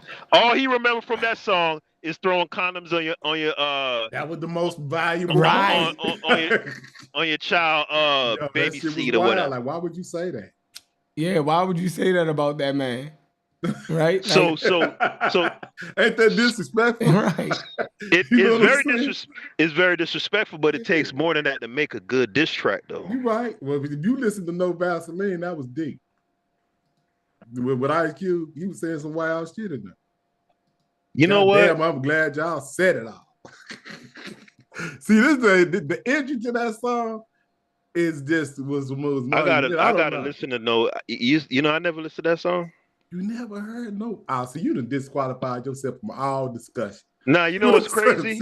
See how that went, Chef? Nah, but look, you know what's crazy? James, people been telling me to listen to that song for like 25 years. Bro, you got to listen. And I never took the time to listen to it. You missing a masterpiece. Which is crazy. What's gonna happen is before you do that, you really gonna go back through the history of how all that shit played out. Cause them boys was cold when they came out with NWA, when they was all together, and then just man, you was there to just witness. Like man, Cube left. That's just like when Jimmy Johnson left the Cowboys in the '90s. We was like, what? Or just like what just happened with Luka. You know what I'm saying? We like, what the fuck? Yeah. You got it. That's one of those you got to be there type of thing. Yeah, you got to be there to be. So like, look, if I started listening in '95, right when No Vaseline came out, that's like '90. Right. So if I started listening in '95, right, I'm not gonna connect with. I know. It's certain stuff that I will like. Like I do like that. I do like Ice Cube shit. What's that song? This is how we do all day. Whoa. You know what you need to listen to? What song? Let me put you up on some music right real quick. Hold on. What song that is? That Ice Cube song where he's like, whoa. It's got that little sample in there. Oh. And he's like, Dum, dum, dum, dum, dum, dum, dum, dum. I know what you're talking about. He's like, this is what we do all day. I just want to say something about that Nas Jay-Z thing, man. Before you guys go on, man. This is how we do, or something like that. This is how we do. Yeah, that's what it is. I love that song. I love that song. Yeah, you need to listen to Bob Gunn. That shit, that jam. That's about a. I like Check Yourself Before You Wreck Yourself. I like all that shit. But can you guys hear me? Yeah, go ahead, bro. I just want to say something about that Nas. You see, the thing is, right? Jay-Z. You ever seen that? Like when you watch 8 Mile and Eminem, they think they're gonna diss him on this stuff, and he just admits to all of it. He just takes that energy away. Right. So Jay-Z comes with this brolic shit. And even Nas says it in the song. You trying to get brolic, you 30, you trying to kick knowledge. He's asking if you're trying to kick knowledge. You know what I mean? He's like, you're trying to come at me this way. You guys are trying to kick knowledge, you know? He says, yo, now you're trying to like mess with girls I'm messing with. You're a fan, you know what I mean? So he took it's like, you ever see the karate when they say you use someone else's energy against them, essentially? It's kind of that kind of fight. I think Nas did on Jay-Z. Ether was crazy ready to drop, man. Crazy. That's what I'm New saying. York, man, it was Like, crazy. I think if Jay-Z would have said the whole thing about his baby moms, like on his initial diss track, it would have landed like, you feel me? But remember, he said it after Ether had already happened, so the battle was over. Like nobody cared. Oh, it was just like Drake trying to drop something after they not like right. That. It don't matter what Drake say right now. He could right. He could find out that. Okay, goddamn, I got you, Haskell. I didn't know. So you should have put it in that context. It's over. Because after no Vaseline, there wasn't nothing else to be said. I don't even know. All Jay-Z was going at him. Look, you. Jay-Z was going at Nas like, yo, you ain't seen the success I seen, you know, essentially. Hold up, did Big respond to Pac?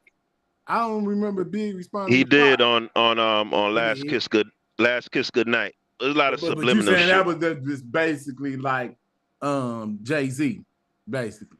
Because after Pac dropped that after Hit 'Em Up, it was over. I think Biggie played that the right way. You know what I'm saying? By not responding. He made subliminals, but you can't come behind that. Right. Yeah, how you going?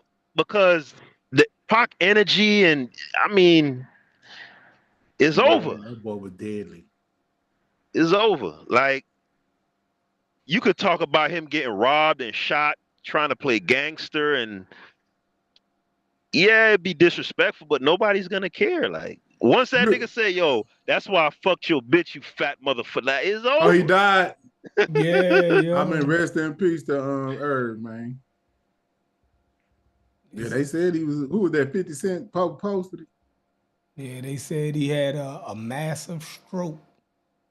Dang. But you could tell with that last Drink Champs interview, he was sick. Dang. You could look at him and tell he wasn't healthy. Dang. That's crazy. Yeah, it was natural causes. How old was he? 50 what? He was born in 70, so what, 55? Oh, he a year younger than me. 54, 55. So he 54. Maybe possibly got made up to 55. Yeah, man, you get up to this age right here, it's kind of wild because you start seeing brothers like that. That's why I be talking about like time and shit. That shit is important, bro. Like so, like these little conversations, like you got to think about how much time we using and what is the real purpose of what do we really need to be doing with our time.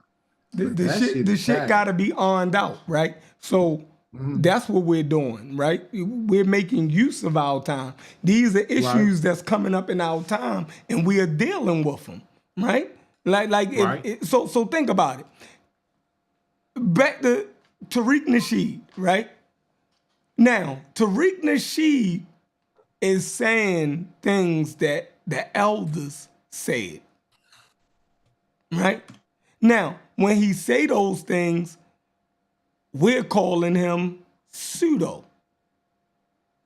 We're calling him pseudo. I can pull up shit with Dr. Ben and them saying that blacks was in America pre-Columbus. I could pull it up. They were saying that shit in their time, right? So when he say it, somehow he's super pseudo.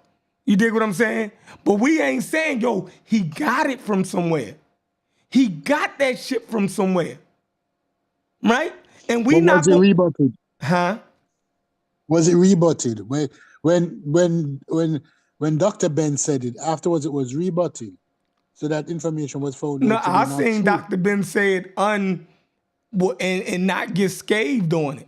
I've never heard nobody rebut Dr. Ben and his claims on that? Well, hold on. Let's do this in context. I'm going to give some context to this right now. Now, you got to understand that these people are historians, Chef. Right. So what they did is they went and dug through the history of what Europeans said. Yes. They said they seen Negrito in certain areas. Right. They did say this. Am I making this up? This is the description that they gave to certain people populations that they seen here. Now, were they correct in them being Africans or not? We'll never know because we don't know what their DNA was. But at the same time, they just follow what the people were saying prior to them. Now, how do we know what they were saying is true or false in today's terminology to falsify what the information that the Europeans who came over here in a boat and looked at the folks and wrote down what they seen? How do you get rid of that if they call them Negrito? Because one of the earliest burial sites, what was found is that DNA was tested, and that DNA still have trace in the population today. They didn't have any African DNA in the population today that can be traced back. Before, see what I'm saying? So, but hold on, we talking about in Dr. Ben them there in the 80s. But in Dr. Ben just made it up. Let's be honest. Let's be honest. Dr. Ben made it up. Hold up, that's what all of Europeans did before genetics. They made it up. They just it went by phenotypical features, what you look like. That's how they described you. And that's how we got to be honest about that. That's why we give Dr. Ben a pass, because we know that he made it up. But he did not have all the information that we have today. But now that we have all this information, we're not forgiving anybody for making up stuff. No. Dr. Ben was Dr. Ben. He was a historian and all of that. We should give Tariq Nasheed a pass if he fucks it up. Not Dr. Ben. If I listen to Dr. Ben, I'm not the person that's fucking up. I'm listening to the goddamn doctor. If I'm listening to Dr. Ivan Van Sertima, I'm listening to the doctor. I'm listening. What do Unc and them say? Go to the experts. Well, these guys would be the fucking experts. So now y'all saying Tariq Nasheed is the fucked up one, right? Or what's his name? When Jabari and them, right? Jabari and them got advanced degrees from Cornell and all of that. Well, y'all need to go talk to them, right? Don't go, if I repeat what Jabari, who's a teacher at Cornell University, say, y'all gonna sit there and call me the pseudo? That's crazy. If I repeat what Dr. Ben say, y'all gonna call me the pseudo, but not Dr. Ben. That's crazy. Yeah, hold up. Dr. Ben is deceased. They was wrote in the 70s. You're aware of that, right?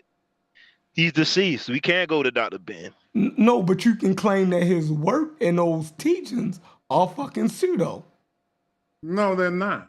See? They're based on the time period in which they was. So when you go back and retrieve history, you go back and look through all the European scholars' history.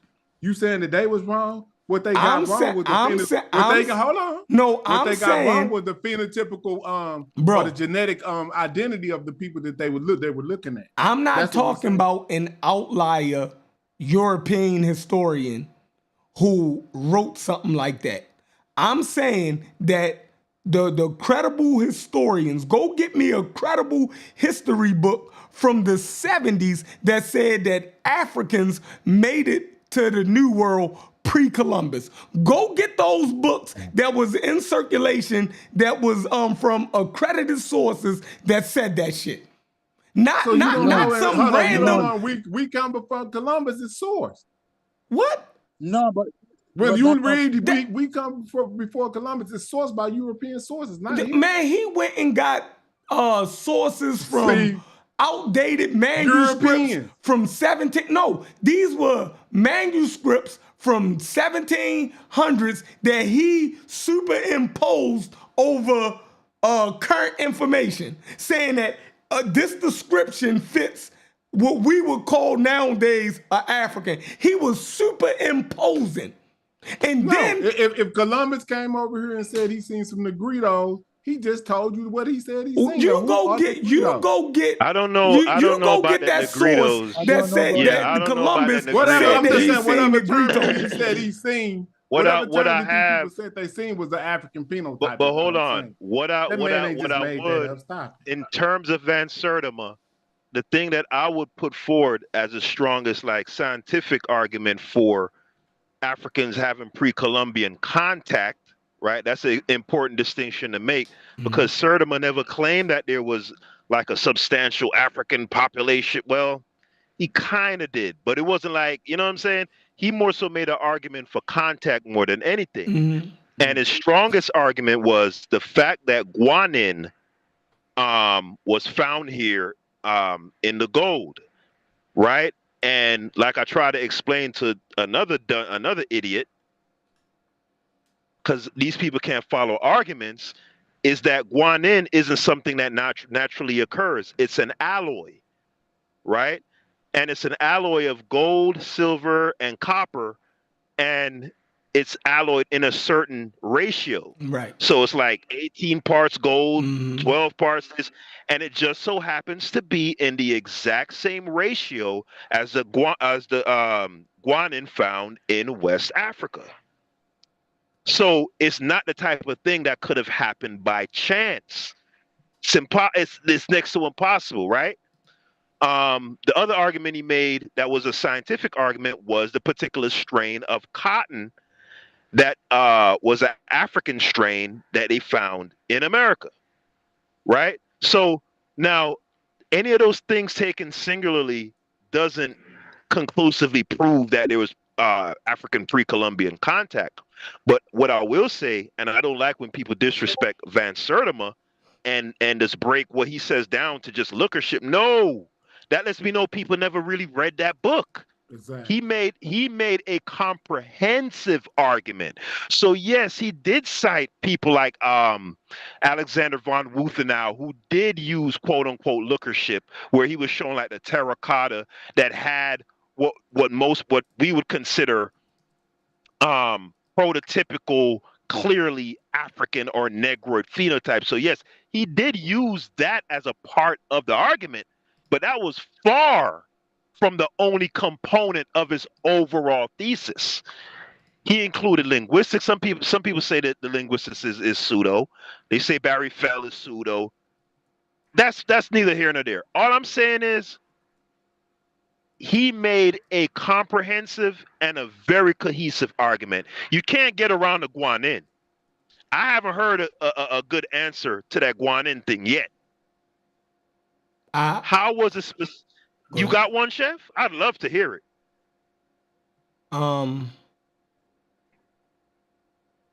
It says there's no conclusive archaeological or historical evidence proving that African gold was found in pre-Columbian America before European contact. However, there are theories and indirect claims that suggest the possibility of African presence or trade with the Americas before Columbus. Here's a breakdown of the evidence and arguments. Theories. One, theories of pre-Columbian African contact. Some researchers propose that West African civilizations, particularly the Mali Empire of the 13th and 16th centuries, may have had transatlantic contact with the Americas. This theory is mainly based on historical accounts, linguistic analysis, and cultural similarities, rather than direct physical evidence like African gold. I'm going to say that again. These things are based on historical accounts, linguistic analysis, and cultural similarities, rather than direct physical evidence like African gold. All right? 2, the Mali Empire and Abu Bakr II. Arab historians such as Umari of the 14th century recorded that the Malian ruler Abu Bakr II, predecessor of Mansu Musa, sent a fleet westward into the Atlantic around 1311 CE, never to return. Some speculate that Malians may have reached the Americas, but there is no solid proof of their presence or of Malian gold in pre-Columbian America. I'm going to read that again. But there is no solid proof of their presence or of any Malian gold in pre-Columbian America. Claim 3. All right, hold on. Yeah, hold on, Chef, because when I searched, was guanin ever found in the Americas? AI Overview is telling me something completely different. It does say that archaeological, they did find guanin in prehistoric Puerto Rico. Spell it. So, Guanin.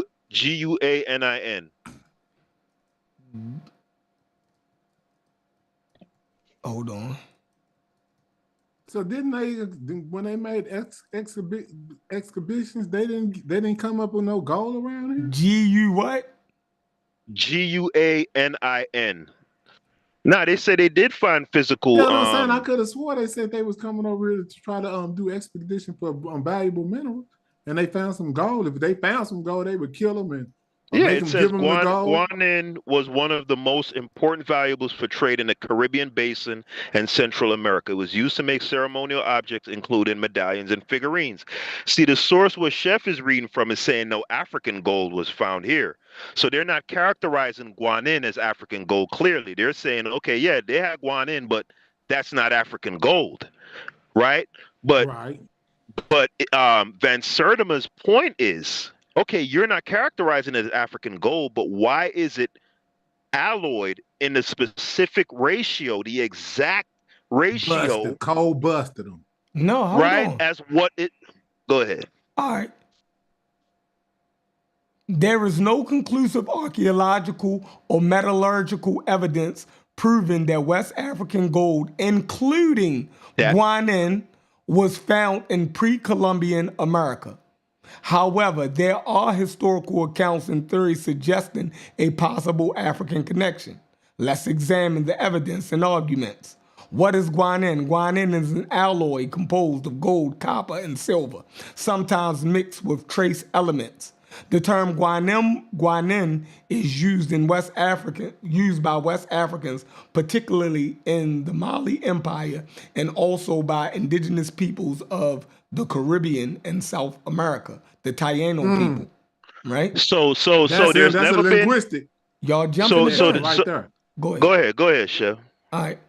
This linguistic similarity has led to speculations about African contact with the Americas before Columbus. 2. Historical accounts of guanin in the Americas. Christopher Columbus, in 1492 to 1493, in his logs, Columbus recorded that the Taino people of the Caribbean, of the Caribbean, wore gold ornaments made of guanin, which they valued highly. 2. Columbus noted that the composition of the guanin was similar to African gold alloys used in Ghana and Mali. 3. Father Bartholomew de las Casas of the 16th century, the Spanish historian and missionary, also documented that the Caribbean guanin had a similar composition to the African guanin used in trade. 4. Al-Umari. He recorded that the Malians under Abu Bakr II may have crossed the Atlantic, leading to speculation, and introduced African metallurgy to the Americas. Metallurgical analysis. Pre-Columbian American gold work. All right. Gold copper alloys similar to guanin were commonly produced by indigenous peoples in the Americas, including the Muisca of Colombia and the Taino of the Caribbean.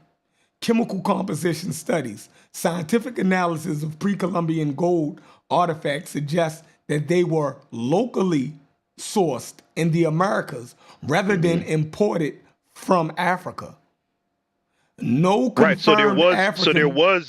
So there was physical guanin found in the Americas. They're just saying that it didn't come from Africa. Okay, that's now keep that in mind. Don't jump over that. Don't jump over that. All right? It says that shit was local. It was locally produced. Sourced. Right. No confirmed. Now hold on. Right. So no So confirmed. here's my counter to that. On. No confirmed African gold or metal artifacts have been found in pre-Columbian American archaeological sites. Go. Mm-hmm. Right. So that goes right back to what I said prior to you reading all of that. I said that the guanin that first of all, they reference Bartholomew de las Casas's journal logs about the guanin, right? Who referenced them? Who you talking about reference? He read it just now when he was Father reading Bartholomew de las Casas. Yeah, when he was reading the overview, that's a specific log from Bartholomew de las Casas where they encountered some Indians. They had these gold-tipped spears, and they asked them, "Hey, where y'all got these from?" Hey, he said, some black men from down there gave it to us, right? So what the Spanish did, they took it back to Spain and had it assayed. And when they assayed it, they found that it was in the exact same composition, right? Exact same alloy as the guanin that was in West Africa, specifically Ghana and I believe Mali, like what he just read, right? So my question would be, according to what Chef just read, there is archaeological evidence of guanin in the Americas, right? Correct. But they're saying that shit had nothing to do with Africa. So then we're back to square one. And my question is, how is it that the alloy composition, the ratio of metals, are in the exact ratio as the guanin found in West Africa? All right, coincidence? Let's read it. Hold up. Also, the linguistic characteristics from and why are the linguistics? They both call it, where did they get that word from? They're calling the exact same metal guanin. So why do though they had no contact. So basically, mainstream science, the consensus is saying that's a coincidence, and it might be. But we are very well. But that's a hell of a coincidence. That is a hell of a coincidence. So let's read it. Possible explanations for similarities: coincidence and independent development.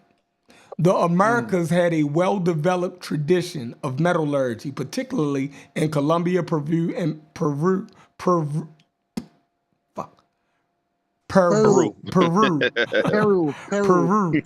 Mesoamerica. All right. Similarities between American and African metallurgy may be due to independent innovation rather than contact. So two people can develop the same things independently. For some reason, we have a hard time believing that human beings that's dealing in metals can see that this metal merges with this metal better, and if I mix this with it, we get a more stronger constituting. You think that people can't figure this shit out on their own independently? Are we crazy? Chef, I'm not saying that it couldn't have been coincidence or it couldn't have been independently just developed on its own. I'm saying it for me, it's highly unlikely that it's gonna be. Hold on, it's gonna be in West Africa was developed independent from iron that was developed or discovered in fucking Iraq. Chef. Again, what makes the argument compelling isn't the fact that they got gold and they got gold. No, it's the fact that the gold is composition, is the ratio of the metals. Yes, is the exact same. Yeah, you think they can't figure that out? Hold on. It's not a matter of figuring it out, bro.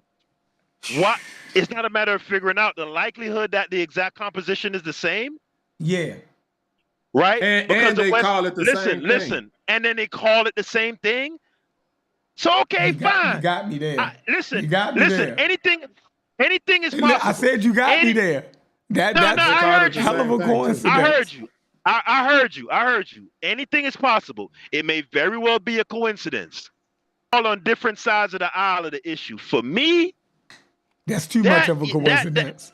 That's too much of a coincidence. I agree. Now, let's figure this out. Let's figure out if the word is actually similar. See, similar linguistically. Yeah. Okay. Okay. Because see, that's why that's why I like you, Chef. You a thinker, bro.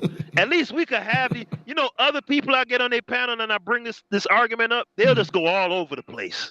Well, if you listening, I mean, and then you bring it up to you can go and look it up. It's no need to argue. Right, it's no need to argue. Unless you just want to in. argue to be arguing. But you brought up a strong argument, and I mean, all checked out. Is the West African word? All right, let's see. All right, y'all go ahead and talk. I'm gonna ask this motherfucker. But see, but that's what I was saying about Ben Serta, Haskell. Like in 1970s, they didn't even have the DNA to even be able to validate what he was saying. So only thing they had was old text that they could go through and read to try to retrace back what the hell happened, or what they said happened before they even allowed us to get off to these books. So that's just really what happened. When they came, they said they seen some Negrito. What is that? Some dark-skinned people. Not saying that they was really African, but phenotypically they looked at dark. Not saying all over America, but for some places that they went, that's what they saw. And then even that makes sense from the equatorial zone that they're in. But there are even other arguments that Van Sertima makes about the similarities in their the bracelets in the deities that they worshipped, right? And I think he was talking about Quetzalcoatl and showing the African version of the deity. And so I don't know all of this stuff off the top of but what I'm saying is Van Sertima wasn't no barbershop. He wasn't no barbershop scholar. Does that mean that he was right? No. But trust me, he made very compelling arguments. All right. The other thing I brought up was the cotton. There's a particular strain of cotton that's indigenous to West. Gossypium Borsupi and the Gossypium, right. Whatever it's called. But what I'm saying is that's a scientific argument. Does that mean it's a correct argument or it's right? No. But what I'm saying is frame Van Sertima correctly. When people talk about Van Sertima and where they come before Columbus, they talk, looker ship, Alexander von Hufnau and looker ship. No. He made way more arguments than some looker shit. He made archaeological arguments. He made religious similarity arguments, linguistic. No, that shit was a comprehensive, well put together, compelling argument. Again, does that mean it was right? No. Could have been wrong. But when they dismiss it as some looker shit, to me, you disrespecting a very accomplished scholar and a very well put together argument. Yeah, definitely. I would agree with that. And it lets me know that most people, because most people go against it because of the abos, right? They took the shit and they just go wild with it. Yeah, they made Pan-Africanism a nasty word. They just I'm not talking about the Pan-African shit. They talking about the Aboriginals. They'll take it and say, "Oh, we was over here. We had kingdoms and we was building pyramids." But what I'm saying, they just go buck wild with it. They demonize Van Sertima based on all of these scholars that we adhere to have this type of ideology are basically Pan-African scholars. So that's how they. Well, they call them Afrocentric. Yeah, Afrocentric. All of this, you know what? That's all in the same game, bro. So this is what they do. So you got to recognize the game of how they getting down, because at one point they couldn't even defend themselves, but over time they've developed an immune system to the type of information that we it. But when SETI and them first came out, there was no defense because they got caught with their pants down. When he would talk about history that they didn't know how to defend it because it was new. Now over time they've come up with ways to defend it. Y'all don't understand how this shit works. There's the Mexican guy who wrote a critique on Van Sertima's book. I haven't read that paper in a while, and he was going argument by argument and, debunking certain as he should. But again, that's paying the proper due respect to a scholarly work. I just don't like when motherfuckers just dismiss all look at shit. That's just some gonna be able to dismiss what he went and found through other sources. The sources, exactly. These people are talking about what they seen with their own eyes. That's what you call a primary source. That's what we went to. We went to the primaries. What did you see? I seen some people, we call them Negrito. What the hell is that? We know what it is. Somebody look like they black. They saying they black, we don't know. But they saying they look like some Negrito in a certain area. That's all he could report. So they're saying that the word possibly came into use from the Spanish and the Portuguese, who had knowledge of both West Africans and the American Indians. And they're saying that the name, more than likely, the Native Americans started to use it because that's what the Portuguese and the Spanish was calling it because of its similarity with and composition. And it's saying that more than likely it transmitted that way. So let's read it. It says, the West African, I asked, is the West African word guanin for gold similar to the pre-Columbian American word for gold? It says, yes. The West African word guanin for gold, copper, which is a gold-copper alloy, is very similar to the term used by pre-Columbian Taino peoples of the Caribbean, who also referred to a similar metal as guanin. This linguistic similarity has led some researchers to speculate about a possible African influence in pre-Columbian America, right? However, there is no definitive evidence proving direct transatlantic contact between West Africa and the Americas before Columbus. The meaning of guanin in West Africa, particularly in the regions of Ghana and Mali, guanin referred to a gold-copper alloy. This alloy was highly valued and used in ornaments and jewelry and trade in Ghana and Mali and the Songhai Empire, right? The meaning of guanin in pre-Columbian America. The Taino people, indigenous inhabitants of the Caribbean, also used the term guanin to describe a gold-copper alloy. When Christopher Columbus arrived in the Caribbean, he recorded in his logs that the Taino people wore gold ornaments made of guanin. Do y'all hear that? Columbus recorded in his logs that the Taino people wore gold ornaments made of guanin, right? And that it contained gold, copper, and silver, similar to the metal used in West Africa. I'm gonna stop right there. It said that Christopher Columbus now he had knowledge of that metal, right? Because he had knowledge of the West African gold. And he recorded it as what? In his log as guanin. All right, now let's continue. Hold up, slow down. Didn't you say the reason why he thought that would be the way they pronounced it because they looked similar phenotypically? No. No, you didn't say that? What he's saying, James, of the metal.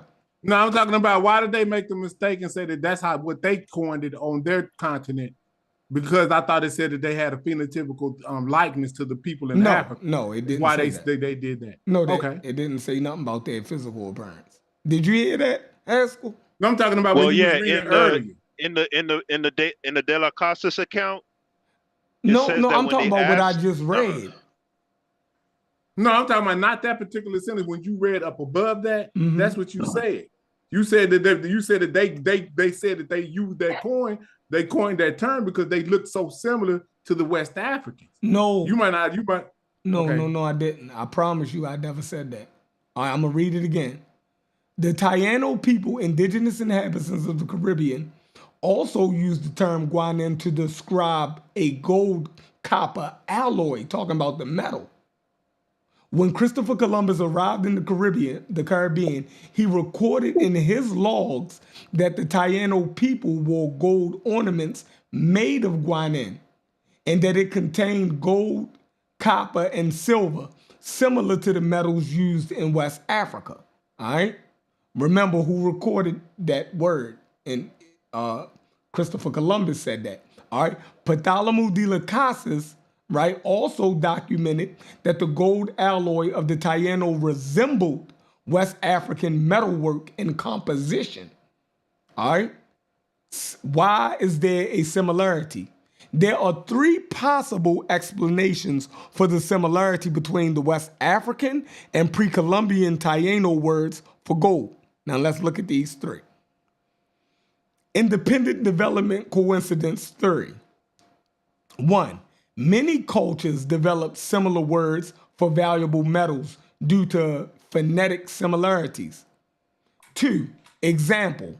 The English word gold sounds similar to the German gold, and Spanish oro is similar to the Italian oro.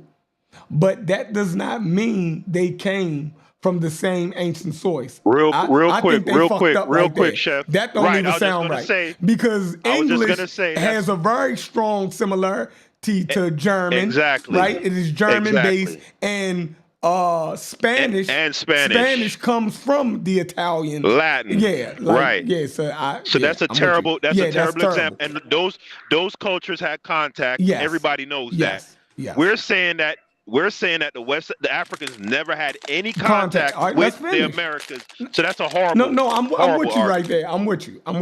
All right. The Americas had a long tradition of metallurgy, especially in Colombia, Peru, and Mesoamerica, which may explain why the Taino also had a term for a gold copper alloy. All right. Transatlantic contact theory. Some scholars argue that the similarity in words could indicate pre-Columbian contact between West Africa and the Americas. The Mali Empire had a powerful maritime tradition, and Abu Bakr II is said to have sent a fleet westward across the Atlantic in 1311. Let's follow that again. It says that the Malian Empire in the 13th and 16th century had a powerful maritime tradition. We're gonna look that up in a minute, all right? Because I don't believe that.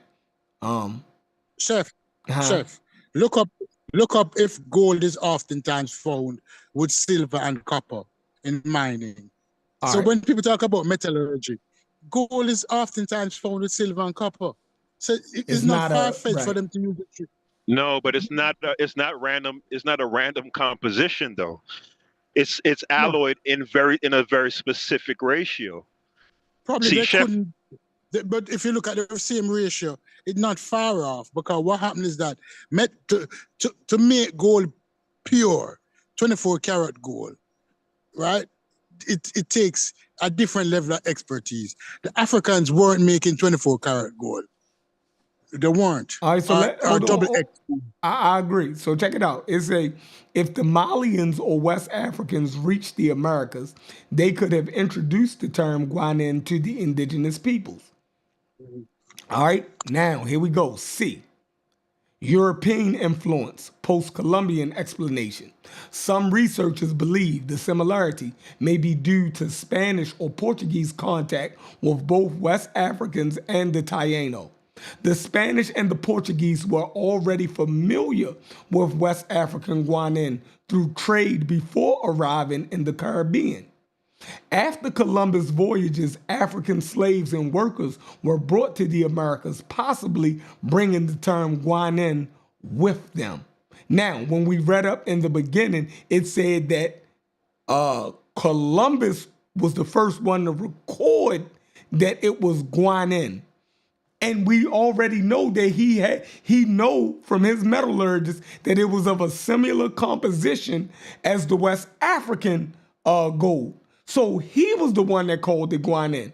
We don't have no evidence that pre-Columbus that's what those people were calling.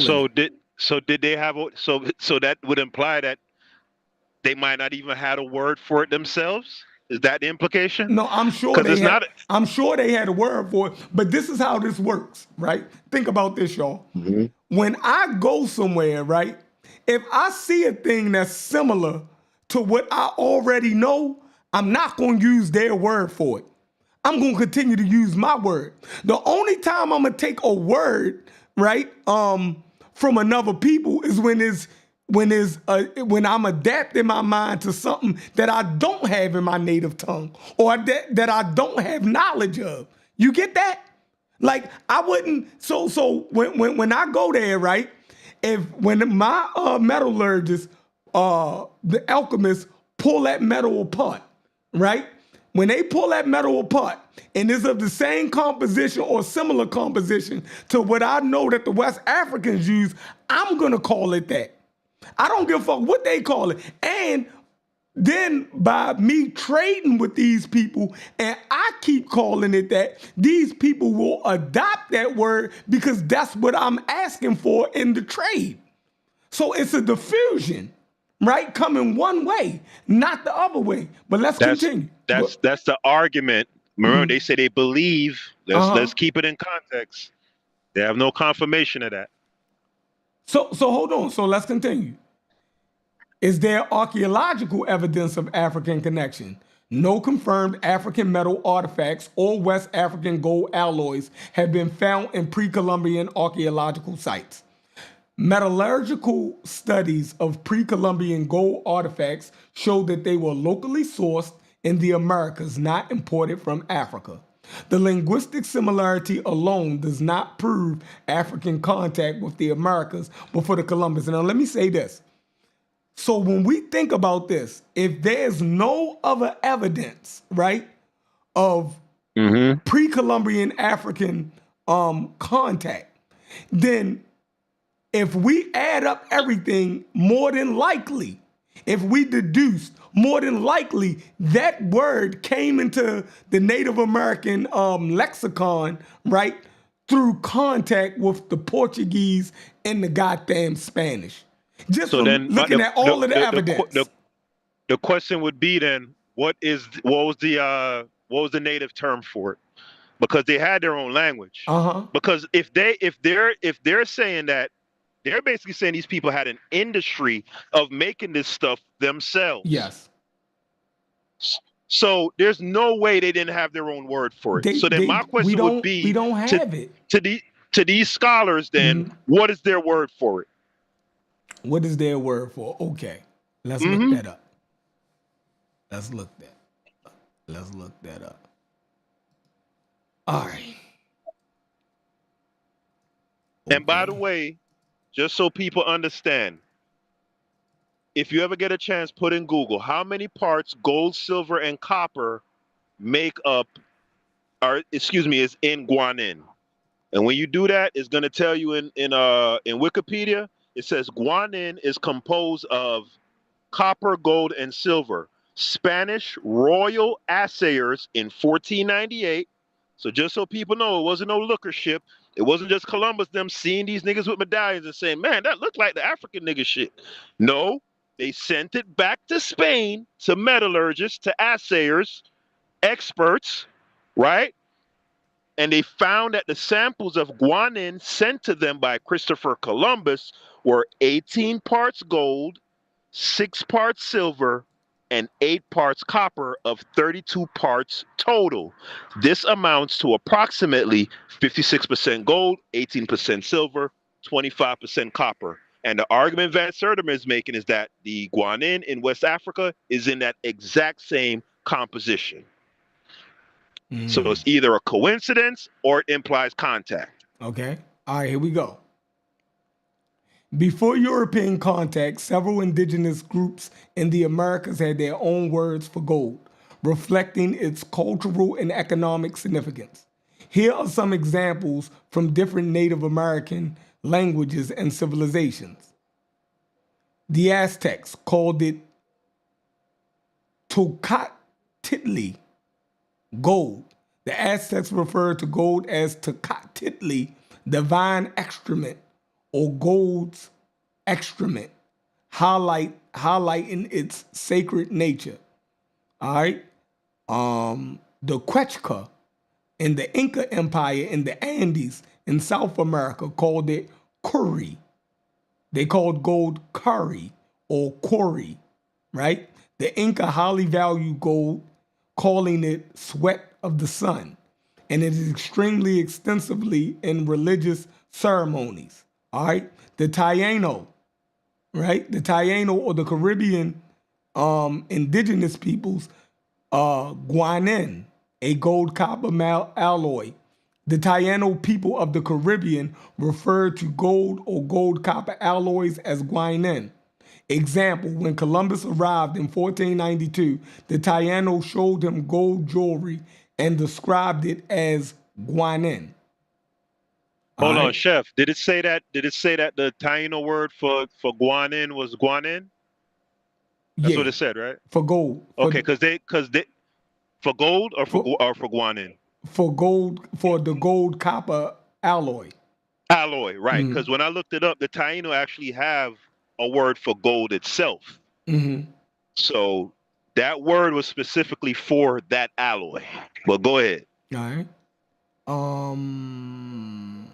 The Mayan civilization called it Kik-Yuhu-Kakala, or sacred metal.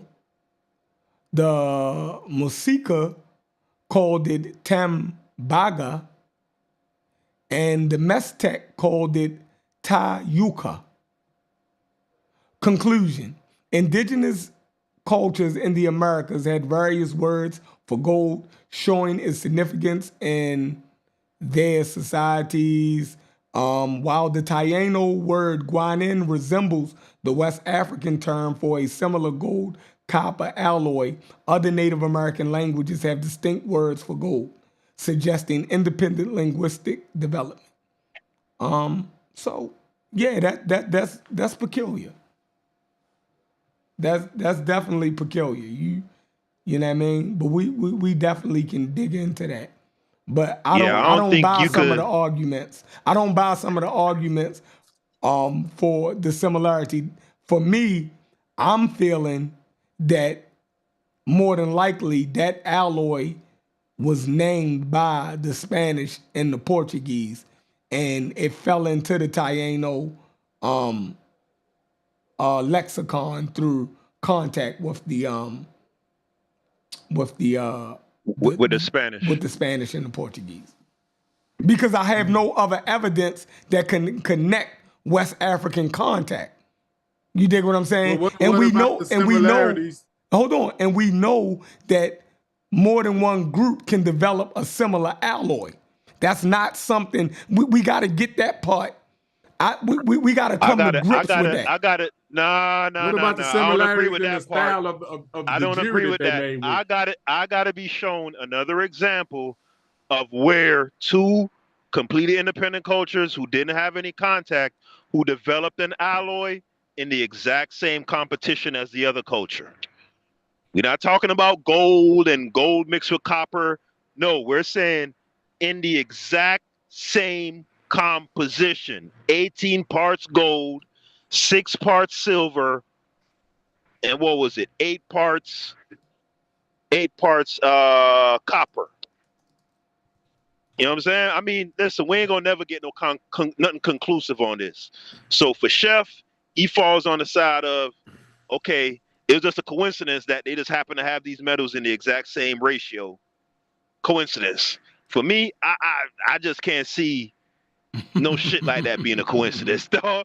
That's his community of the skeptic roots. No, gold. All right, so let's say, was the West African gold guanin the same composition or ratio? All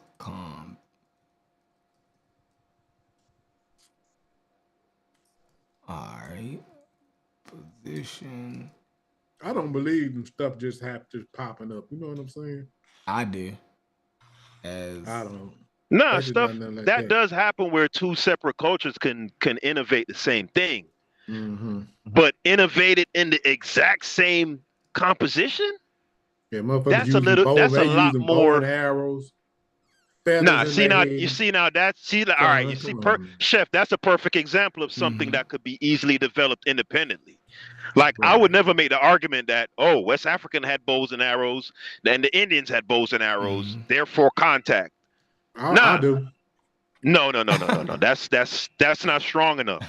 That's just like saying that the Yamna culture didn't didn't introduce riding horses to the rest of the world. You They found got it, that Chef? shit from them. Okay, Because I looked it up. It says West African Guanan and pre-Columbian.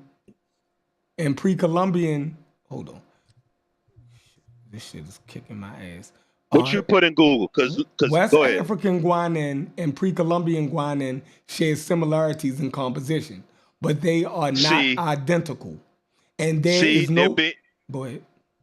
They're being too general. What is the composition of West African Guanan? Hold on. Listen again. It's about to tell you.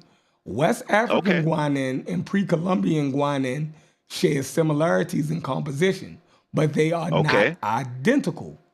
And there is no confirmed evidence that West African Guanan was brought to the Americas before European contact. Let's examine the metallurgical composition. 1. What is guanan? Guanan is gold, copper alloy, sometimes containing silver and trace elements. It was valued in both West Africa and pre-Columbian America, leading to speculations about possible connections. West African Guanan used in Ghana, Mali, and the Songhai Empire from the 9th century to the 16th century. Typically 75 to 80% gold, 15 to 20% copper with traces of silver, valued for trade, jewelry, and royal regalia. Pre-Columbian Taino Guanan, found in the Caribbean, Hispaniola, Puerto Rico, and Cuba, among Taino peoples, described by Christopher Columbus in 1492 as containing gold, copper, and silver, used in jewelry, religious items, and elite ornaments. All right, scientific studies have analyzed that pre-Columbian Guanan artifacts, comparing them to known West African compositions. Both African and Colombian Guanan contain gold, copper, and silver in varying proportions. The presence of copper-rich gold alloys in both regions suggests parallel metallurgical traditions. All right, chemical composition studies differences. Here go the differences. Chemical composition studies indicate that most pre-Columbian gold alloys were locally sourced from South American deposits rather than imported from West Africa. Trace element analysis of Caribbean guanan does not match West African sources, suggesting independent origins. West African guanan had higher gold content, while pre-Columbian guanan often had a higher proportion of copper, so they were not identical. They don't have to be identical. All right. See, no. Because look, but listen, because my source, the source that I'm reading, says completely different. It says, according to historical records, West African guanan is composed of 18 parts gold, 6 parts silver, and 8 parts copper, making up a total of 32 parts, which translates to roughly 56% gold, 18 silver, 25% copper. So it's saying something completely different than his source. But I think for the AI overview that I'm reading, that says that that was the parts breakdown for both the Taino and the West African, that was directly coming from those Spanish metallurgists when they did the assay. So I don't know I don't know if the 75% gold, right, that Chef is talking about, I don't know what two samples they're comparing. It says conclusion. But West African and pre-Columbian guanan had similar compositions, but were not identical. Yeah, but that's not even similar though. If it's 70, if the Taino is 56% and the West African is 75%, that's not similar. If they're both using it's same identical. metals. If they're both using gold, copper, and silver, that's the similarity. Now the ratio of how much they're using in all of the parts makes it not identical.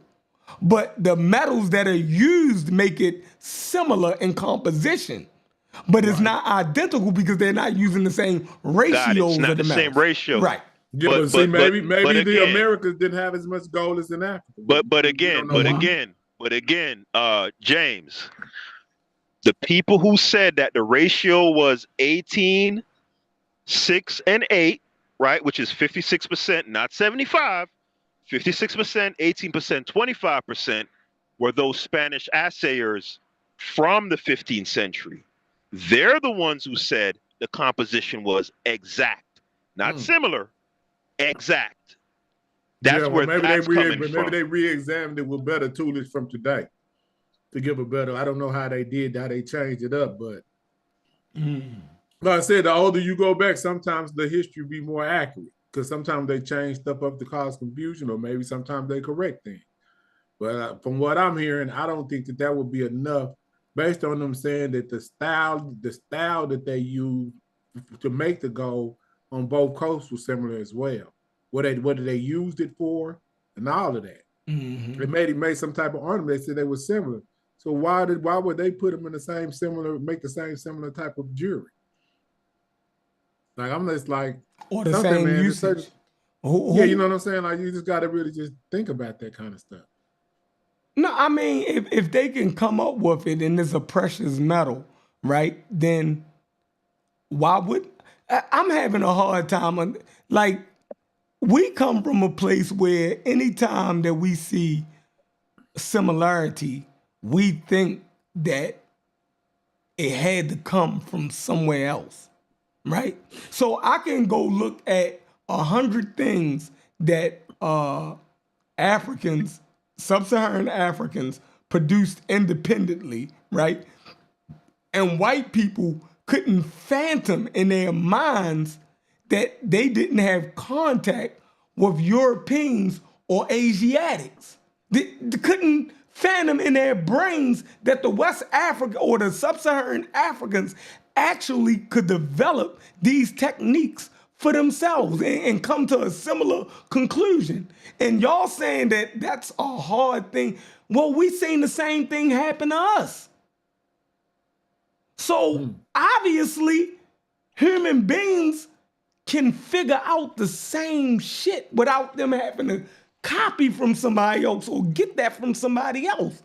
We just had to go through 200 years of proving that we could think like any other human being.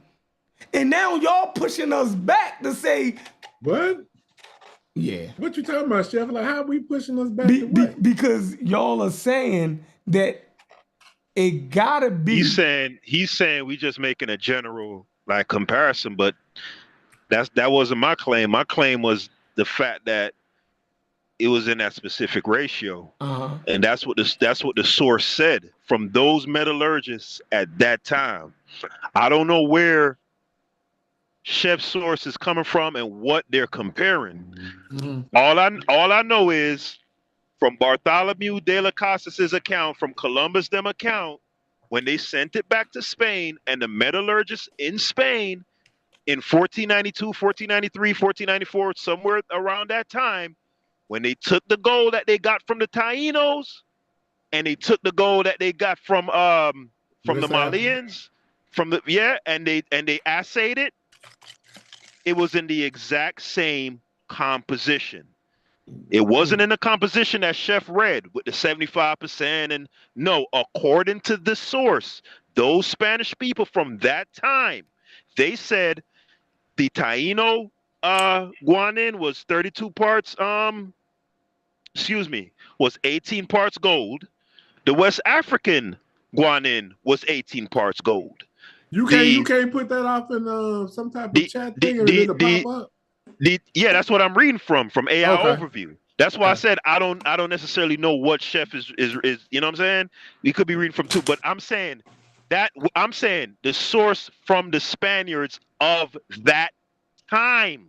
Primary. So right. I'm say that with you. Listen, so if that's the case, then Tariq is right.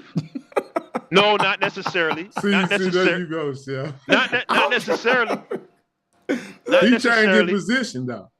Nah, he being funny, but not necessarily, because I wouldn't I wouldn't say necessarily that in and of itself is like a silver bullet. Like the argument is over.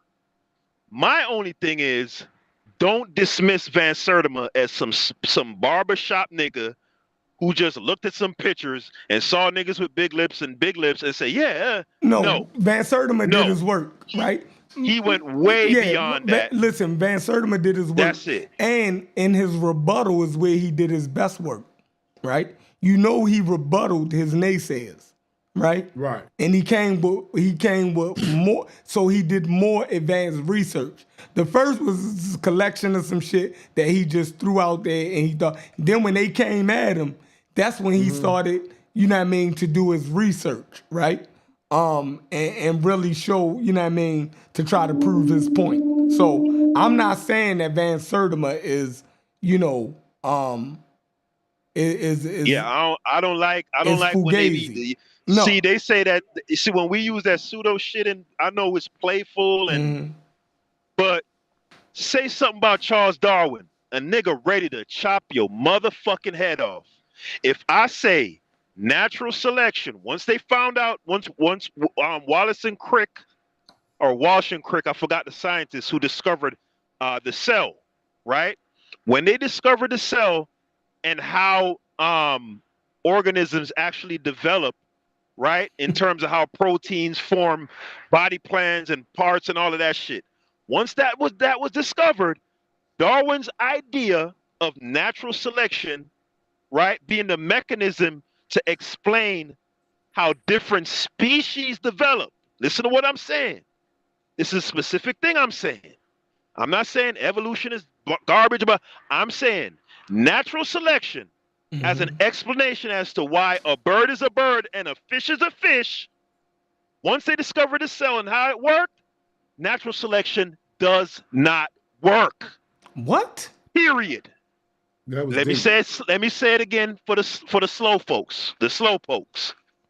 Natural selection as an explanation for speciation does not scientifically work. Why not? Period. Why not? So I don't even want to. It's getting late. I don't want to go into too many topics. No, you just threw a grenade in the room and then tried to run out. Like you shouldn't even have brought that but I shit said up. That. Listen. I said that to make a point, right? Yeah, but the nigga, you got to stand on that.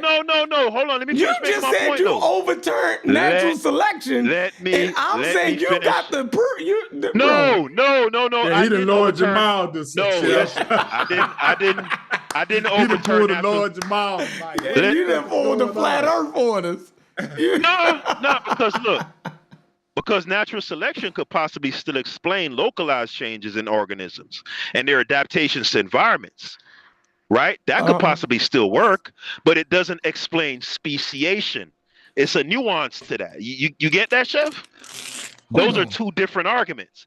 So when he talk about like the ducks or whatever having the bills, the shorter or the longer bills based on it being colder, whatever the fuck he said, that can possibly work. But it doesn't explain why a bird is a bird and a fish is a fish. It doesn't explain speciation. Do you get that? Listen, do you get that? Do you get that those are two different arguments? Listen, Darwin wasn't he didn't know about the cell and DNA and all of that, right? He was looking at animals, right? That was in close proximity to each other. He was using looker shit. He was using looker shit. Hold on, but it's something to this, right?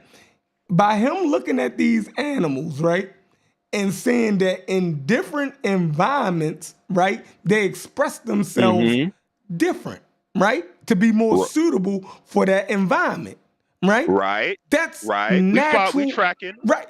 We're tracking. Right. That's natural selection. So when you start talking about some cell shit, but stop right there. He went beyond that. He then, through deductive extrapolation, posited or postulated that in the same way that a organism can adapt to its environment, right, to conform to that local environment, if you accrue enough of those little small changes over time, eventually one species could go to another species. Do you get that part? That. No.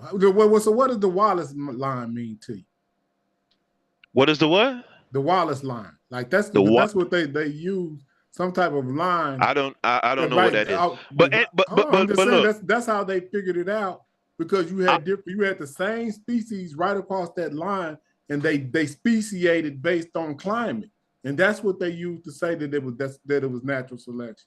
Based on your climate that you I'm not familiar with the Wallace line, but I got somebody. Right. Anyway, the Cambrian explosion is also another thing that even what's the name? Darwin was aware of in his own time, that conflicted his idea of these little small incremental changes adding up to changes in species.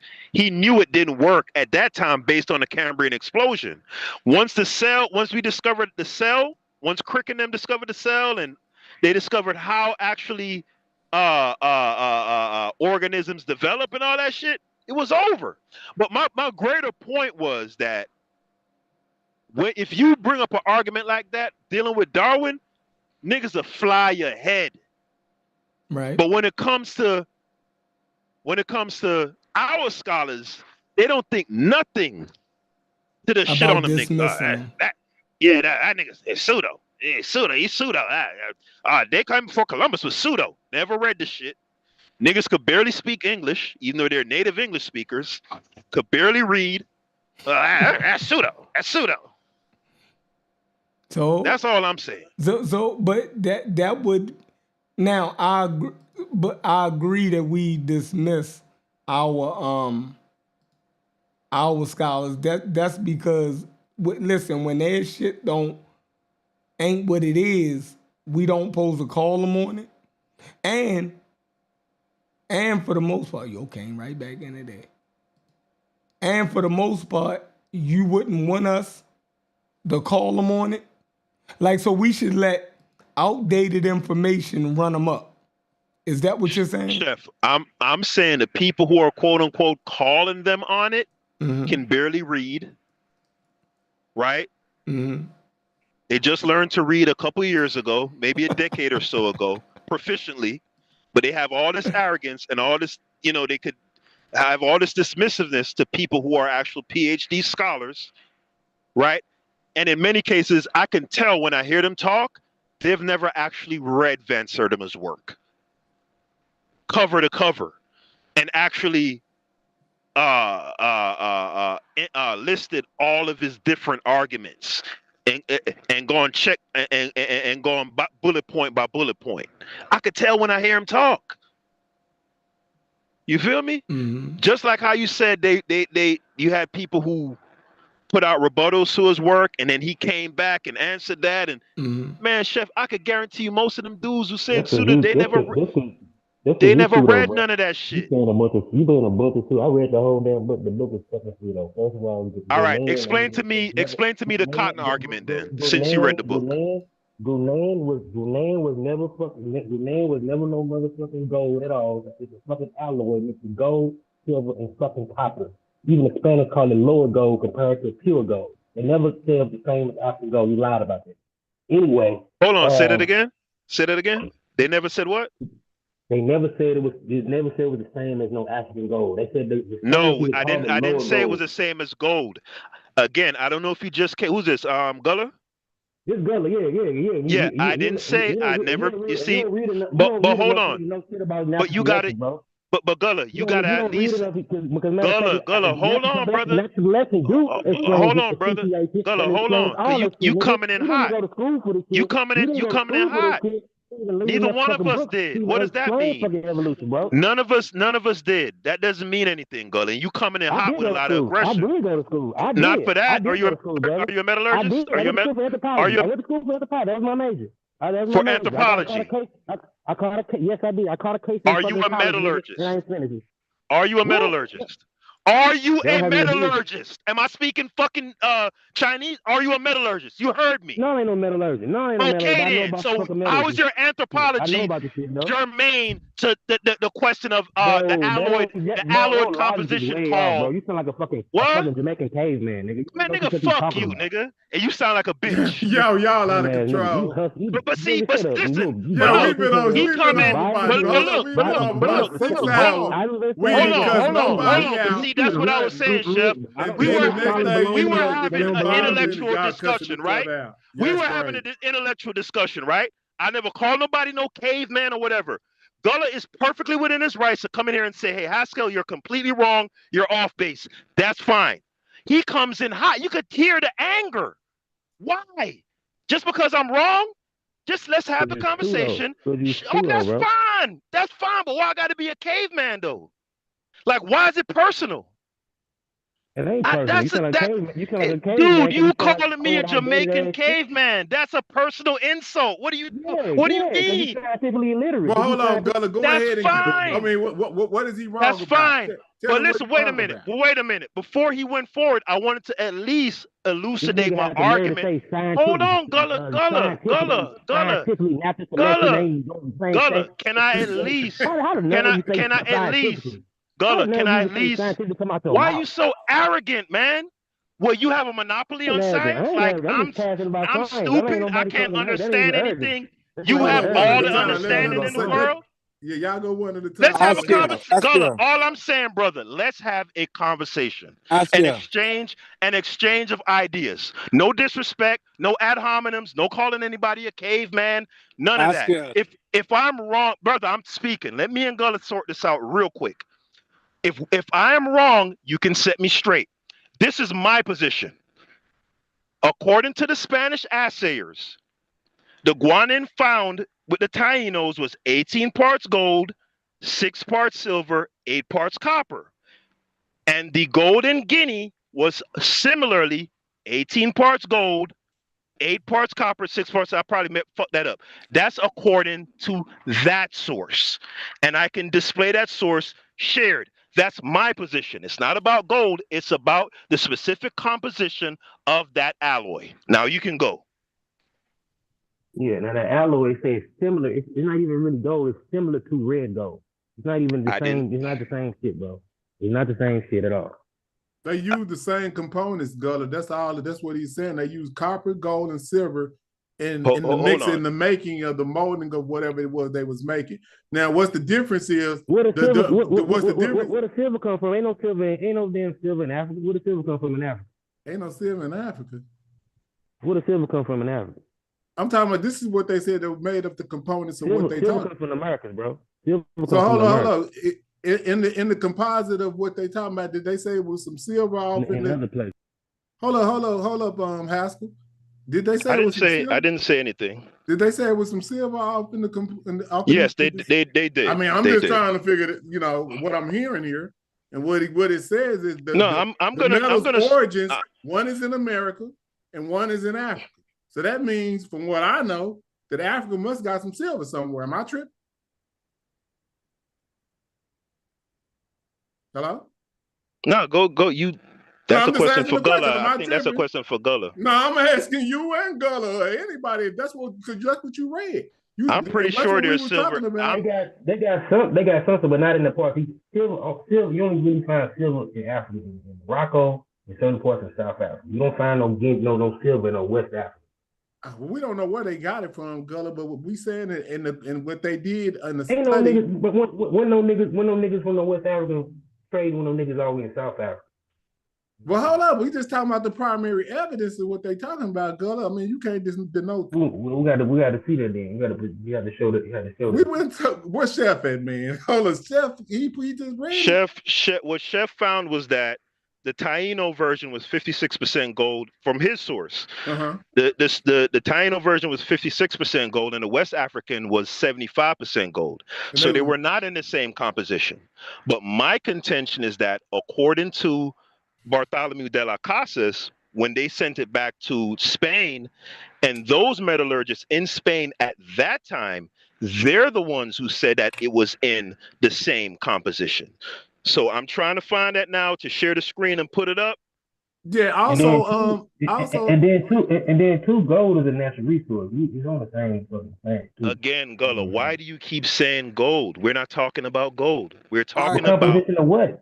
We're talking about the composition and how they made it. They combined them together. I know I'm a caveman, but I believe I speak English pretty well. Ghanaian is only found in the Americas, bro. It ain't found. That's fine, brother. That's fine. I'm saying, are you at least clear on my position though?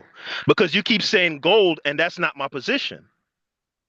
Okay, I get your position, Askell. But what I'm saying is, right, when you talk about the illiterate stuff, right, that's kind of a shot, man. Listen, the man called. Listen. I retaliated. Don't do that. They always catch the nigga who strike back. Well, check this out. I never go to ad hominems first. Well, people get mad because oftentimes I take positions that are considered outlandish. Perfectly fine. But what you do is you come in, right? If you think a person is so ridiculous that they're just completely off the wall, don't even engage with them. Like, I would never debate somebody about flat earth because I think they're fucking crazy. You feel me? But if you are going to engage with somebody, have a little bit of civility.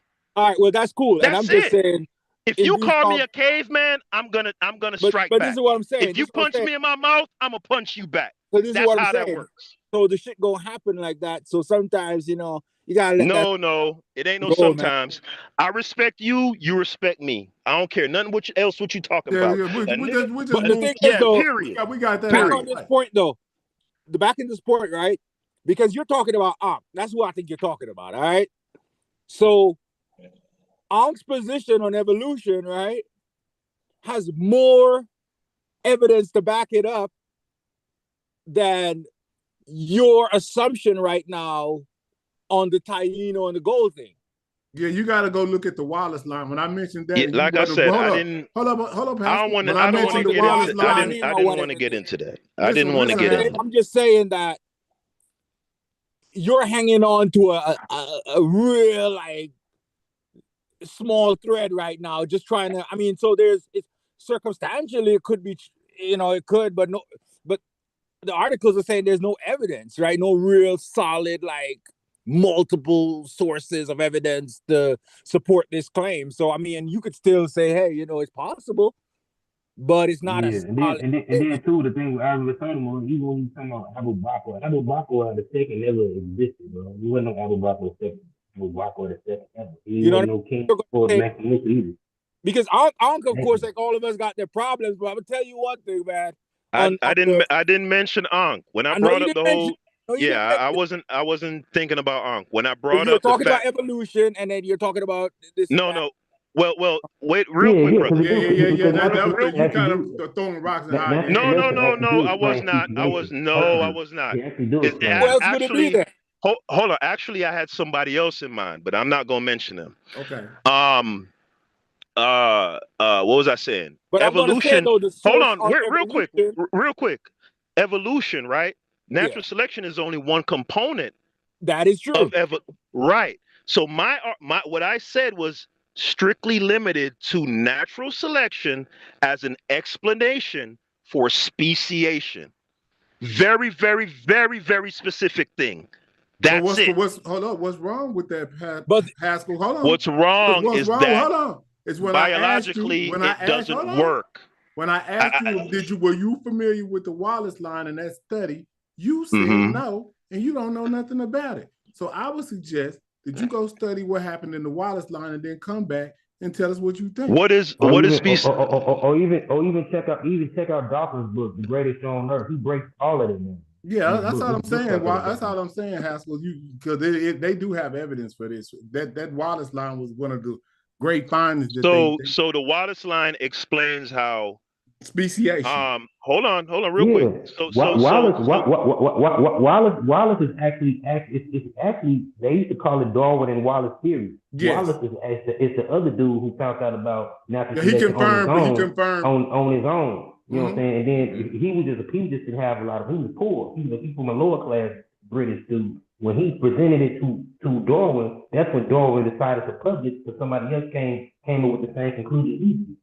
Yep. Okay, So this hold was on. this was So here we prior. go. This So me wait a and minute. Gullah. Hold on. So that was Just for the prior. record. So this was he was around while he was around Darwin's time also. Then the Yes. Wallace guy. Correct. So this was prior to Crick discovering the cell. Okay, go ahead. Yeah, and the Wallace line is a line. If you see the animals, especially mammals, it separates placentile, mainland, Butterflies, mostly landland birds, placentile everything. animals, and marsupials. Most marsupials, you know what I'm saying, like living like the Australian In area and all Australia. that stuff. Mm-hmm. Yeah, like that's them you little gotta islands, you gotta them look little it up. islands, them little Pacific islands. But then when you get into China, you get more placentile produced animals. Yeah, but it look seems to me, Haskell. listening to you guys, that it's that sounds more along the lines of like a categorization system or like a No, taxonomy. that's natural selection. That's how it works. So okay, they will hold this line. So wait a minute, guys. The Wallace line, natural selection. Wait, my bad. No, I was gonna say, so the Wallace line can explain why a bird is a bird and a fish is a fish. No, it shows, it proves the actual speciation changing based on evolutionary and climatic environment. Yeah, it shows it. Fish are so you have to, old, you just gotta just study. I'm not, I wouldn't tell you this. Ain't really such animal as a fish. You got different species of these aquatic animals, but those are the oldest lineages ever. You know what I'm saying? You get your eyes and mouth and all that shit, certain bones, you know, to get this from your aquatic ancestors. You know what I'm saying? They break off. The fish you see today is just old lineage that still live on. Birds come from fucking reptiles. They got the same fucking anatomy, reproductive system, and all that shit. You can look at birds. Of course, this motherfucker come from reptiles. Like, if you really break down the anatomy of birds, like feathers ain't nothing but fucking scales that evolved. They mutated scales. That's it.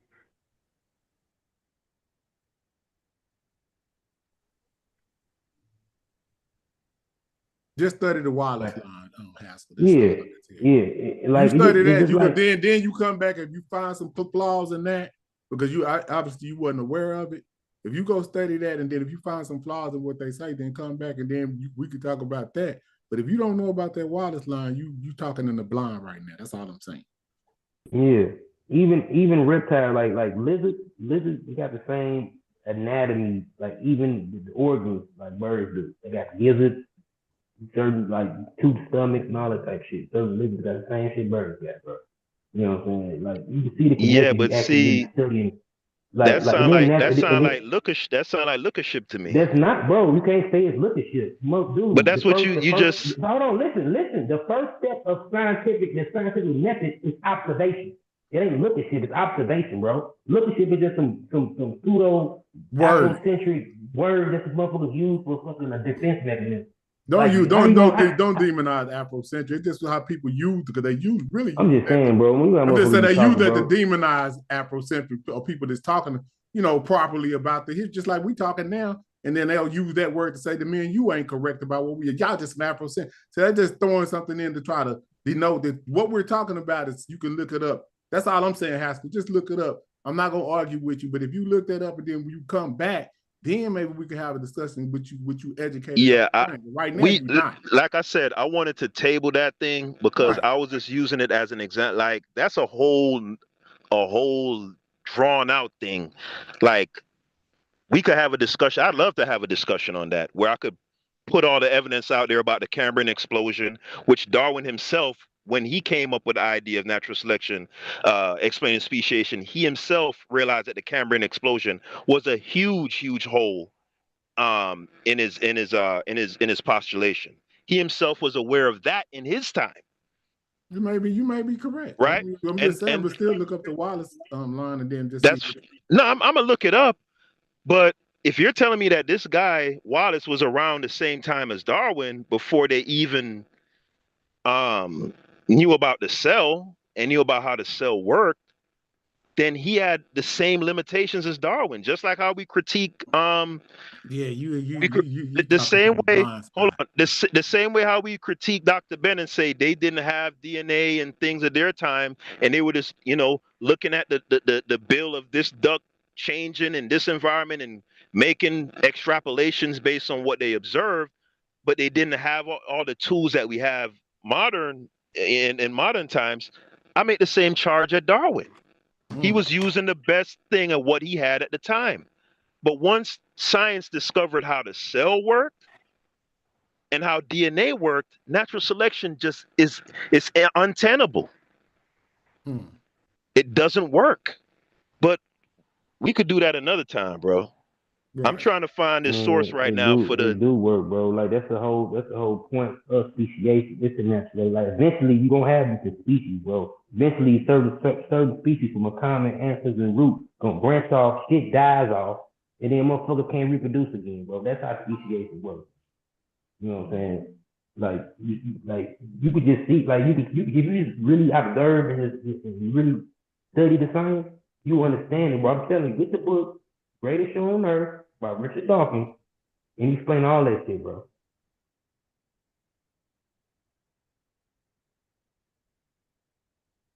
Hold on, God. I'm trying to find this source for you about West African guanine and the ratio. And that is actually according to the Spanish who did the assaying, they said it was the exact same ratio. But it's no such thing as West African Ghanaian, bro. Ghanaian period is an American thing, bro. That's a so where did the West Africans thing, get it from? Bro, I never even heard of no fucking West African Ghanaian. What source is that even from? Again, this was from Bartholomew de las Casas. You know, I'm gonna pull it up for you again. When they came on their voyage with Columbus, and they spoke to the Taino people, they saw that they had these gold-tipped spears. They, from their experience with West Africans and their contact with them, they noticed that it was in a similar style as them. It had the same smell, because when they alloy those particular metals in that composition, it gives off a certain smell, a certain kind of tint, whatever. So what they did was they took samples from the guanine that they found that they got from the Taino, sent it back to Spain, and they assayed it and compared it with those samples from the West African guanine, and they found that it was in the same composition. But it's not no West African Ghanaian, bro. You're incorrect, and I'm going to show you right now. Listen. Even right here, it say, even this source right here from the Northern Columbus Cabot, 1806. It said the Journal of Bartholomew de las Casas made during the third voyage of Christopher Columbus in 1498 relates that Columbus had heard of reports of local people that had come to Hispaniola, which was the Dominican Republic, from the south and southeast, of black people who had tops of their spears made of metal, which they called Ghanaians. How the hell was West Africans calling it Ghanaians if they found out about this shit in America? Period. And when they was talking about black people, they weren't talking about it's no black people because like they talking about the Arab people who painted their fucking skin black painted shit. Where's Chef? You there?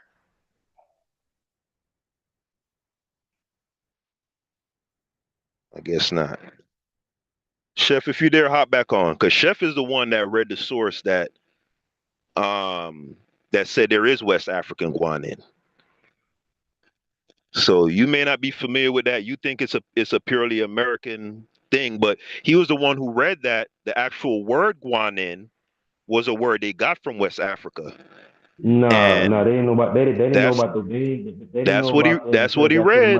They said the natives of America called it guanine. That whole thing, that's a whole misconception. So that shit come up from Ottoman. Nope, that's incorrect. Source up on that. That's folk etymology, dog. Source up on that. They got something to do with some Ghana or something. They don't got nothing to do with no Ghana or none of that shit.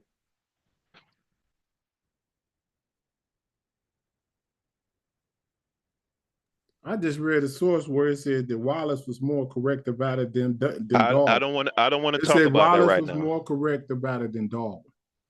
So I mean, that's interesting.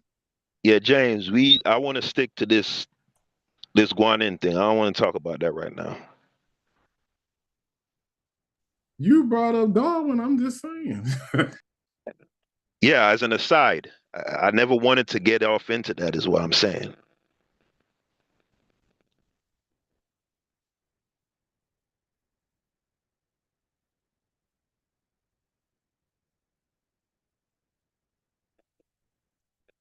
All right, hold on. Because all I could find right now is AI overview. I wanted to find something more official for Gullah, but Yeah, I'm AI just gonna overview. go. The Google AI Hold on. overview is not reliable, bro. All the time. That shit, you don't know Yeah, what yeah. it's for. I figured you'd say that. That's why I said I wish I could find something.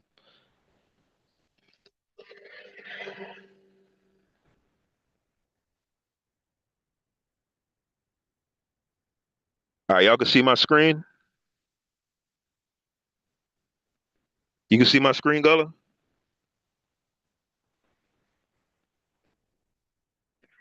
I don't even think Yo. that's a reliable source. I've seen that before. I don't think that's a reliable source. Click the little blue blip thing. Yeah, Action yeah. thing. I'm saying you can see my screen though. Yeah, I see it. All right, so it says West African guanins were gold alloys that contain copper and were used to make spear points. Now, when Chef had read his source, the composition was a little bit different. But absolutely, there was such a thing as West African guanin. That exists. That's not even up for debate. Nah, So, bro. Even when you look up Ghanaian period on Wikipedia, mhm. I'm pretty sure on Wikipedia, at West African would be mentioned. Wikipedia ain't no fucking fool, bro. They up to date just like any other fucking thing. Ain't no West African Ghanaian. You can't click up no West. Only source you gonna find is on this AI shit, which is based off probably some damn assumption or some shit. This ain't even no reliable source at all, bro. This shit get shit wrong all the fucking time. Do they have a source here? Sample text, Library of Congress.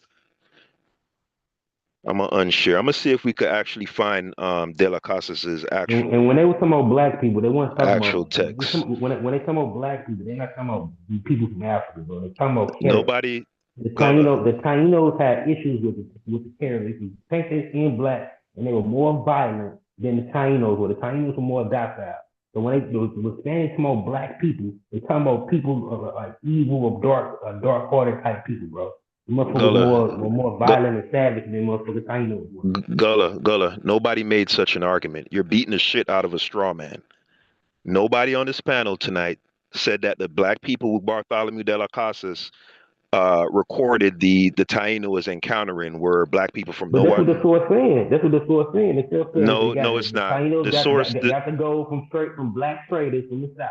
Whoever Uh-huh. the black traders was a fucking carrot, dude. One of them damn West African. Oh, okay. I think I get what you're saying. I think you're under the impression that I think that those the black skinned people that they got it from were West Africans.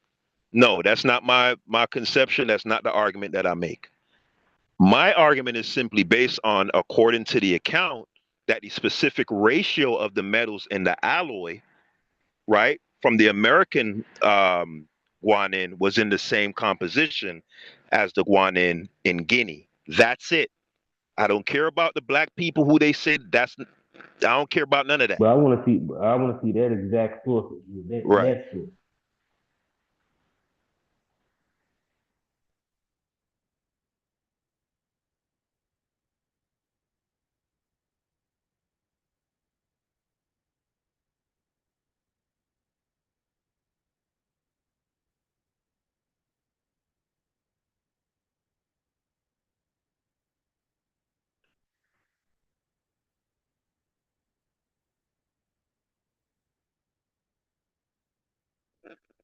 So what happened? Ooh, I'm trying to find something more official. What about the source you Yeah, said yeah, that because only wasn't? because Bartholomew He actual said he source wasn't the source where you was talking the about the only exact. sources I'm seeing, that links to is some type of blog journal source shit. Some random motherfucker typed up. But now, didn't you say you had that source where it said they had the exact components? What, pull that up? Yeah, that was an AI overview. Oh, okay. But it look like that source but coming from some type of, we it look like need that source something. coming from some type of blog journalist writing up some shit. You know, sometimes them motherfuckers just be making up shit. Yeah, I definitely agree with that. I thought it was from a source that you got from maybe a primary. Yeah, there's a primary. That's what I'm trying to find right now. If it ain't for primary, what they said they seen, I thought that's what you said. It was something that they seen from a person. Yeah, I'm gonna have to see some. I'm gonna have to see some. If it's a primary to say that this is what they said they seen and all that, I thought that's what Chef was reading. Yeah, I'm gonna have to see some. I'm gonna have to see some. Chef was reading who was Della Coates or whoever he was reading the AI overview also. With a monk. He was a monk. He De La Costa is the reason. It's the reason why the Spanish stopped enslaving fucking Native Americans. And he reported back the horrors and all of that. He felt bad for the natives, how they been enslaved and treated. He the fucking reason why they switched from fucking natives to fucking Africans being enslaved.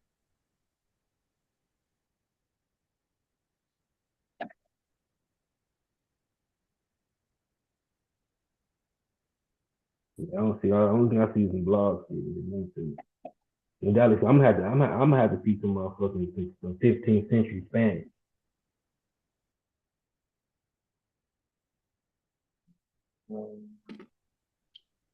Yeah, I'd like to. I thought I could have swore that's what I thought with the source that you had primaries for that. If not, that's not going to be good.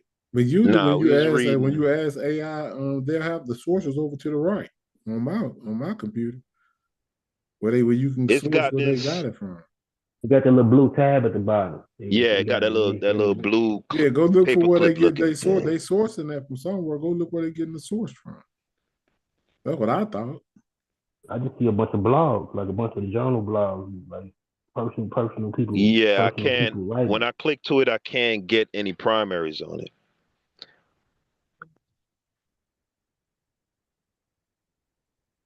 Yeah, I can't find any primaries. It's about Africans, because even that thing. And when I said caveman earlier, I wasn't trying to be personal attack. I was just trying to say caveman and reference to old way of thinking. That's what I really was trying to say. Yeah, that's like calling somebody primitive and say, "Hey, man, I'm just saying primitive, like first, right?" Nah. Ain't no way somebody will call you a caveman, Gullah, and you don't take that as a slight. You were annoyed. Let me ask y'all this, since we just chilling. What do y'all think about the hypothesis of the Papua New Guineans or the people from the Ottomans? Not necessarily the Ottomans, but the Papua New Guineans, are those type of people coming to the Americas first on the from the Pacific Islanders based on the haplogroup D migration all the way to the Americas? I don't know. They said I know C is in America. I never heard D. D's in America, but D's only on the coastal route. If you look it up, so they got a D route, and we know D is what comes out of Africa. Yeah, but you know too, Polynesians did come into you know what I'm saying, South America. Yeah, that's what I'm saying, Gullah. So I'm saying at a recent time too, because remember you got the Eastern, them dudes that spread the Eastern Islands heads on the coast of Chile. Them were Polynesian type people. Yeah, well, I'm just saying they found DNA evidence of that coastal route D going all the way to the Americas, and it's that, and I think, don't want to say maybe it's X is the two that's the inland. But is it mitochondria? But is it mitochondria? No, I think it's Y chromosome. It's Y chromosome. You know, mitochondria D is that. You know what I'm saying? Yeah, it's Y. Yeah, I know. Yeah, it's Y, but it's Y chromosome. They don't switch up. So they traced that all the way to the Americas. That's let me look that up. You know it's in the Ottoman Islands, and they gets isolated there. Gets isolated in Tibet. I would say too, the latest information. D came out of Africa at a much later time than some of the other markers came out. Like D migrated out of Africa after the 70,000 to 50,000. It migrated out like 50,000. You know what I'm saying? It migrated out a little later than like CF and the CF markers did. Yeah, I know that D takes a southerly route though, because we see it in the Tibetans, and we also see DO off in Africa, and then we see it another one off in Yemen. So that's showing that show you the root of how they left out.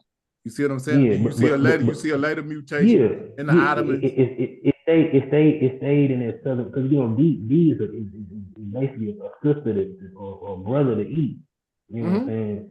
But that mug stayed in Africa a little longer. You know what I'm saying? It stayed in Africa a little longer than the CF one. When the CF one branched out. It probably about a couple thousand years, but you know what I'm saying? It branched out about like 50,000. Like the other markers already branched out. You know what I'm saying? 60,000, 70,000. Yeah, but I be studying. But it did stay in that southern group though. You know what I'm saying? Yeah, I just be studying how, because I'm trying to figure out why do the people all of these people in this southern group still retain most of their genetic diversity, or more genetic diversity than everybody else outside of Africa. So those Papua New Guineans, they have the most genetic diversity outside of Africa. They look more African phenotypically as well. So I've just been studying, trying to figure out why do all of these people in the southern group have the most genetic diversity outside of Africa. You see what I'm saying? And then too, they probably got that because they got the old shit. They got shit that they got archaic shit that them niggas are mixed with, and then too they got recent DNA coming from like an Indo East Asian. You know, I don't want to use the term Mongoloid type, but them type Southeast. We just Southeast Asian. Yeah, but they're not that. But no, they're not even really Southeast. They don't come from that. They come from Central. They come from like a Central corridor from them ENOs. You know, coming out of Tibet and shit. You know what I'm saying? The people with them. You know what I'm saying, with the East Asian features and shit. You know what I'm saying? They assimilated amongst them people, mixed in. You know what I'm saying? The people with the chinky eyes and shit. You know what I'm saying? Right. Yeah, I just been trying to figure that out. The genetic diversity problem that they got, and I'm just of the opinion that that southerly root, they didn't get a chance to introgress with the North as much as they did with those particular hominids that was up in the North. So when they took that southerly root, some of them might have missed that introgression to why they still retaining all this genetic diversity. Because I've been studying this for about the last probably 2 months. Yeah, and then you had that subcontinent, what's it called, the Guanawa land or some shit. They said they had a broad diversity of people during that time. You know what I'm saying? And you know, telling how many bottlenecks, you know what I'm saying, you see that left over. There's probably a whole different people that was there that we don't even know about. That, you know, they died out. Right. They said that Africa lost 65% of their genetic diversity based on the bottleneck. So the only thing we still retain, even though we still have the most genetic diversity out of all of us, we lost 65% of that genetic diversity based on the bottleneck. I was just studying that. So we lost genetic diversity. So the only thing I'm thinking is that's probably some of those archaic features. We lost that in some type of climactic or something, some reason or another. We went to a lower population, and they trying to base it on climate or something like that. And they say back and forth migration adds to the diversity that it already has too. It adds to the numbers of the diversity. You know what I'm saying? The back migration itself, it adds to it. They make the number even higher. That's why Africa is, you know, of course it has its own diversity on its own, but it has the most in the world because of the back migration tops on that. You know what I'm saying? Now hold on, Gullah. That's why I would disagree. That back look it up. Look it up on Wiki, bro. Go to African. Go to African genetic history of Africa. Yeah, I know. I've looked at that, but what I'm saying is that back migration DNA is already DNA that went out. It comes back in diluted, right? That's why they have the least amount of genetic diversity. I mean, ain't nothing diluted. You say. Yeah, I'm just saying, but we know that they when they come back with the least amount of genetic diversity. They come back with less genetic. No, it come back with something. It come back with different shit though. Yeah, the only thing that they come back with different is the introgression, right? It's nothing to come back different from, but something that they mix with. What did they mix with? See what I'm saying? So when they come back, they come back with less amount of genetic diversity because what they left out of mix with had little genetic diversity because of the bottleneck. So everybody outside of Africa has the least amount of genetic diversity compared to that. That's how we know who's different. You see what I'm saying? Look right here. It say Ramsey, 2018 also found evidence of significant restoration admixture in various parts of Africa from both ancient and more recent migrations being highest among populations from North Africa, some groups in Horn Africa.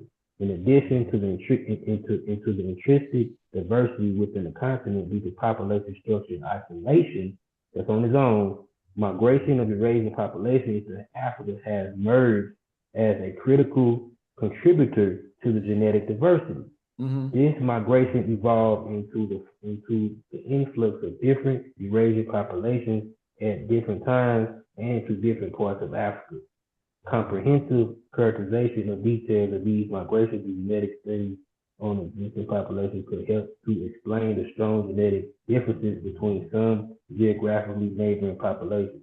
The distinctive Eurasian admixture appears to have occurred over at least 3 time periods within ancient admixture in Central West Europe from Nigeria, occurring to between 7.5 to 10.5 years ago.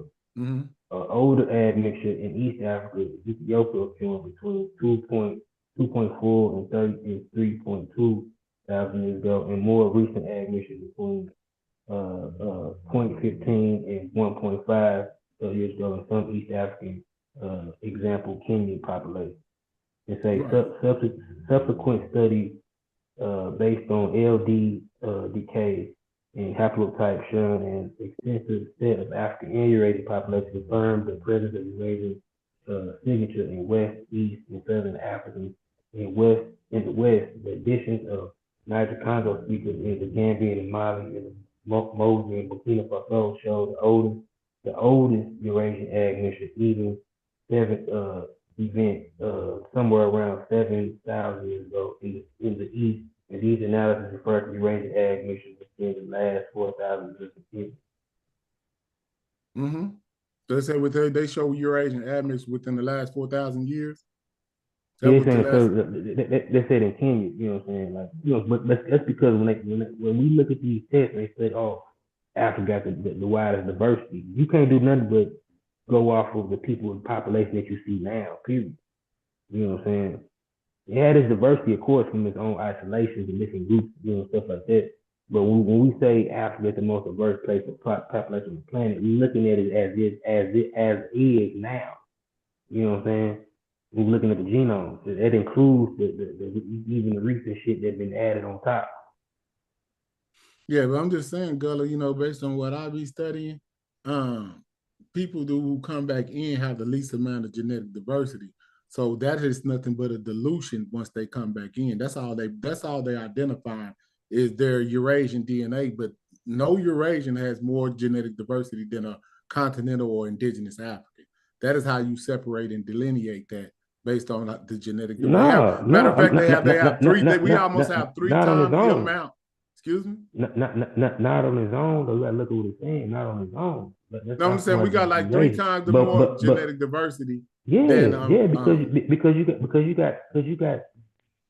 we got more diversity now too. We could say that now, today, because you know what I'm saying, even then, but plus you got the old ancient shit, you know what I'm saying, isolated shit, and then too, even the population you see now, these dark Nigerians, they got back migration, you know what I'm saying, population that's mixed into that shit. You know what I'm saying? So like when you look at Africans or people today, you can say Africa got the most genetic diversity because they got all of that shit plus the new shit at the same time, compared to a motherfucker that just always been somewhere in Scandinavia from them. We got the old shit and some of the shit that y'all niggas got. Yeah, well, I'm just talking about like East Africa. They definitely do have more integration, and that does give us another phenotypical feature in the grouping of Africans. But their integration is based on a back migration with Eurasians. But if you do a genetic test on all of these people, they're going to have the least amount of genetic diversity out of all the Africans in the sub-Saharan region because of their integration. So, you know, and then the people that's going across the northern Maghreb, all of those people have the same genetic components basically of a non-African. You see what I'm saying? So that's how they can tell that these people back migrated in at a certain time, and they give it a time of about 4,000 years. You know what I'm saying? You got different ways too. You know what I'm saying? You had the old shit, the old ancient Eurasian shit that came in first. You know what I'm saying? Before you get the more new shit, the more moderate shit. Yeah. Well, you can try to do that, but we already know what a human is, and a human ain't nothing but a Homo sapiens sapien. So once we leave out, it ain't nothing that you can do. A Homo sapiens sapien is a human. Yeah, correct. That's what I said. Anything in the Homo genus is a human. Correct. That's what I said. But what I'm saying is, when you measure the back migration, you're measuring the integration to what they met when they left out. You have to recognize that they met another archaic human and introgressed, meaning breed with them, and you can see that integration in their DNA. That is how they can tell when they came back in. It's only through the integration. You can't. Other than that, it's just a human with no integration. You can't measure that. You see what I'm saying? So they know they know we left out of here, and they know that everybody else is 90 point something human, but they measure that integration to say, okay, we know these particular hominids are not off in Africa. When do we start to see that DNA come back in? And they measure an Ethiopian specimen that's maybe 45,000 years ago called Mota, and they find that he has no integration. So they use that to measure. Okay, they saying that 4,500. It ain't no back migration, but we can detect yet. And they may can find another fossil that could be able to corroborate it later on. But we're talking about the evidence that we have today for the genetics, right? We're just dealing with modern science. And that is what they use. They use that Mota DNA in Ethiopia right there on But remember they redid it though. They said he had some a little bit. No. What they redid was the mistake that they made the first time. Gullah, the first time they said that he had a high Neanderthal integration. But that test was wrong. They came back and found out that he had none. I can send you the paper. So no, he did not have integration. That first test was a mistake. And see, I think they do this on purpose. So we'll regurgitate the mistake that they made, just like they do with the Schuleman report. They know that was the wrong. I'm just saying that's just how that happens. You know, people will bring that stuff up and keep bringing it up. You know, as a defense, when we already know that the study was invalid, and that they didn't have Neanderthal DNA off in the multiple sample. See what I'm saying? So that's just as simple as that. You measure that back migration based on the integration of these. But whatever Mota got it from his shitty cousin that came back in and mixed back in with that. Okay, but watch this, Gullah. Now let's see if we agree on this. You do know that they had a 10,000 year period where Homo sapiens sapiens went off into the Iberian Peninsula without integration with Neanderthal. You know that. So that's why we can see Do in Yemen, and we can account that to the Tyrian culture or the Nubian complex at the same time. The Nubian cores that they found off in the Arabian Peninsula, they line up to the same time, right? No, the Nubian complex, them niggas are Tyrians, bro. I know. That's what I said. The Tyrians and the Nubian complex. But if you do the time frame on the Tyrians and the Nubian complex, it's up in the same time frame as that same thing. But them like old modern humans though. They ain't even like. But they're humans. Humans started. They started 300,000 years. This Tyrian culture is 100,000. Yeah, but them 3,000-year-old humans is like you build your hood. They modern, but they still. So we have modern humans at 120,000, ain't we? I know, no, but you get more gracile humans later around 100. I don't know if I could go into that. Listen, them old ass humans, they still a little bit archaic. They modern, but they still had a little bit archaic features. Like they was kind of transitional. You know but no, hold up. But the Tyrian culture is like 120,000 years. So that's far. That's way after the 300,000 Jabela Hood. I know. That's archaic. But I would think by the time we get to 120, we kind of modern at that. It was in and out. I mean, I could be wrong. No. It was in and out. Like you had a phase where you had more gracile humans that came on, like modern. You had a little gracile phase where certain groups had certain like the big eye bridges a little bit. Some of them didn't have it. Some of them had it. Even when you look at them, Omo 1 and Omo 2.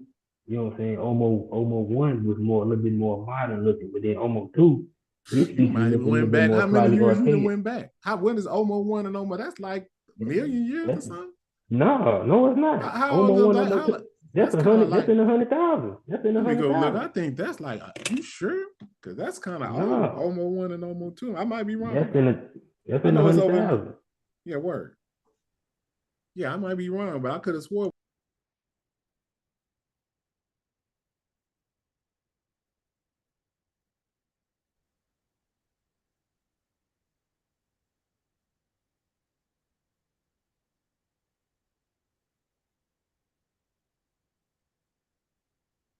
From what it's saying right here, Gullah, it's saying 233,000 years ago. Yeah. It says that according to the recent research, the Homo fossils in Africa are estimated to be at least 233,000 years. So that's what I'm right saying. here it say the member of Leah was ordained dated to 195,000 years ago in the higher layer, and member 3 was dated to 105,000 years ago. Numerous recent listed. Yeah, that's a long time though. But just think, when you get to the 100, we gotta be modern by then. But bro, this the Middle Stone Age. Assyrian culture is Middle Stone Age culture. But you stand, but in science, let's be clear, Gullah. In science, they say we modern by this time. We ain't talking about nothing that me and you arguing about. Yeah, we are. And by time modern. science, I'm talking about let's be clear. The consensus is we modern humans by this time. I'm not arguing against that. We modern, but we still have somewhat, you know what I'm saying? Somewhat, some of them little archaic. You're still primitive, and all of that. I'm not saying that. We're still left over. Some of them old vestiges was still within some of us, you know what I'm saying? Before we became fully gracile. When a motherfucker, we became fully gracile doing what they call the upper dry. We had to, you know what I'm saying, survive ourselves, shellfish, and a lot of the people went to gloom caves and all that shit. That's when motherfuckers became super modern like today. You know what I'm saying?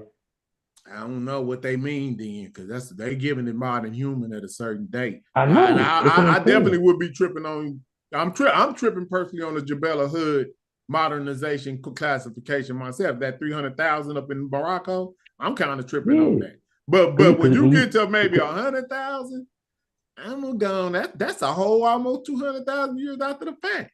I'm definitely gonna say they modern. I know, but that's when he was going into. That's when you started to get more gracile. So what day would you give it as far as like being modern? That's what I say. 70,000, 60,000? No, it had to be somewhere in the 100,000 somewhere. Yeah, okay. You had a transitional period. That's what we talk about these bottlenecks. Some of the more archaic motherfuckers was dying out. The gracile, the more gracile modern humans was the ones that survived. You had what you call the younger dryas. You had mega dryas. A lot of the motherfuckers that was eating big game, a lot of motherfuckers that still had archaic features and shit, they was eating big game and shit. Then the motherfuckers had to go to a lot of humans had to go to the coast, eat survival shellfish, something with the blue plagues and all them areas and shit on the coast and in South Africa. That's when we became modern. You know what I'm saying? Yeah.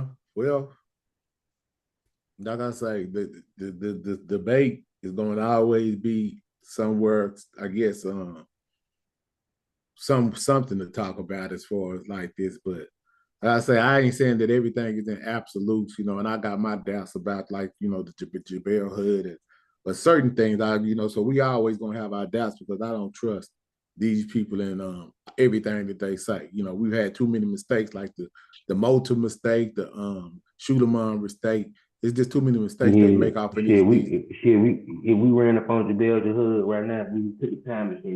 We probably be scared of them motherfuckers. Yeah, they would look. Yeah, he definitely look at me. Motherfucker try to eat us or something. They probably just looking at you, because evidently I don't know what happened to them Neanderthal, but evidently when they came out, they wasn't too friendly. That's the only thing you could look at. I don't know what happened to them. They say disease. They say climatic events. I think it might be it's a combination of all of it. I think. But evidently we was aggressors though, bro. Because you don't find no Y chromosomes in no Neanderthal. You only find the mitochondria shit. So if modern males dominate over them, we the fucking aggressor. Yeah, I agree. You saying something, Hassel? Nah, Okay, yeah, but yeah, I would agree with that. I mean, I don't think that we know the total story of that. It could be aggression. They say along with a smaller population outside of Africa from the bottleneck and disease could have possibly. So they got a bunch of hypotheses. I could think it possibly could be all three, a combination. I'm not sure. And then we had combination. We out hunted them. You know what I'm saying? We was in groups. It wasn't social like that. You know what I I'm don't know saying? what the situation or how they got to 2% of all non-Africans genetically. I don't know how that happened, but it's interesting to see that they still they came up with this. Yeah, bro. If this is like prison. Men the ones moving around, bro. If you see some females or something that ain't too far from you, bro, they motherfuckers gonna get down. You know what I'm saying? This is what it is. Yeah. You know? Yeah, I mean that's obviously what they say happened. But you just I'll just be trying to figure out, when I look at these haplogroup maps and do all of the studying that I'm doing as far as trying to figure this out, that D coastal route all the way to the Americas always stick out to me. And then when you start to look at what the historians say they seen once they start to sail over to the Americas, they seen the Gritos. That's what the fuck how they describe it. They like that's just a fact. What they meant by that, they talking about phenotypical features. Did they come from the Pacifics or did they come from Africa? Only way we know is based on the haplogroup mutations that these people got. And they haplogroup mutations for the most part on the inland come from the Asian types or the Eskimos. You know what I'm saying? The Mongoloids. That's where they DNA come from. But the coastal route is a D coastal route, and that's significant. I can show you the map. It's crazy. You gotta always look at that. But even some of the Mongoloids still carry some shit. You know what I'm saying? Yeah, they do. They do now. They don't really carry from Paleolithic times when dudes split up and they split off and shit. Yeah, they don't really carry those D's in a heavy thing now, but when they start to look at the indigenous populations, it's still there. You got a lot of admixture and stuff going on today. But because the German and all them got D's. But that's from admixture. That's when the Mongoloid types mixed in with other groups that was over there, that was in Japan already. You know what I'm saying? Right.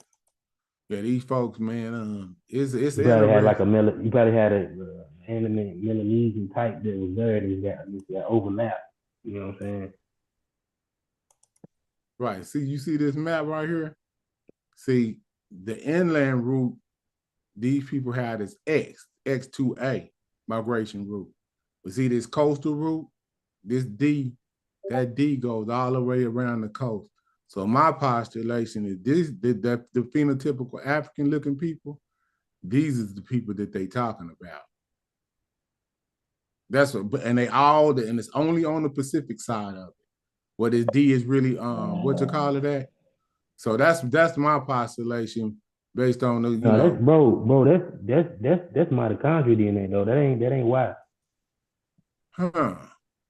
D4, that ain't no mitochondria. That ain't Y chromosome. That's D. That's mitochondria. You may be right. Let me look and see. Ain't no D in America, bro. It's only C. It's C and C is related to a lot of the, Pacific Islands got C too. You know what I'm saying? Hey. I seen that X up there. That X is definitely mitochondria too. Hey, y'all boys, hold on right quick. I'm gonna share my screen real quick. Okay. I found a primary, but turns out looks like I'm probably wrong here. All right, y'all can see my screen. Let me see. Yeah. All right, so it says Columbus and African spears, why primary source research matters, right? So it says one of the misconceptions that that's the one I hold on. seen. It's like a blog or something. That's the one I seen. The source I Nah, pulled but up. this is this is more backing up what you're saying, Gullah.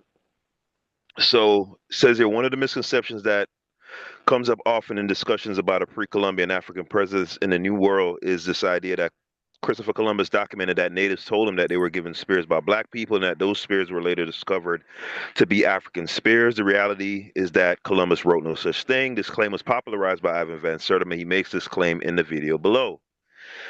Van Sertima repeated his claim again when he testified in front of the House of Representatives. He stated, "Now I am not the first to suggest that there were Africans in America before Columbus. Columbus was the first to suggest it. Columbus actually said in the journal of his second voyage when he was in Haiti, then known as Hispaniola, Native Americans came to him and told him that black people had come in large boats from the south and southeast trading in gold-tipped metal spears. Probably Columbus did not believe this, and that fact in itself would not be enough because the so-called black people could be any people. It could be dark, bronze people from South America. However, Columbus actually sent back on a mail boat to Spain samples of these gold-tipped metal spears. When the metallurgists in Spain assayed these spears, they found they were identical, not similar, but they were identical in their ratio of gold, silver, and copper alloys as spears, then being forged in African Guinea." So this is actually Sertima's testimony in front of Congress, the House of Representatives, right? So that's not the same as what I was saying insofar as the actual ratio being the same. All right, but let's continue. It says Van Sertima is actually referring to Bartholomew de las Casas's writings. De las Casas gave this description in his account of Columbus's voyage. Wednesday, July 4th, he ordered sail made from that island, in which he says that since he arrived there, he never saw the sun or the stars, but that the heavens were covered with such a thick mist that it seemed they could cut it with a knife, and the heat was so very intense that they were tormented.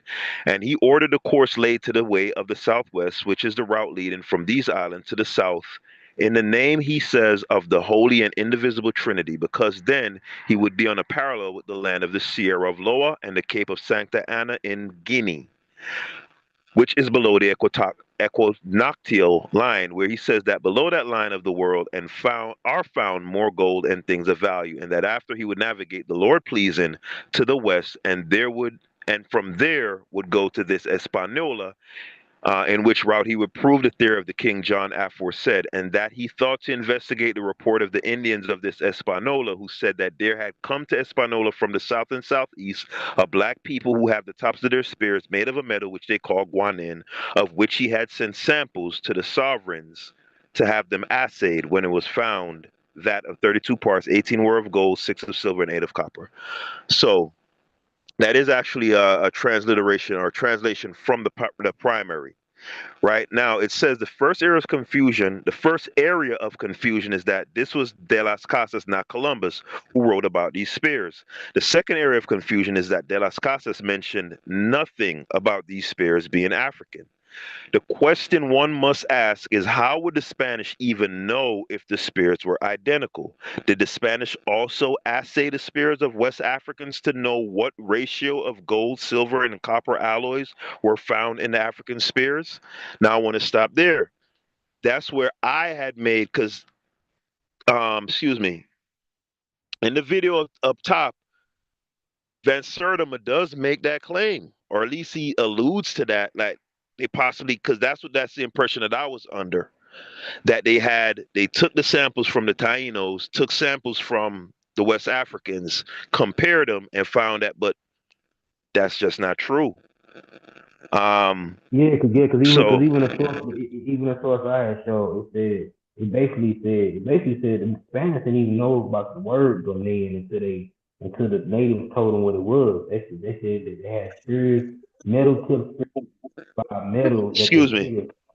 that the natives called Ghanaian. So how would they even know? Mhm. You know what I'm saying? They just first hearing this. How they even know about the African thing? You know what I'm saying? Yeah. So that's that. Yeah, I'm gonna do some more research, but it appears that Because again, I was under the impression, because in this video right here, I don't know if y'all can see the video. I'm not gonna play it, but in this video, Sertima does make a claim that when they sent it back to Spain and they assayed it and found that it was 18 parts gold, 8 parts copper, whatever, whatever, that it was same in the same composition as the West African spears or their alloys, but that's not true. So yeah, that's incorrect. Right on. Well, yeah, man. I guess Even I'm finna even in the slide book, up. even in the book when he was talking about the cotton, that was even incorrect in the book. He was saying the cotton was the same, this and that. No, it was totally different species and different. Like and some stuff is the same. Like for like flora, it's because you have some of the same species of flora. Because flora is older than human beings, by human beings, period. So you have certain species of flora that go back from when, you know what I'm saying, that connects from the coast of Africa and America is back from when the continent actually connected. So, you know, plants are old as hell, you know what I'm saying?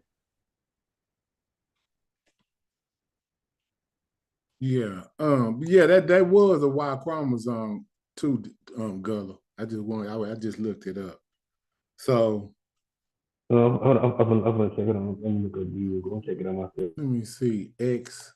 I'm gonna see if X28 is X2A Y chromosome. I'm saying because D got, you know, D, mitochondria D got branches too. I'm gonna look at D. Yeah, it's a female D too. I definitely know about that, but I just wanted to make sure that was correct.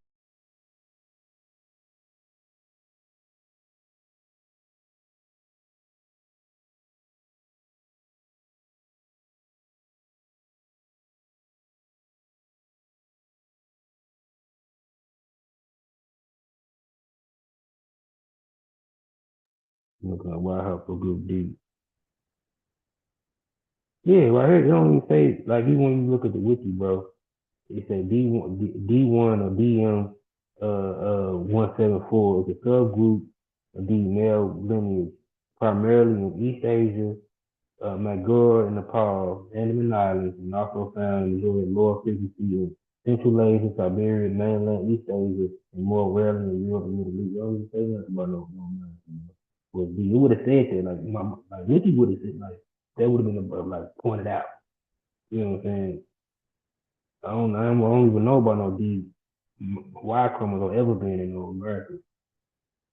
I know about D mitochondrial D. It might have some of that, maybe the marker is similar. Yeah, it ain't no D, it ain't even no D4, bro. D only go to D2. It only go to D1, got D1s in this haplogroup and all them D1As and A stuff like that. Then you go to D2. There's no D4 in Y chromosome.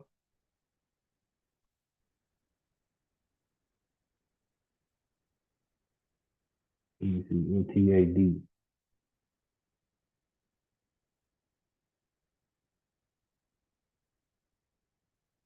MTAD. So,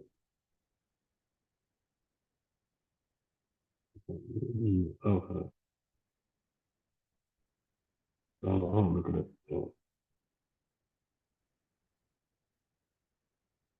MTAD.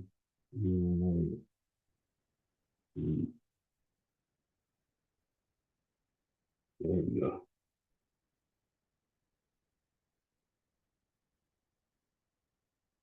Yeah, see, that's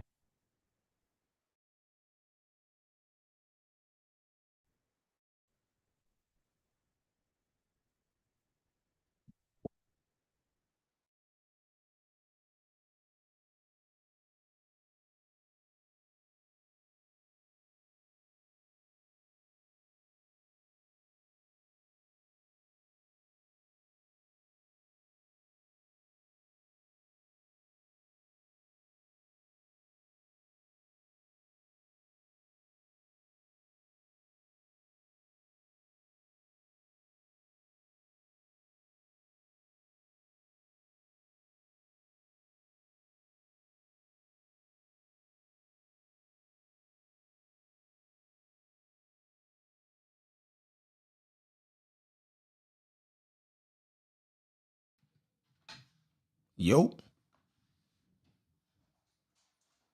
Hey, Chef, you can hear me? Yeah. Yeah, man. So I know you're getting ready to shut it down, but I think we reached a little resolution on the whole Guanin situation, man. Oh, y'all did? What was it? Yeah. So what's the name? What is his name? Ivan Van Sertima. I don't know if he was lying or if he just straight up made it up, but the primary from De La Casas does mention them sending the spears that they got from the Taino back and having it assayed, right? Mm-hmm. But in the video, Van Sertima says that the metallurgist announced or proclaimed or said that it happened to be in the same ratio as the spears that were being forged in West Africa at the time. Mm. But that's not in that part of it. So the 18 parts this and the 8 part, that's in the primary account written by De La Casas in Spanish. Mm-hmm. That's there.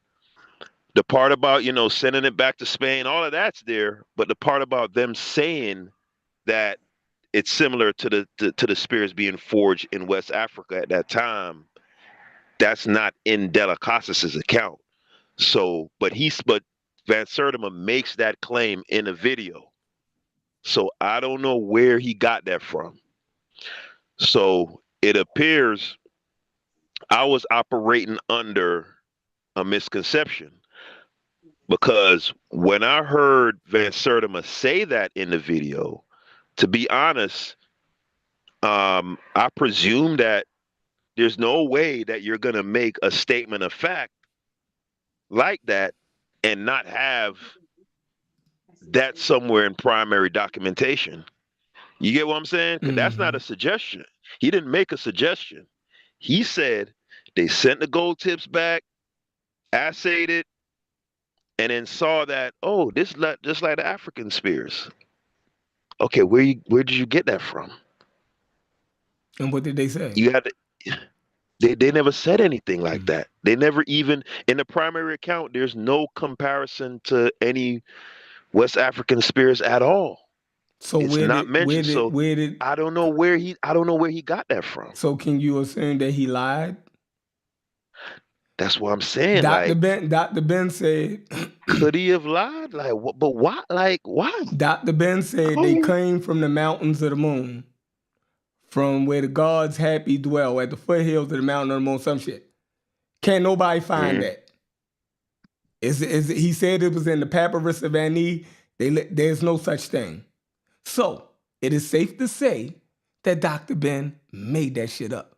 So it's safe to say that Ivan Van Sertima made that shit up, trying to. All right, that's like if you have enough evidence, right, to support your claim, there's no need to lie, right? So when Mark Furman and them planted evidence, it just let OJ off the hook because all of the other evidence pointed to him. So once you throw that lie in that motherfucker, now we can look at everything else as, is that even, you dig what I'm saying? You just you tainted it and added doubt. Everything. You added doubt when, listen, if the shit that he had was an open and shut case, right? Mm-hmm. It was no need for him to lie, Van Sertima, or for him to even state that, even if he heard that from somewhere, but he couldn't find a corroborating source. There was no need to put that in your fucking work, right? Or to even say that in front of Congress. The same way with Dr. Ben.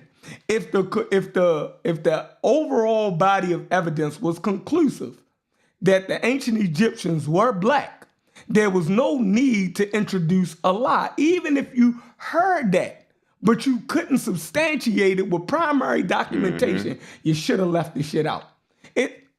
So They the ones who do it. It's already doubt on the shit. And then you put some shit in there that we can't even corroborate. And it seems like you pulled that out of thin air. I gotta assume that you lying. The same way Mark Furman, right? Bro, all of the evidence already pointed to him. Why would you fucking plant more evidence? You was trying to have a slam dunk when you already had a clear layup to the fucking lane. You got a layup. the lane is open. You gotta just roll that motherfucker in, bro. You do this layup practice. It's right there. You feel me? You try to spin wheel. You try to do a spin windmill, right? And between the legs. Yeah, between the legs. And you motherfucking missed the motherfucker. Trying to do too much. Trying to hedge all your bets. Hold on. I wanna play the audio for you, man, cause I don't know. This shit kind of got me kind of tripped out. Cause I think sometimes researchers, maybe it could be just a lust for glory. You know what I'm saying? Or it could be sometimes you get so you want something to be true and you got like a good amount of evidence, like you said, that could kind of point in that direction, but you don't have a slam dunk. So you kind of just sprinkle something in there to kind of, seal the deal, like, yeah, it's over with. Right. Because I ain't gonna lie, I was taking him at his word, because I just can't imagine a scholar, a credentialed scholar saying, hey, I got $20 from Chef yesterday. You feel me? And then I go back, hey Chef, what's the name?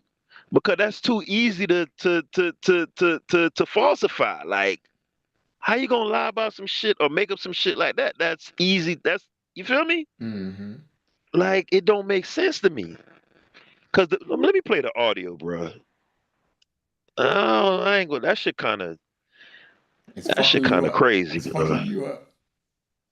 Hold on, cause I don't know if I could share audio. I don't see an option for sharing audio. Oh, there you go. I got it right there. Show. Okay.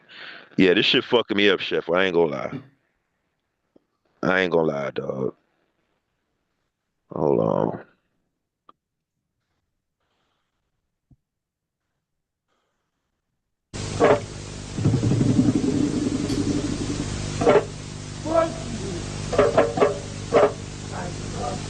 They came to America not as slaves but as masters.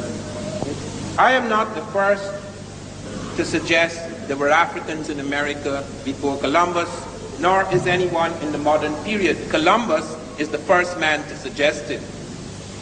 In his diaries, and there is a marvelous book, a huge book, a trilogy in fact, published in 1904 by John Boyd Thatcher, 3 volumes. It covers more than 1,200 pages, which deals with all the diaries and voyages and journals of Columbus, in which he points out that on his second voyage, Native Americans of Haiti, which was then known as Hispaniola, came to him and told him that black people had come in large boats from the south and the southeast, trading with the Americans. See, Chef, even that part, he sprinkled some salt. He put some sauce up in there. You could hear the audio? You was hearing the audio? Yeah. Hey, turn off his thing. Nah, he gone. I was saying, that dude nothing. It ain't no nothing. Why dude gonna go to cook D2? That was a D4, he said. D4, that's somebody country. Can't hear you muffled. Yeah, I thought I was tripping. Yeah, you sound underwater. You sound like you're underwater. But saying that they came from the south or the southeast, what's he saying, that they came from South America? No, that D that he was showing, that was some mitochondria D that come from East Asia. we talking about the guanine thing, Gullah. No, I'm just saying that's why I had left off. I remember James was saying, he was like, yeah, that was a YD. No, it wasn't no YD. That was D's only go to Ds only go to D2. D4, you find D4s and shit like that, the mitochondria D. That D is the connection between East Asians and the people of the Americas. That's where you do find D. You don't find no YD at all in America. Eskimo gene. Yeah, but no, we're talking about Ivan Van Sertima saying that the people come from the southeast, implying that they came from South America. No, he not saying that. I seen it. I think because Haskell presented their source that supported what I was saying. Yeah, he was off. I don't know what he got there. Yeah, so in the primary in Bartholomew, man, this is crazy because for one, he's saying that it was in Columbus's journal, right? And it's not, which is not that's not a fatal error necessarily. I thought he just showed De La Casa's journal. Go back. Yes, De La Casa's, but he's saying it's from Columbus. Like he says it's Columbus's journal. But he showed De La Casa's journal. He showed De La Casa's journal. And then right, too, Chef, I don't know if you was here earlier, the source that I presented, the Spanish didn't even know the word Ghanaian until they encountered the natives. The Ghanaian is a Native American term, period. Like the De La Casa source, he said they seen some these dudes with metal tips, and they asked them what it was, and the natives said it was Ghanaian. So that's the first time they even heard the damn word. They ain't heard no damn Ghanaian word ever in Africa. Right. So in Van Sertima's book, he attempts to make a linguistic connection with using a word called Kani in Mande. So it's Ki-Ni. I don't know if that's linguistically sound or whatever. So but it's not Ghanaian in Africa. Yeah, but that's he says rendered phonetically it comes to Guanin. I don't know if that's it's barely silver. You only find silver in Morocco. It's parts of South Africa. No, that's not what I'm saying. Yeah. I'm saying so the word in Africa is not the same as Guanin, right? In the Americas. He says rendered phonetically it comes again. I don't know if that's linguistically sound, but this is my main thing that's messing me up. It's different it's one thing for a scholar to have a misconception or to make an error or that's one thing, but it's different when you make material claims of fact and that didn't happen or there's nothing there to corroborate that at all. You know what I'm saying, Gullah? It's one thing if I say, okay, Kani, the word Kani in Mende phonetically translates to Guanin. And then a linguist says, well, actually, if you do the trilateral and the biconsonant, blah, blah, blah, blah, blah, blah, that's not how that goes. And then I said, well, damn, I fucked up on that. That's a different thing than saying I lent Chef $20 yesterday. Right. And then when I go to Chef and say, hey, this such and such lending 20. Nah, you get what I'm saying? So now even in this little part right here, when he's recounting De La Casas's account about the people coming from the South and Southwest, that's in the primary, right? He says they came in large boats. He just said that's not in the primary. Yeah, and then look, Chef. The source I got even say the journal of Bartholomew Casas made during the third voyage of Christopher Columbus in 1498 relates that Columbus had heard of reports from local peoples that there had come to Hispaniola from the south and southeast of black people who have the tops of their spears made of metal, which they called Ghanaian. And the reason why they call it Ghanaian is because these native people make Ghanaian for these what they call these masks that they call Gorza masks, which is a similar spelling as Ghanaian. You know what I'm saying? They make these particular masks, these medallions. You know what I'm saying? They use their particular alloys to make these particular medallions. Mm-hmm. All right, hold on. I want to play this part for y'all again. Is the first man to suggest it. In his diaries, and there is a marvelous book, a huge book, a trilogy in fact, published in 1904 by John Boyd Thatcher, 3 volumes, It covers more than 1,200 pages, which deals with all the diaries and voyages and journals of Columbus, in which he points out that on his second voyage, Native Americans of Haiti, which was then known as Hispaniola, came to him and told him that black people had come in large boats from the south and the southeast. See what I'm saying? Mm-hmm. Yeah, he just said black. And when the no, Spanish wait, no, Gullah. I'm saying though, the black people part, that's in the primary. The coming from the coming from the south and the southeast, that's in the primary. The large boats part, that's not in the primary. But even when they were referencing to black people, they wasn't talking about no Africans. Yeah, we know that. We know that already. And to Van Sertima's credit, he said that also. He said it didn't, which is where he said that doesn't necessarily mean right. But I'm just saying, if he said black people, if he said black people and just left it there because that is in fact the translation from the primary, that's fine, right? We the reader or whoever, we can sort that out. I'm talking about putting stuff in there that's literally not there at all. Where's the large boats stuff coming from?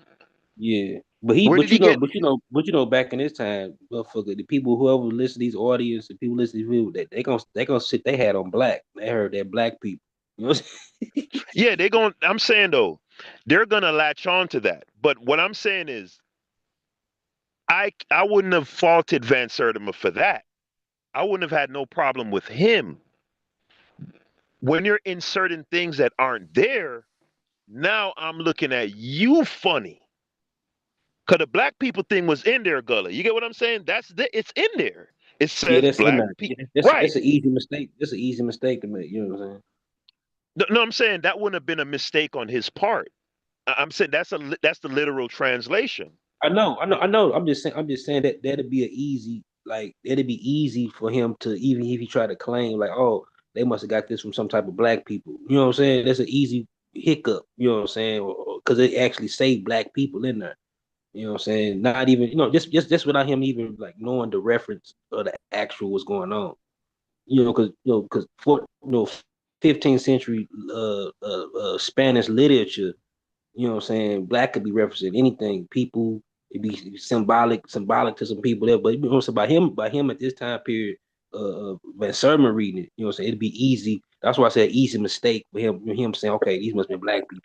As we speak, as we say, as we say it, but you'd have been able to easily forgive him for that, right, Gullah?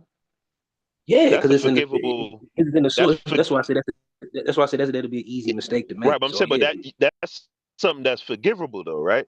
Yeah. That's when I say, right now, is it when I say it's an easy mistake to me? That's what I mean. Yeah, that's what I'm saying. That's forgivable, but that's what I'm saying, Gullah. But saying that they came in large boats, is that forgivable? Nah, they ain't forgivable. Nah, hell no. They ain't, nah. That's what I'm saying. I don't care about the black people thing. Like, whatever. You're inserting shit in there that's not there at all. Yeah, they ain't even mention no boats. My mind is kind of blown right now. I'm not gonna lie to you. Yeah, they ain't mention boats at all in the story. Why put the large boats stuff that's not there? All right, so what did hold on, so hold on, let me finish real quick. Hold on. Trading with the Americans in gold-tipped metal spears. Columbus did not believe this perhaps, but he did a very cautious thing, which is very important to us, in that he sent samples of these metal spears back to Spain. And they were assayed, they were examined by the Spanish metallurgists, and they ruled that these spears had the same ratio of gold, silver, and copper alloys as spears then being forged in African Guinea. See what I'm saying? Now that's a definite claim. Yeah, and that wouldn't even, and even if you study African metallurgy, that wasn't even their techniques. They never used that type of technique to even make their alloys at all. Like if you study like the iron furnaces, the metallurgy, like Mindy metallurgy, they never used that type of like that Native American. They use like this certain type of cast type method. You know what I'm saying? So what you think, Gullah? He just pulled that out of thin air. Yeah, he on some. Yeah, this is I saw Imhotep back in the day.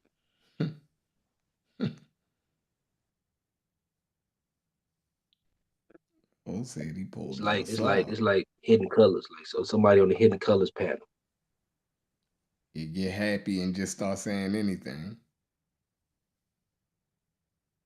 Yeah. I'm kind of bugged out, man. I ain't gonna lie to you, But because Father De La again, Casas definitely said that the Native Americans told him it was from black people that came from the South. Yeah, but they wasn't talking about no black people like me or me. When they talking about black, they talking about like, because the Tainos were more docile. The Spanish and even the Tainos themselves were terrorized by the Caribs. You know what I'm saying? Or they got the So it proper wasn't name, the black Caribs. and But they it was black in no, the character. Caribs. No, yeah, black in character, and also the Carib people were known to like paint their faces, black. Like they had like, like half of their face would be black too. So they kind of be black in characters. That's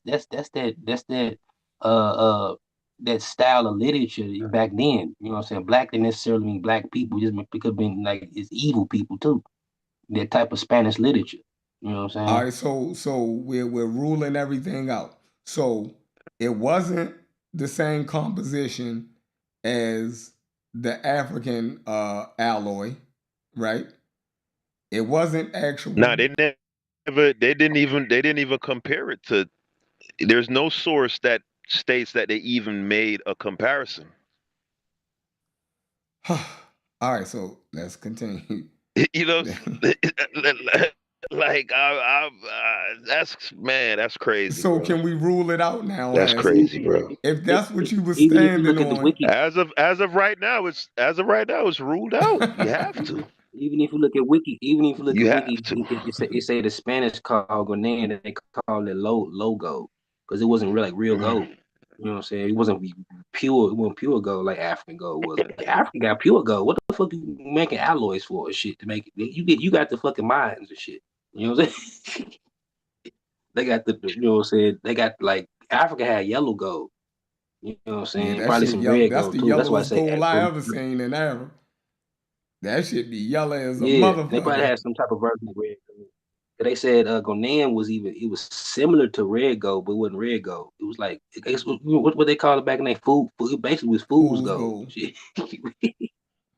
It was fool's gold. Well, that's the other crazy part. He put something in the book that says that the Negroes, right? They ratioed the metals.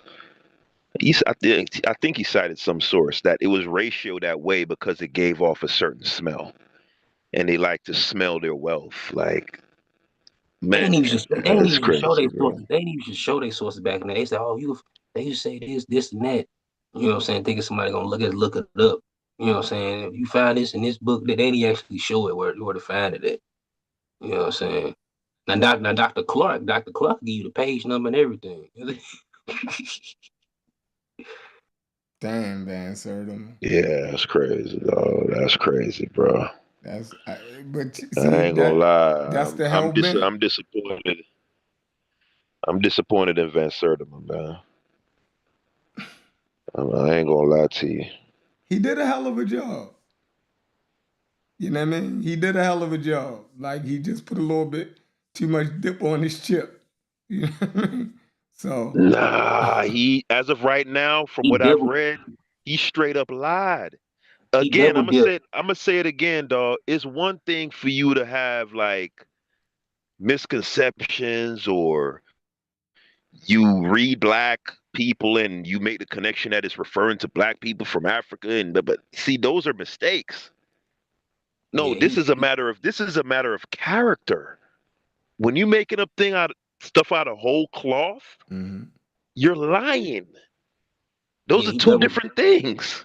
yeah, he double dipped his chip. He bit the chip and put it back in the dip. man, Dr. Ben said the people from Carthage was coming over here to the Americas. The black people from fucking Carthage was coming over this motherfucker. And them niggas weren't even black. Them North Africans. Them like he said that they were mixed black and they came to the Americas. Going all the way back, he said they found coins in the Yucatan Peninsula from Carthage. Oh yeah, that's been debunked. I heard about that. That shit been debunked. And then and that's that whole disguise. That's how that whole guys that they trying to push that Hannibal was black and this and that. They crazy. Yeah. So what I'm saying is Tariq Nasheed and them repeat that type of information. Right? So they get it from master teachers. That's the whole point. You know what I mean? So you can't just say, yo, put Tariq Nasheed down. No, you got to put his sources down. That's how you kill him. You don't say Tariq Nasheed is wrong when he's not the author of that fucking madness. You got to go at his fucking sources because that's what the fuck he's standing on. Where the fuck did you get that from? Then you find out he get it from Van Sertima. Then you find out he get it from Dr. Ben and them. So that's who you go after. You go after the source material. Am I wrong? Like, if I tell you, if I say something and y'all know where I got it from, y'all gonna be like, man, Chef is just a barber. I'm gonna show him that his source is incorrect. You see what Haskell just did? He just showed that Van Sertima, he went at the source of the information. Bro, that's not even in your source. So that's how I discredit you. The same way, that's how you go at. You just don't sit up here and argue with Tariq Nasheed followers about some shit that he said. You show where he got that shit from and you attack that. He keep trying to defend. He trying to protect this nigga, man. No, I'm saying you don't properly defeat him by going at him. You riding for FBA hard, boy. Because he is not the author of that shit. He did all of the hidden color shit. But let me tell you. He wasn't the author of that information. Tariq the Type, though, he wasn't. But Tariq the Type, if you just show him this stuff right here and say, hey, ain't no primary for this, he's still going to keep saying the same shit. Yeah, it ain't about him, though. It ain't about him. It's about his followers. It's like when we found out that we couldn't, that, what's the boy name? Dan Calloway wasn't going to debate. We started going after his information. You feel me? Once you can't get the dude to get in the ring, now you show all his flaws, that he really don't got the skills and the punches that he's saying he got. It's all fool's gold. I'm going to show you he really don't got a left hand. We're going to dissect his work right here. You feel me? That's how you do that. Ain't nobody never debate Dan Calloway, but he definitely got disproved. Why? Because he was putting up sources. So we could just go right at that shit like, yo, that ain't that. That's not them people. You feel me? But y'all do it y'all way, y'all. You know what I mean? Y'all do it y'all way. Nah, but Chef, if a person becomes aware of the fact that it ain't a source for something, and they still just keep pressing with the same information, at that point, you could put that on them now, because they purposely being deceptive. Yeah, but that's the whole thing. I ain't even gonna say it. Because I don't even take the nigga serious.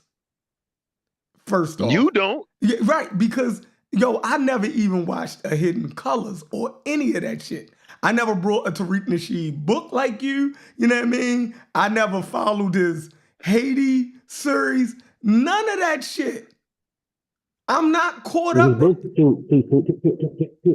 Nasheed books, he goes the book about Matthew. Hey, you sound, what's the name again, Gullah? Tariq Nasheed books, he don't got no books about this type of stuff. I don't think most books, the only books I know Tariq Nasheed got is about. No, you talking about the DVDs. The DVDs he do talk about. Yeah, his DVDs and his book on Mac and all that. It's called the Automatic. Yeah, that's what I'm talking about. You know what I'm saying? How to get gaming, how to have gaming shit. Yeah, it's people that actually brought that shit. I'm saying I've never brought anything from Tariq Nasheed. You feel me? Like, I don't even take the guy serious. I'm saying when he described what a foundational Black American is a category in there that I fucking fit in. I can't deny that shit because he fucking pseudo. You feel me? It's some shit that I agree with Dr. Ben on. I think Dr. Ben was pseudo. But that's saying that he never said nothing correct. That would be a fucking lie. That would be a lie. Did he mix shit up? Did he, you know what I mean? If I say, yo, I believe this, or I agree with Dr. Ben on this, does that mean that I agree with Dr. Ben on everything Dr. Ben said? No. The same way with Van Sertima. I still like Van Sertima. I'm sorry, this might kill Van Sertima for you, Haskell, but I still like Van Sertima. You dig what I'm saying? I like Egypt Revisited, right? If you ever read his book, Egypt Revisited, he actually used a lot of the source material and the works from other writers, like Diop and all of them. He put all of their works into that.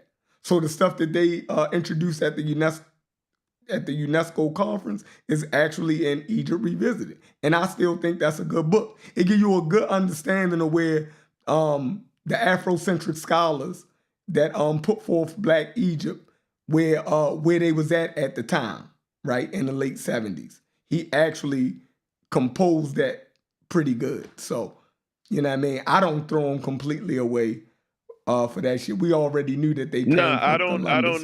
I don't know if I'd completely throw them away, but again, I'm gonna say it again. I know I keep repeating the same thing. It's one thing to be wrong. It's one thing to have misconceptions. It's one thing to make an assumption and that's not what it is. Those are all forgivable. But when you literally make things up out of thin air, you insert stuff that's not there at all. Mm-hmm. Now that goes past that. We're no longer talking about information and scholarship. At that point now, we're talking about character. I think he was on the There's money. a difference between. I agree. But I think he was on a money run, and this is not to make any excuse for him. If you look at this period of time, yo, he was banging out books, right? Half of the motherfuckers he wasn't even writing himself for the most part, right? He was just putting his name on them. It was a whole collection of books that somebody paid, yo. Like, he must have had a deal where he did the African presence, right? So it was the African presence in early Europe, African presence in early Asia, you know what I mean? African presence in early America. You know what I mean? They came before Columbus. He was just the golden age of the Moors. What was that? What was that? No, that was Lane Poole, the golden age of the Moors. His was Golden Age of the Moors. Lane Poole's was forgot the title of Lane Poole's. But Golden Age, that's Van Sertima. So he was just on a roll banging out these Afrocentric works, right? So when you go back and look, they were hastily written, but he was such an accomplished academic, it was hard to catch that shit back then. But when he made that, they came before Columbus, that's when white people said, hold on, we're gonna take a look at this. And they got on his ass. You feel me? And it is, but it not making no excuse. He definitely don't get a pass for that. I don't want nobody to think that I'm giving Van Sertima a pass. But you know, that's like he was what I actually seen Van Sertima before live when I was young. So he had he had a heavy accent. Live, it was hard to really, you know what I mean, especially for a kid like my age, it was hard to, you know what I mean, to actually pick up, you know what I mean, what he was saying. But yeah, I seen him live. You know what I mean? Yeah, that's crazy. But Lane Poole book is called Moors in Spain. He got one called The Moors. Yeah, Moors in Spain. So Golden Age of the Moors, that is Van Sertima. Mm-hmm. That is Van Sertima. So he was I think he was just making money at that time. You feel me? Not to make no excuse for him. You know what I mean? If he lied. No, I feel you, but I mean, it's like I said, probably because you were already on that side already. I was full-fledged riding, like with the whole Guanin thing, and it's the same as the West African. You feel me? Because I'm going off of what he's saying, and I'm making the presumption that surely a credentialed scholar is not going to make something up and not have any corroboration. You know what I'm saying? I just couldn't have imagined. But when he says that people come from the south and the southeast and they came in large boats trading, you putting in little, you know what I'm saying? Like that's not there at all. So you sprinkle that in, and then at the end you sprinkle in, okay, yeah, they sent it back to Spain, they assayed it, they found that it was 18 parts this, that. Okay, yeah, that's all in there. And then you said they said that it was the same as the guanin, the spirits being forged in the Guinea at that time. Yeah, it's crazy. Nah, you made that like nah, you purposely did that. Yeah. Like crazy, bro. That's crazy. All right, y'all, I'm shutting it down. It's been real. Yeah. I'll holler at y'all, brothers. Stephen, before you go. Peace. What was your opinion on the Luca trade? You said what? What's your opinion on the Luca? On the Luca trade, I think that Dallas didn't want to make the mistake and pay him. You feel me? They wasn't sure, right? And they wasn't going to be the first team in NBA history they give out that type of money. And they went with this guy can, you know what I mean, have a major downturn, and we stuck with $400 million paying him, biggest in NBA history. Yeah, they wasn't going to be the first team to do that. That's, you know what I mean? They said we probably could win the championship with what we got, adding Anthony Davis, and we won't have to put up a $400 million contract, you know what I mean, to keep him. So he can still get a max contract, right? But he can't get the super max. The only team that could give him the super max was Dallas. Was Dallas. Yeah, so he can get a max deal with LA, but LA cannot give him a super max deal. So he's losing out on over $106 million. That's crazy. I think that most teams are afraid of the Supermax. Yeah. Yeah. Because there's no Supermax player now. Right. If you look at it, LeBron is old, Curry is old, KD is old. These new generation players is not like their household names. Their names, the Boston players are names in Boston, but they don't ring a bell outside of Boston, really.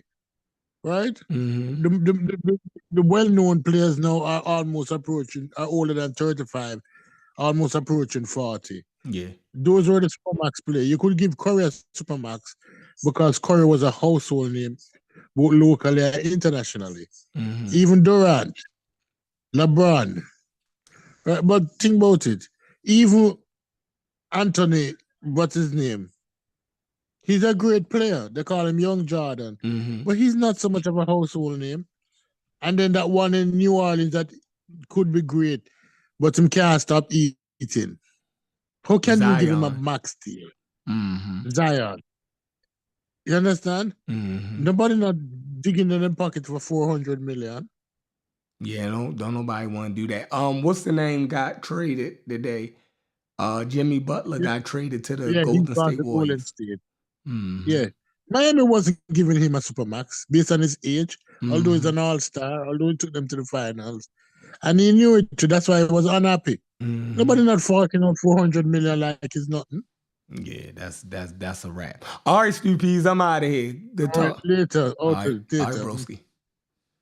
All right, y'all, we out of this motherfucker. I got to go. I done did 20 different things. I done went and worked out and let them rock out. You feel me? So I got to go. I don't even know. But I hope y'all enjoyed yourself. We kept y'all entertained all fucking night. Peace.